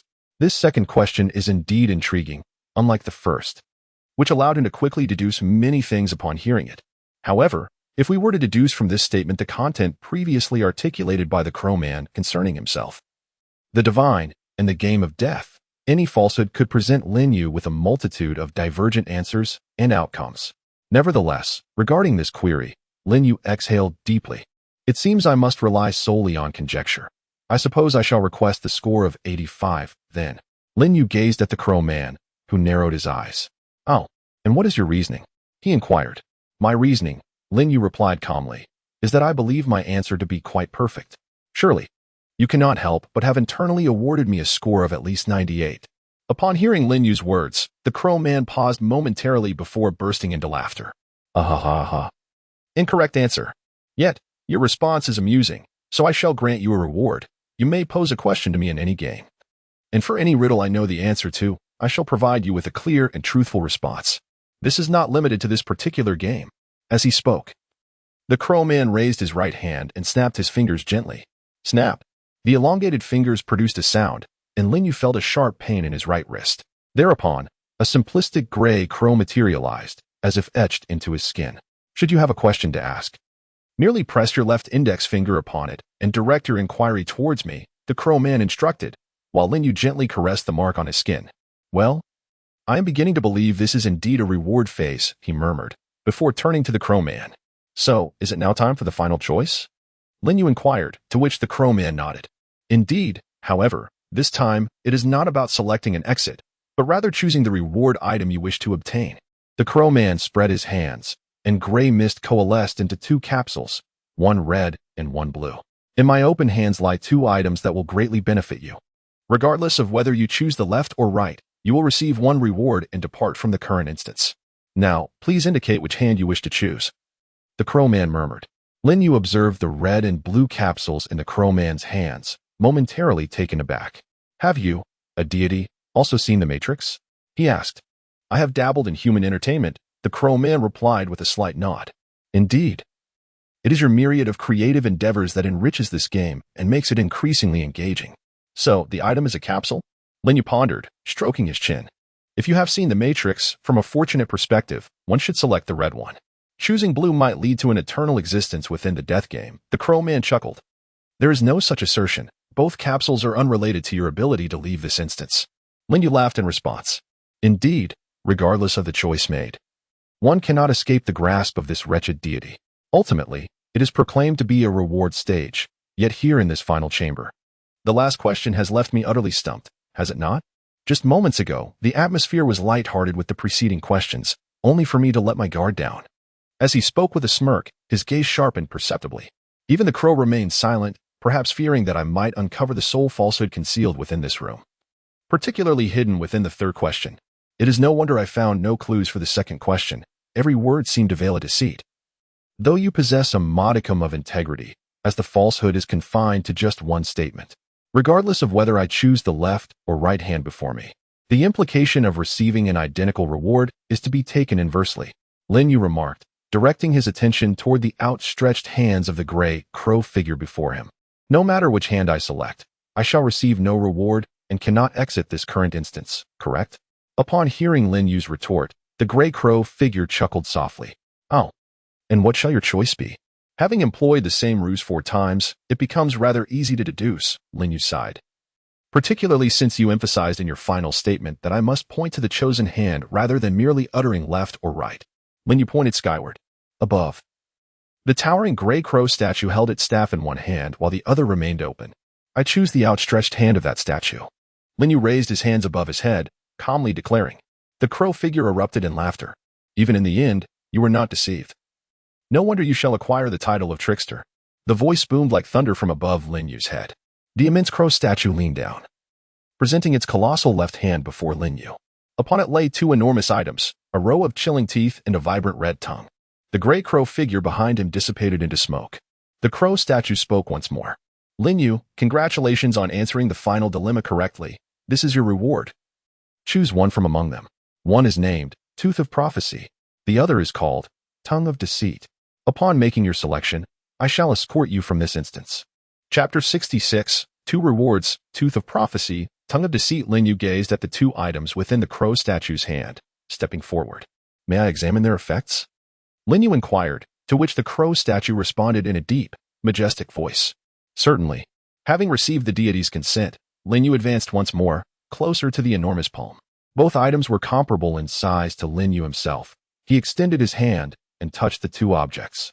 The Tooth of Prophecy felt slightly rigid and cold, while the Tongue of Deceit was warm and soft. They resembled actual teeth and tongues, yet simultaneously evoked the notion of embodying truth and falsehood. Like other items, upon Lin Yu's touch, the functions of these 2 items were revealed. Tooth of Prophecy. Upon activation, your next established truth will be unequivocally believed. In each game, the item may be utilized only once, and after 3 uses, it will vanish.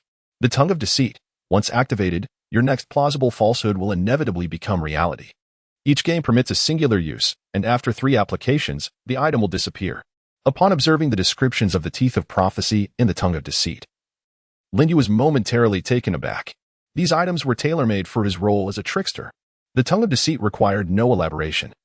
It enabled him to bypass the necessary conditions for making a falsehood a reality, forcibly invoking the effect of a falsehood turning true. Remarkably, there was no need for a victim of deceit. At first glance, the Teeth of Prophecy appeared less formidable than the Tongue of Deceit, as the truth is inherently true, and the likelihood of it being disbelieved is minimal. However, Lin Yu soon realized in this game how effectively one could use truth to deceive. Moreover, a statement that is guaranteed to be believed, if wielded adeptly, could serve as a prerequisite for numerous falsehoods. Consequently, gazing at these 2 items, Lin Yu found himself in a quandary. What should he do? He desired both. He mused aloud. Then, Lin Yu lifted his gaze to the gray crow figure and suddenly had an epiphany. Excuse me, may I have a trial use of this item? The gray crow statue looked down at Lin Yu, narrowing its eyes, seemingly aware of his intentions. You wish to acquire both, do you? If you choose the Teeth of Prophecy, I can grant you a trial use. However, if you opt for the Tongue of Deceit, that will not be possible. Lin Yu gazed at the gray crow statue and smiled broadly. No matter, the Teeth of Prophecy will suffice. If you were to grant me the Tongue of Deceit, obtaining both would be too simple. He spoke with calm assurance. The crow figure, intrigued by Lin Yu's words, responded, "Very well. Let us see how you proceed. The effect of the teeth of prophecy will also apply to me." The gray crow murmured softly and waved its hand. The chilling row of teeth shrank to a normal size and then flew into Lin Yu's mouth. He felt a slight chill in his teeth, which quickly returned to normal. Simultaneously, an innate sensation arose within him, reminiscent of the first time he acquired a profession. As long as he silently recited Teeth of Prophecy and wished to activate its ability, would the next statement take effect? Lin Yu understood, then raised his gaze to the crow statue. He opened his mouth, revealing a set of sharp, pristine white teeth, and softly uttered the prepared truth. "Whenever I receive item rewards in all instances, I receive double the item rewards. This is the ability granted to me by the game administrator." Once the words escaped his lips, they became prophetic. This was a statement of established fact. Indeed, in all his past instances, Lin Yu had received double rewards. Yet, this too was a ruse. For within this declaration, Lin Yu concealed the truth that he had only experienced one instance, and the doubling of items was achieved through the deception of Chenjua. This is the deception crafted from the truth, augmented by the effect of the Teeth of Prophecy, which is destined to be believed. Lin Yu felt an overwhelming surge of faith emanating from before him, a power bestowed by a deity, transforming the prospect of receiving double rewards into an absolute reality. The tongue of deceit upon the giant palm subsequently diminished, merging seamlessly with Lin Yu's own tongue.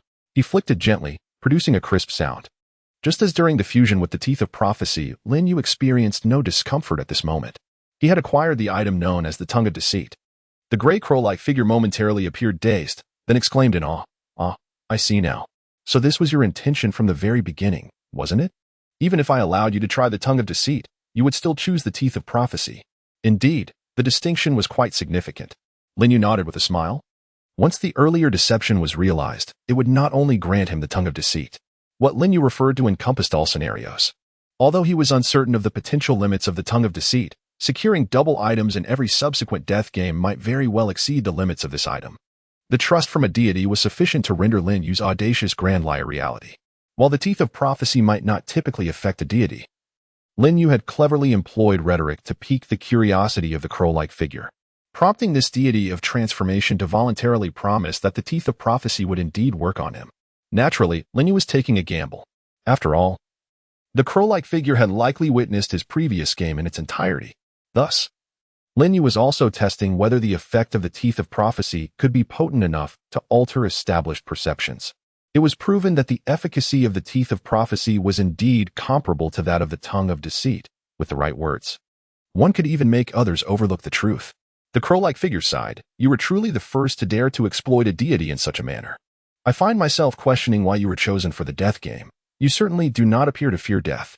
Lin Yu shook his head. "On the contrary, I fear death immensely. Therefore, when presented with such a high reward and rare opportunity involving a deity, I must seize it fully. After all, you want to kill me, will you?" As he spoke, the crow-like figure scoffed. "That remains to be seen." The statue suddenly raised its palm, striking towards Lin Yu.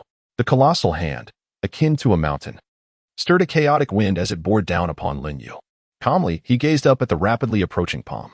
"Until we meet again, esteemed deity of transformation." He did not flinch or avert his gaze. Just as the palm was about to make contact, he felt darkness enveloping him, and consciousness slipped away.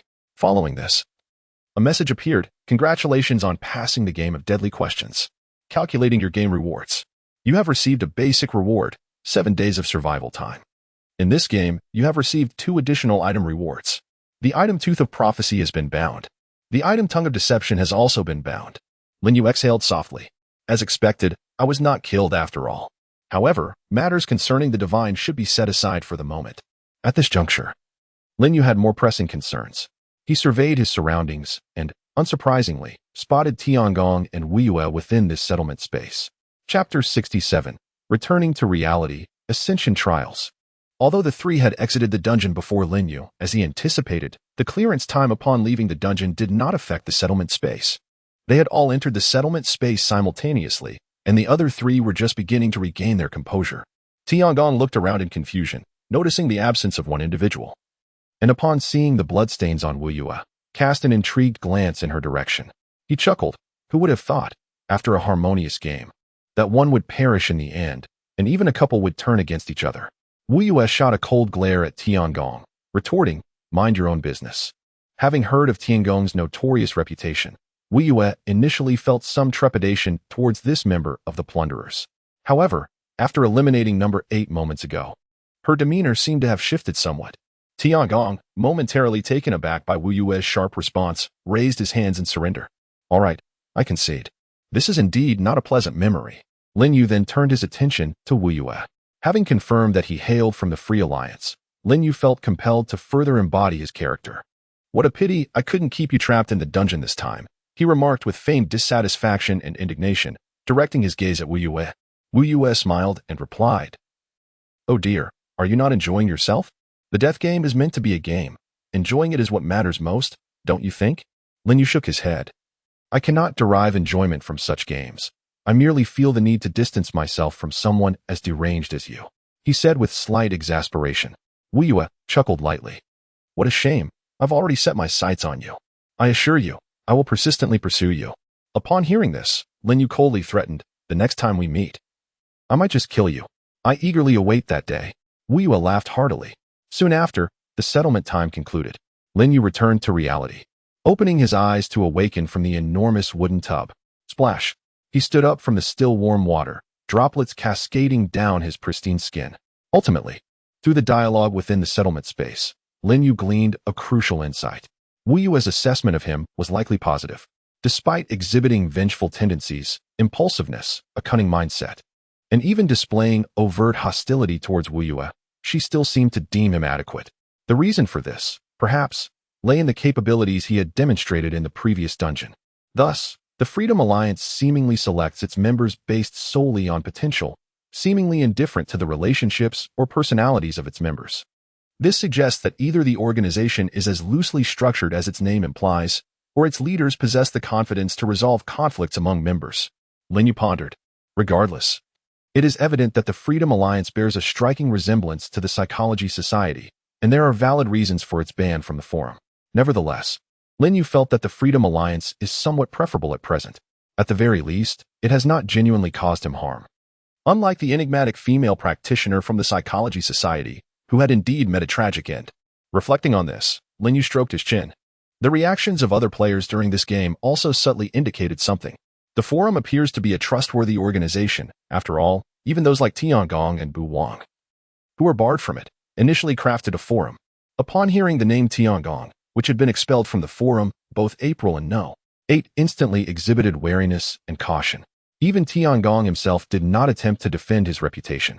This indicates that the forum must hold significant credibility and authority among the majority of players. Previously, the reliable information Lin Yu had encountered regarding the forum and order was sourced from posts within the forum itself. Information originating from the same source cannot possibly be deemed trustworthy. It was only after witnessing the reactions of several seasoned players that Lin Yu began to lower his guard towards the forum. Similarly, the Tycoon, having been certified by the forum, may also be relatively trustworthy. Perhaps he could attempt to indirectly inquire about the mysterious woman from the Psychology Society and the elusive Bu Wang of the Freedom Alliance.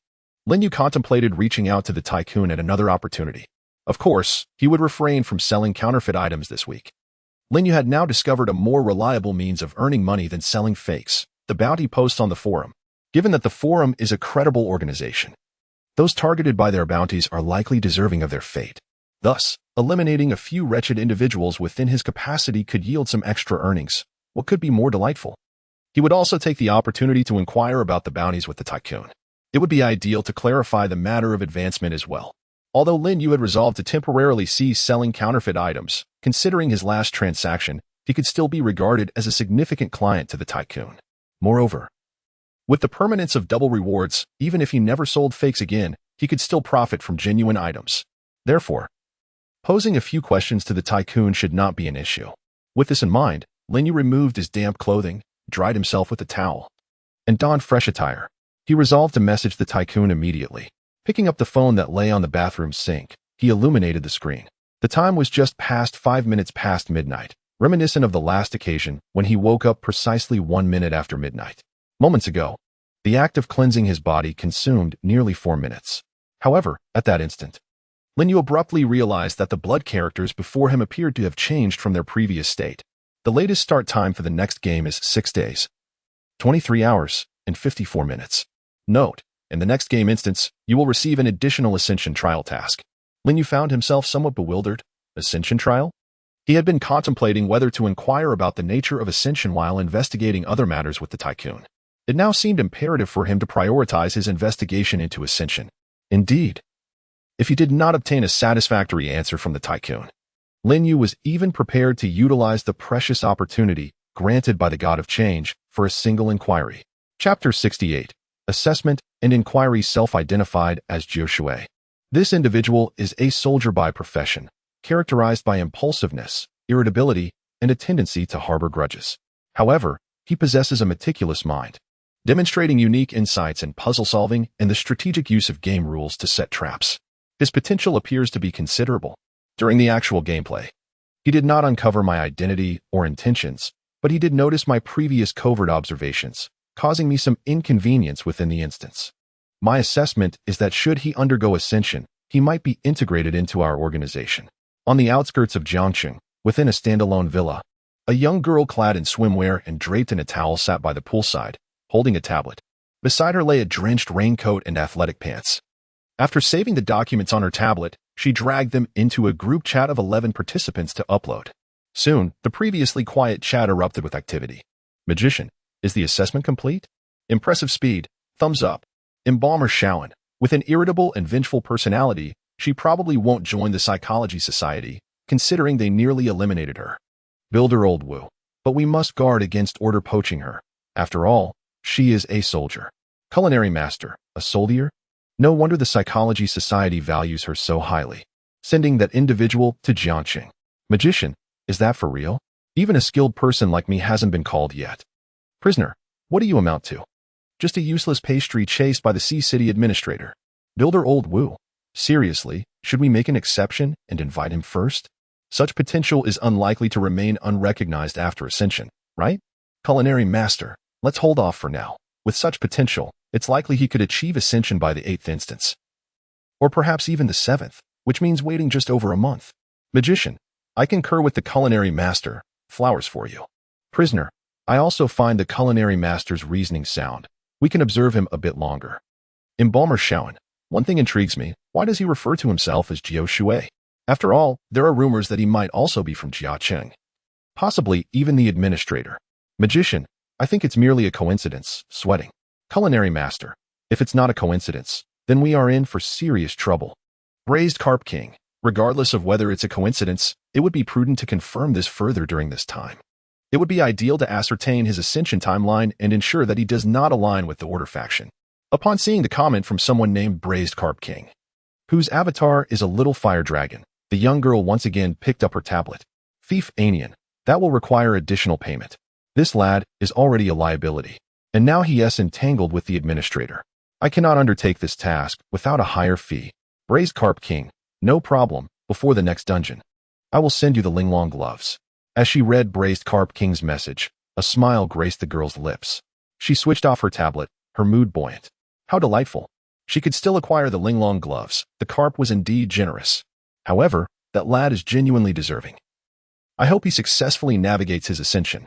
It seems the forum is intentionally concealing information regarding Ascension. Lin Yu set his phone down. Through his perusal of the forum posts, Lin Yu confirmed something. Although the forum was rife with posts and strategies, mentions of Ascension were exceedingly rare. Even when referenced, it was only briefly, without any substantial elaboration. Conversely, many bounty requests included posts seeking assistance to safely navigate the upcoming dungeon trials. This only intensified Lin Yu's curiosity about the nature of these trials. Realizing that further searching would yield little information, Lin Yu opened his phone. After a moment's contemplation, he sent a message to a contact listed as Harmonious Wealth. Are you there? Moments later, the Tycoon replied. Oh, it's that newcomer who sold a plethora of items. Congratulations on clearing the second dungeon. Do you have more items for sale this time? Reading the Tycoon's eager message, Lin Yu was struck by a thought. Indeed, he is quite the businessman. Warmly engaging with customers. I apologize, but I have no items for sale this time. However, I have some inquiries I wish to discuss with you. Lin Yu composed his message and sent it. The Tycoon quickly responded. Of course, what would you like to inquire about? If the matter is too sensitive to discuss online, Feel free to visit the restaurant anytime. Just be cautious and maintain your discretion. Lin Yu considered the tycoon's message for a moment. All right, I will come by shortly. At this point, the tycoon had become the most reliable player Lin Yu had encountered. Although the night was deepening, most players had just returned from dungeons and were unlikely to be wandering about. For Lin Yu, this was the optimal time for activity. Thus, Lin Yu swiftly changed his attire, concealed his face, and exited his home. This time, he opted not to ride his own bicycle, but instead used a shared bike. The shared bike was not as smooth to ride as his own, and it took him some time to reach Changming Street, where he had been before. After returning the shared bike, Lin Yu approached the vicinity of the abandoned restaurant. Just as he was pondering how to open the door, a window on the second floor suddenly swung open. "Come up, kid." A gentleman clad in a striking blue suit stood by the window. Having set aside a suspended metal ladder, Lin Yu gazed at the ladder in a moment of distraction before skillfully climbing it, stepping onto the windowsill and leaping into the room. Upon Lin Yu's entrance, the magnate closed the window and Lin Yu removed his mask. Once again, he found himself in this opulent office. The magnate turned and retrieved a bag of loose tea leaves from the cabinet, preparing a brew for Lin Yu while gesturing invitingly. "Please, take a seat, my young friend. What urgent matter brings you here in such a flurry? Did something occur during your recent mission?" Observing the composed demeanor of the magnate, Lin Yu settled onto the sofa, sipped his tea, and released a long sigh. Indeed, something had transpired. Lin Yu adopted an expression of concern and trepidation as he spoke. "Are you familiar with the Plunderers and the Free Alliance? Those two organizations that are explicitly prohibited from entry in the forum's pinned announcements. I encountered one of their members during my last mission, and they seemed rather formidable. Moreover, I inadvertently offended one of them. Am I in jeopardy?" Chapter 69. The Truth of Ascension. Upon hearing the names of the two organizations, the magnate's expression grew markedly serious. "The Plunderers and the Free Alliance? Elaborate on the details." Lin Yu nodded. "My previous mission was of the puzzle type, thus the level of confrontation was not particularly intense.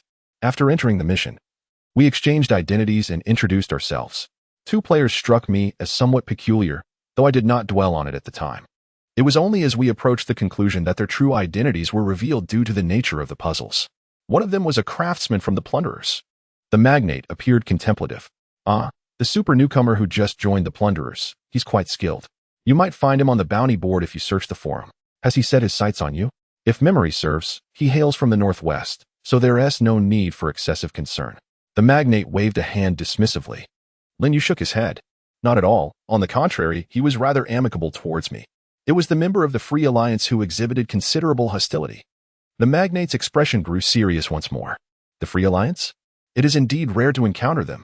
To be frank, there is a high probability that they are imposters." Lin Yu shook his head in disagreement. "That seems unlikely, as she did not claim to belong to the Free Alliance. I confirmed her affiliation through other means. However, why do you assert that there is a high likelihood of her being a fraud?" The magnate responded, shaking his head. "First, describe her characteristics. She is a woman of modest height, wearing sunglasses and a tactical jacket, and her profession appears to be thief. Her demeanor is rather unpleasant, and her accent resembles that of a local from Jiang City," Lin Yu recounted. The magnate's expression shifted to one of realization. "You have encountered the renowned thief, Anian." Lin Yu, upon hearing this name, appeared taken aback. Anian, so that is the meaning behind her self-proclaimed title. He pondered inwardly, though his expression betrayed his confusion. Is she a particularly famous figure? Before her expulsion from the Freedom Alliance Forum, she was quite renowned, with her alias Anian echoing far and wide. Anyone who had ventured into a dungeon with her could scarcely escape without relinquishing one or two items into her possession, and even upon exiting the dungeon, those items would not return. Upon hearing the tycoon's words, Lin Yu was taken aback. Could it be that her skill allowed her to permanently steal? Typically, the abilities of a thief would ensure that items pilfered during a dungeon raid would automatically revert to their rightful owners once the dungeon concluded. In reality, if the skill were activated, the items would be returned at the commencement of the next dungeon. While it is true that non-item possessions remain permanently stolen regarding items, the thief's ability is not meant to be everlasting. Previously, when Anian showcased the exquisite items she had stolen within the dungeon, Lin Yu presumed she merely wished to play with them or to examine their effects. Little did she know that Anian truly possessed the ability to permanently abscond with others' possessions. The tycoon, with a grave expression, remarked, "Her profession is indeed thief, likely augmented by some item." The forum's consensus at the time was that there are many thieves. but only one master thief. After the tycoon finished speaking, Lin Yu's concern deepened. Is she really that formidable? If she and her organization have set their sights on me, am I doomed? The tycoon shook his head. Do not fret excessively. While the master thief possesses a malevolent disposition, she has seldom taken the initiative to eliminate someone. He continued, she relishes in tormenting others and playing pranks. While you may encounter difficulties if she focuses on you, it is unlikely to pose a lethal threat. The tycoon paused momentarily and added, as for the Freedom Alliance, there is no need for concern. Despite its notorious reputation, it is composed of a mere 9 members confirmed thus far. Lin Yu was taken aback. So few? How many members should a typical organization have? Noticing Lin Yu's puzzled expression, the tycoon patiently elaborated. The largest organization, Order, boasts over 500 members, approaching 1,000. Almost every significant city has at least 10 members of Order. Following that, several nationally recognized organizations have hundreds of members. Larger ones have 400 to 500, while smaller ones have 100 to 200. Groups like Raiders, Psychology Society, Player Assistance Guild, and Night Watchers are all approximately of this scale. In certain regions, notable organizations are generally classified as mid-sized. For example, the Riverside Hall that I founded in Jiangxing has nearly 100 members. Finally, there exist various small organizations. But to gain common recognition as an organization, they must comprise at least 20 to 30 members. Only the Freedom Alliance stands as an exception. The tycoon educated Lin Yu. After pondering the tycoon's explanation, Lin Yu spoke up. Then, why is the Freedom Alliance an exception? The tycoon replied calmly. Its entry requirement is successful advancement. Although only 9 members currently exist, each is a formidable force, much like the Master Thief Anian. Upon hearing the tycoon's words, Lin Yu felt a surge of joy within. The topic had finally shifted to the matter of advancement, which he had been contemplating how to steer the conversation towards. Now that the tycoon had broached the subject, it was a fortuitous turn of events for Lin Yu. Thus, he feigned a look of confusion and spoke. Advancement? Did you not previously assert that the benchmark for measuring strength lies in the number of completed dungeons? Numerous posts on the forums have also mentioned this concept of advancement. What exactly does it entail? Lin Yu inquired naturally. The tycoon regarded Lin Yu, lifted the tea from the table, and leisurely took a sip. Indeed, the number of completed dungeons is a significant metric for distinguishing player strength, but this applies relative to players of the same tier. After experiencing 2 dungeons and acquiring so many items, you must have noticed that when receiving item rewards, there is a notification in the settlement space indicating that you have received a non-exclusive item reward, correct? The term advancement refers to a prompt you receive before commencing a particular dungeon, signaling the initiation of the advancement trial. Upon reaching this dungeon, you will encounter additional task conditions beyond the standard completion criteria. These supplementary tasks are optional. However, regardless of whether you choose to undertake them, the difficulty of this dungeon will significantly escalate for you, even compared to players participating in the same dungeon. The level of challenge you face will be notably greater. However, should you successfully navigate this dungeon and also fulfill those additional tasks, congratulations. You will have accomplished an advancement, transitioning from an ordinary player to a Tier 1 player. The disparities arise from the rewards you receive, which will include a unique item that, compared to regular items, effectively unlocks a second professional ability for your class. Furthermore, this new exclusive item often synergizes splendidly with your original class abilities, yielding a combined effect that exceeds expectations. Thus, a qualitative difference exists between players who have completed advancement and those who have not. Chapter 70. The Tycoon's Invitation, a qualitative difference? Lin Yu was stirred by the Tycoon's explanation. In the last dungeon, neither Yin nor Tiangong had utilized their professional abilities significantly. They hardly employed their original thief and artisan skills, let alone the abilities post-advancement. Yet, based solely on the Tycoon's assertions, Lin Yu could envision that players who had achieved advancement indeed possessed a considerable advantage over ordinary players. Observing Lin Yu's contemplative expression, the Tycoon chuckled. Well, there's no need to be overly ambitious. After all, the day you attain advancement is still quite distant. As the Tycoon spoke, Lin Yu was taken aback. Distant? He was to face advancement next week. Nevertheless, Lin Yu maintained his composure. Oh, really? How much longer might that be? The Tycoon, hearing Lin Yu's words, grinned. Typically, players encounter their first advancement dungeon around the 9th or 10th dungeon, contingent upon their performance in the preceding dungeons. When the death game deems you prepared, it will unlock the Ascension dungeon for you. Those with higher potential may reach the 9th, while those slightly less so may find themselves at the 10th. Of course, a rare few with exceptional potential may receive hints for ascension as early as the 8th dungeon. There are even a select number of prodigies who can achieve ascension by the 7th dungeon. The tycoon remarked, casting a glance at Lin Yu. To be honest, I doubt you will need to wait until the 9th or 10th dungeon. However, even if you are a remarkable talent, qualifying for ascension by the 7th will still take at least a month, so there is no rush. Lin Yu smiled and nodded in agreement, yet deep within, he felt an overwhelming shock. Not only was he not lingering until the 9th or 10th, but according to the tycoon, reaching ascension by the 7th dungeon was a rare feat indeed, and here he was at the 3rd. Lin Yu immediately resolved to keep this matter well concealed. As a newcomer, he had already attracted the attention of 3 rather ominous organizations. If any unique traits of his were to be revealed, he would likely find himself in perpetual unrest. Some individuals thrive in the spotlight, effortlessly navigating perilous situations. However, Lin Yu was not one of them.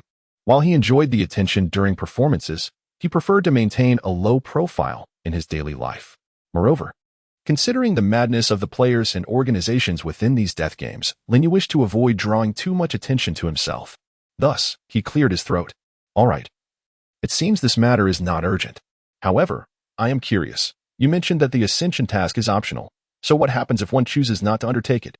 Oh, nothing much. The tycoon replied, sipping his tea and savoring the taste. It simply means that it will not reappear until 10 dungeons later. Therefore, many people fail to complete the ascension on their first attempt, with only a few managing it on their second. Of course, even if you do not pursue the ascension task, the very nature of the task will increase the difficulty of your dungeons, making survival itself a testament to your strength. At this point, the tycoon chuckled. This is also why information and strategies regarding ascension are rarely seen on forums. It is a tacit understanding among various organizations. Lin Yu raised his teacup and took a sip. What do you mean by that? The tycoon laughed. You have visited the forums, so you should know that while the professions in the death game are numerous, when excluding those exceedingly rare unique professions, there are currently known to be no more than 100. Among these, although some professions are not unique, they are still relatively scarce. In fact, when those are disregarded, the common professions amount to only a little over 50. Lin Yu nodded slightly. Over the past week, he had nearly memorized the more than 50 common professions and over 20 relatively rare ones. The tycoon's assertions resonated with him more profoundly than with an average newcomer. Moreover, the tycoon's words began to illuminate Lin Yu's understanding. So, are the ascension tasks for the same profession highly similar? Lin Yu inquired, prompting another smile from the tycoon. Indeed. While the ascension tasks may undergo slight adjustments for the subsequent dungeons, the quests for the same profession remain largely consistent. Consequently, numerous organizations possess a wealth of experience regarding survival strategies for the ascension dungeons and the completion of related tasks. Thus, for players of modest potential seeking to navigate the ascension dungeons, the most prudent course of action is to affiliate with an organization. The affluent gentleman calmly asserted that upon joining, one could acquire invaluable insights into how to persevere, and even avail oneself of the seasoned expertise of veterans within the organization at remarkably favorable rates. In some larger organizations, such as Order, this assistance is even offered as a complimentary benefit, requiring only the cost of the team items. For players of higher caliber and ambition, seeking to accomplish the ascension tasks both expediently and safely, a plethora of useful knowledge is also accessible. Although the ascension task cannot be completed in a group setting, thus precluding reliance on organizational support within the dungeon, the guidance and experience available outside the dungeon remain immeasurable. Moreover, upon ascending, each profession branches into 2 distinct paths, making the choice of branch an invaluable piece of information for players desiring further advancement. At this juncture, Lin Yu grasped the essence of the conversation. I understand. Thank you. He responded, realizing the gentleman's intentions. Since their last encounter, Lin Yu had sensed that this elder gentleman seemed inclined towards fostering a connection with him. Through these inquiries, he not only gleaned substantial information regarding the perilous game and the current state of players, but also confirmed one pertinent fact. The gentleman was indeed well-versed and knowledgeable.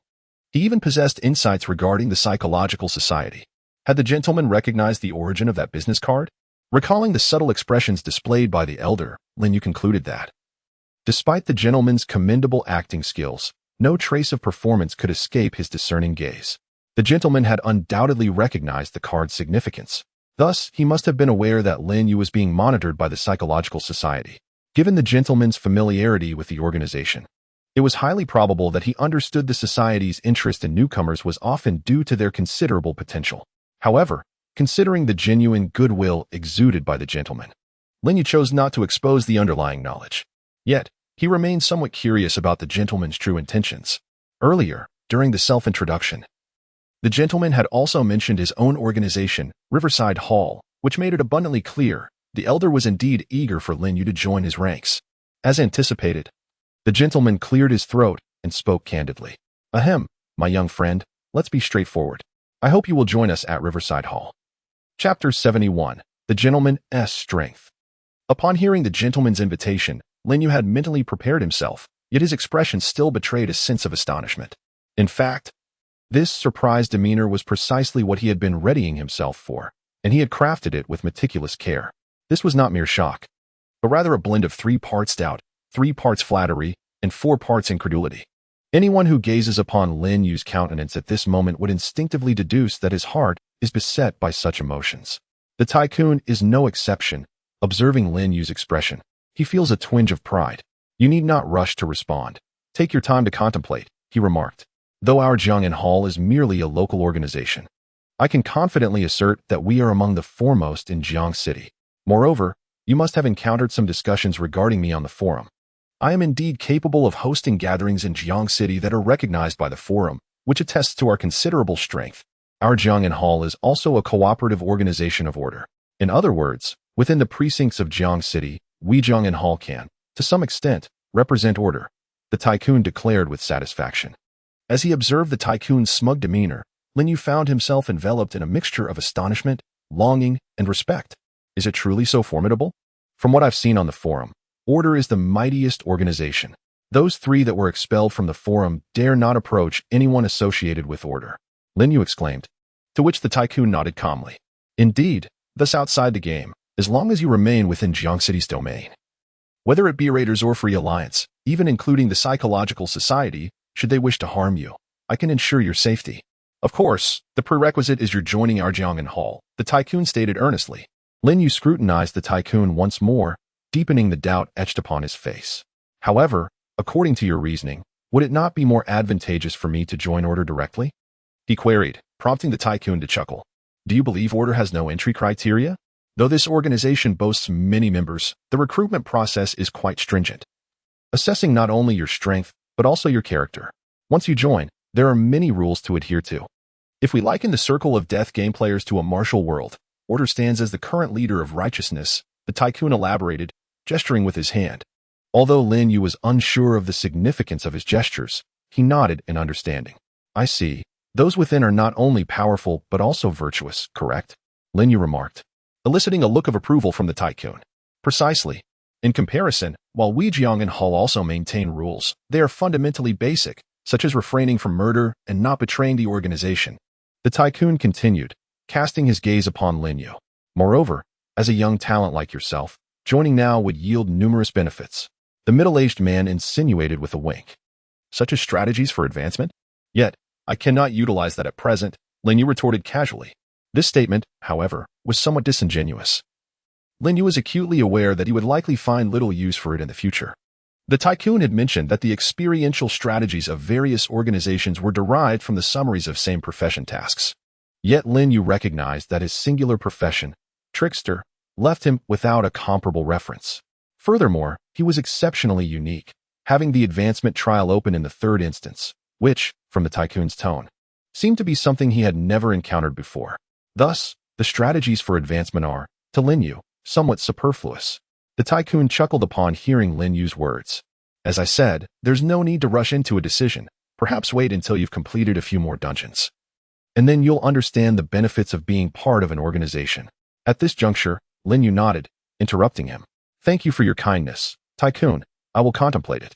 The tycoon, a person of discernment, recognized Lin Yu's lack of enthusiasm. I may have been a bit abrupt. It seems you hold yourself in high regard. Perhaps you aspire to join a significant organization? The tycoon sighed. However, even local organizations have their advantages, and truth be told, I am not lacking in strength. Have you not perused the bounty section of the forum? He inquired. Lin Yu nodded, while I have indeed been tempted by the notion of earning money through bounties, I have remained unclear about what advancement entails and the capabilities of other players, thus refraining from looking for fear of inciting envy. He paused briefly before continuing. Now that I am aware, my interest has waned further. After all, as you mentioned, there exists a substantial gap between players who have not advanced and those who have undergone a qualitative transformation. Lin Yu spoke candidly. He wished to earn money but was not overly anxious about it. He could tolerate a certain level of risk, yet it must not be excessive. The tycoon smiled. Perhaps it would be wise to take a look. Indeed, the name of that forum section ought to be revised. While it claims to be a bounty section, it actually features a ranking function as well. Initially, some well-meaning individuals compiled a list of the total credit points associated with the extraordinary beings being sought after. And someone suggested that the forum should create a feature to assess the strength of high-end players. To everyone's surprise, the forum actually implemented it. They established a leaderboard of the top 100. Although there was considerable debate at first regarding the criteria for ranking, this feature has gained acceptance over several months through various events. At the very least, the ranking discrepancies should only be within 3 to 5 positions. Naturally, those who made the list and possessed a forum account had the option to remain anonymous. As the tycoon spoke, Lin Yu began to grasp the concept. It sounds as though you might be on that list, he remarked. The tycoon chuckled. Go ahead, take a look. Lin Yu retrieved his phone and opened the forum. He subsequently navigated to the bounty section and indeed discovered a pinned post titled Player Rankings, Real-Time Updates. The post was published by the official forum account. Upon clicking it, a dark-themed forum revealed a series of names and their associated organizations. The first place was held by the general from the organization Order. The second was the diviner from the Raiders. The third was the master from Order. The fourth was an anonymous player. When you scrolled down, not finding the tycoon among the top 10, he continued to scroll vigorously, the page moving swiftly. The tycoon, watching intently, noticed the text scrolling and quickly exclaimed, Hey, you've passed it. Keep going back. Hearing the tycoon's words, Lin Yu flipped back and soon located him. The 27th tycoon heads the organization Jiangnan Hall. Lin Yu was slightly astonished. Wow, you ranked 27th among all players? Upon hearing Lin Yu's words, Tycoon humbly waved his hand. This ranking pertains to national players, excluding those engaged in foreign forum participation. Chapter 72. Unboxing. Although Tycoon feigned modesty, Lin Yu could sense the pride swelling within him. Being ranked 27th in the nation was undoubtedly a matter of great pride for this middle-aged man. After divulging this information, Lin Yu's understanding deepened. Tycoon placed a value on himself that exceeded Lin Yu's initial expectations. It was likely not solely due to the items sold previously. Considering the fervent interest from the Free Alliance, Lin Yu could easily deduce the situation. It seemed that those from the Psychological Society who had fallen victim to the death game had left behind business cards, a rather reliable endorsement. Consequently, Lin Yu felt increasingly composed. From the outset, he had been earnest in his interaction with Tycoon, seeking to extract more information and to thoroughly comprehend Tycoon's underlying motives and stance. Indeed, while Lin Yu remained silent, Tycoon could not help but speak again. So, what are your thoughts after viewing this leaderboard? I am even more inclined to join Order. Lin Yu responded with utmost sincerity. In the earlier rankings, 2 of the top 3 belonged to Order, 4 of the top 20 were from Order, and 8 of the top 50 of the 100 players listed. Order alone comprised 15. It would not be an exaggeration to say that this organization dominated the field. Given Order's formidable strength, even if the regulations were somewhat stringent, it would still be bearable. Upon hearing Lin Yu's words, Tycoon paused for a moment before bursting into laughter. Ah, ha ha ha ha, that perspective is indeed impeccable. However, I must reiterate, do not rush. Large organizations have their own drawbacks. While Order appears powerful, it bears the weight of being the righteous leader, which is why it collaborates with our Jiangnan Society. Moreover, joining the Jiangnan Society, while we may not provide as much assistance in terms of progression, we do offer considerable benefits. Tycoon continued, tapping the table. Our perks are quite substantial, such as discounts of 60 to 90% on items at Jiang City gatherings, and a monthly distribution of a complimentary team-up item. Furthermore, I noticed that you seem to be a university student, correct? We can provide an internship stamp. And even after graduation, you could work at my company. I offer a base salary exceeding 10,000 with comprehensive insurance, along with weekends off, though in reality, you might not even need to work. As Tycoon spoke, Lin Yu was momentarily taken aback. While everything else was acceptable, The prospect of an internship stamp and comprehensive insurance genuinely stirred Lin Yu's heart. This was perhaps the most alluring proposition for him. He could hardly fathom the brightness and optimism that would envelop him if he secured a position in a local Jiang City company right after graduation.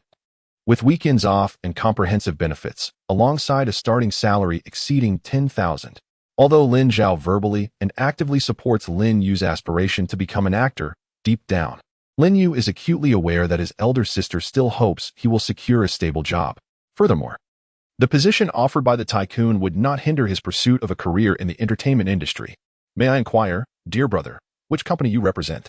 Lin Yu cautiously asked. Xingsheng, our very own restaurant group listed in Jiangcheng. The tycoon chuckled, extending his hand toward Lin Yu. My father holds a stake in Xingsheng, and my elder brother holds a significant position there. Upon hearing this, Lin Yu took a deep breath. Xingsheng, the company that provides milk and fast food, which the people of Jiangcheng have grown up consuming. Lin Yu could easily envision how his sister would boast to every elderly resident in their neighborhood if he were to join Xingsheng. However, Lin Yu quickly regained his composure. Observing the tycoon's hand adorned with numerous rings and bracelets, he felt a pang of reflection. No wonder this fellow was so generous with money last time. He is indeed a wealthy heir. Initially mistaken for a nouveau riche due to his extravagant attire, Lin Yu now recognized him as a tasteless scion. As thoughts swirled in his mind, he grasped the tycoon's hand, swallowing hard. I shall consider it further, he replied once more. Although he still expressed the need for consideration, the tycoon detected a shift in Lin Yu's tone and smiled. Very well, I shall await your response. Lin Yu stood up and subsequently departed from the restaurant. Once outside, his expression settled into tranquility. An organization, was it? While the conditions proposed by the tycoon were indeed alluring, Lin Yu merely allowed himself a moment of reflection, acting in accordance with his emotions. He would not join the Jiang'an society merely for monetary gain. Of course, this does not imply that the tycoon's assumptions about Lin Yu were accurate. Lin Yu had no intention of truly joining the order. To be precise, he did not plan to affiliate himself with any organization at all. Due to the existence of the profession known as con artist, Lin Yu had prepared himself internally. He could never possess genuine companions. The players in the death game exist within a certain circle, or as the tycoon described, akin to a realm of martial heroes. This was not favorable news for Lin Yu. His profession dictated that the more others knew about him, the more detrimental it would be. Thus, he could not genuinely join any organization, unless one day he acquires a means to change his identity at will without anyone being aware. Collaborating with such organizations would be the extent of his involvement. With these thoughts in mind, Lin Yu took out his phone and opened a chat window. Shuangmu, President. Are you asleep? The response was nearly instantaneous. Josue, no money, loved before, cannot take on extra roles. Seeing the message from Shenbing Miao, Lin Yu felt a sense of helplessness. Shuangmu. No, I have a favor to ask. Someone needs you to investigate again. Josue. Oh, you scared me. Sending are you asleep at this hour? Josue. I thought you were going to confess, ask for money, or request an extra role. Josue, just spill it.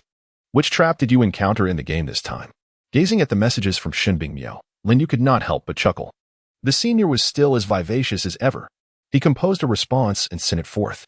Shuangmu, not at all. What we need to investigate this time is a celebrity. Shuangmu, a high-ranking executive or a shareholder from Qingshan Group, likely a man in his 30s, perhaps nearing 40. I have his WeChat ID. Josue, are you out of your mind? It's dangerous to pry into the lives of the affluent. They can easily be found. Josue, and this is a publicly listed company. What on earth do you intend to do? Are you contemplating marrying into wealth? Then you ought to steer clear of older men. Josue, good grief. You wouldn't be fond of such a thing, would you? Lin Yu felt exasperated. Shenbing Miao was wonderful in every aspect, yet sometimes her exuberance was a bit excessive. Shuangmu. No, I am merely curious. I don't require any specific private information. Just help me find out if this individual has any scandalous news or criminal records, if you would. Shuangmu.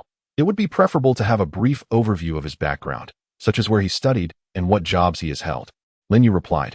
With such information, he could sketch a character profile, subtly illuminating the deeper traits of a tycoon. This was an application of acting skills in a real-world context. Although his previous encounters with tycoons had led him to believe this individual was relatively trustworthy, even if Lin Yu had no intention of joining the Jiang'an society, he felt it wise to maintain a cautious approach. Josue, that's simple enough, but it feels as if you were crafting a character profile for this person. Upon reading Shin Bingmiao's message, Lin Yu couldn't help but admire her perceptiveness, akin to that of the club president. However, he was well prepared.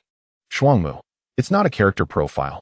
I am merely experimenting with writing a script and intend to use him as a prototype for fun. With this thought, Lin Yu's mind stirred slightly. Shuangmu, by the way, since we are investigating, do you happen to know any prominent entrepreneurs in Jiangcheng who have daughters around the age of 16 or 17, most likely only children, and who excel academically in various aspects? Shuangmu, if it's convenient, could you assist me in finding those that meet the criteria? After sending his message, Shin Bingmiu promptly replied with a shocked panda emoji. Jiao, what on earth are you planning? Jiao, so, in an effort to prove you're not fishing for older men, you're now aiming for wealthy women instead. Jiao, and you specifically emphasize the age of 16 or 17. Lin Yu, you're quite peculiar. Jiao, no wonder you overlook all the admirers at school. I suppose you find them past their prime? Jiao, if you become famous and the news spreads about you pursuing underage girls, please don't mention that you hail from the Jiangcheng Media Drama Society. I cannot bear such a disgrace. Lin Yu felt even more exasperated. Shuangmu, you misunderstand, President. There is a reason for this. Allow me to explain. Shin Bingmiao sent another emoji depicting a panda with perked ears. Jiao, you had better clarify, or I shall be compelled to sever ties. Shuangmu, this is a long story, so I shall keep it brief. Lin Yu contemplated for a moment and decided to omit the part about the death game, presenting a half-truth instead.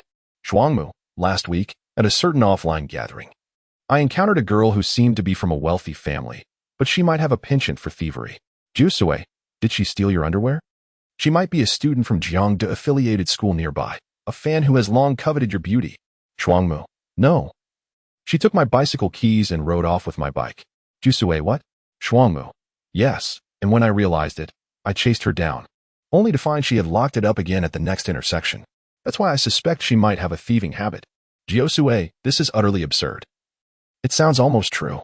Jiao, let me investigate for you and see if I can uncover anything.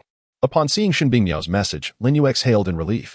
With the president's assistance, locating that girl's personal information was not entirely akin to searching for a needle in a haystack. Chapter 73. Investigation results. After entrusting Shin Bingmiao with the investigation, Lin Yu rode a shared bicycle back home.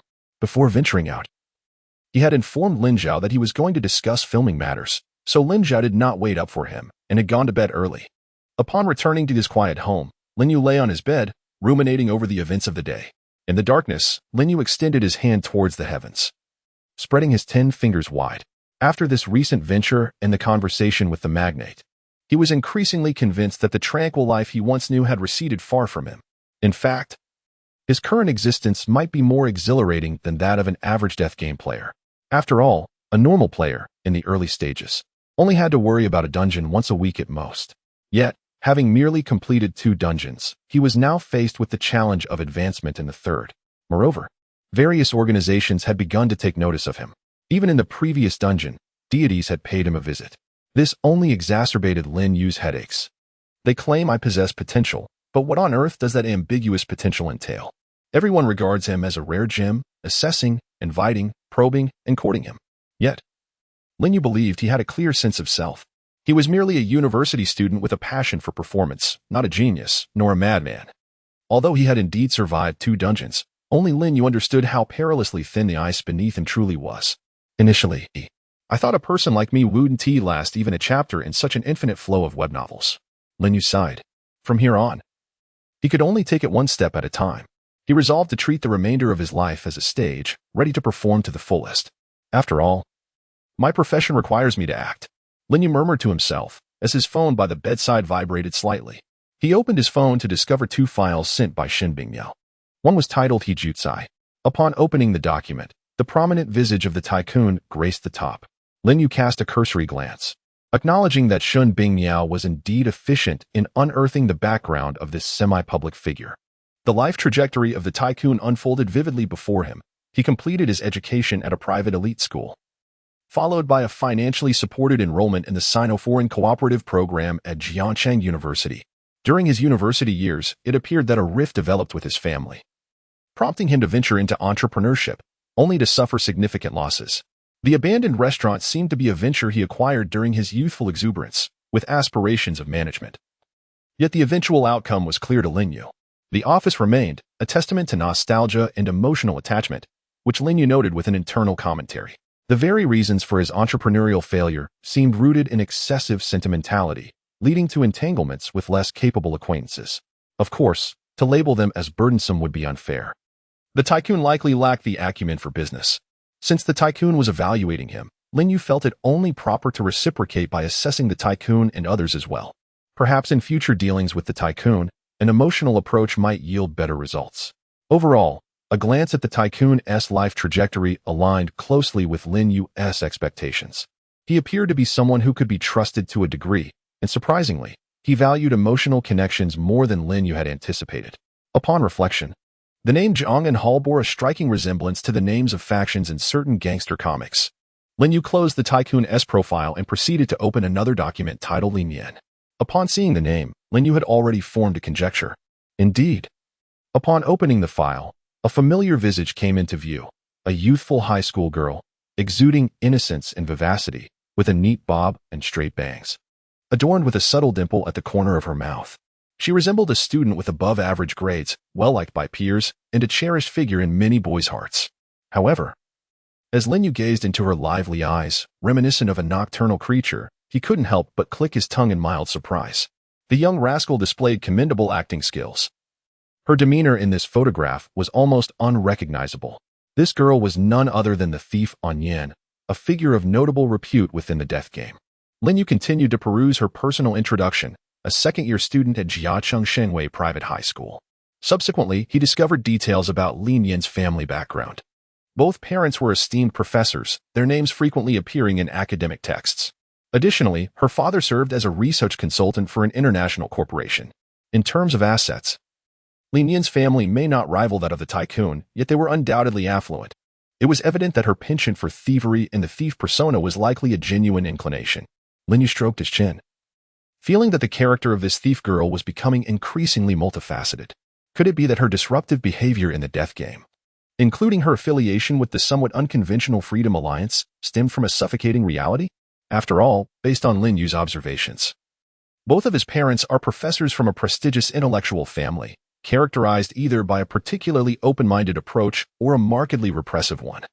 It seems that Lin Yan belongs to the latter category. Perhaps this aspect could be utilized. Lin Yu silently recorded his analysis and assessment of Lin Yan in his mind. When he encounters this young girl again, he shall attempt to find a way to validate his thoughts, ideally, to impress her. He contemplated this before setting his phone aside. Naturally, these matters are to be considered in the future.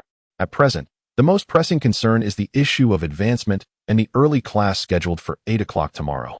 Lin Yu recalled his timetable for the next day, feeling a twinge of discomfort in his molars. It is indeed difficult to ascertain whether the early class or the game of death poses a greater challenge. With a sigh, he closed his eyes and drifted into slumber. On the other side of Jiang City, underground, a petite girl clad in white pajamas sat on a black ergonomic chair, hugging her knees. The spacious room was chilled to a great extent. The water-cooled computer case hummed softly, while the cold light from the lamps and more than a dozen screens illuminated the room, imparting a stark and futuristic ambience. The pale blue and green hues reflected upon the girl's face, accentuating her predominantly charming features. Various windows were open before her, displaying snippets of news, lines of code, and even images and videos. Her eyes moved at a speed that clearly surpassed human physiological limits, scanning the torrent of information while she nibbled on her thumb. It was fortunate that all organizations and individuals had safely navigated through the week. The Psychological Association showed no new developments. Robin had departed from Jiang City. The night watchers remained unchanged. Regrettably, last week, the general failed to capture the diviner, and this week, he had indeed vanished without a trace. It seemed the leaderboard would not require an update. The girl gently tapped the keyboard, closing dozens of windows. Subsequently, only one chat window remained on the central screen. Her gaze settled upon this chat window, lingering there, no longer flitting about. However, my dear Ace, I never anticipated you would become the most significant variable of late. Chapter 74. A New Instance. The cafeteria's cold storage. In the time that followed, although Lin Yu acquired some information, he refrained from hastily initiating any new actions. Until he accomplished his advancement, Lin Yu would not proactively engage with matters related to those organizations. After all, the school curriculum was quite demanding. Two courses required midterm assignments, one of which was a group project. The elderly professor of the performance class whimsically insisted they read Shakespeare's plays, claiming it was relevant to the final examination, which would also demand considerable effort from Lin Yu. Recently, after enlisting Shin Bingmiao to conduct a series of investigations, this club president had inevitably enlisted Lin Yu for the promotional recording of the club, which he had previously declined. Thus, he had no choice but to acquiesce to Shin Bingmiao's request. Welcome, fellow freshmen, to the Jiang City University Drama Society. I am Lin Yu, and I await you in the Drama Society.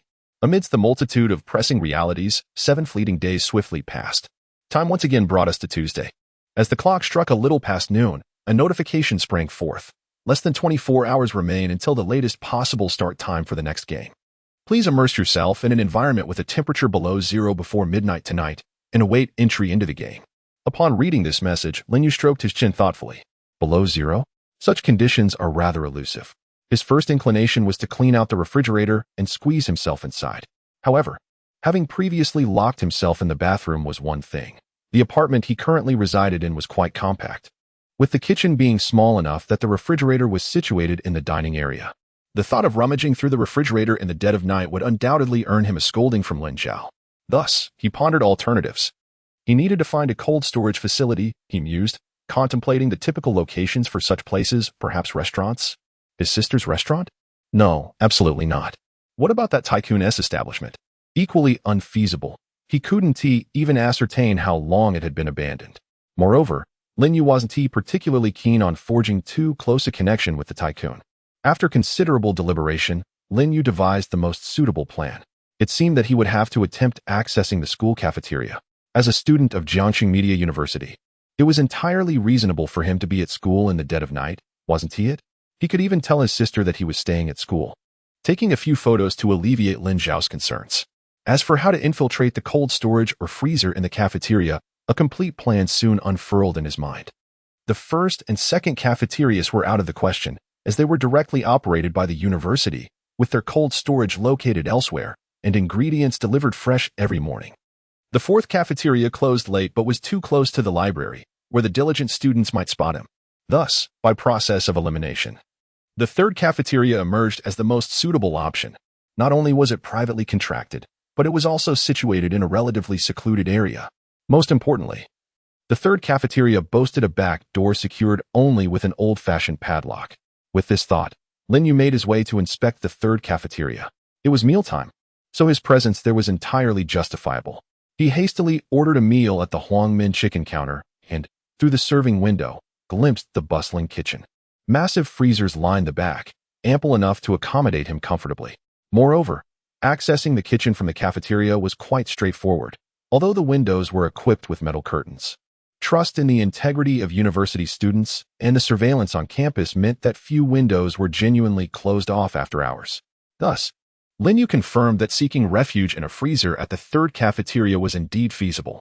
With this in mind, he sent a text message to his sister Lin Zhao, informing her that he would be working on a group project at school, planning to stay up late with classmates, and would not be returning home. Lin Zhao, always supportive of his academic pursuits, quickly replied, "All right, just don't overexert yourself." After receiving Lin Zhao's approval, Lin Yu resumed his studies at school. Seizing the opportunity, he ventured into the library to explore the numerous works of Shakespeare recommended by his professor. Although he had encountered these plays during high school, after 2 years of studying performance and having graced the stage a few times, his perspective had transformed entirely. Indeed, Shakespeare is a genius, Lin Yu reflected. To compose such extraordinary dramas in the midst of the medieval era, centuries ago, is nothing short of remarkable. He could scarcely imagine the profound shock and yearning he would feel as a playwright in medieval Europe, discovering these groundbreaking scripts for the first time. Apart from the classic epic tales and the mediocre plays of his time, soon, the night settled into tranquility. As the library's closing saxophone melody filled the air, Lin Yu realized it was already 11 o'clock. He discreetly returned the complete works of Shakespeare to the shelf and, blending with the crowd, exited the library. While most students hurried towards their dormitories, he quietly veered onto a lesser-known path, heading towards the third dining hall. As Lin Yu anticipated, the third dining hall, located near the sports field, was eerily quiet, save for a few couples strolling hand in hand. The back door, adjacent to the staff parking area, was utterly deserted. Lin Yu approached the door with ease, only to be unexpectedly surprised by a revelation. Ah, the door isn't locked. He gazed in astonishment at the merely latched door lock. It seemed the security of the third dining hall was even more lax than he had imagined. Not only was the iron curtain at the window left ajar, but even the door lock was carelessly hanging. Initially, he had planned to use a wire to attempt a trick he learned online, or, if that failed, to force his way in. Now, that concern had vanished. Lin Yu quietly opened the door, slipped inside, and closed it behind him. Once within the third dining hall, he made a beeline for a window that sold dumplings. This establishment was renowned for its pre-packaged dumplings, all of which were frozen. However, due to its remarkably affordable prices, offering a box of drinks with the purchase of 3 portions, their business thrived. Their freezer was undoubtedly the largest in the entire kitchen, and there were no partitions. Lin Yu opened the freezer door, revealing large bags of dumplings stacked inside. He retrieved 2 bags and edited a timed text message to send to Shun Bingmiao. I am trapped in the dumpling freezer at the third dining hall. Please rescue me. Scheduled to send at 12:05 a.m., he confirmed the battery and signal strength before placing his second phone on the table outside. Although the freezer appeared to be operable from the inside, Lin Yu was still apprehensive about potential mishaps. He did not wish for the death game to conclude while he was left to freeze to death inside. Chapter 75. Entering the game. Ascension Tasks and Deceivers. Nighttime. 11:50 p.m. As Lin Yu nestled into the confines of the cold storage unit and firmly shut the heavy door, he quickly sensed a slight chill enveloping his body. Upon observing the entry requirements for this scenario, he had deliberately retrieved a thick coat from the drama club before heading to the library that afternoon. At this moment, complemented by a mask, Lin Yu's attire was indeed sufficient to brave the frigid winter of Jiangcheng. Yet, despite this, the skin exposed to the cold still experienced a faint stinging sensation, a testament to the formidable cooling effect of the storage unit. He exhaled and attempted to open the cold storage door within the enveloping darkness. It yielded without issue. Nonetheless, Lin Yu refrained from canceling the scheduled message on his phone. Although he could currently open the door, what if circumstances changed? If all proceeded smoothly, he could manually cancel the message later. Thus, Lin Yu remained calm, enduring the passage of time within the cold storage, as he gradually began to shiver and succumb to the early signs of hypothermia. His consciousness began to blur. Just as he felt himself on the brink of slumber, crimson text materialized before him. Entering game soon. Game title: Winner's Summit. Objective: survive for 7 days. Number of players in this game: 13. Detected that you will participate in the Ascension trials within this game. Loading special tasks now. Ascension Task 1. In this game, you must tell each participating player a different lie, each of which must be in absolute contradiction to the others, utilizing the Deceiver class ability to make them true. None of your lies should be exposed or uncovered until the game concludes. Ascension Task 2. Identify the hidden con artist within this game and unravel their deception. Complete both tasks to succeed in this Ascension trial. Completion of these tasks is not mandatory. More crimson text slithered into existence than ever before. Lin Yu's awareness gradually began to sharpen. So, this is the Ascension task? It is indeed closely related to the Deceiver class. Lin Yu understood intuitively. The first task required him to fabricate a dozen lies, each distinct and mutually contradictory. In other words, he had to weave 12 falsehoods, ensure their veracity, and avoid detection. The second task was somewhat nebulous, locating the con artist and exposing their ruse. The term con artist was clearly specific, but what did it refer to? Lin Yu recalled that within the realm of death games, a class known as con artist did exist. Though not abundant, it was relatively common. While it bore semblance to the Deceiver class, their abilities were entirely dissimilar. The con artist class was a quintessential rules-based type, capable of randomly creating a false rule advantageous to themselves, which remained effective for a duration contingent upon the length of the scenario. It sounds remarkably akin to the reality of a con artist, yet the abilities of a trickster do not extend to controlling the rules they create. Conversely, a trickster need not compel others to believe in them, nor do they require a target for their deception. This profession merely necessitates the activation of their ability for it to take effect. Initially, Lin Yu instinctively pondered whether among the 13 players, there might exist another individual who wielded the profession of trickster alongside himself. However, upon further reflection, he felt that while such a possibility existed, it was rather unlikely. Unlike a con artist, a trickster has no need to deliberately conceal their profession. The dungeon known as the Winter Mountains unmistakably presents itself as a survival type, likely necessitating cooperation and collaboration. Thus, players would most likely work together, revealing their identities to one another, even if the individual with the trickster vocation possessed a malicious disposition. Akin to the previously encountered thief and yin, concealing their identity would prove exceedingly difficult. After all, the rules established by a trickster would be known to all players. Attempting to hide one's profession is no simple feat with this line of thought. Lin Yu momentarily found himself at a loss regarding the second task. He resolved to await further developments in the game, gathering more information before conducting a deeper analysis. Contemplating this, Lin Yu swiftly formulated a strategy for the dungeon. He decided to engage in the first task while simultaneously ensuring his safety and collecting clues pertaining to the trickster. As this realization dawned upon him, he became fully alert. His senses sharpened, the howling cold wind whipped past his ears, and the icy, grainy snow stung his face. Upon opening his eyes, he found himself surrounded by a vast expanse of white, lying within a dilapidated wooden hut, partially crushed by the weight of the snowstorm. On a rudimentary wooden bed in the last corner that had not collapsed, a rugged middle-aged man, clad in an old coat and donning a fur hat, sat at the entrance of the hut. Upon hearing Lin Yu stir, the man turned his head, a hint of surprise flickering across his face, which bore the telltale signs of prolonged exposure to the cold. "Ah, you're awake. I thought you had frozen to death." Observing the man's appearance, Lin Yu rose from the wooden bed, a sense of speculation brewing within him. Judging by his demeanor and speech, it was likely a game. Lin Yu hurriedly attempted to validate his hypothesis by employing methods he had gleaned from the forum. He broached the topic of the death game with the man. But much like conversing with an ordinary person in reality, he found himself unable to divulge any information regarding the death game. This was one of the swift methods to ascertain whether he was dealing with a player or not. Although some games allow participants to recognize that they are engaged in a game, like the crow from the previous game, who was essentially an incarnation of a deity, the majority of players within death game dungeons are oblivious to the roles they play or the intrusion of players from other worlds into their lives. They will serve as a reasonable means to introduce the rules to players and guide them through the challenges, much like the letter Lin Yu encountered in his first dungeon. Although the author of the letter remains unseen, he embodies a quintessential character. Of course, some may harbor hostility towards the players and could even be adversaries they must confront. However, as Lin Yu gazed at the rugged man before him, a vague intuition suggested that this individual might be benevolent. He discreetly grasped the handgun nestled in his arms, turned to face the stranger, and inquired, "Who are you?" Chapter 76. The thorny question in response to Lin Yu's vigilant query, the burly man chuckled. "Like you. I am a treasure seeker venturing into the mountains. I did not anticipate the heavy snowfall to arrive so swiftly." The rugged man exhaled onto his hands and continued.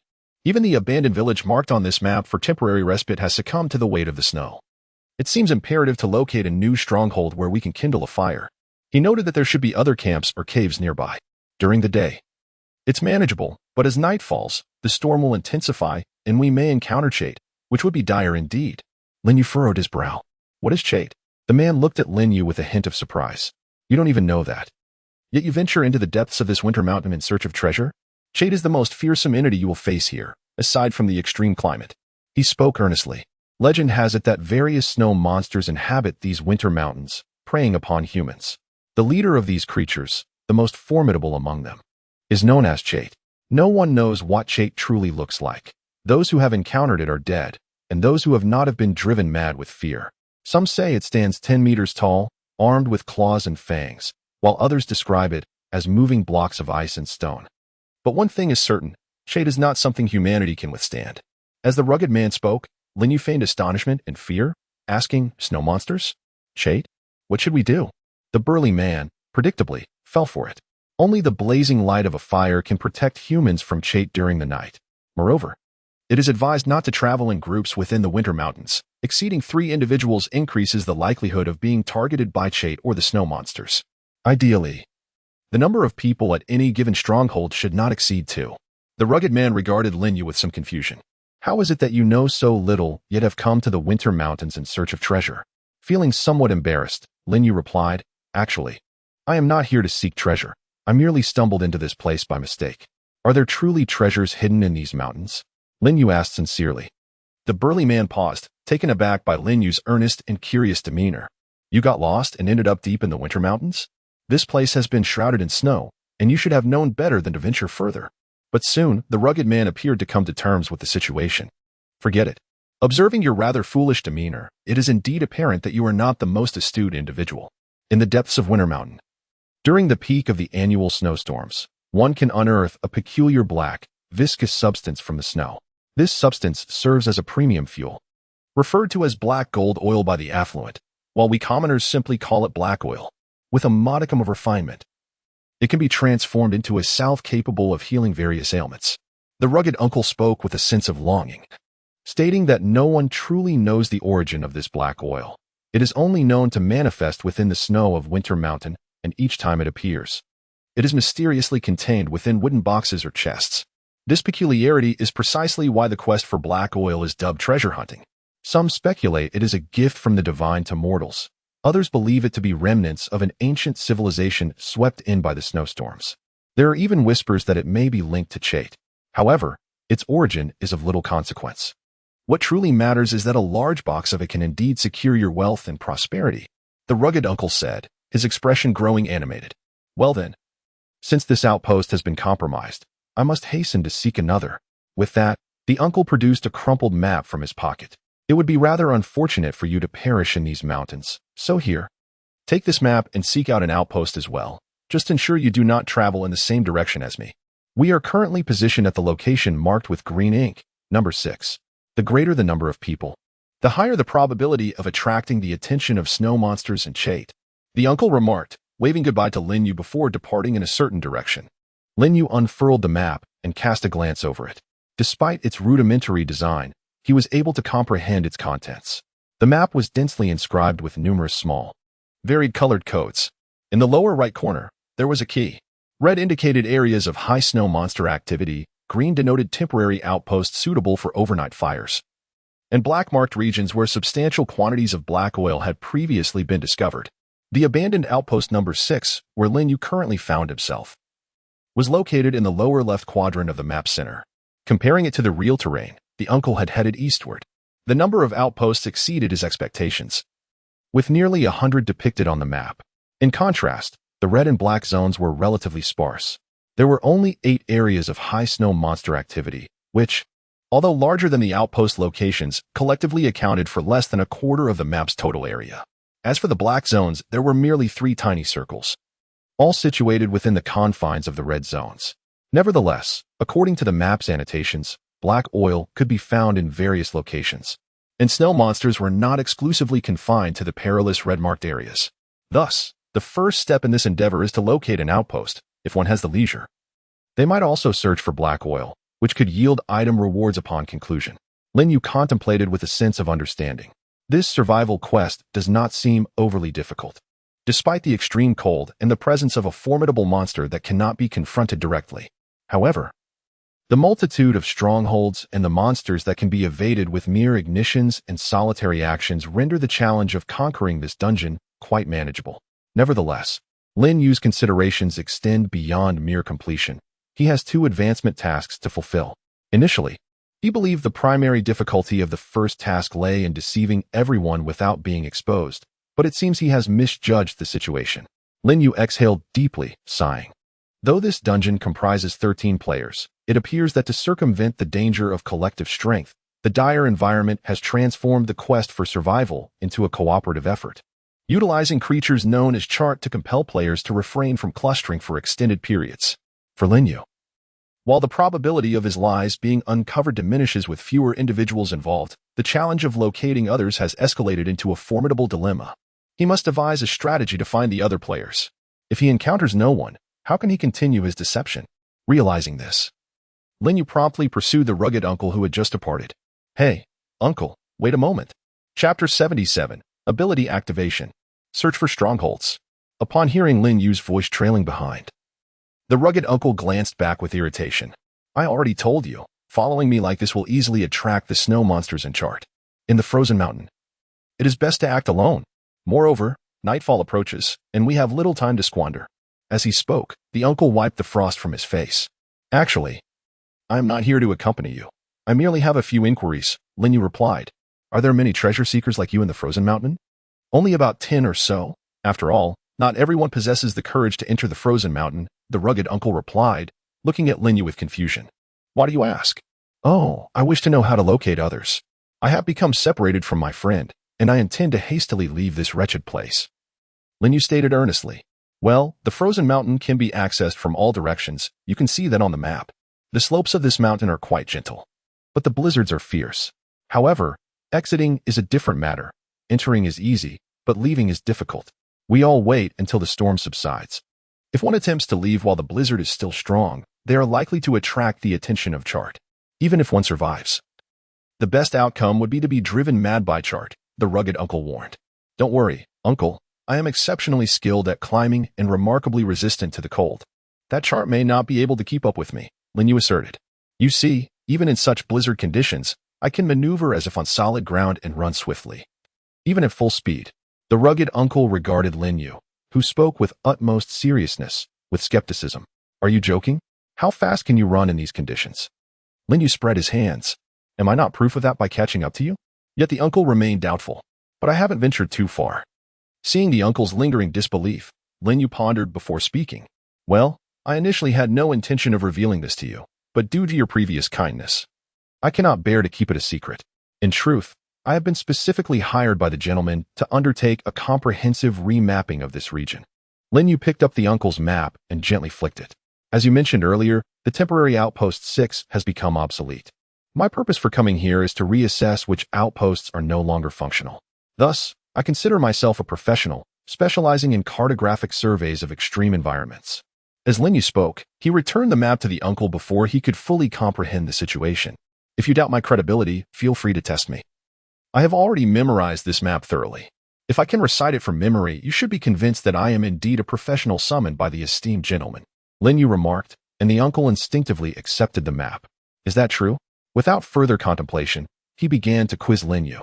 The closest temporary outposts to 6 are 2 to the right, 7 above, and 3 below. A bit closer is 12 in the lower right. Followed by 9 to the left, Lin Yu responded calmly. The uncle was astonished. You really do remember. Where is 11? It is situated in the central left portion of the map, likely at the entrance of a valley, Lin Yu replied, remaining composed. At this moment, the uncle was utterly speechless from astonishment. I believe you. You truly are here for the cartography. The rugged uncle, unaware of Lin Yu's persuasive words, subconsciously linked the ability to memorize the map with Lin Yu being a cartographer. Moreover, the ability to memorize such a chaotic map is indeed rare. After all, even a treasure seeker like the rugged uncle could not accurately recite it. Thus, the uncle was nearly fully convinced of Lin Yu's claims. I never expected the gentleman to be so benevolent. Listening to the uncle's words, Lin Yu displayed an expression indicating that the matter was quite profound, shaking his head as he spoke. No, it is not for your benefit. It is merely that the gentlemen are dissatisfied with the production rate of the black gold oil, Lin Yu said, and the rugged uncle found this somewhat credible. I see, but the fact that you are willing to share this information is already invaluable. The rugged uncle looked at Lin Yu with gratitude. It is no trouble. Your kind gesture has moved me, Lin Yu replied earnestly. However, since you are aware of the value of this information, please do not let it slip out. He stated seriously, and the uncle quickly nodded. Certainly, absolutely.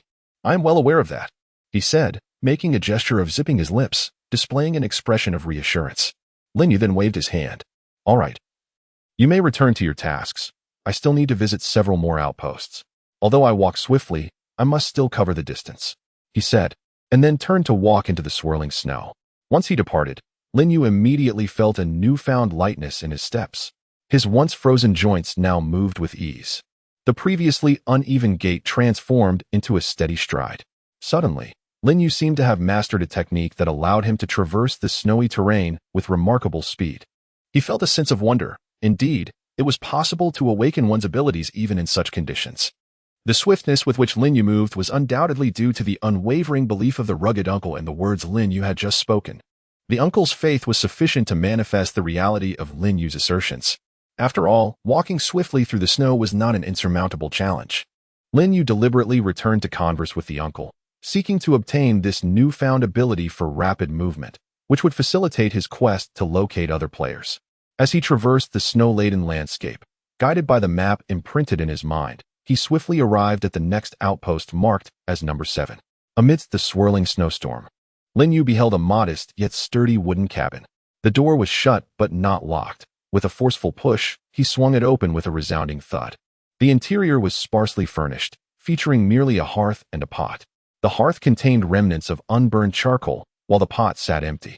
So, it appears that food and fuel must be gathered independently, Lin Yu mused thoughtfully. The map had indeed indicated potential sources for sustenance and fuel. Surrounding most outposts were signs of buried timber and the presence of creatures native to the snowy mountains, serving as one of the justifications for establishing these outposts. However, the resources near a single outpost were insufficient to sustain one for a full week. Nevertheless, Lin Yu had no intention of making this outpost his home for the first day, though the encroaching darkness was palpable even through the blizzard. And the uncle had mentioned that time was running short. Lin Yu resolved to continue his search for others. With only 7 days to locate 12 players, he needed to find at least one each day. Chapter 78. Encountering other players. Although he was moving swiftly, the cold was undeniably biting. As Lin Yu trudged through the increasingly thick snow, he felt his body heat gradually dissipating. He had already traversed the 3 outposts near the initial abandoned site without encountering a single soul or discovering any signs of prior occupants. Lin Yu surmised that the other players likely commenced their journey in a manner similar to his own, suggesting they would instinctively seek out an outpost to kindle a fire. Searching for individuals amidst the vast expanse of the snow-laden mountains was akin to searching for a needle in a haystack. However, it appeared that exploring each outpost might yield greater efficiency. Despite the nearly 100 outposts scattered throughout the region, it was still preferable to broadening the search across the entire mountain range. Yet, having failed to find anyone at 3 consecutive locations, a disquieting suspicion began to form in Lin Yu's mind. Could it be that the 13 players in this instance were positioned at considerable distances from one another? Once more, he retrieved the map from his pocket.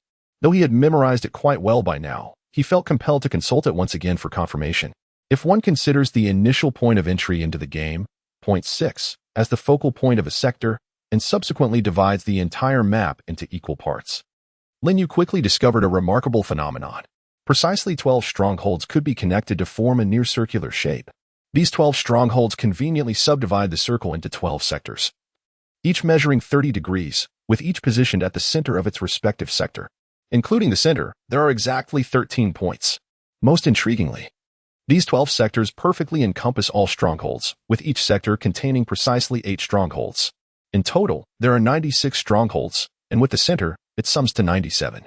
If one assumes that each stronghold's initial point is abandoned, the remaining 7 points correspond exactly to the 7-day option. Lin Yu exhaled. Was it mere coincidence? Perhaps not. The initial provision of a map as a hint likely served to deliberately guide him towards this realization. Lin Yu sensed that he was on the verge of uncovering something significant. Nevertheless, he decided to investigate the nearest sector. Having ascended continuously, he soon reached the edge of the next sector. He hastened a few steps closer to the central stronghold of this area. Yet, before he could reach it, Lin Yu spotted a figure in another stronghold nearby, struggling against the wind and snow, trying to sweep away the snow with her foot in search of wood. As he approached, he discerned that it was a slightly plump middle-aged woman clad in a floral coat with curly hair. "Hello," Lin Yu greeted her as he stepped forward. The woman, startled by his voice, turned to him and exclaimed, "Oh my goodness, you nearly scared me to death. How can you walk so quietly?" After a moment of realization, she continued, "Are you a player?" "Yes, I am a player. My forum name is A Long and my profession is soldier. May I ask your name?" The woman scrutinized him from head to toe. "A soldier? You look so clean. It doesn't quite seem right." Lin Yu chuckled. "It's just my natural appearance. I serve in a clerical position in the army. But the game still classifies me as a soldier." His radiant smile and affable tone instantly transformed the woman's initial skepticism into belief in his words.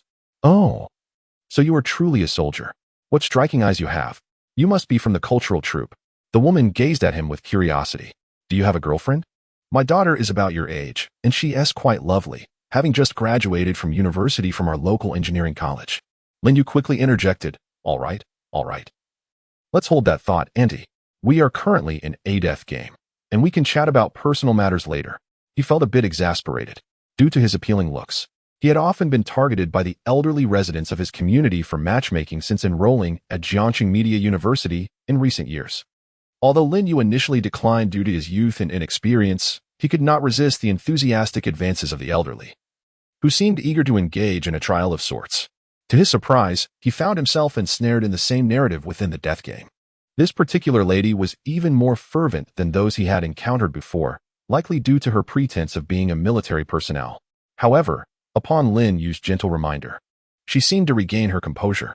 She slapped her forehead in exasperation and exclaimed, "Oh dear, my handsome young man, you've left me quite flustered." And I momentarily forgot the context. Given that you were participating in the death game, it hardly seems appropriate for me to discuss my daughter. Lin Yu felt increasingly helpless. Auntie, that is not what I meant. I was suggesting that perhaps we should first discuss the game itself. What is your profession? He inquired. The middle-aged woman, now fully attentive, replied, "Oh, I apologize, young man. I run a forum called Blossoming Wealth, and I've just completed 5 instances. In our organization, everyone affectionately calls me Sister Hua. You may do the same. As for my profession, I am a merchant." Sister Hua spoke with a casual demeanor, prompting Lin Yu to recollect the abilities associated with the merchant class. This was indeed a common information-type profession. Merchants could swiftly acquire 3 to 5 pieces of information regarding non-exclusive items present within each instance. Most merchants served as invaluable support, as locating 3 to 5 useful items at the beginning of a game could significantly aid in achieving victory. Many items found within the game directly contributed to the success of the current instance, much like the lie detector Lin Yu had obtained. Thus, upon hearing Sister Hua's words, Lin Yu naturally inquired, "Sister Hua, could you share the information regarding the items you've discovered?" However, Sister Hua became cautious at his question. "Oh dear, why are you so direct in asking about that?" Seeing her apprehension, Lin Yu chuckled and remarked, "This instance clearly appears to be of the survival genre, where players do not engage in direct conflict." "That cannot be definitively stated," Sister Hua replied, shaking her head. "Someone just informed me that it's best not to form groups in this instance. Therefore, those items may not be usable together. Although we do not have a life-or-death rivalry, it does not necessarily mean we are allies." Hearing her perspective, Lin Yu shook his head. "Sister Hua, that's an erroneous assumption. You've misinterpreted those words." Chapter 79, Strategies for Completing Tasks. Upon hearing Lin Yu's assertion, Sister Hua appeared puzzled. "Where did that come from?" Lin Yu looked at her and inquired, "Sister Hua, did you receive the map?" "No, what map are you referring to?" she replied, bewildered. Lin Yu understood then that the rugged uncle had not distributed the map item to every player. "I obtained a map at the start," Lin Yu said, pulling the map from his pocket, revealing the number of strongholds indicated upon it. Lin Yu spoke while displaying the map to Sister Hua. "Look here. The number of bases is nearly 100. Therefore, although we are restricted by monsters and cannot move together, the ample resources ensure that there is no absolute competitive relationship among us." Lin Yu stated earnestly, "I understand that you still believe that items should be kept for personal use, but since you have not yet retrieved them, it indicates that those items may not be easily accessible, right? As a soldier with robust physical capabilities, if you trust me, why not share information about 1 or 2 items? If I have the opportunity to acquire them, I will gladly bring them back to you." His candid demeanor and persuasive words touched Sister Hua, who was already somewhat enthusiastic. "Young man, you make a compelling point. Thus, I will share with you the most useful information regarding an item," Sister Hua said, pointing towards the north. "About 3 kilometers in that direction, there is an item called the Black Oil Torch, buried beneath a stone. Its effect is that it will never extinguish, providing constant warmth and light. With that item, even during the night, one seems unlikely to be targeted by monsters." After making her decision, Sister Hua became considerably more agreeable. She proceeded to relay all the details of the item to Lin Yu. Lin Yu nodded in understanding. "I see. If I manage to obtain it, I will return to help you gather some resources in return," he replied with a smile. Subsequently, Lin Yu waved goodbye to Sister Hua. "All right. Since you have emphasized this point, we shouldn't linger here any longer," Lin Yu remarked, to which Sister Hua nodded in agreement. "Be careful on your journey along." Sister Hua waved. Thereafter, Lin Yu stepped into the blizzard. With the quintuple physical enhancement from being a soldier and the lingering effect of deceiving that burly uncle, Lin Yu's speed of movement increased even further. His stamina and endurance surged, making him feel no fatigue at all. Even amid the mountainous snowstorm, Lin Yu could traverse as if walking on level ground. Moreover, having gained experience from previously locating Sister Hua, Lin Yu believed that his analysis of the map was sound. Thus, he continued without pause towards the next sector. After searching around the central base and discovering 2 more bases, Lin Yu unexpectedly encountered a young man vigorously sweeping snow back and forth with a large broom. Upon noticing the approaching figure in the storm, the young man instinctively assumed a defensive stance, much like Sister Hua. "Whoa, who goes there?" Lin Yu observed the somewhat chubby man clad in a white down jacket reminiscent of a Michelin tire and cleared his throat. "A player. Indeed a player." Upon hearing Lin Yu identify himself as a player, the man in the white down jacket remained on guard. A player? Are you here to steal my firewood? No way. Brother, how could I steal your firewood? Lin Yu replied with a smile. I'm just looking for a base. My forum is eternal love for Xiao AI, and my profession is otaku. What threat could an otaku possibly pose? Moreover, as I am indeed a homebody, how could one doubt my innocence? Lin Yu remarked, causing the man in the white down jacket to lower his guard considerably. Oh, so you are a homebody, the man nodded in understanding. Startled to see you sprinting so swiftly through the snow, I thought you were some sort of monster. I am a dolphin, with the profession of student. Having completed 6 dungeons, how many have you finished? Eternal love for Xiao AI. The man in the white down jacket continued, as Lin Yu casually replied. 1 less than you, this is my 5th dungeon. Speaking of which, dolphin, where did you acquire that broom? Lin Yu inquired eagerly. The dolphin scratched his head. I started with it. It makes locating items buried beneath the snow much easier. He even provided me with some food and fresh water, along with directions to several strongholds. After all, I am a student, so upon activating my ability, I received these items. Lin Yu was taken aback. Dolphin, you are remarkably decisive. Activating your ability so swiftly and acquiring so much at once. I have never encountered someone who utilizes the student ability so effectively. You seem quite secure in this dungeon. Flattered by Lin Yu's praise, Dolphin felt somewhat bashful. Oh, it's nothing. I was just afraid that if he left, I might never have the chance to use this ability again, he said, with an air of modesty. You, as a homebody, should also be quite secure, Dolphin remarked kindly. Especially in a dungeon that leans toward pure survival, it suits you well. If you're looking for strongholds, I suggest heading east. He pointed out a few strongholds to me, and there are 2 more in that direction. Do take a look.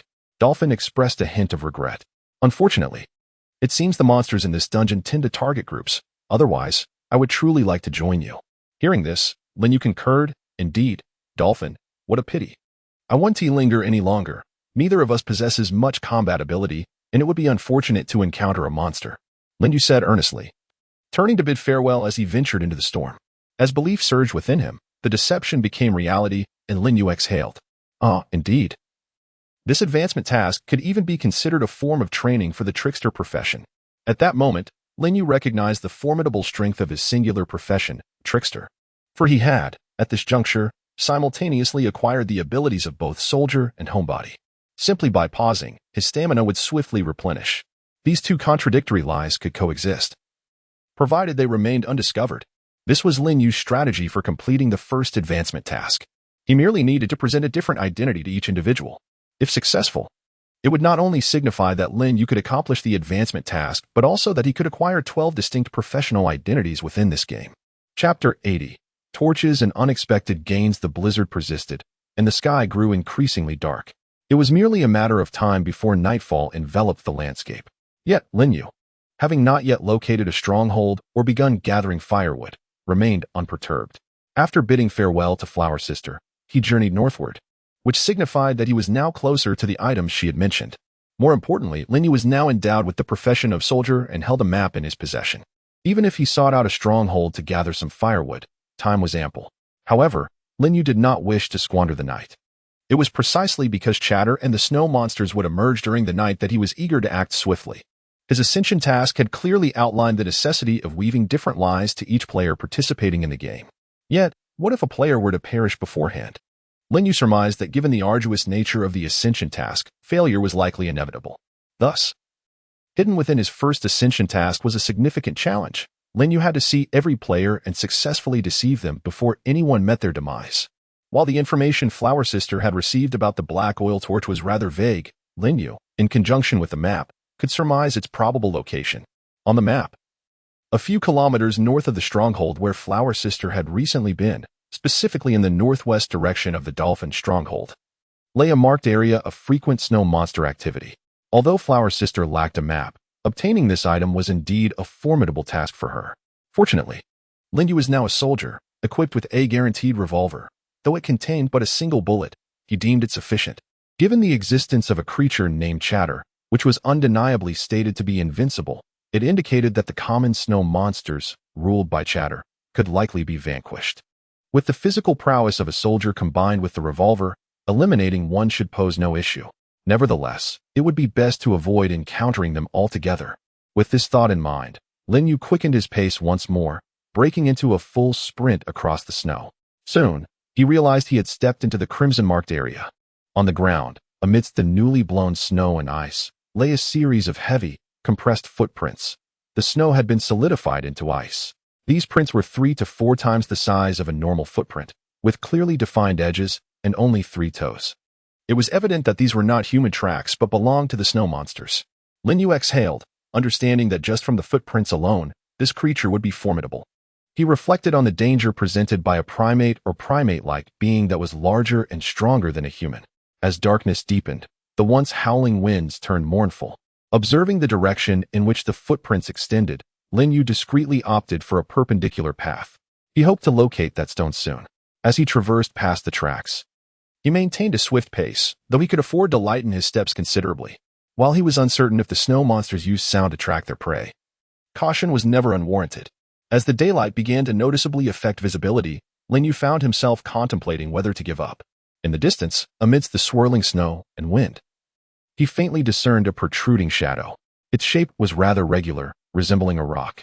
Despite having traversed the mountainous terrain for quite some time, he realized that, perhaps due to the relentless erosion and concealment by the snowstorm, this winter mountain had remained predominantly flat, devoid of any significant protruding stones. Yet here, there loomed a suddenly raised mass of rock. This must be the place, Lin Yu thought to himself, quickening his pace until he reached the colossal stone. This rock appeared as a square block, skewed into the ground, revealing an area beneath where the snow was noticeably thinner. Lin Yu stepped beneath the stone, testing the ground beneath with his feet, and soon felt something solid beneath the snow. He bent down to clear away the snow, quickly uncovering a torch forged from black metal. The torch head was exquisitely crafted, far beyond Lin Yu's expectations, resembling a hollow cylindrical structure adorned with flame-like patterns. Upon touching it, a prompt appeared regarding the item. Black oil torch, a torch that burns in various environments, providing a constant source of warmth and light.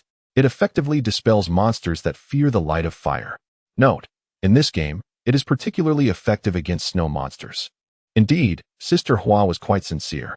Even the description of the item reflected the essence of its function.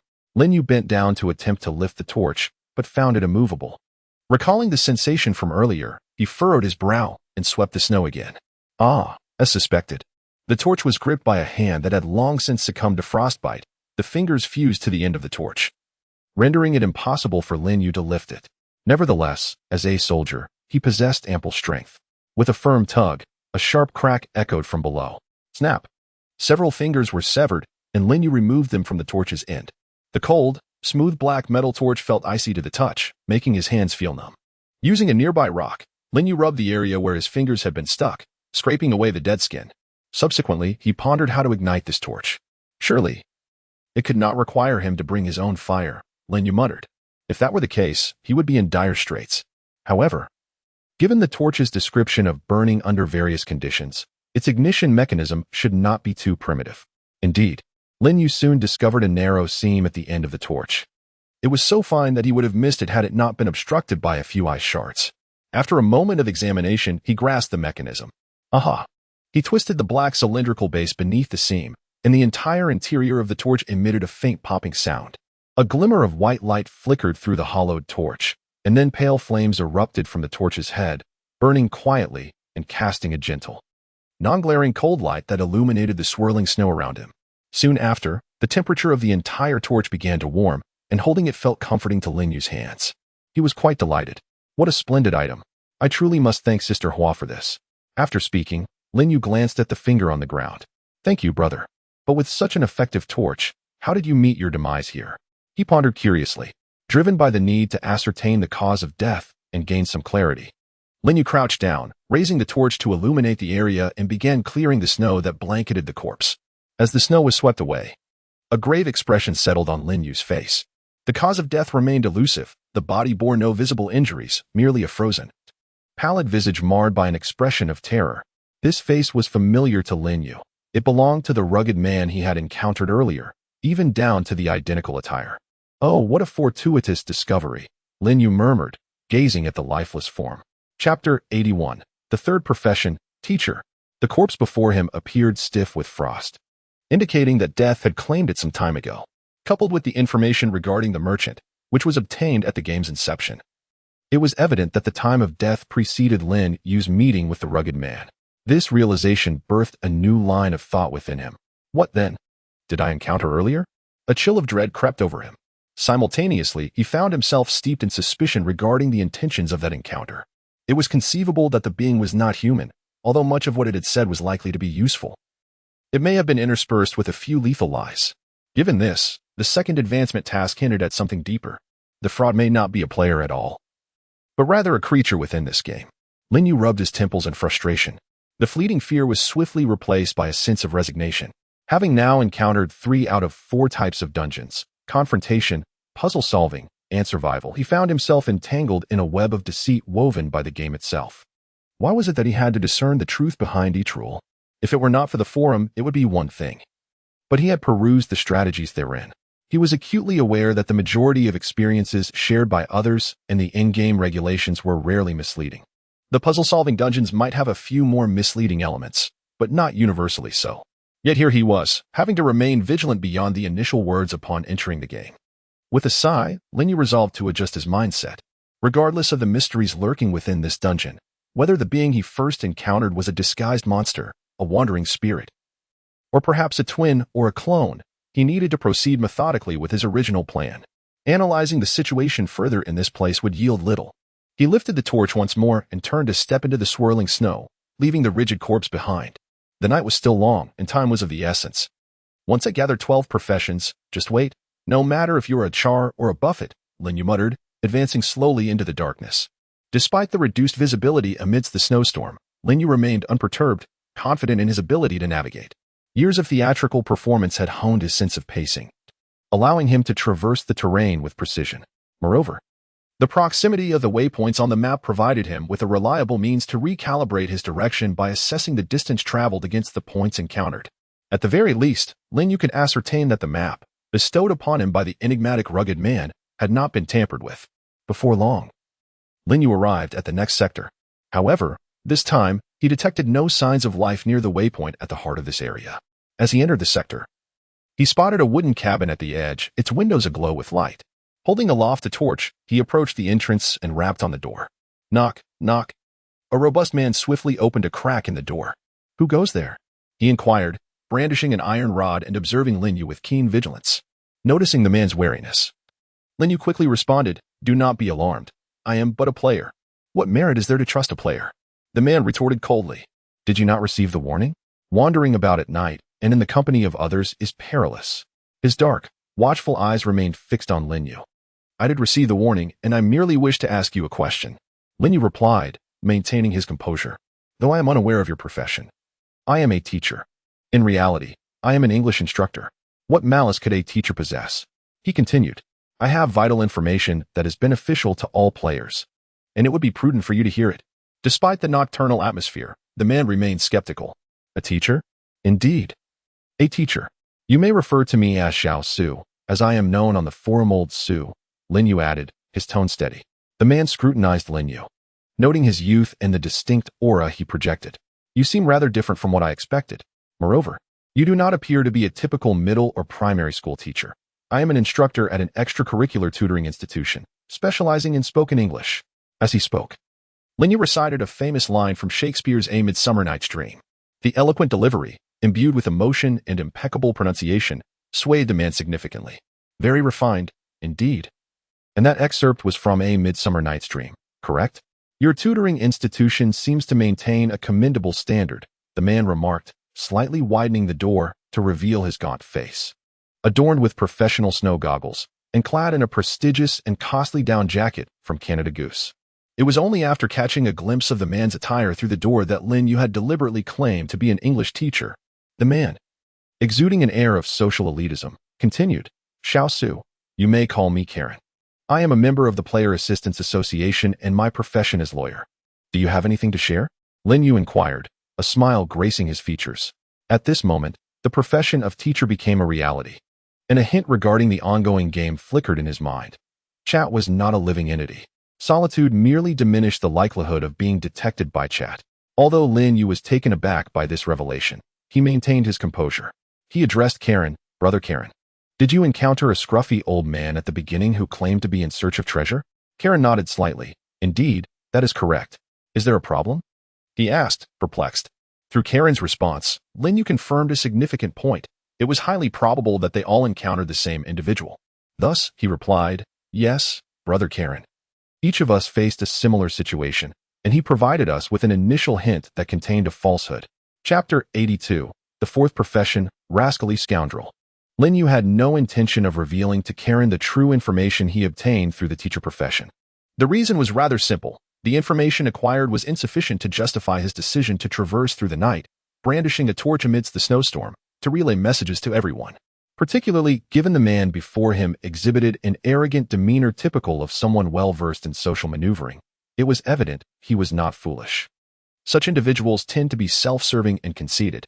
Therefore, to maintain Karen's belief, Lin Yu had to present a rationale that would convince him. Of course, Lin Yu did not consider himself to be dishonest. Since that rugged old man might not even be human, his initial words could not be taken at face value. As anticipated, upon hearing Lin Yu's words, Karen furrowed his brow. So, the initial hints contained false information? He mused, then turned his gaze to Lin Yu. This information is critical. During the upcoming phases of the game, should you encounter difficulties, I shall assist you, Karen stated earnestly. Lin Yu chuckled. Thank you, brother Karen. He replied, taking a step back. Since that is the case, I shall take my leave for now. After all, it is nighttime, and lingering too long might attract the monster. Upon hearing this, Karen promptly slammed the door shut with a resounding thud. Turning away, Lin Yu's expression turned somber. He had acquired another profession. Although this teacher did not possess the constant abilities that the previous soldier and otaku had provided, the information gleaned was indeed pivotal. In this cryptically perilous winter mountain, the knowledge from teacher sent a chill down Lin Yu's spine. Chat was not alive. Solitude only reduced the chances of being detected by Chat. While these two revelations offered Lin Yu some insight, they simultaneously instilled a sense of dread. Chat was not a living being. Once something is inherently dead, Lin Yu's sense of security, derived from the soldier's physique and the protection offered by his firearm, significantly wanes. In conjunction with the rugged uncle who appeared to be deceased, it remains uncertain whether Chat possesses any tangible form. Furthermore, the second hint from the teacher has cast a shadow of concern over Lin Yu. It seems he can only diminish the likelihood of danger rather than eliminate it entirely. This implies that even when alone, one remains susceptible to being discovered by Chat. Realizing this, Lin Yu understood that he must act swiftly. What if, tonight, someone falls victim to Chat's malevolence? With this thought weighing heavily on his mind, Lin Yu hastened his pace. Soon, he arrived at the next outpost, a wooden cabin. Noticing the glow emanating from the window, he spat on the ground. Revealing a fierce expression, brushed the snow from his face, and then pushed open the cabin door. Upon Lin Yu's entrance, a slightly plump woman, who had been gathered around the hearth eating baked potatoes, stood up in alarm. What are you doing? She stammered, her voice filled with trepidation. Much like everyone else he had encountered. However, this time, Lin Yu did not choose to feign weakness or offer reassurance. Instead, he spat disdainfully, his expression brimming with menace. What terrible luck! After finally finding a stronghold, I discover it is already occupied. He glared at her with a fierce intensity. Hey, you there, give me something to eat. The plump woman, eyeing Lin Yu warily, brandished a brick. I warn you, do not act recklessly. Do not force me into a corner.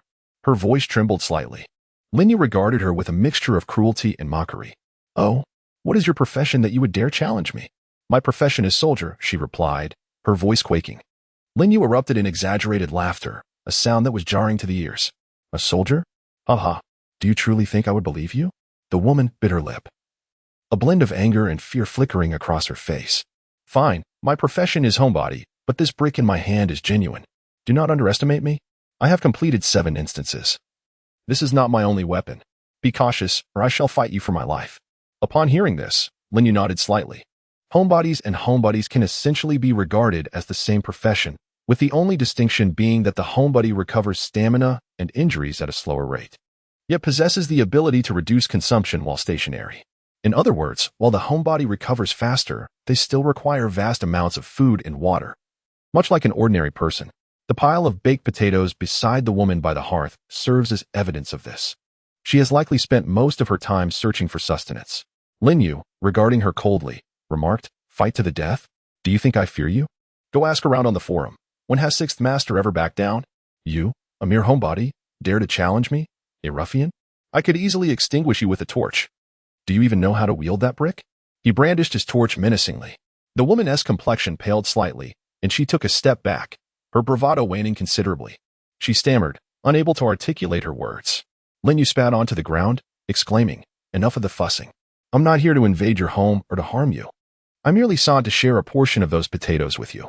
What is the problem?" The plump woman was momentarily taken aback by Lin Yu's sudden concession. After a pause, she asked, "Really?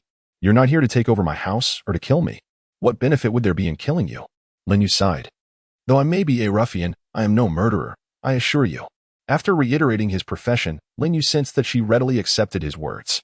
Soon, he felt the acquisition of the ruffian ability, his fourth vocation was secured. Exhaling deeply, Lin Yu extended his hand, stating, "I demand food. Provide me with sustenance, and I shall depart immediately." The woman, as if awakening from a dream, hastily retrieved 2 potatoes and tossed them towards Lin Yu. Hesitantly, she inquired, "Will you truly leave? But it's dark outside. Won't you encounter monsters?" "Staying together increases the likelihood of facing monsters," Lin Yu replied bluntly. "And you, foolish one. I've already stated that as a ruffian, I disregard the rule that suggests venturing out at night heightens danger." Chapter 83. The great detective Forbelow. After bidding farewell to the plump woman, Lin Yu, munching on a potato, hurried towards his next destination. He had secured a rule exemption. Yet the specifics of the game's regulations remained unclear, so he decided to save his progress for now. Murmuring to himself, he proceeded to 2 more outposts. Knock, knock. "Greetings, I am a player. You may call me Xia Tian. My vocation is veterinarian, and I wish to utilize my abilities to see if I can communicate with those snow beasts." Brother. I am old Yao, a thief. Rest assured, I'm not here to steal. I'm merely wandering about seeking something to eat." Having spent the day gathering firewood and feeling rather faint from hunger, the next 2 players Lin Yu encountered were named Fei Yun, a reporter, and Level 8 Gale, a coder. Neither possessed significant combat prowess. The reporter's ability was enhanced movement, which increased speed when approaching humans, while the coder had a skill-type ability that granted them temporary boosts in stamina and vitality, eliminating the need for food and sleep, and significantly enhancing cognitive speed, though they would experience prolonged weakness afterward. Lin Yu briefly conversed with them in varied tones and expressions, subsequently acquiring the veterinarian and thief vocations before taking his leave. With the 6 fabricated identities modeled after the first instance now exhausted, Lin Yu rubbed his temples as he walked. In the second instance, the craftsman and student roles appeared less useful. While acquiring a doctor vocation could be prudent, should he sustain injuries. In the first dungeon, the 6 professions proved to be remarkably useful in this instance as well. However, must the healer be portrayed as April? That woman predominantly interacted with her boyfriend in the previous dungeon, leaving Lin Yu momentarily at a loss regarding how to depict her in solitude. This character is likely entirely original, Lin Yu mused, slightly slowing his pace. At this moment, the blizzard began to wane, and the night deepened into the later hours. Lin Yu successfully located the 7th outpost. The faint glow of firelight emanated from the windows of the 7th outpost. He gently knocked on the door. Soon, a languid voice came from within. "Here we go." Lin Yu adjusted his mindset, exhaled, and was preparing to embody a medical student when the door swung open, revealing the face of a young man. Dressed in a knitted sweater and cotton pants, topped with a fluffy red beanie, the slender figure had a prominent nose and deep-set eyes, giving him a distinctly chiseled appearance. A minority? A mixed-race individual? Lin Yu pondered, as the beanie-clad man, seemingly impatient, spoke up. "Hey, why are you knocking at this hour instead of sleeping?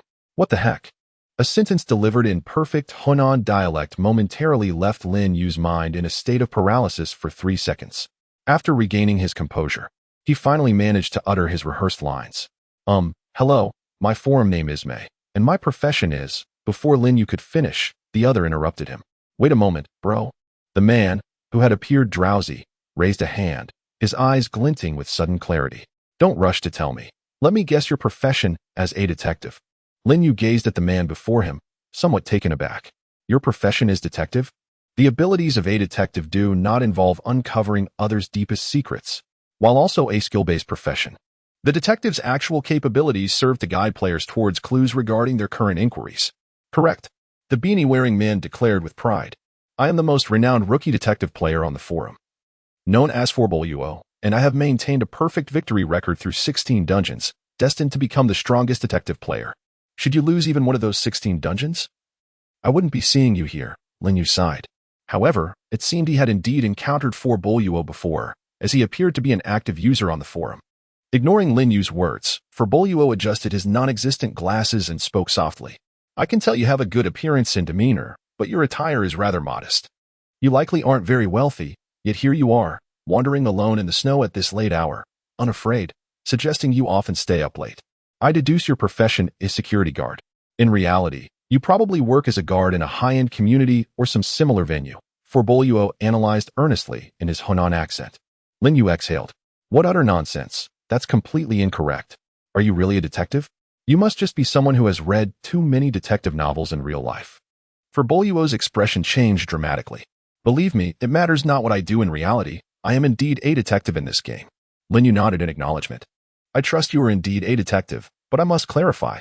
I am not a security guard. My vocation is that of a doctor. He stated earnestly, and ProblemI appeared enlightened. Then I was correct in my assumption. A doctor works night shifts, hence you are indeed active during the evening. ProblemI declared. Confidence flooding his demeanor as Lin Yu promptly acquired the doctor title. In response, Lin Yu could only affirm, yes. Initially, upon learning that his counterpart was a detective, Lin Yu had braced himself for what might be the most formidable and challenging individual to deceive. He nearly contemplated abandoning his role as a doctor in favor of becoming an actor. After all, if one were to consider conventional professions, Lin Yu would more likely fit the mold of an actor. His understanding of theatrics surpassed his knowledge of medicine. Should this detective suddenly inquire about the treatment for trigeminal neuralgia, Lin Yu would undoubtedly find himself in a sweat. Yet, surprisingly, this detective turned out to be the most naive and trusting among the 7 players he had encountered. It seemed that the awakening of one's profession was indeed linked solely to life experiences, rather than personal aptitude. Regardless, Doctor, what brings you roaming about at such an hour?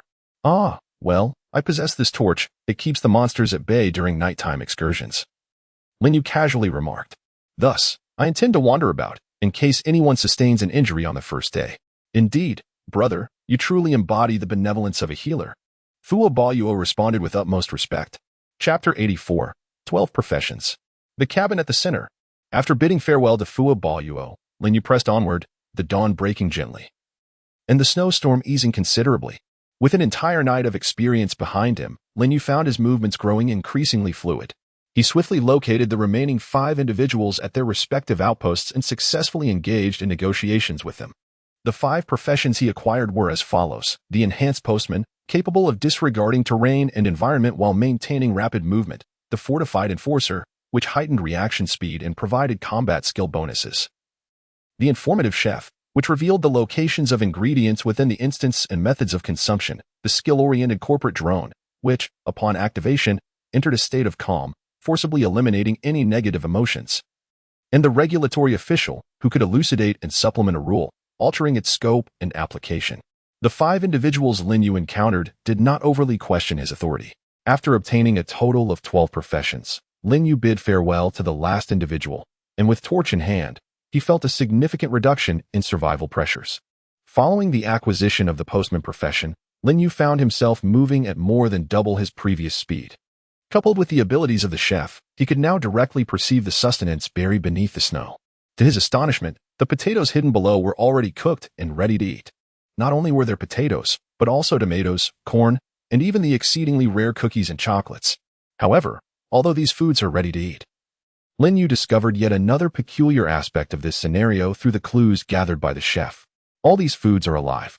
He even observed that when buried in the snow, the vegetables and cookies would slowly move, as if crawling beneath the snow. This suddenly reminded Lin Yu of the initial hints gleaned from the map, which indicated that there were signs of wood and biological activity near the stronghold, providing fuel and sustenance. Initially, Lin Yu thought this was merely a mislabeling on the map. Now, it appears that even these processed foods are indeed living beings. Nevertheless, Lin Yu no longer feels any fear. He has become immune to such revelations. In any case, he has already accomplished the majority of the first task. Now, he merely needs to ensure that his true identity remains undiscovered, a task he does not perceive as particularly challenging. During his earlier deception, while assuming various professions, Lin Yu tailored distinct personas and temperaments for each role. This was not only to enhance credibility, but also to ensure that others quickly believed in the authenticity of his assumed profession.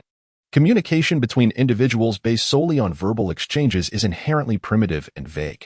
Importantly, even if they encounter one another and discuss players they met the previous night, they are unlikely to realize they are speaking of the same person. A friendly introvert and an eloquent teacher cannot possibly be linked. Any shared traits would be superficial at best, such as being somewhat attractive or of average height, characteristics that cannot distinctly define an individual. In the time ahead, Lin Yu will certainly avoid appearing in situations where the other two might meet. Based on the inherent mechanics of this game, such avoidance is essential. Unless another circumstance arises that necessitates everyone gathering together, Lin Yu cannot conceive of how he might be exposed. Reflecting on this, he returned to his original starting point and retrieved the map once more. It is now time to focus on addressing the second advancement task, which is undoubtedly intertwined with all the enigmas of this game itself: the excessively organized distribution of strongholds and the evenly divided map. Along with the long-deceased creature known as Chart, of which everyone bears a striking resemblance and is similarly dead, alongside the recently discovered living food, although other players seem yet unaware. Perceiving this merely as a survival scenario that requires overcoming the bitter cold and evading snow monsters, Lin Yu is acutely aware that something is amiss. While the genre may indeed appear to be survival, it seems to conceal some bizarre underlying mechanisms. In any case, he should first investigate the central point. Lin Yu exhaled. Gazing at the core of the map, where a stronghold was situated, akin to a stone placed at the center of a go board, it is impossible to overlook. Although it may harbor extreme dangers, it beckons his attention. But now, with 12 professions bestowed upon him, Lin Yu felt no fear. Moreover, it was the early morning light, and the snowstorm had diminished. Seizing the opportunity before nightfall, Lin Yu hurried to investigate. In such places, it is always prudent to prepare thoroughly and arrive early. After all, knowing that something is amiss yet neglecting it was unsettling enough to disrupt his sleep. He had spent the previous night awake, trudging through the wind and snow. Were it not for the stamina of a shut-in and the formidable physical prowess of a soldier, he might have succumbed to faintness by now. Lin Yu stifled a yawn. The sooner he unraveled the truth, the sooner he could rest. He murmured softly to himself, stepping through the snow toward the center. As he compared the terrain with the map and other outposts, he quickly approached the central area. With each step closer, the snow thickened, nearly engulfing him up to his waist. Without the abilities of a postman, he would have struggled to advance at all. However, with the postman ability combined with the strength of a soldier and the initial deception still in effect, Lin Yu maintained a steady pace through the heavy snow. Before long, he spotted a small cabin, mostly buried in snow. Lin Yu exhaled, squinting his eyes. Indeed, it was different. After encountering nearly 20 outposts the previous day, Lin Yu had observed that these cabins were typically simple, ancient, and somewhat dilapidated wooden structures, furnished only with a basic hearth. Yet, this cabin, though small and encased in wood, revealed that the weathered timber was fractured, exposing a layer of some black matte metal beneath. If the others resembled makeshift shelters, this one could arguably be considered a refuge.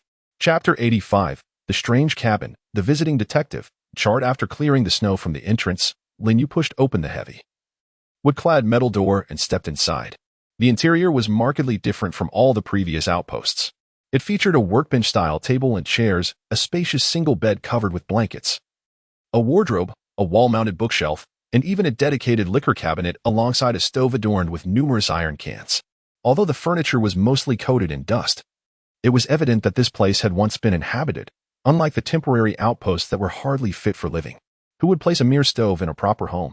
Through his observations, Lin Yu could draw a conclusion about the occupant of this cabin. Likely, it belonged to a serious and disciplined intellectual, he mused. After all, the bed was meticulously arranged, and the furniture was neatly positioned, resembling the signs of obsessive-compulsive disorder. Even the books upon the shelf and the bottles within the cabinet are arranged in a meticulous order of height, although they have remained untouched for quite some time. The metallic handle of the cabinet door appears relatively new, while the handle of the bookcase has developed a smooth, polished sheen. It is not difficult to infer that for him, drinking is merely an occasional indulgence, whereas reading is a nightly ritual. Approaching the bookshelf, one discovers that the spines of these volumes bear titles in English. The game of death ultimately cannot be divorced from reality. At the very least, the language is shared. However, the English titles are somewhat perplexing. A literal translation yields phrases such as the principles of joyful mechanics, the particularly good angry gear, the frenzied wrench, and the foolish tire. Upon opening the cabinet and extracting these tomes, one finds large swathes of text obscured by black ink. Any section that might originally have contained illustrations is completely blacked out as well. Lin Yu can only deduce from the remaining fragments of text and the layout of the books that these are likely scholarly works, pointing towards a discipline he cannot yet comprehend. This realization plunges Lin Yu into contemplation.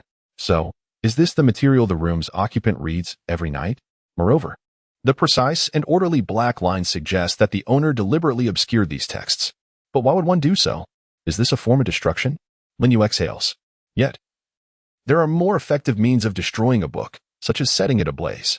Gently caressing the smooth edges of the pages, Lin Yu ponders. These volumes have undoubtedly been perused frequently, yet they remain intact, with no missing pages or dog-eared corners. This indicates that the owner not only values tidiness but likely possesses a profound love for books, embodying the essence of a bibliophile. An increasingly vivid image of a young scholar, solitary amidst the ice and snow, begins to crystallize in Lin Yu's mind. As for why he is depicted as a young man, it is because the wardrobe within the room contains only men's coats. Muted in color yet tailored to a slender fit, with trousers that are also of a more rigid cut, suiting a younger individual. Subsequently, Lin Yu returns all the books to the cabinet. He then turns his attention to the workbench.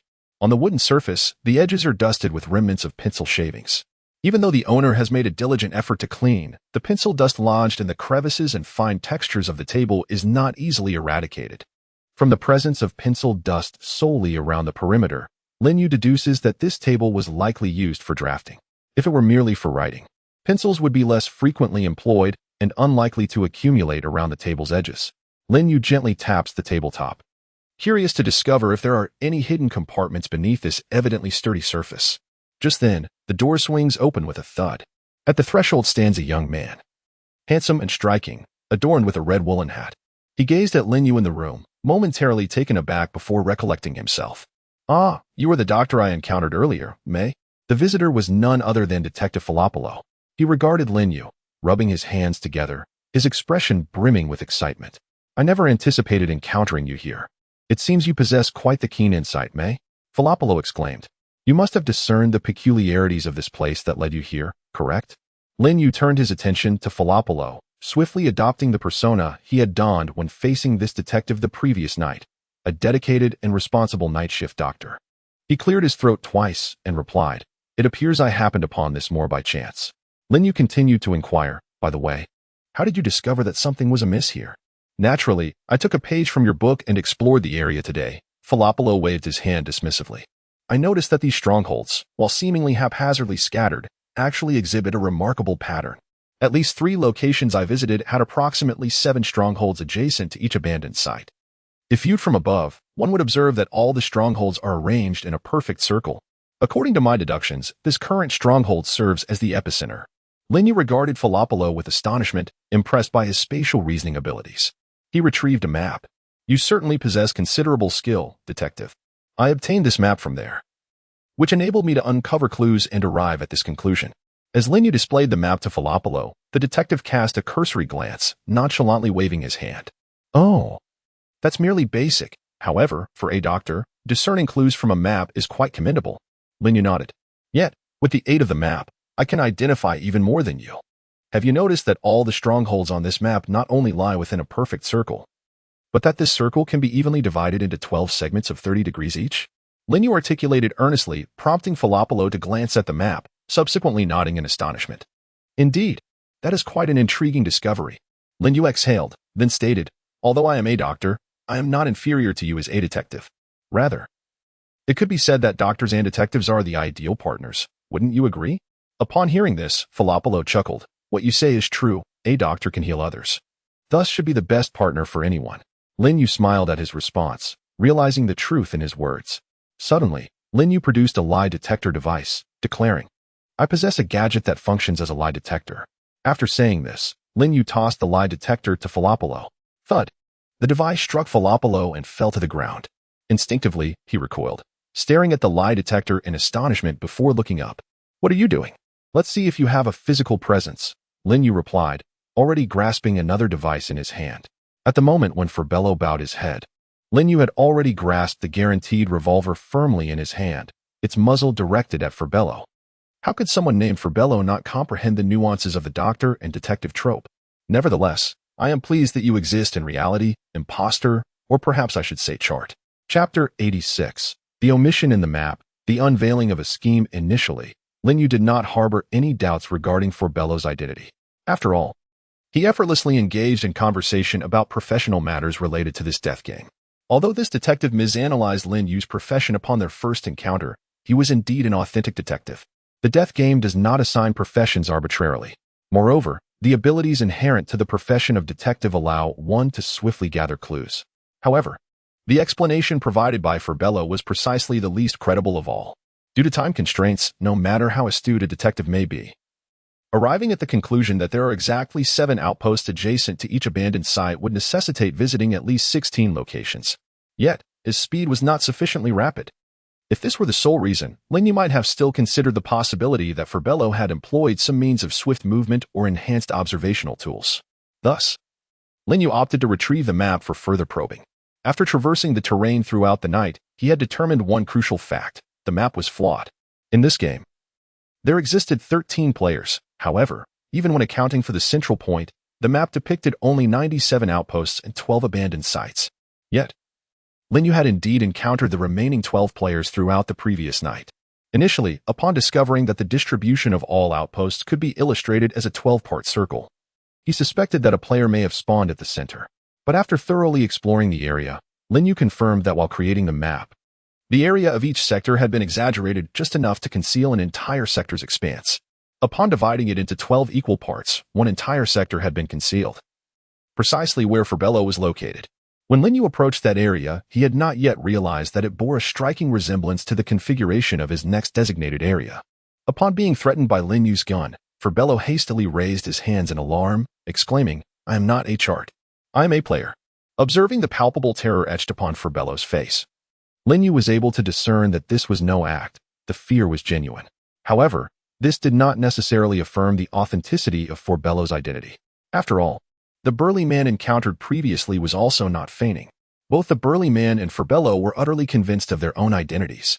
Otherwise, Lin Yu's earlier deception of the burly man would not have elicited belief or come to fruition. Thus, Lin Yu gazed at Furbello, sparing no hesitation in discharging the solitary bullet in his possession. A highly experienced player had once shared strategic insights on the forum, revealing that statistically, whether in survival or combat scenarios, the moment of highest mortality for monsters encountered within dungeons typically occurs during the initial encounter. Therefore, Lin Yu refrained from relying solely on the physical prowess afforded by his soldier status or the combat skills bestowed by his fighter role, choosing instead to open fire directly. Bang! In the aftermath of the shot, Furbello fell to the ground in shock, his face still etched with incredulity and terror as he succumbed to death. Even Lin Yu, who had been quite certain of his opponent's fraudulent nature, found himself momentarily engulfed in doubt. Had he truly made an error in judgment? However, even in the event of a miscalculation, it was of little consequence. One could hardly perish oneself. Yet, 2 subsequent occurrences validated Lin Yu's assessment as accurate. The first was the corpse of Furbello, which swiftly began to dissolve. His form first lost its color, turning an inky black, then became pliable, and ultimately morphed into a viscous non-Newtonian fluid. In no time, these dark liquids seeped downward into the earth. The entire transformation transpired within mere seconds, occurring with remarkable speed. Nevertheless, Lin Yu had been intently fixated on Furbello's body, thus missing not a single detail. The second affirmation lay in Lin Yu's continued possession of the doctor ability. Hence, it was evident that the Furbello encountered initially was indeed the authentic one, while this was merely a counterfeit. Although he could not ascertain whether this was the Chitauri in disguise, it was clear that its method of impersonation involved the creation of a replicant capable of mimicking behavior. Furthermore, judging by Furbello's prior reaction, it appeared that this imitation was not one capable of replicating memories. It likely could only imitate the aspects he had already exhibited. Lin Yu exhaled, pulling out a chair to sit at the workbench. Thus, the actual count of strongholds was not 97, but rather 105, he mused. As he unfurled the map upon the table, beside the workbench lay a pencil holder containing a partially used pencil. Lin Yu extracted the pencil and proceeded to draw 2 dashed lines on the workbench, indicating the erased 13th region. This area should correspond precisely to the northernmost point on the entire map. If an uncharted region existed here, with the starting point at the center, and the stronghold where Fulburo had been located last night situated in this vicinity, he had also passed by another location. Lin Yu marked 3 points on the map. Suddenly, he was struck by an epiphany. He realized that the previous standards for all strongholds had been combinations of 5-letter words and the number 112. However, if he designated the current central point of Fulburo's area as 13, Lin Yu connected points 1 to 13, creating a perfect arc reminiscent of the Connect the Dots books from his elementary school days. Next, he attempted to connect 1 to 12, although the beginning lacked 2 points. If he filled in the missing 13th area with those 2 points, it would transform into a cursive lowercase letter. The connected segments took on the shape of a letter. The segment pertains to the shape of letters. The section consists of cursive forms. Although these letters overlap, if one considers the initial arc as part of the letters, arranging them in the correct sequence can indeed form a word. In Chinese, this translates to deception or scam. Lin Yu exhaled, realizing that the concealment of this area was intended to prevent anyone from connecting these letters. When this word appeared on the map, it seemed as though everything was interconnected. The monster referred to by the elder, chart, might very well share the same true name. Thus, since the stronghold indicated on this map suggests that everything is a scam, the deceiver in my advancement task must be the architect of this ruse, Lin Yu murmured. Chapter 87. Respite. Although it remains uncertain who the deceiver truly is, the second advancement task has finally provided some direction. Sitting in the room and gazing at the map in hand, Lin Yu took a deep breath. Moreover, upon diverting his attention from the enigma of the advancement task, Lin Yu became aware that he now possessed a significant advantage regarding this mission. Regardless, this room should be the warmest of all, and there is no need for me to gather additional fuel or food. Furthermore, this room must harbor other clues. Contemplating this, Lin Yu couldn't help but feel a twinge of regret. Had he known, he might have taken up the profession of a detective. He sighed, wishing that if a detective were present, they could indicate any anomalies within this room. Suddenly, Lin Yu had a realization. Wait a moment. Although the earlier character, Fulburo, was a fraud and lacked any detective abilities, there truly exists a detective within this scenario. As this thought crossed his mind, he began weighing the pros and cons. First, if he were to summon Fulburo to utilize the detective skills to investigate the room, it would inevitably mean spending a considerable amount of time in his company. While Fulburo appeared to be a good-natured individual, one can never fully discern a person's heart. Although Lin Yu had shown kindness to the 12 other players he encountered, he understood deep down that this scenario was not one of collaboration. While there were no explicit antagonistic elements and slaying other players did not yield rewards from the rules. In an extreme environment, simply having one less competitor is, in itself, a form of advantage. He must exercise caution. Moreover, even if Fulburo harbored no ill intentions throughout, simply allowing him to know what Lin Yu was up to required careful consideration. After all, the more Fulburo knows, the more he understands Lin Yu, increasing the chances of doubt arising in him. Furthermore, should subsequent puzzle solving involve the truth of this scenario, and that truth coincidentally relate to his advancement task, the mere possibility that the other party might discern his profession as a fraudster was something Lin Yu was entirely unwilling to entertain. As for the prospect of the two of them together attracting Chait, that was a concern that hardly troubled him. It was almost trivial. As Lin Yu pondered this, his fingers tapped rhythmically on the table. Tap, tap, tap. After a prolonged moment of contemplation, Lin Yu suddenly exclaimed, "What a foolish mindset I have fallen into." With this realization, he felt a wave of clarity wash over him. Why not utilize his abilities and then eliminate him? Upon this thought, Lin Yu's spirits lifted considerably.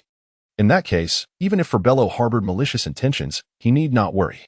Of course, meticulously searching this room was not out of the question, but that would undoubtedly require an inordinate amount of time. For Lin Yu, such a delay was simply unacceptable. Even though 7 days might seem ample, he dared not gamble on his time being sufficient, especially with the uncertainty of the mysteries yet to unfold. Lin Yu exhaled deeply. With this in mind, he prepared for his next course of action. After replenishing his energy with a few bites of food, Lin Yu decided to take a brief respite. He was utterly fatigued after a long journey, compounded by his recent encounter with Chait. Most importantly, his mind had been in a state of heightened activity and tension, leading to a slight mental fog. Thus, Lin Yu deemed it necessary to catch his breath. Time constraints were one matter, physical well-being was another. He was well aware of the need to prioritize appropriately. Although it was crucial to save time, ensuring a minimum level of rest was equally essential. After all, this particular undertaking spanned a full 7 days. Lin Yu could not afford to forego sleep entirely. He reclined on the wooden bed. And what brought him the most comfort in this small room was the presence of a quaint wooden clock beside the bed. Initially, Lin Yu thought the device was broken. However, once seated on the bed, he realized it was indeed functioning. He picked up the clock for a closer look. The time displayed was approximately 3 o'clock in the afternoon. A brief nap of 15 to 20 minutes would suffice, he mused. By 3:30, he would set out, aiming to locate Detective Furbello swiftly and enlist him as a laborer by nightfall. Having mapped out his forthcoming agenda, Lin Yu closed his eyes and lay back. He harbored no worries about oversleeping without an alarm. Since childhood, he had possessed an innate ability to awaken precisely when he desired. Thus far, he had never failed in this regard. While not always accurate to the minute, he could reliably achieve an error margin of within 10 minutes. Lying on the bed, Lin Yu closed his eyes, allowing his muscles to gradually relax while commencing diaphragmatic breathing. He exhaled evenly, and within mere seconds, he drifted into slumber. Soon after, Lin Yu opened his eyes once more, only to find himself amidst a frigid expanse of snow and ice. Feeling a slight chill, Lin Yu was momentarily perplexed. What is happening? Why am I outside? Wasn't I just sleeping in my bed? His thoughts were remarkably lucid. However, it dawned on him. Wait a moment. This is a dream. I am dreaming. He attempted to move his hands and feet, realizing this was perhaps the most vivid dream he had ever experienced. Moreover, the environment mirrored the current scenario he was embroiled in, instilling in him a sense of unease. Yet, despite his apprehension, Lin Yu was at a loss as to what action to take. Just as he was engulfed in contemplation, a cacophony of voices reached his ears from afar. We have finally entered the winter mountain. This time, I must procure a sufficient amount of black oil. The price of black oil is unprecedentedly high this year. The gentlemen are truly investing heavily. It was indeed a rare opportunity, one he intended to seize. A group of rugged men clad in tattered fur apparel jovially traversed the snowy terrain. Lin Yu observed that most of their faces were unfamiliar. Yet among them was the burly uncle he had encountered previously, laughing and conversing with the others. Chapter 88. Dreams, Death, and Hints Within the Dream. These treasure-seeking elders sauntered past Lin Yu, seemingly unaware of his presence. Standing still, Lin Yu pondered. Was this merely a dream born from my intense focus on the riddle of this scenario? No, it seemed unlikely. To suddenly experience such a lucid dream amidst this context, Lin Yu could not simply dismiss it as a mere dream. His perspective felt like that of an observer, and at this moment, the uncle appeared to be alive. Was this a fragment from the past? Lin Yu contemplated, following the crowd through the wind and snow. He counted the number of individuals, 13 in total. Once they entered the winter mountain, the 13 men quickly dispersed. It would be unwise to travel in pairs here. Indeed, provoking the creature known as Chait would be disastrous. Nevertheless, he felt a sense of gratitude towards that monster. Without it, the gentleman would not be acquiring black oil at such exorbitant prices. Indeed, let us hope everyone returns safely. Wishing everyone a fruitful venture. The 13 elders headed in different directions, their figures swiftly swallowed by the blizzard. After a moment of contemplation, Lin Yu chose to follow the burly uncle he recognized, the very first one he had encountered. He needed to observe how this individual met his fate, as he could not discern the specifics of his demise from the corpse alone. Trailing behind the rugged uncle, Lin Yu soon witnessed the entire process of searching for black oil. The rugged man produced a broom-like tool, reminiscent of one he had previously encountered with a player named Dolphin, and began to traverse the map. Whenever he reached areas where the snow was particularly deep, he would use this implement to sift through the snow. Occasionally, he would unearth some wood and food, yet thus far, Lin Yu had not seen him uncover any black oil. As night fell, the man, burdened with wood, retrieved a torch from his backpack. He muttered to himself that he needed to find a place to start a fire and rest. Subsequently, illuminated by the flickering flame, he studied the map. Seemingly selecting a direction, Lin Yu observed the man's actions with a sense of curiosity. Did he not intend to head to a stronghold, but rather to kindle a fire on his own? As Lin Yu pondered this, a realization dawned upon him. At this point in time, it appeared that no strongholds had yet emerged within the mountains. Throughout his journey alongside the man, Lin Yu had not encountered any wooden cabins or similar structures. The artificial strongholds had not yet come into existence. This thought piqued Lin Yu's curiosity even further. Where, then, was this man heading? After only a few steps, Lin Yu was taken aback. The rugged man had reached a massive rock that offered shelter from the biting wind and snow. He arranged the collected firewood into a makeshift bonfire, warming himself and consuming the food he had found during the day. Lin Yu was astonished. If his memory served him correctly, this very rock was where he himself would eventually meet his demise. This revelation ignited a profound curiosity within Lin Yu. After satiating his hunger, the man extinguished the torch, cradled it, and fell asleep before the crackling fire. As night deepened, Lin Yu watched the man and noted that he had succumbed to a deep slumber. However, as the hours passed, the man's face suddenly contorted in terror, as if he were trapped in a nightmarish vision. Yet he did not awaken. Instead, he appeared to be in a state of paralysis, mouth agape, silently screaming. Minutes later, the fear etched upon his face became frozen. Lin Yu was stunned. After a few more moments, he realized the grim truth. The man had perished. The fragility of life was revealed to be astonishingly simple. Although these beings encountered within the game were often referred to as mere avatars by players, countless experiences had shown that they were not mere programmed entities. All were, in essence, living beings. Lin Yu sighed. This game was indeed merciless. He crouched down to closely examine the man's lifeless body.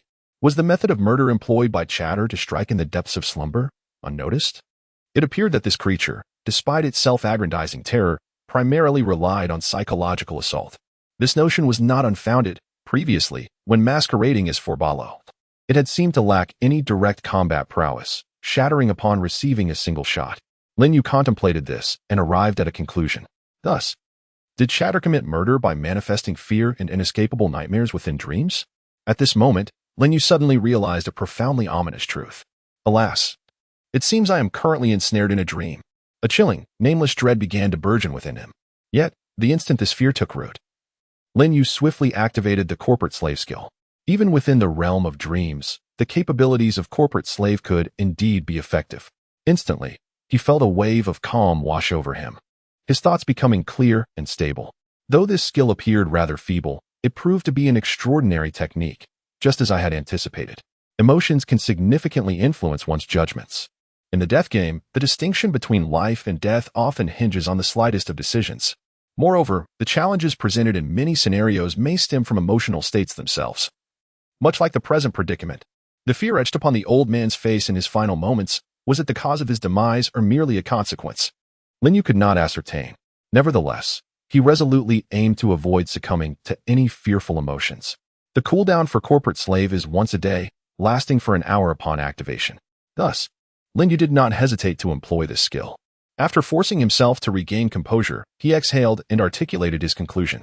Hence, Chatter indeed can only kill within dreams. Amidst the tempest of this dream, a voice emerged. Your conjecture is correct. The suddenly materialized voice, though seemingly distant, resonated clearly in Lin Yu's ears. Had he not been in the emotionally stabilizing phase granted by corporate slave, he might have been startled. However, at this moment, Lin Yu remained remarkably composed. He surveyed his surroundings, finding no trace of any presence. Subsequently, he pondered briefly before directly inquiring, "Who are you?" The voice responded without hesitation. "Who I am is inconsequential. What matters is that you remember the hint I have given you. You are the most intelligent among this group, and I hope you can either escape or bring this to an end." As the voice spoke, Lin Yu awoke from his slumber, opening his eyes.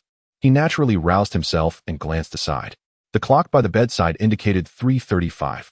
Chapter 89, The Kidnapped Detective. Upon pushing open the door, Lin Yu beheld the sky, still bright and unclouded. Chewing and swallowing the remnants of his meal, he felt a profound sense of reassurance. Upon rising and seeing the time on the alarm clock, he had felt an unprecedented surge of energy, initially believing he had slept until the early hours of 3:35. However, it now seemed he had underestimated the otaku efficiency in restoring vitality. Lin Yu murmured to himself, grasping a torch as he prepared to venture out in search of Forbalo. Yet, upon stepping onto the snow-covered ground, he stumbled upon an unexpected revelation. The postman ability had vanished. This revelation momentarily astonished Lin Yu. Had he been deceived? Or had the postman seen through his ruse? It seemed improbable. He found it difficult to believe that the man could see through his deception.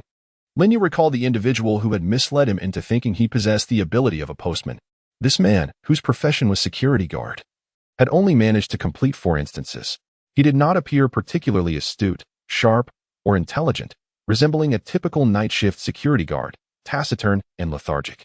Lin Yu doubted that this individual could suddenly unravel lies on his own, unless he had encountered someone else, but in that case, it would not make sense for only a single ability to vanish. Lin Yu checked, and the remaining 11 professional abilities were still functional.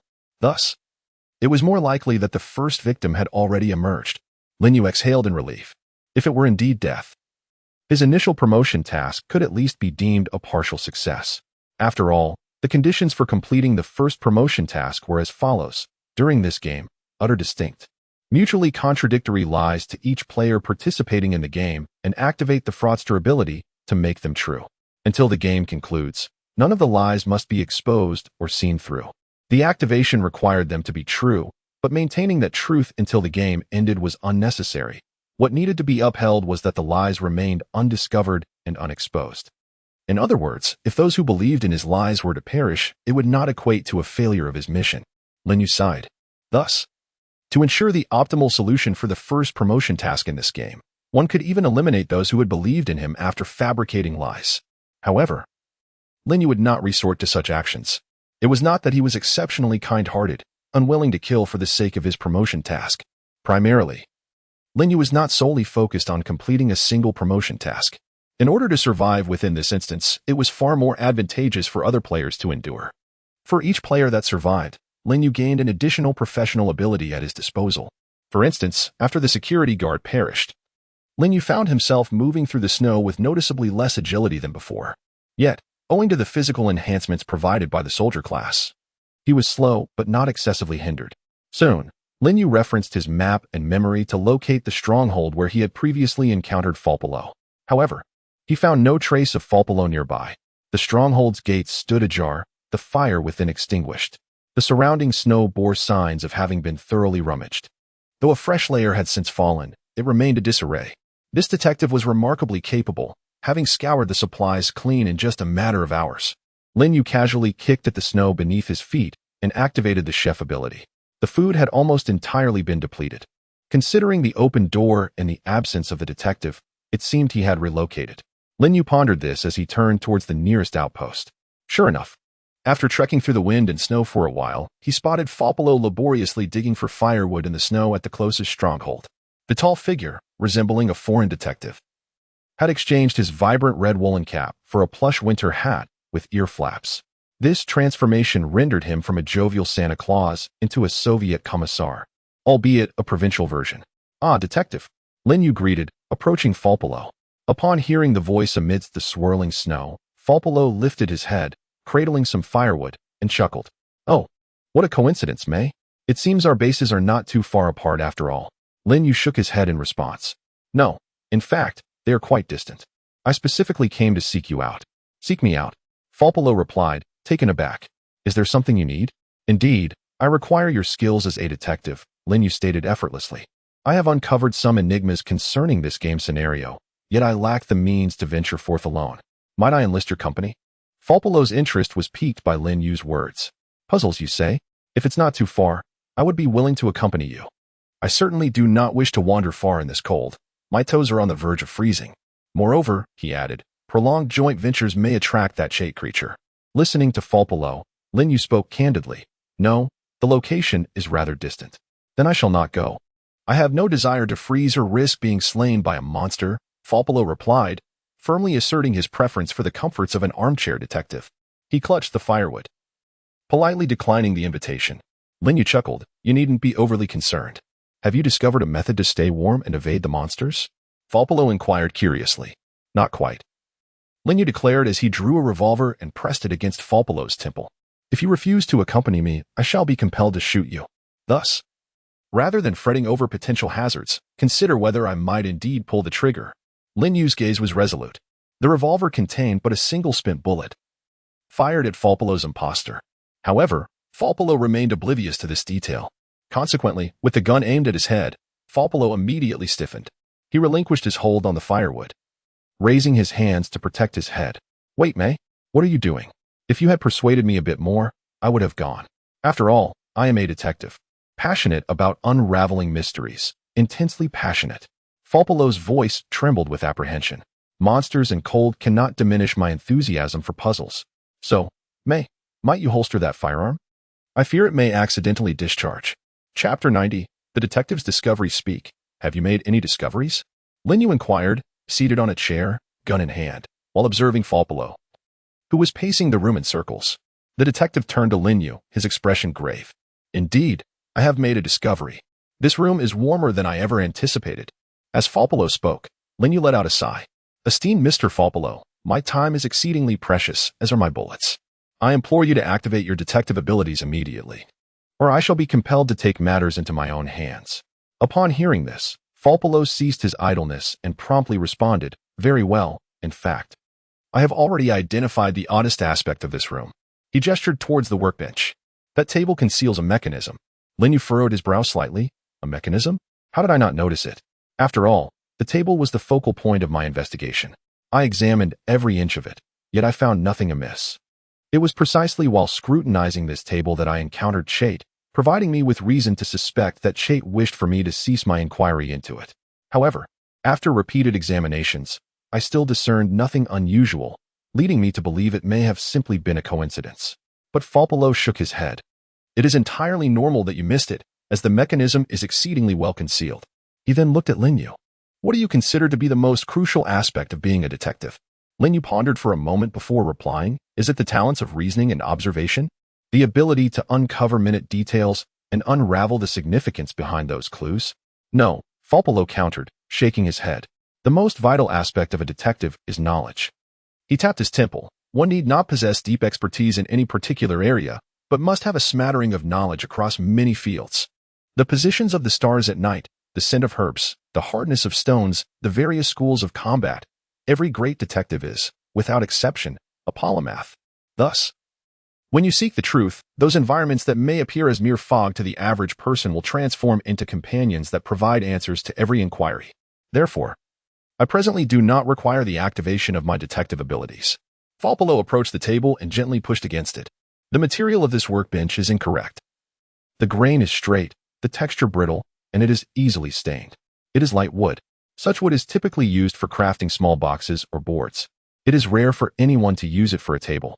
Moreover, even if one were to use it for a table, it should not be this heavy. The weight I just pushed against is akin to that of elm wood from my hometown. Thus, this object is not made entirely of wood. I surmise it is constructed similarly to this house, with metal encased in wooden planks. Falpolo declared confidently, scratching his backside. My suggestion is that if you are searching for what is amiss in this house, you may as well cleave it or set it ablaze. Upon hearing Falpolo's confident words, Lin Yu exhaled. He picked up a black torch, spoke not a word, and directly ignited it. The pale flames licked at the wooden planks, scorching a dark blemish, before swiftly igniting the entire board. Falpolo, observing Lin Yu's decisive actions, felt a flicker of curiosity. You place such trust in me? He remarked, somewhat astonished. The flames that rose from the table swiftly engulfed its entirety, burning serenely. You make a valid point. Why should I not believe you? Lin Yu remarked calmly, observing the ignited table. Forbarello shook his head, stating, under ordinary circumstances, persuading them is quite challenging unless I explicitly declare my abilities. He sighed, adding, whether in the game of death or reality, people tend to be obstinate. No amount of persuasion seems to sway them. Lin Yu cast a glance at Forbarello and couldn't help but retort, I think you should reflect more on your own shortcomings. Indeed, Forbarello's earlier analysis was sound, yet his appearance, accent, and demeanor exuded an air of incredibility. He appeared exceedingly unreliable. Who has a detective sporting a strong accent from Hunan while donning earmuffs? Were it not for Lin Yu's keen interest in human observation, which allowed him to minimize the influence of appearance and demeanor on his judgments, he too might have questioned Forbarello's credibility. Before long, the table was reduced to ashes. As the flames threatened to spread further, Lin Yu seized a bucket of snow melt he had found beneath the stove and doused the fire with it. With a hissing sound, the flames extinguished and smoke and steam billowed upwards. After the fire was put out, Forbarello gazed at the charred wood, revealing a metallic box beneath. A satisfied smile spreading across his face. I knew there was something within, he exclaimed, stepping closer to brush off the dust and burnt remnants from the box's surface. However, the moment he touched the box, a piercing scream escaped his lips. Ouch! That's hot, he yelped, bolting outside to plunge his hand into the snow for relief. Lin Yu approached Forbarello with a sigh, observing, oh, the erudite polymath, the great detective well-versed in astronomy and geography. Do you not realize that the embers of recently extinguished flames retain significant heat? Forbarello, tears streaming down his face from the pain, looked up at Lin Yu and said, I was just too excited. Lin Yu shook his head in exasperation. I truly cannot fathom how you have survived 16 scenarios. Once more, Lin Yu scooped up a bucket of snow and returned to pour a considerable amount over the metallic box. As the snow melted, the temperature of the box's surface gradually decreased. Lin Yu calmly brushed away the dust with a book and then wiped his hands with snow. The entirety of the metallic box was revealed, standing about the height of a 6 or 7-year-old child, square in shape, with a locked door at the top. The door was equipped with an antiquated mechanical combination lock, requiring a 4-digit code to open. Lin Yu crouched before the box, deep in thought. A password, indeed, he mused. As Forbarello approached, his right hand was red and swollen, with his palm and fingertips turning white from the heat. Blisters would likely form soon. Forbarello looked at Lin Yu and said, "Brother May, could you use your doctor ability to treat my hand? It hurts terribly." Lin Yu chuckled, "Of course not.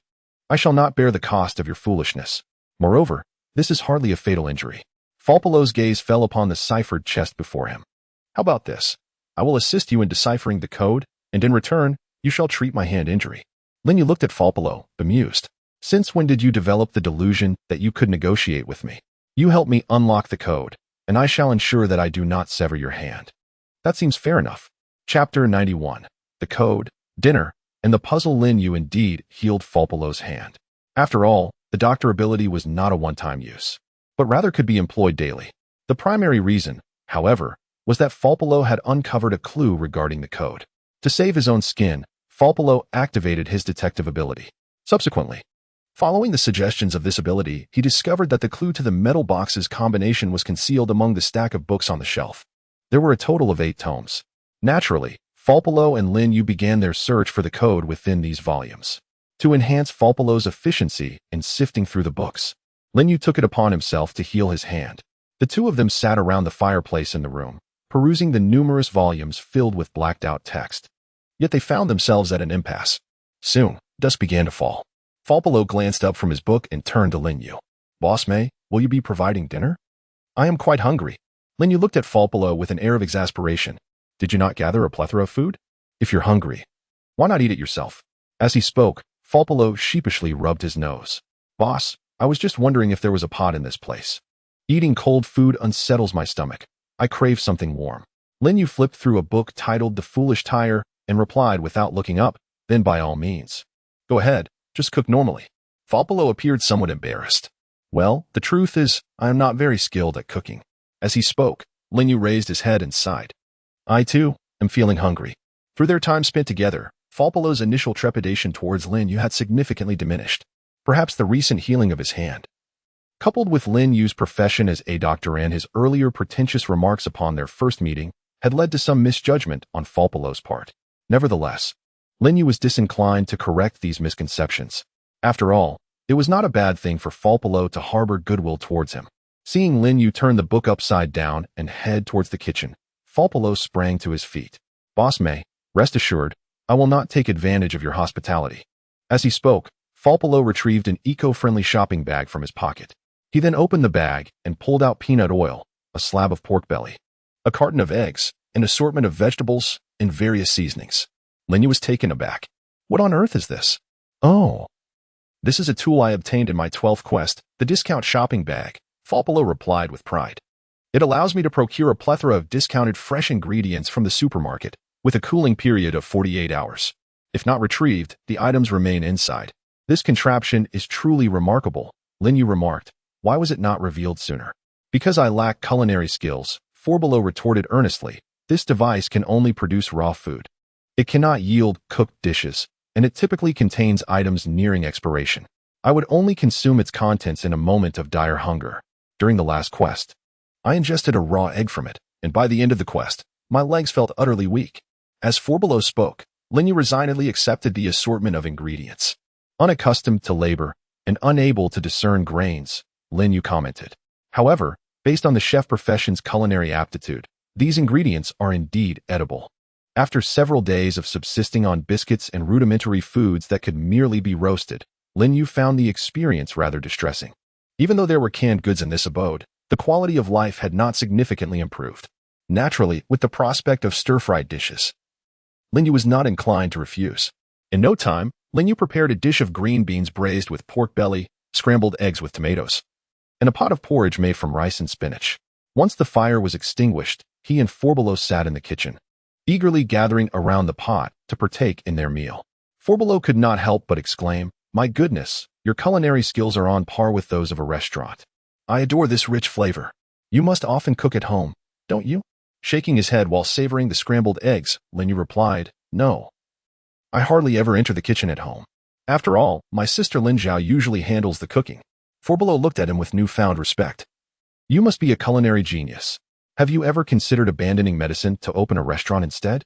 Lin Yu chuckled, responding, "That would be exhausting.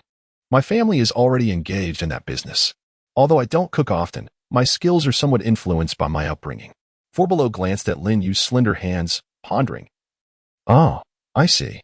After finishing their meal, Below diligently washed the pot, then resumed his search through the books. Perhaps due to having enjoyed a hearty meal, his thoughts flowed more freely. When Lin Yu returned to peruse the books, he suddenly realized something. "Wait a moment," he thought. "I previously found it rather unnecessary to black out the text in these books. Regardless of the intent, destruction and concealment are always the most prudent choices. What could that young scholar, who previously resided here, have aimed to accomplish by painstakingly blackening every page?" A sudden possibility struck Lin Yu. He lowered his gaze to the page number of the book titled The Foolish Tire. While the numbers appeared normal, a symbol had been added to the end. "Hand me your copy of the Mad Wrench." Lin Yu directed towards Below. Below hesitated briefly before passing the book to Lin Yu, who noted that its page numbering also followed the 1-2 format. Lin Yu then opened another book, The Exceptionally Good Angry Gear, and discovered that its page numbering was simply in the form of 1. Soon, Lin Yu realized that the page numbers of these 8 books could be categorized into 4 distinct types: those with added dots, those with underlines, those with wavy lines, and those with strike-throughs. After categorizing the books meticulously, Lin Yu recalled the previous connections on the map. He pondered for a moment and tore off the first 5 pages from both the Stupid Tire and the Mad Wrench. Disregarding the blank spaces on these 10 pages, he began to arrange and combine them. Among these, 5 pages featured blacked-out sections that could seamlessly fit together, connecting at both ends. Observing the scene laid out before him, Lin Yu chuckled. This fellow indeed possessed remarkable spatial imagination, and he rather appreciated the hints provided through this puzzle-like approach. As he spoke, Below beside him suddenly understood. So that was it. The blacked-out sections were not meant to conceal anything, but to form a jigsaw puzzle. Chapter 92. Researcher's Notes and the Truth. After tearing down all the pages and eliminating distractions, Lin Yu and Below quickly completed the jigsaw puzzle. The floor of the wooden cabin was now scattered with the torn pages. This task was quite time-consuming and labor-intensive, and it was already late into the night. The scattered pages on the ground formed 4 enormous numbers: 9, 4, 5, 7. Upon seeing these 4 digits, Lin Yu nodded in satisfaction. Indeed, the password must be a combination of these numbers. However, the order remained a mystery. With 4 digits arranged in any possible pattern, there were 424 potential combinations. Testing each of the 24 permutations seemed feasible given the time. Yet Lin Yu hesitated, fearing that if the box possessed a self-defense mechanism, entering the wrong password could lead to its self-destruction. Contemplating this, Lin Yu crouched down to think.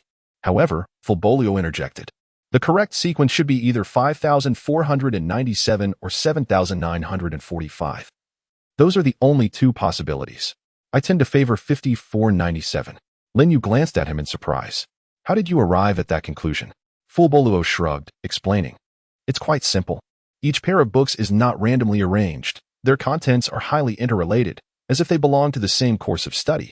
Typically, closely related books share similar levels of difficulty. The progression of difficulty follows the order of 5,497, which corresponds with their publication timeline. Lin Yu found this hard to believe. You can still recognize them despite the blacking out? Of course, I can. Though obscured, the extent of the blacked-out areas itself represents the quantity and complexity of the formulas. Moreover, there are clear hints within the content of these books. Below continued, crouching down to point at one of the pages that formed the number 4. Look here.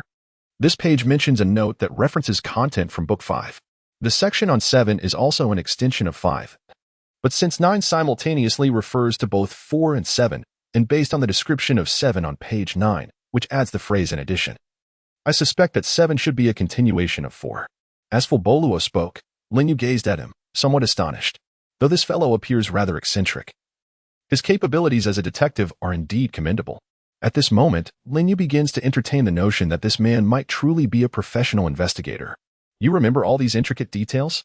It's a mere trifle. I can even discern the essence of what is being conveyed from these fragments, declared Falapolo with pride. The subjects discussed in these tomes seem to revolve around emotions as both fuel and raw material. Suddenly, the sound of a lock clicking open interrupted Falapolo. Irritated, he cast a glance at Lin Yu.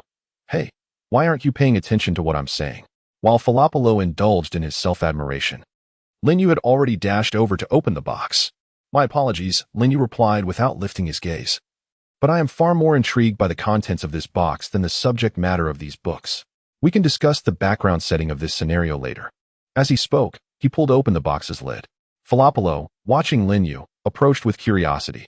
All right, I too am quite eager to discover what lies within this box.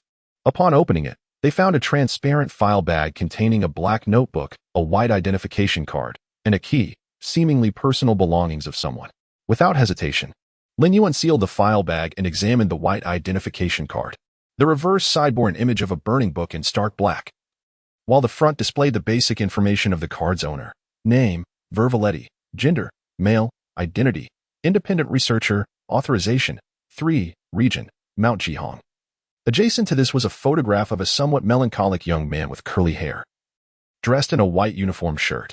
His features appeared slightly scratched. Clearly, this was the master of the dwelling, Lin Yu murmured. Subsequently, he flipped open the notebook. The slender notebook had only the initial third filled, resembling a research diary. August 7th, Blizzard. The recorder indicates a leak here, damn it.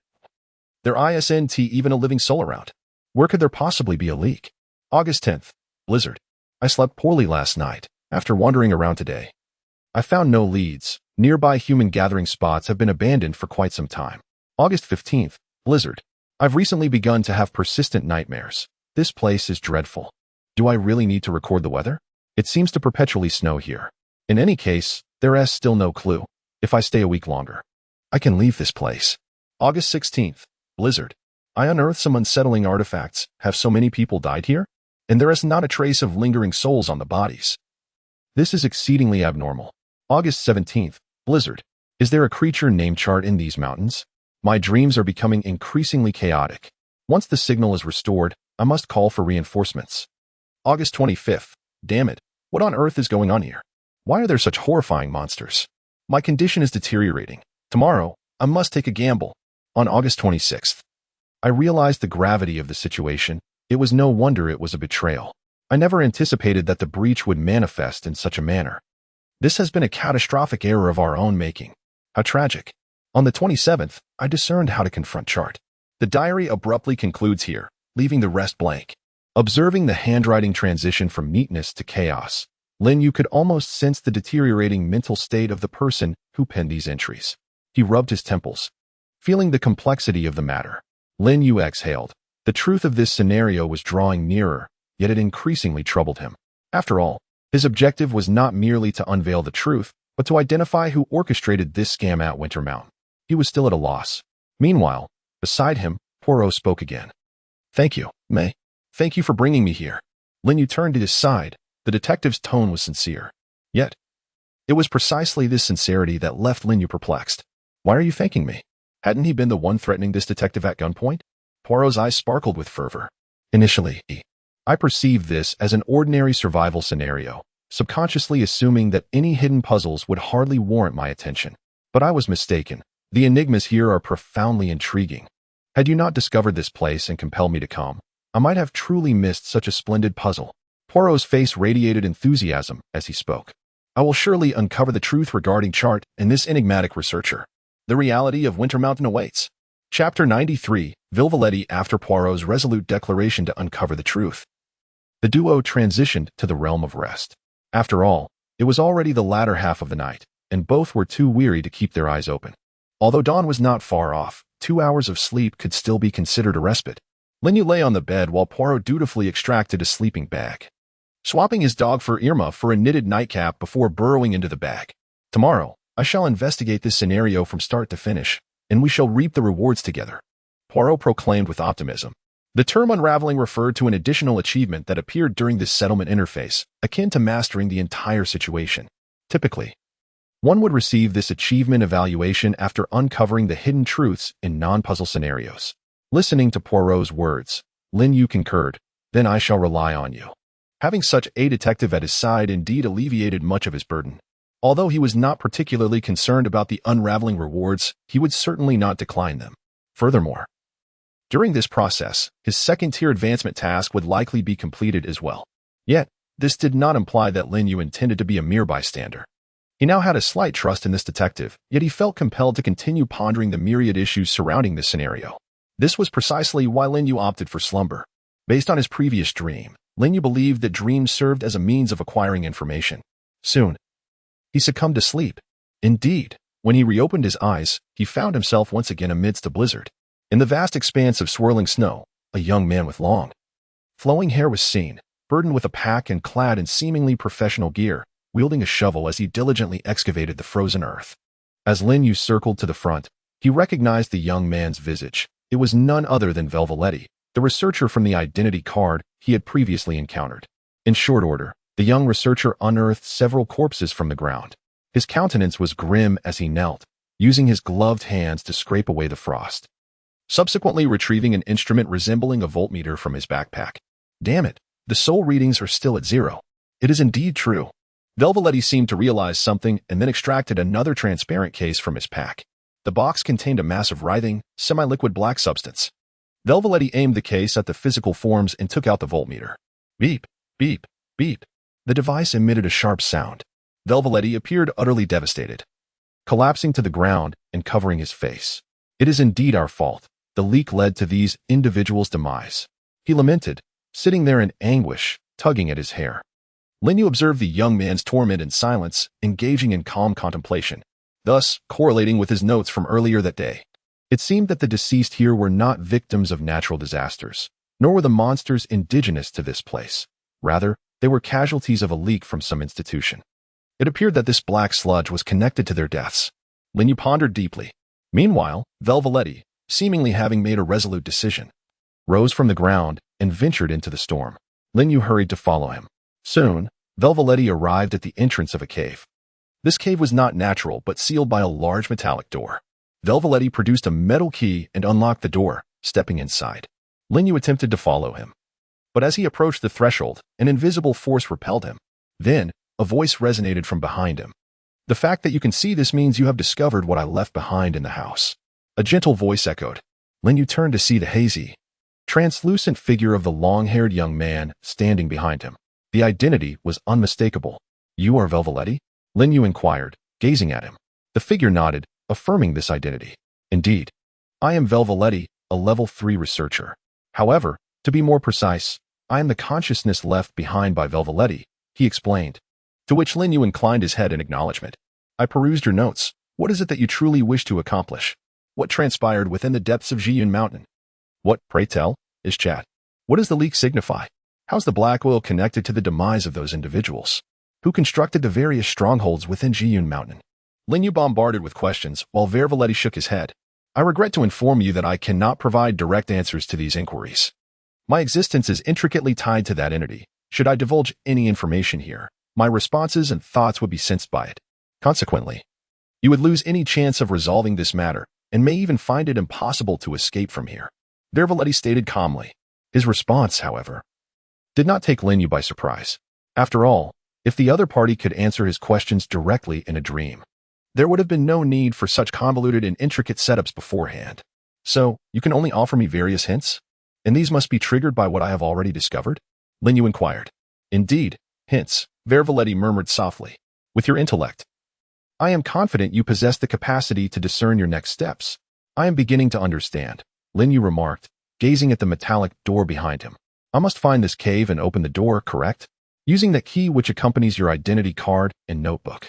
As Lin Yu spoke, Velveletti's eyes sparkled with a glimmer of hope. Yes, but I cannot reveal more. However, whether you seek the truth or a chance for survival, believe me, this is the best path. You are astute, clever enough to potentially bring this all to an end." Velveletti continued, prompting Lin Yu to sigh. "I understand. But I must correct you on one point. Among these individuals, I am not the most intelligent. There is a detective here far more proficient than I," Lin Yu stated. But Velveletti stubbornly shook his head. No, no, you are undoubtedly the brightest. After all, your wisdom has garnered the recognition of the divine. Vervaletti gestured towards Lin Yu's wrist. The deity governing the interplay of reality and illusion has left a mark acknowledging you. Hence I also place my faith in you.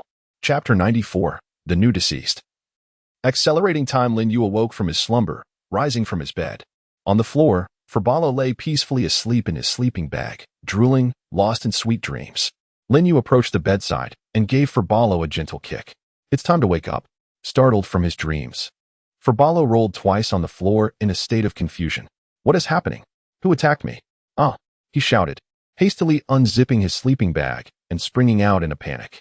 Lin Yu observed Furbalo with a hint of exasperation and sighed. Furbalo, it's me. Gradually, Furbalo recognized Lin Yu. Oh, it's you, Mei. He exhaled, glancing out at the dim morning light. At that moment, dawn was just breaking outside, and Furbalo furrowed his brow. How long have we been asleep? Lin Yu glanced at the alarm clock by the bedside. It had been roughly 3 hours. He had fallen asleep just before 4 in the morning, and now it was a little past 6, nearing 7. As he spoke, Furbalo furrowed his brow. That doesn't seem right. I don't feel any pain in my head. When I sleep for less than 8 hours, I invariably suffer from a headache, Furbalo remarked. And suddenly, Lin Yu realized something. Indeed, something was amiss. He whispered, at this moment, I find that I have lost 3 abilities, Rogue, Chef, and Corporate Drone. This signifies that either 3 individuals uncovered my deception last night, or they have perished. Neither possibility bodes well. Contemplating this, Lin Yu seized a torch. Hey, Furbalo. We must hasten our pace to verify certain matters, Lin Yu declared, exiting without a backward glance. Furbalo, still not fully awake, paused momentarily before hastily following him outside. Wait for me, Mei? He called out, quickening his stride to match Lin Yu's. Where are we going? What are we confirming? Lin Yu remained silent.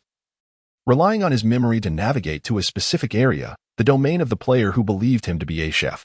Upon arrival, he scanned the surroundings and discovered the player within one of the strongholds. The entrance stood ajar, and the hearth inside had long been extinguished, snow and wind swirling inwards. The player was a slightly balding middle-aged man, curled up beside the hearth, already deceased for some time. Furbalo approached swiftly, pressing his hand against the corpse's skin and frowning. Disregarding the temperature, the time of death was approximately 12 hours ago. There are no visible signs of trauma or poisoning. He likely succumbed to the cold or some unnatural cause. However, judging by his expression, it seems plausible he died of fright. Upon hearing Furbalo accurately state the time of death, Lin Yu exhaled in relief. He had anticipated needing to inspect several corpses, but it appeared that would not be necessary.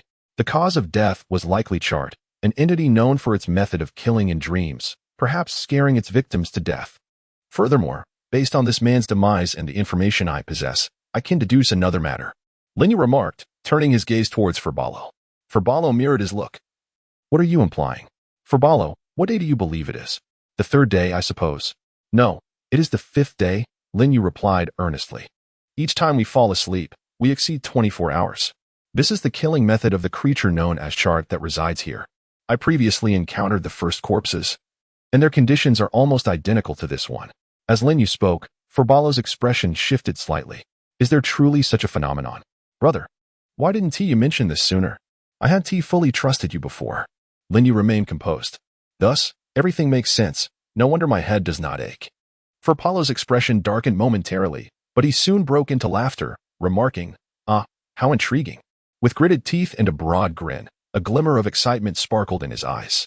It turns out that this quest is not only filled with concealed truths and captivating enigmas, but is also remarkably challenging in its own right. Now, I shall engage earnestly in this adventure. Furbalo removed his knitted cap and tucked it into his pocket, revealing a cascade of soft, lee-gray hair. He meticulously arranged his hair before pulling out a black bowler hat from his coat. Lin Yu observed Furbalo's actions with growing curiosity. Is that hat a remarkable artifact? Can it ward off mental attacks or prevent you from sleeping excessively? No, its function is purely decorative, Furbalo replied. His ears and the tip of his nose flushed from the cold. However, it symbolizes my determination. It signifies that I am ready to invest 70% of my effort into this quest. Furbalo stated earnestly, causing Lin Yu to pause momentarily before responding. Can't you just use all your strength? Furbalo shook his head. I believe that is unnecessary. Then give me your all, Lin Yu insisted. As Furbalo contemplated the challenge, he caught sight of Lin Yu's piercing gaze amidst the snowstorm, prompting him to retract his neck and concede. All right, I will use my full strength, he muttered, stowing away the black bowler hat and donning a woven straw hat instead. Full power mode, activate. Lin Yu, observing Forpalo's hat switch, felt a mix of exasperation and amusement. What peculiar habits you have. So the knitted cap signifies your dormant mode, while that heavy earmuff hat represents your energy-saving mode. Forpalo's eyes widened in astonishment. How did you figure that out? Lin Yu sighed. It couldn't be more obvious. Forpoyo pondered for a moment, then turned to Lin Yu. Well, Mei, as expected of a physician, your thinking is sharp and meticulous. You must excel in surgical procedures, right? I know nothing of surgery. I am merely a medical student and have yet to undergo any residency training, Lin Yu replied with resignation. He dared not make promises that could later unravel. Claiming to be a medical student was the safest option, especially since the previous acquaintance, April, was also a medical student who had acquired the doctor profession. Forpoyo nodded slightly. I see. So, what is our next destination? You must have a plan in mind, especially since you seem to glean insights in your dreams. Is this a result of some artifact you possess? Forpoyo inquired. Lin Yu looked at the detective with surprise. He nodded. Indeed, I can receive hints in my dreams. The owner of the notes we previously discovered, Velvele, has been visiting me in my dreams lately. Chapter 95. This must be Chart's illusion. Initially, Lin Yu had no intention of revealing all the information he possessed to Forpoyo. Although Lin Yu had initially resolved to eliminate the detective the moment Forpalo began to doubt himself, his interactions with Lin Yu revealed that Forpalo, as a tool, proved to be quite effective. This detective possessed a level of intellect that surpassed Lin Yu's expectations, leading him to feel a twinge of reluctance to dispose of this individual. Thus, Lin Yu decided to alter his strategy, opting for a more candid approach with Forpalo. As long as it did not pertain to his own ascension tasks, Lin Yu could afford to be forthright. Regarding the information about this particular scenario, Lin Yu resolved to refine it and lay it bare before Forpalo. After concealing his motives and the reasons for Velveletti's trust in him, Lin Yu divulged all the information he had thus far acquired to Forpalo. As they traversed the snowy landscape, Forpalo scrutinized the metallic key and grasped the unfolding circumstances. I comprehend, in conjunction with the notes we discovered, that the events occurring in the Winter Mountain resemble a quintessential tragedy born of technological mishap, Forpalo mused. An organization wielding advanced technology encountered an incident here, giving rise to a creature known as Chait, resulting in the demise of many. Subsequently, a hapless low-level worker from that organization was dispatched to investigate, ultimately uncovering the truth, yet tragically meeting his end here. However, he was somewhat fortunate, retaining his self-awareness and utilizing dreams to convey warnings to you. This could serve as a form of protection, considering that the creature known as Chait bears a connection to both murder and dreams. Lin Yu largely concurred with Forpalo's analysis. Indeed. I share your thoughts. Therefore, we must venture into that cave. Upon hearing Lin Yu's words, Forpalo furrowed his brow. But are you certain Velveletti is trustworthy, Doctor? I must remind you that it is not only players who require vigilance. Sometimes we must also be wary of others. At present, it seems that both Chait and the deceased Velveletti possess the ability to invade others' dreams. Even if he was a kind person in life, Forpalo hesitated. Lin Yu nodded in understanding. I comprehend, Forpalo. Up until now, I have not fully trusted him. However, even if he is deceiving me, even if it is a trap, I wish to see for myself. Lin Yu exhaled softly, for time was of the essence. This marks our 5th day. Yet, considering that it is nearly impossible for a person to remain in a high-stress state without sleep for 72 hours, we may need to rest at least once more. Thus, this could be our penultimate opportunity to awaken. Of course, we could choose to disregard the quest and gamble that Chait will not take our lives during this final sleep. But, are you truly content with that, Forpalo? Lin Yu gazed intently at him. Your desire to survive is likely intertwined with unraveling the truth, is it not? I too am unable to discern the truth. I am filled with unrest, he declared, his tone imbued with compelling fervor. Upon hearing Lin Yu's words, Forpalo's expression became conflicted. Ultimately, he adjusted his straw hat and said, You have persuaded me, Doctor. I indeed entered this game of death due to an unresolved case. That is simply how I am. As long as there is a sufficiently intricate puzzle before me, I cannot find peace until I unravel it. The risk I am taking with you is well worth it, as I anticipate that the rewards for untangling such a complex and deeply concealed scenario will be substantial. Goodness gracious. If I have donned my hat and still cannot solve the riddle, that would be quite excessive, Filopolo declared fiercely. Lin Yu regarded him with an understanding expression on his face. I knew you, and our kindred spirits. He chuckled. Filopolo joined Lin Yu in hearty laughter.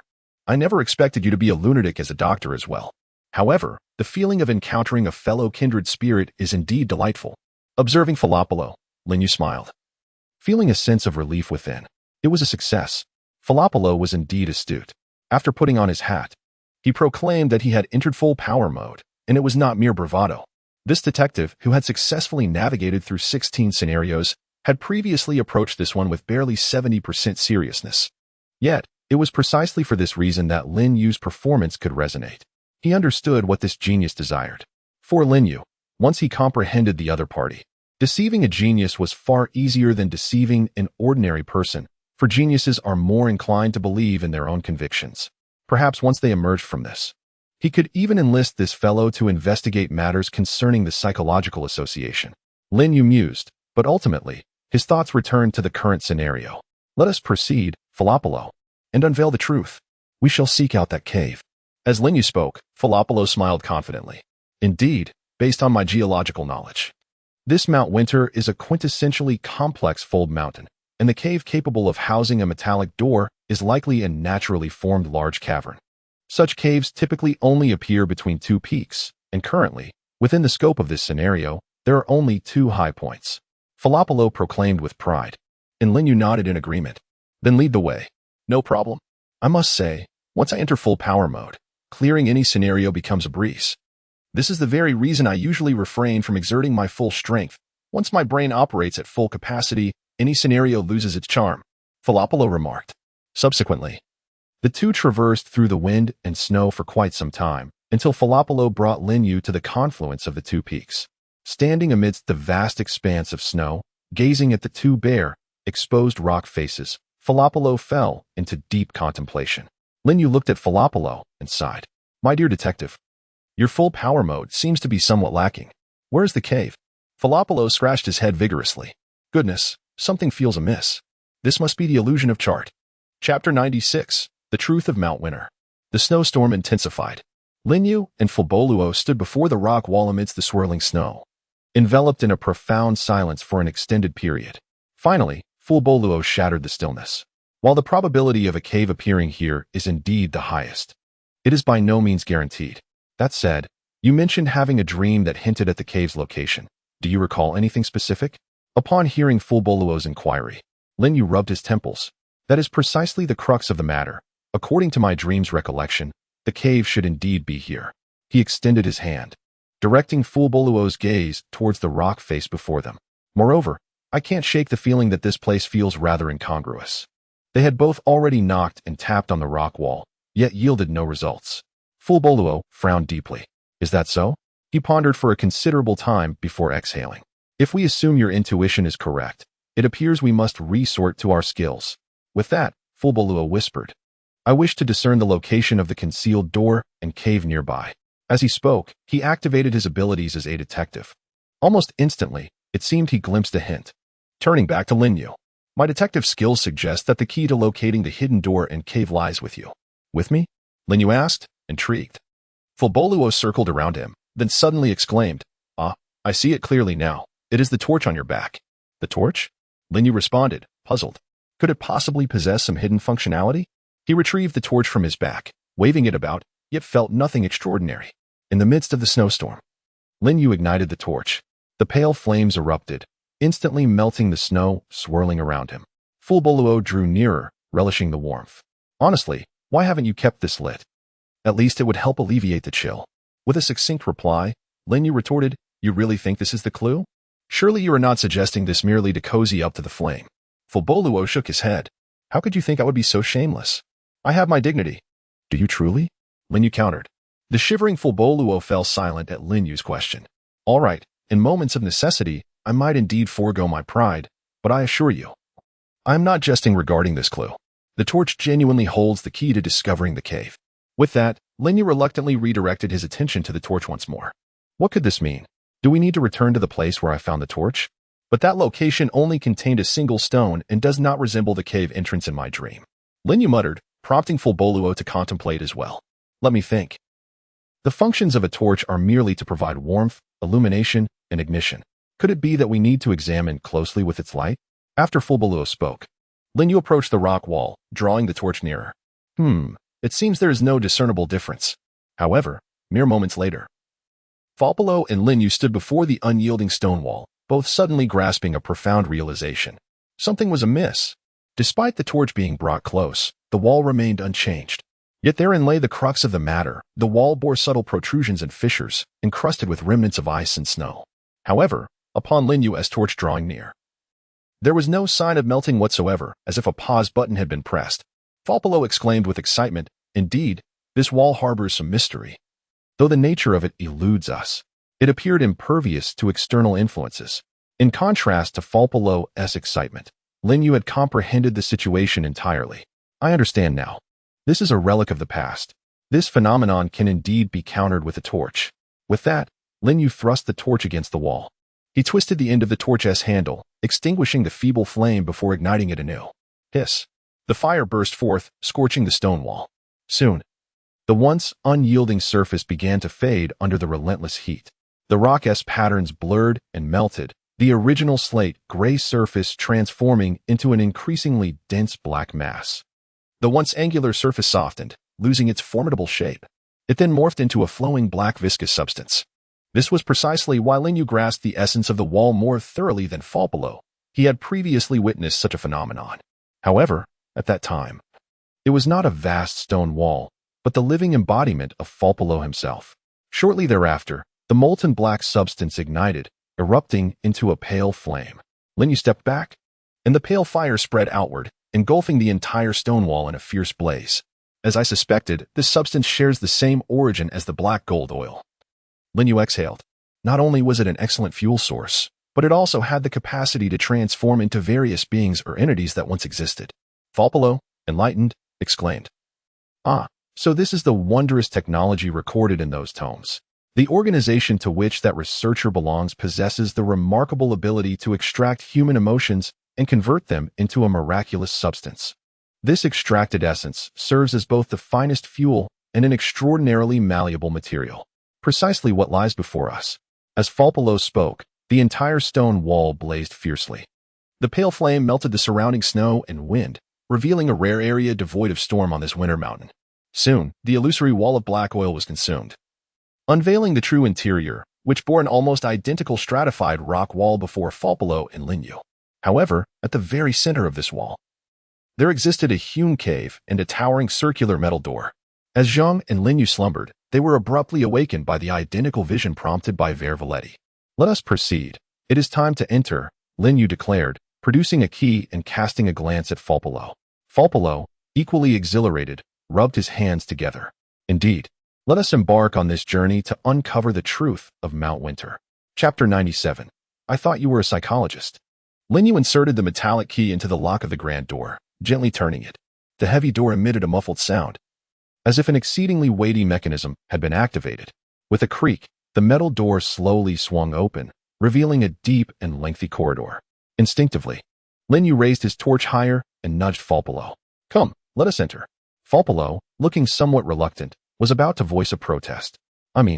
Why? But he caught sight of Lin Yu's other hand, which had already drawn a revolver, prompting him to swallow his words. "Very well. It is only fitting that I lead the way." Fulbalo acquiesced, stepping into the passage beyond the cave. The two proceeded cautiously, one behind the other, delving deeper into the heart of the snowstorm's cavern. To Lin Yu's surprise, although the passage was naturally formed, it bore more signs of human craftsmanship than he had anticipated. The ground was laid with smooth, unidentifiable metal plates, shimmering with an ethereal blue glow. "This is rather technologically advanced," Lin Yu murmured, unable to suppress a quip. The attire and demeanor of the previous individual, along with the cabin's decor, led me to believe that this setting would be more primitive. I never expected it to be so advanced. Fulbalo chuckled heartily. May, have you ever explored works of the cyberpunk genre? Oftentimes, as technology advances, the disparities in living standards between different classes and regions widen. In such contexts, the upper echelon may live in a near-futuristic existence, while the lower tier appears to regress into feudal or even primitive societies. Nodding slightly, Lin Yu remarked, "I have heard of such things. Are you suggesting that Mount Winter embodies this backdrop?" Indeed, Falpolo affirmed, continuing onward. When any organization monopolizes technology capable of materializing emotions as fuel and resources, it gains godlike powers. Thus, your inherent distrust, even animosity, towards researcher Vervalletti and his organization stems from this, does it not? Lin Yu inquired casually. Falpolo responded in kind. Of course, doctor, that organization, but suddenly he realized something was amiss. Wait a moment, are you probing me? Throughout their conversation, Falpolo had never explicitly conveyed his stance on the organization. His skepticism regarding Vervalletti only arose when Lin Yu mentioned it. Lin Yu erupted into laughter, the sound echoing through the corridor. Ah, how amusing. Detective, you have inadvertently uncovered my secret. Indeed, you are familiar with that organization, aren't you? In truth, you recognized their insignia and their technology long ago, did you not? Lin Yu laughed heartily, while Falpolo could only click his tongue in astonishment. What an impressive acumen you possess, Dr. May. It is no wonder you claim we are akin to one another. I now acknowledge your insight. However, when did you first perceive my flaws? Lin Yu shook his head, replying, when you examined those texts and analyzed their content. To be candid, though I do not consider myself a genius, I find it hard to believe that anyone could discern the nature of a technology from academic volumes that are missing over 80% of their content. What I find utterly unattainable, you manage with such ease. This is not brilliance, but rather deceit. I soon became convinced that you had already unearthed some truths within this narrative. Perhaps it is a consequence of your professional prowess. Or perhaps you have encountered elements related to this organization previously. After all, while the scenarios of the death game may not always interconnect, many share certain commonalities. Lin Yu spoke softly as Falpolo halted in his tracks. Standing in the spacious corridor, he turned, his expression one of dismay, and said, "This is quite unexpected, my friend. How are you so astute? I confess, I have indeed encountered this organization before, having interacted with them thrice in different scenarios. My concealment was merely an attempt to prevent you from becoming entangled in these affairs. Most individuals within that organization are cold-hearted exploiters, driven solely by self-interest, devoid of humanity." Lin Yu regarded the earnest Falpolo and shook his head, responding, "No, it is not so. What truly piques my curiosity is your apparent lack of complete trust in me. You have been testing me. You seem to doubt my identity as a doctor or medical student. Yet you simultaneously accept that my profession is indeed doctor. What is the reason behind this contradiction?" A flattering smile spread across Falpolo's face. "I seek the unvarnished truth, Mr. Falpolo. Please refrain from masking your genuine thoughts with jest." Lin Yu's tone was icy, and upon hearing this, Falpolo paused momentarily before shaking his head with a wry smile. Very well, I concede. I recognized your identity. Initially, I feigned ignorance, for your psychological society is quite audacious, sending someone of your caliber to approach me. I did not consciously break my cover, Falpolo explained, leaving Lin Yu bewildered. "What? Wait a moment, hold on," Lin Yu exclaimed as he produced a lie detector. Directing it at Falpolo. "Repeat what you just said. Who did you think I was?" "Stated as I previously asserted." "Ah?" Falpolo was momentarily taken aback, then complied. "I previously believed you to be a senior member of the Psychological Society." Subsequently, the lie detector's green light illuminated, signifying that Falpolo genuinely held this belief. Lin Yu exhaled deeply. "How did you arrive at this conclusion?" Falpolo remarked with an air of certainty, "Your profession is that of a doctor. Yet based on your hands and the manner in which you directly employed your abilities to treat my burn, I cannot shake the feeling that you do not embody the essence of a doctor in reality. Strangely, you have awakened to the vocation of a doctor, and your observations of others are remarkably meticulous. I suspect you might actually be a psychologist in real life. And those who tread the path of psychology are invariably members of the Psychological Society. Your capacity to traverse others' realms suggests that you must be of at least a supervisory level. Am I mistaken?"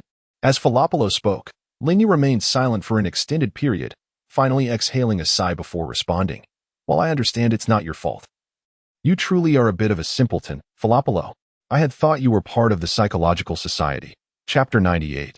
The True Face of Chat. Rationally speaking, Lin Yu comprehended why Falpolo would perceive him as a member of the Psychological Society. After all, he indeed harbored many secrets, rendering him quite suspect. Coupled with Falpolo's earlier analysis, Lin Yu felt that, from Falpolo's perspective, he too would view himself as a member of the Psychological Society. However, on an emotional level, being regarded as one of them was rather disconcerting. "Do I truly appear to be so mentally unstable?" he inquired of Falpolo, his expression a blend of exasperation and curiosity. Falopolo observed Lin Yu cautiously, admitting, to be honest, you do exhibit some rather erratic tendencies. However, it seems you genuinely are not one of them. What has led you to this sudden certainty? Lin Yu questioned. Intrigued, members of the Psychological Society have never been one to conceal their identities, Falopolo sighed. In fact, in a certain sense, they are quite forthright. Among the three acknowledged disorderly organizations, the Psychological Society is the most transparent. Lin Yu nodded in agreement. Indeed, I have no affiliation with that organization. In fact, I bear animosity towards them. He expressed his sentiments candidly, unmasking his true feelings without pretense.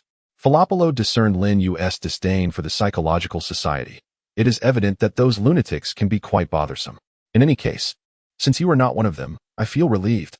With a sigh of relief, Falopolo adjusted his waist and continued, let us return to our discussion about the realm. The organization orchestrating the layout in the Winter's End Mountain is known as the Truth Company, and their activities leave traces within many realms of the death game. Moreover, once you have had any dealings with this company, it appears you are cataloged within their database. Should you find yourself in opposition to them, you must exercise heightened caution in subsequent encounters. Lin Yu's realization dawned upon him. So, this is why you have been concealing this matter. Yes. Initially, I suspected you were affiliated with the Psychological Society, and I contemplated ensnaring you in a trap.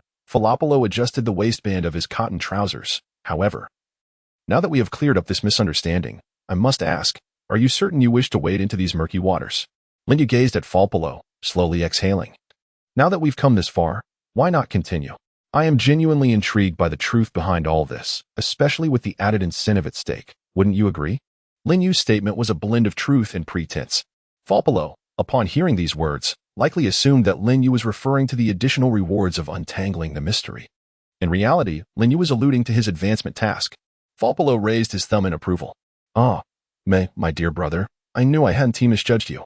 In that case, I shall accompany you to the ends of the earth. Listening to Falopolo's words, Lin Yu felt somewhat speechless. What did he mean by not misjudging? How had they become good brothers? Wasn't it he who had been treating Lin Yu like a psychological case all along? However, as the saying goes, one should not strike a smiling face. Thus, Lin Yu refrained from dampening the mood. The two continued down the corridor, soon catching sight of a glimmer of light ahead.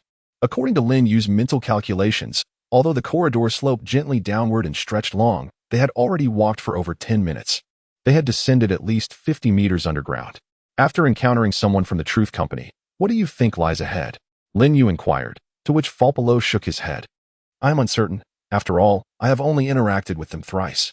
However, I did hear the sound of water. Falopolo mentioned, and Lin Yu nodded slightly. He indeed perceived a faint sound of water emanating from the illuminated area ahead. Unconsciously, both Falopolo and Lin Yu slowed their pace. Eventually, they emerged from the corridor. Standing atop a platform at the top of a staircase. Looking down, they beheld an even more expansive space beyond the already spacious corridor. It appeared as if a natural cavern capable of housing an entire factory unveiled before them, illuminated by strips of cold, technological light embedded in the surrounding rocks, brightening the entire area. Indeed, a complete factory lay before them. Towering metal tanks and various apparatus stood erect, interconnected by metallic pipelines, their lines fluid and surfaces sleek, exuding an air of advanced technology. However, this once state-of-the-art factory now lay in desolation. Most of the instruments and pipelines were submerged in a pitch-black oil. This viscous, dark oil formed a lake. At its center stood the only massive mechanism still in operation, resembling a metallic heart. The device pulsated continuously, akin to a true heartbeat. Atop the apparatus were two enormous gaping holes, from which the black oil surged with each pulsation. This was the source of the water-like sound that Lin Yu and Falopolo had heard.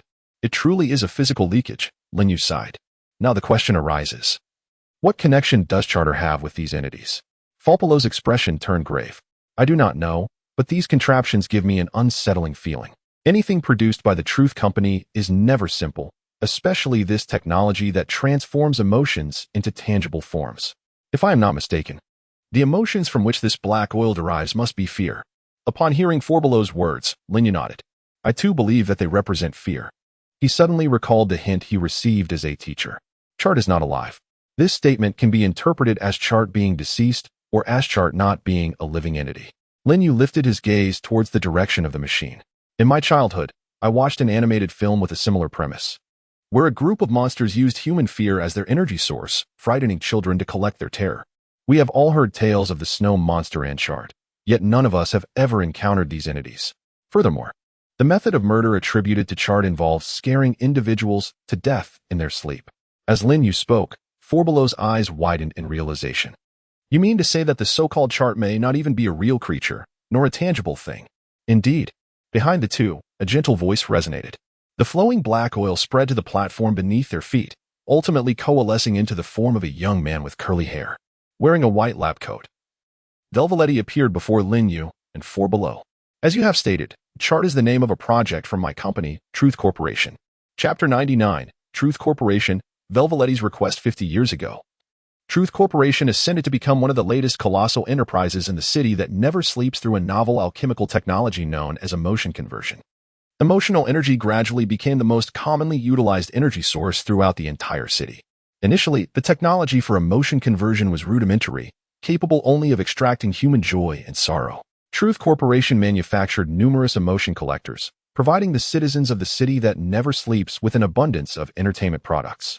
Soon, the technology evolved rapidly, with an increasing array of emotions becoming convertible and the extraction techniques advancing significantly. The extracted emotions were discovered to serve not only as fuel, but also as versatile materials suitable for crafting machinery and architecture. As Truth Corporation expanded, it began to delve into deeper, previously prohibited experiments. For instance, they developed a substance derived from the emotion known as fear, termed fear oil. This is the most versatile of emotional creations, serving as the most efficient fuel and capable of transforming into nearly any material when used as a raw ingredient. It can even masquerade as life itself. This seems to affirm the notion that fear is the most primal and instinctual emotion residing deep within the human soul. However, due to this very nature, the extraction and storage of fear pose the greatest challenges. A moment's carelessness can drive one to madness or even lead to death. Moreover, this solidified fear possesses a unique capability that other materials lack. It can imprison souls. Rather than storing them, it confines them. The principle behind how this fear oil can masquerade as life lies in its ability to flawlessly replicate human consciousness. Thus, despite the initial collaboration of the two other corporate oligarchs in the city of Eternal Night to suppress Truth Corporation, compelling it to pledge the abandonment of the development of the oil of fear, how could such a tantalizing and boundlessly promising technology truly be forsaken? Truth Corporation would never relinquish it. Consequently, beyond the city of Eternal Night and outside the Federated Realm, amidst the endless wastelands, in the enclaves of backward humanity, Truth Corporation clandestinely commenced the construction of experimental bases. Among these was the site at Mount Winter. This vicinity was once home to several human settlements reliant on hunting for sustenance. Truth Corporation set its sights on them, for the denizens of the wasteland were largely ignorant and narrow-minded. Thus, several executives and esteemed researchers from Truth Corporation established a comprehensive array of conversion equipment for the oil of fear beneath the perpetually snow-covered Mount Winter, deceitfully claiming it to be mere emotional conversion apparatus. Subsequently, they masqueraded as nobles, deceiving the townsfolk with tales of a precious resource known as black gold oil hidden within the mountain, promising them monetary exchange. The gullible villagers, enticed by the rumors, ventured into the mountain, only to be terrorized by the executives' premeditated tales of snow monsters and the company's unique dream manufacturing devices, which instilled overwhelming fear, resulting in the extraction of copious amounts of oil of fear. This operation was dubbed the Chart Plan. However, even those executives could not foresee a critical flaw. While the oil of fear was nearly omnipotent, it harbored a fatal defect that had gone unnoticed due to insufficient data. It possessed an intense propensity for destruction of life and the consumption of souls. Storing souls was not a characteristic, but rather an instinctive tendency. Although the oil of fear was not life itself, being a creation born from human emotion, it exhibited patterns akin to living activity. Initially, the terror induced merely drove the unfortunate townsfolk into a state of madness. Yet, as the accumulation of oil of fear spiraled out of control, these tangible fears began to affect the very functioning of the equipment. Among the frightened individuals, some began to perish in their sleep, literally scared to death. The souls of these deceased were seized by the oil of fear, and their spectral appearances only intensified the terror of others venturing into Mount Winter. This transformation transpired with alarming swiftness, completing within mere days. The senior researchers and executives of Truth Corporation remained oblivious, attributing the chaos to mere equipment malfunctions, preoccupied with devising technical adjustments to rectify the faults. Thus, their hubris exacted a dire toll as in a single slumber. They too were eternally ensnared within the base beneath the snowy mountain.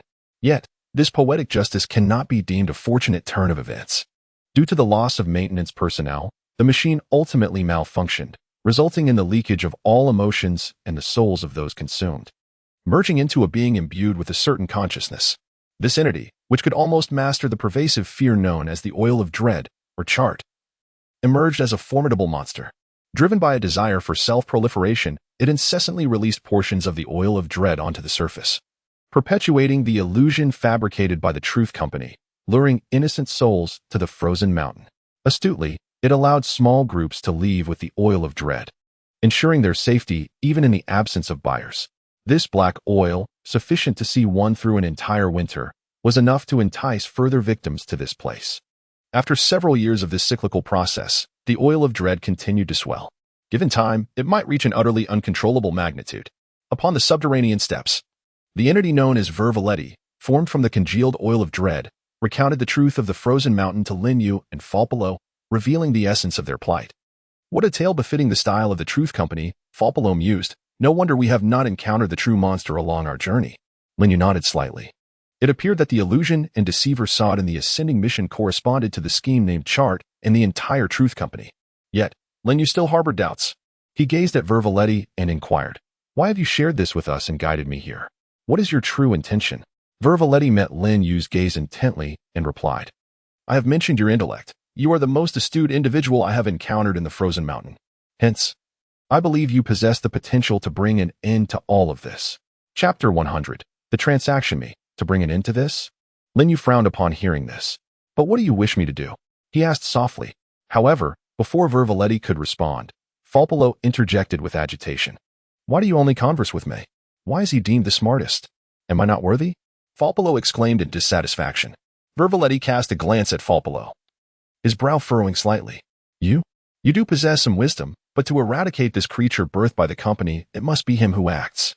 Upon hearing this, Falpolo's expression softened somewhat, yet he could not conceal his irritation. "I am indeed wise, but your condescending attitude certainly raises suspicions," Falpolo retorted, turning to Lin Yu with a serious demeanor.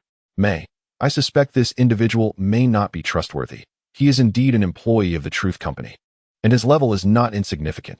There are 4 tiers of authority, each comprising 3 levels. He is nearly part of the management. His words cannot be trusted. This fellow might just be attempting to deceive you into your demise," Falpolo asserted, while Lin Yu nodded in agreement. Though there is a hint of emotional impulsiveness in these words, Lin Yu is acutely aware that Falpolo's assertions are both reasonable and the result of rational analysis. In truth, Lin Yu harbors doubts about Vervaletti. He gazes at the researcher and lets out a sigh. "To be honest, I do have my reservations," he admits. Vervaletti, however, appears unfazed. "I understand.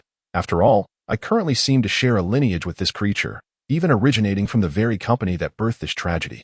Whether I align myself with the monster or the company, my intentions could easily be misconstrued." Yet, he implores earnestly, "Please, you must trust me. Time is truly of the essence," Vervaletti declares, causing Lin Yu and Falpolo to exchange puzzled glances. "What do you mean, time is running out?" Falpolo inquires anxiously. "It has now grown to a terrifying extent. Your arrival has already stirred it," Vervaletti explains. "Soon, it will forcibly activate the dream manufacturing apparatus. It has gained the ability to manipulate some of the instruments here." He continues, "Once activated, all of you will be ensnared in the dream it creates, including the other survivors who appeared with you on Mount Winter. There are at most 2 or 3 minutes left before it starts," Vervaletti warns, and Lin Yu's expression shifts. This monster sounds as though it has come to life. Upon hearing this, Vervaletti looks once more at Lin Yu, a conflicted expression emerging on the researcher's face for the first time. Ultimately, he seems to resolve himself and speaks, "Very well, I shall reveal the truth. It is not truly alive yet. It merely operates through a collective consciousness formed by the souls it has consumed. However, you have accurately identified its goal, to attain genuine life. This entity seeks to devour and integrate all souls to birth a true consciousness and life of its own. For this, it requires the consumption of even more souls. Once it genuinely comes to life, transitioning from a simulated consciousness to a tangible being, it will completely detach from these machines and may very well gain intelligence from the souls it has consumed. At that point, we cannot fathom what it may do. As Velveletti speaks, Falpolo and Lin Yu share a glance of disbelief. This is utterly insane. Falpolo murmurs, I see now. Lin Yu exhales, this makes complete sense. However, I still have one final question. Why must it be me, and what am I required to do? Is it solely because of what I carry? Lin Yu probes. Velveletti nods. Indeed, what you must do next is to locate the true form of this creature within the dream. Destroying it in reality is no simple task. It has become bound to the underground base of Mount Winter. To annihilate it, one must find a way to obliterate the entire base. However, within the dream, it can manifest as the consciousness formed by the souls it has consumed and imprisoned. He appears to realize that Lin Yu does not wish to reveal the divine mark upon him in front of Falpolo, and thus he speaks more ambiguously. And that mark you bear will ensure you can find it. However, once you locate it, how to eradicate it is beyond my knowledge. Yet, I firmly believe that the combined intellect of the two of you will surely devise a method. Velveletti stated candidly. Isn't that a ridiculous proposition? Falpolo retorted, unable to contain his frustration. Though I am unaware of the enigma you shared with May, which affirms that she can find that elusive soul, we are equally at a loss regarding how to eliminate it. Velveletti elucidated, within the realm of dreams. Its soul possesses a tangible form and can only manifest as a terrifying monstrosity, embodying the fears of the souls therein, such as a colossal snow beast towering 7 or 8 meters tall. You speak so lightly of it, Falpolo replied with irritation. This creature is not something we can contend with. You are not merely 2 individuals, you have 9 others remaining. Velveletti urged eagerly. In the dream, if the 2 of you gather them together, you will undoubtedly formulate a strategy. Lin Yu, who had been silently contemplating how to defeat the snow beast, paused at this and spoke. Are you suggesting that all the remaining survivors will subsequently enter the same dream together? Precisely. That monster will also seek to consolidate you, ensnaring you all at once, for it requires only a few more souls. Just as Falpolo was about to respond, a resounding noise erupted from below. Buzz. Velveletti's expression shifted dramatically as he observed a spherical machine activating below, urgently exclaiming, this is bad. The apparatus has been initiated. Remember, you must eradicate all fear from your hearts. Even the most horrifying images must not manifest, for should fear arise, it will spell disaster. With that, the spherical device unleashed a blinding light. Falpolo collapsed to the ground with a clang. However, Velveletti gazed at Lin Yu in astonishment. Lin Yu remained composed, standing steadfast, unaffected by the dream manufacturing device. Why can you disregard the dream machine? Velveletti inquired. Because, fundamentally, this is a rule. When this apparatus activates, everyone is bound to enter the dream it conjures. Fortunately, I possess the ability to manipulate rules, and thankfully, the one who endowed me with that power has yet to vanish, Lin Yu replied with relief. He was indeed grateful for having delved deeper into the rule-type career advancement guide. The effects of various non-player items and specific abilities of monsters within the game can likewise be regarded as rules. They can be nullified by ruffians and modified by officials. Otherwise, within the relatively straightforward survival and combat type instances, such rule-type careers would be exceedingly weak. Just now, Lin Yu employed the official's ability to alter the effective range of this dream manufacturing device, excluding himself. Of course, Lin Yu felt even more fortunate for having implemented a double safeguard, as a rule-type career necessitated thorough preparation. After all, the ruffian's ability had already dissipated. The astonishment of Velveletti swiftly morphed into despair, but if you do not enter the dream, your companions will perish. This creature known as Chat will be utterly resurrected. Helplessly, he sank to his knees, casting a glance towards Lin Yu. Lin Yu shook his head and replied coldly, I have compelling reasons for not entering the dream. In fact, I absolutely cannot be present alongside them. Otherwise, all of my contradictory lies would be laid bare. As for those individuals' fates, my apologies, researcher Velveletti, but they are not my companions. Their deaths mean nothing to me. Regarding the monster, my only concern is the truth. Eliminating it offers me no advantage. Lin Yu spoke with an air of indifference. From the beginning, he had meticulously unraveled all the enigmas merely to fulfill his ascension task. The second stipulation of this task required him to identify the liar and see through the deception. Throughout this endeavor, Lin Yu was not obligated to expose or dismantle the illusion. He indeed felt sympathy for those who had perished, however. He was not inclined to endanger himself for their sake. Upon hearing Lin Yu's words, Velveliti was momentarily taken aback. At last, gritting his teeth, he said, "Very well. Let us strike a bargain. I have observed that you have presented different identities to each person and wish to keep your true identity concealed. After all, you are favored by the god of transformation, and your motives are quite sufficient. I can assist you in the upcoming dream by disrupting their communication, ensuring that your deception remains unexposed. Although I retain my self-awareness, I am also a part of this monster. Previously, I was able to enter your dreams to provide hints, and I can also infiltrate this dream," Velveliti asserted. Lin Yu regarded him with newfound interest. "That is quite tempting. Indeed, even if I do not appear in the dream, the gathering of those individuals still poses a risk of uncovering my lies. However, that is not sufficient." Velveliti continued, "I can also offer you my notebook, which possesses the unique trait of being indestructible. This is the only thing I can provide." With that, Lin Yu exhaled. "Then it is a deal."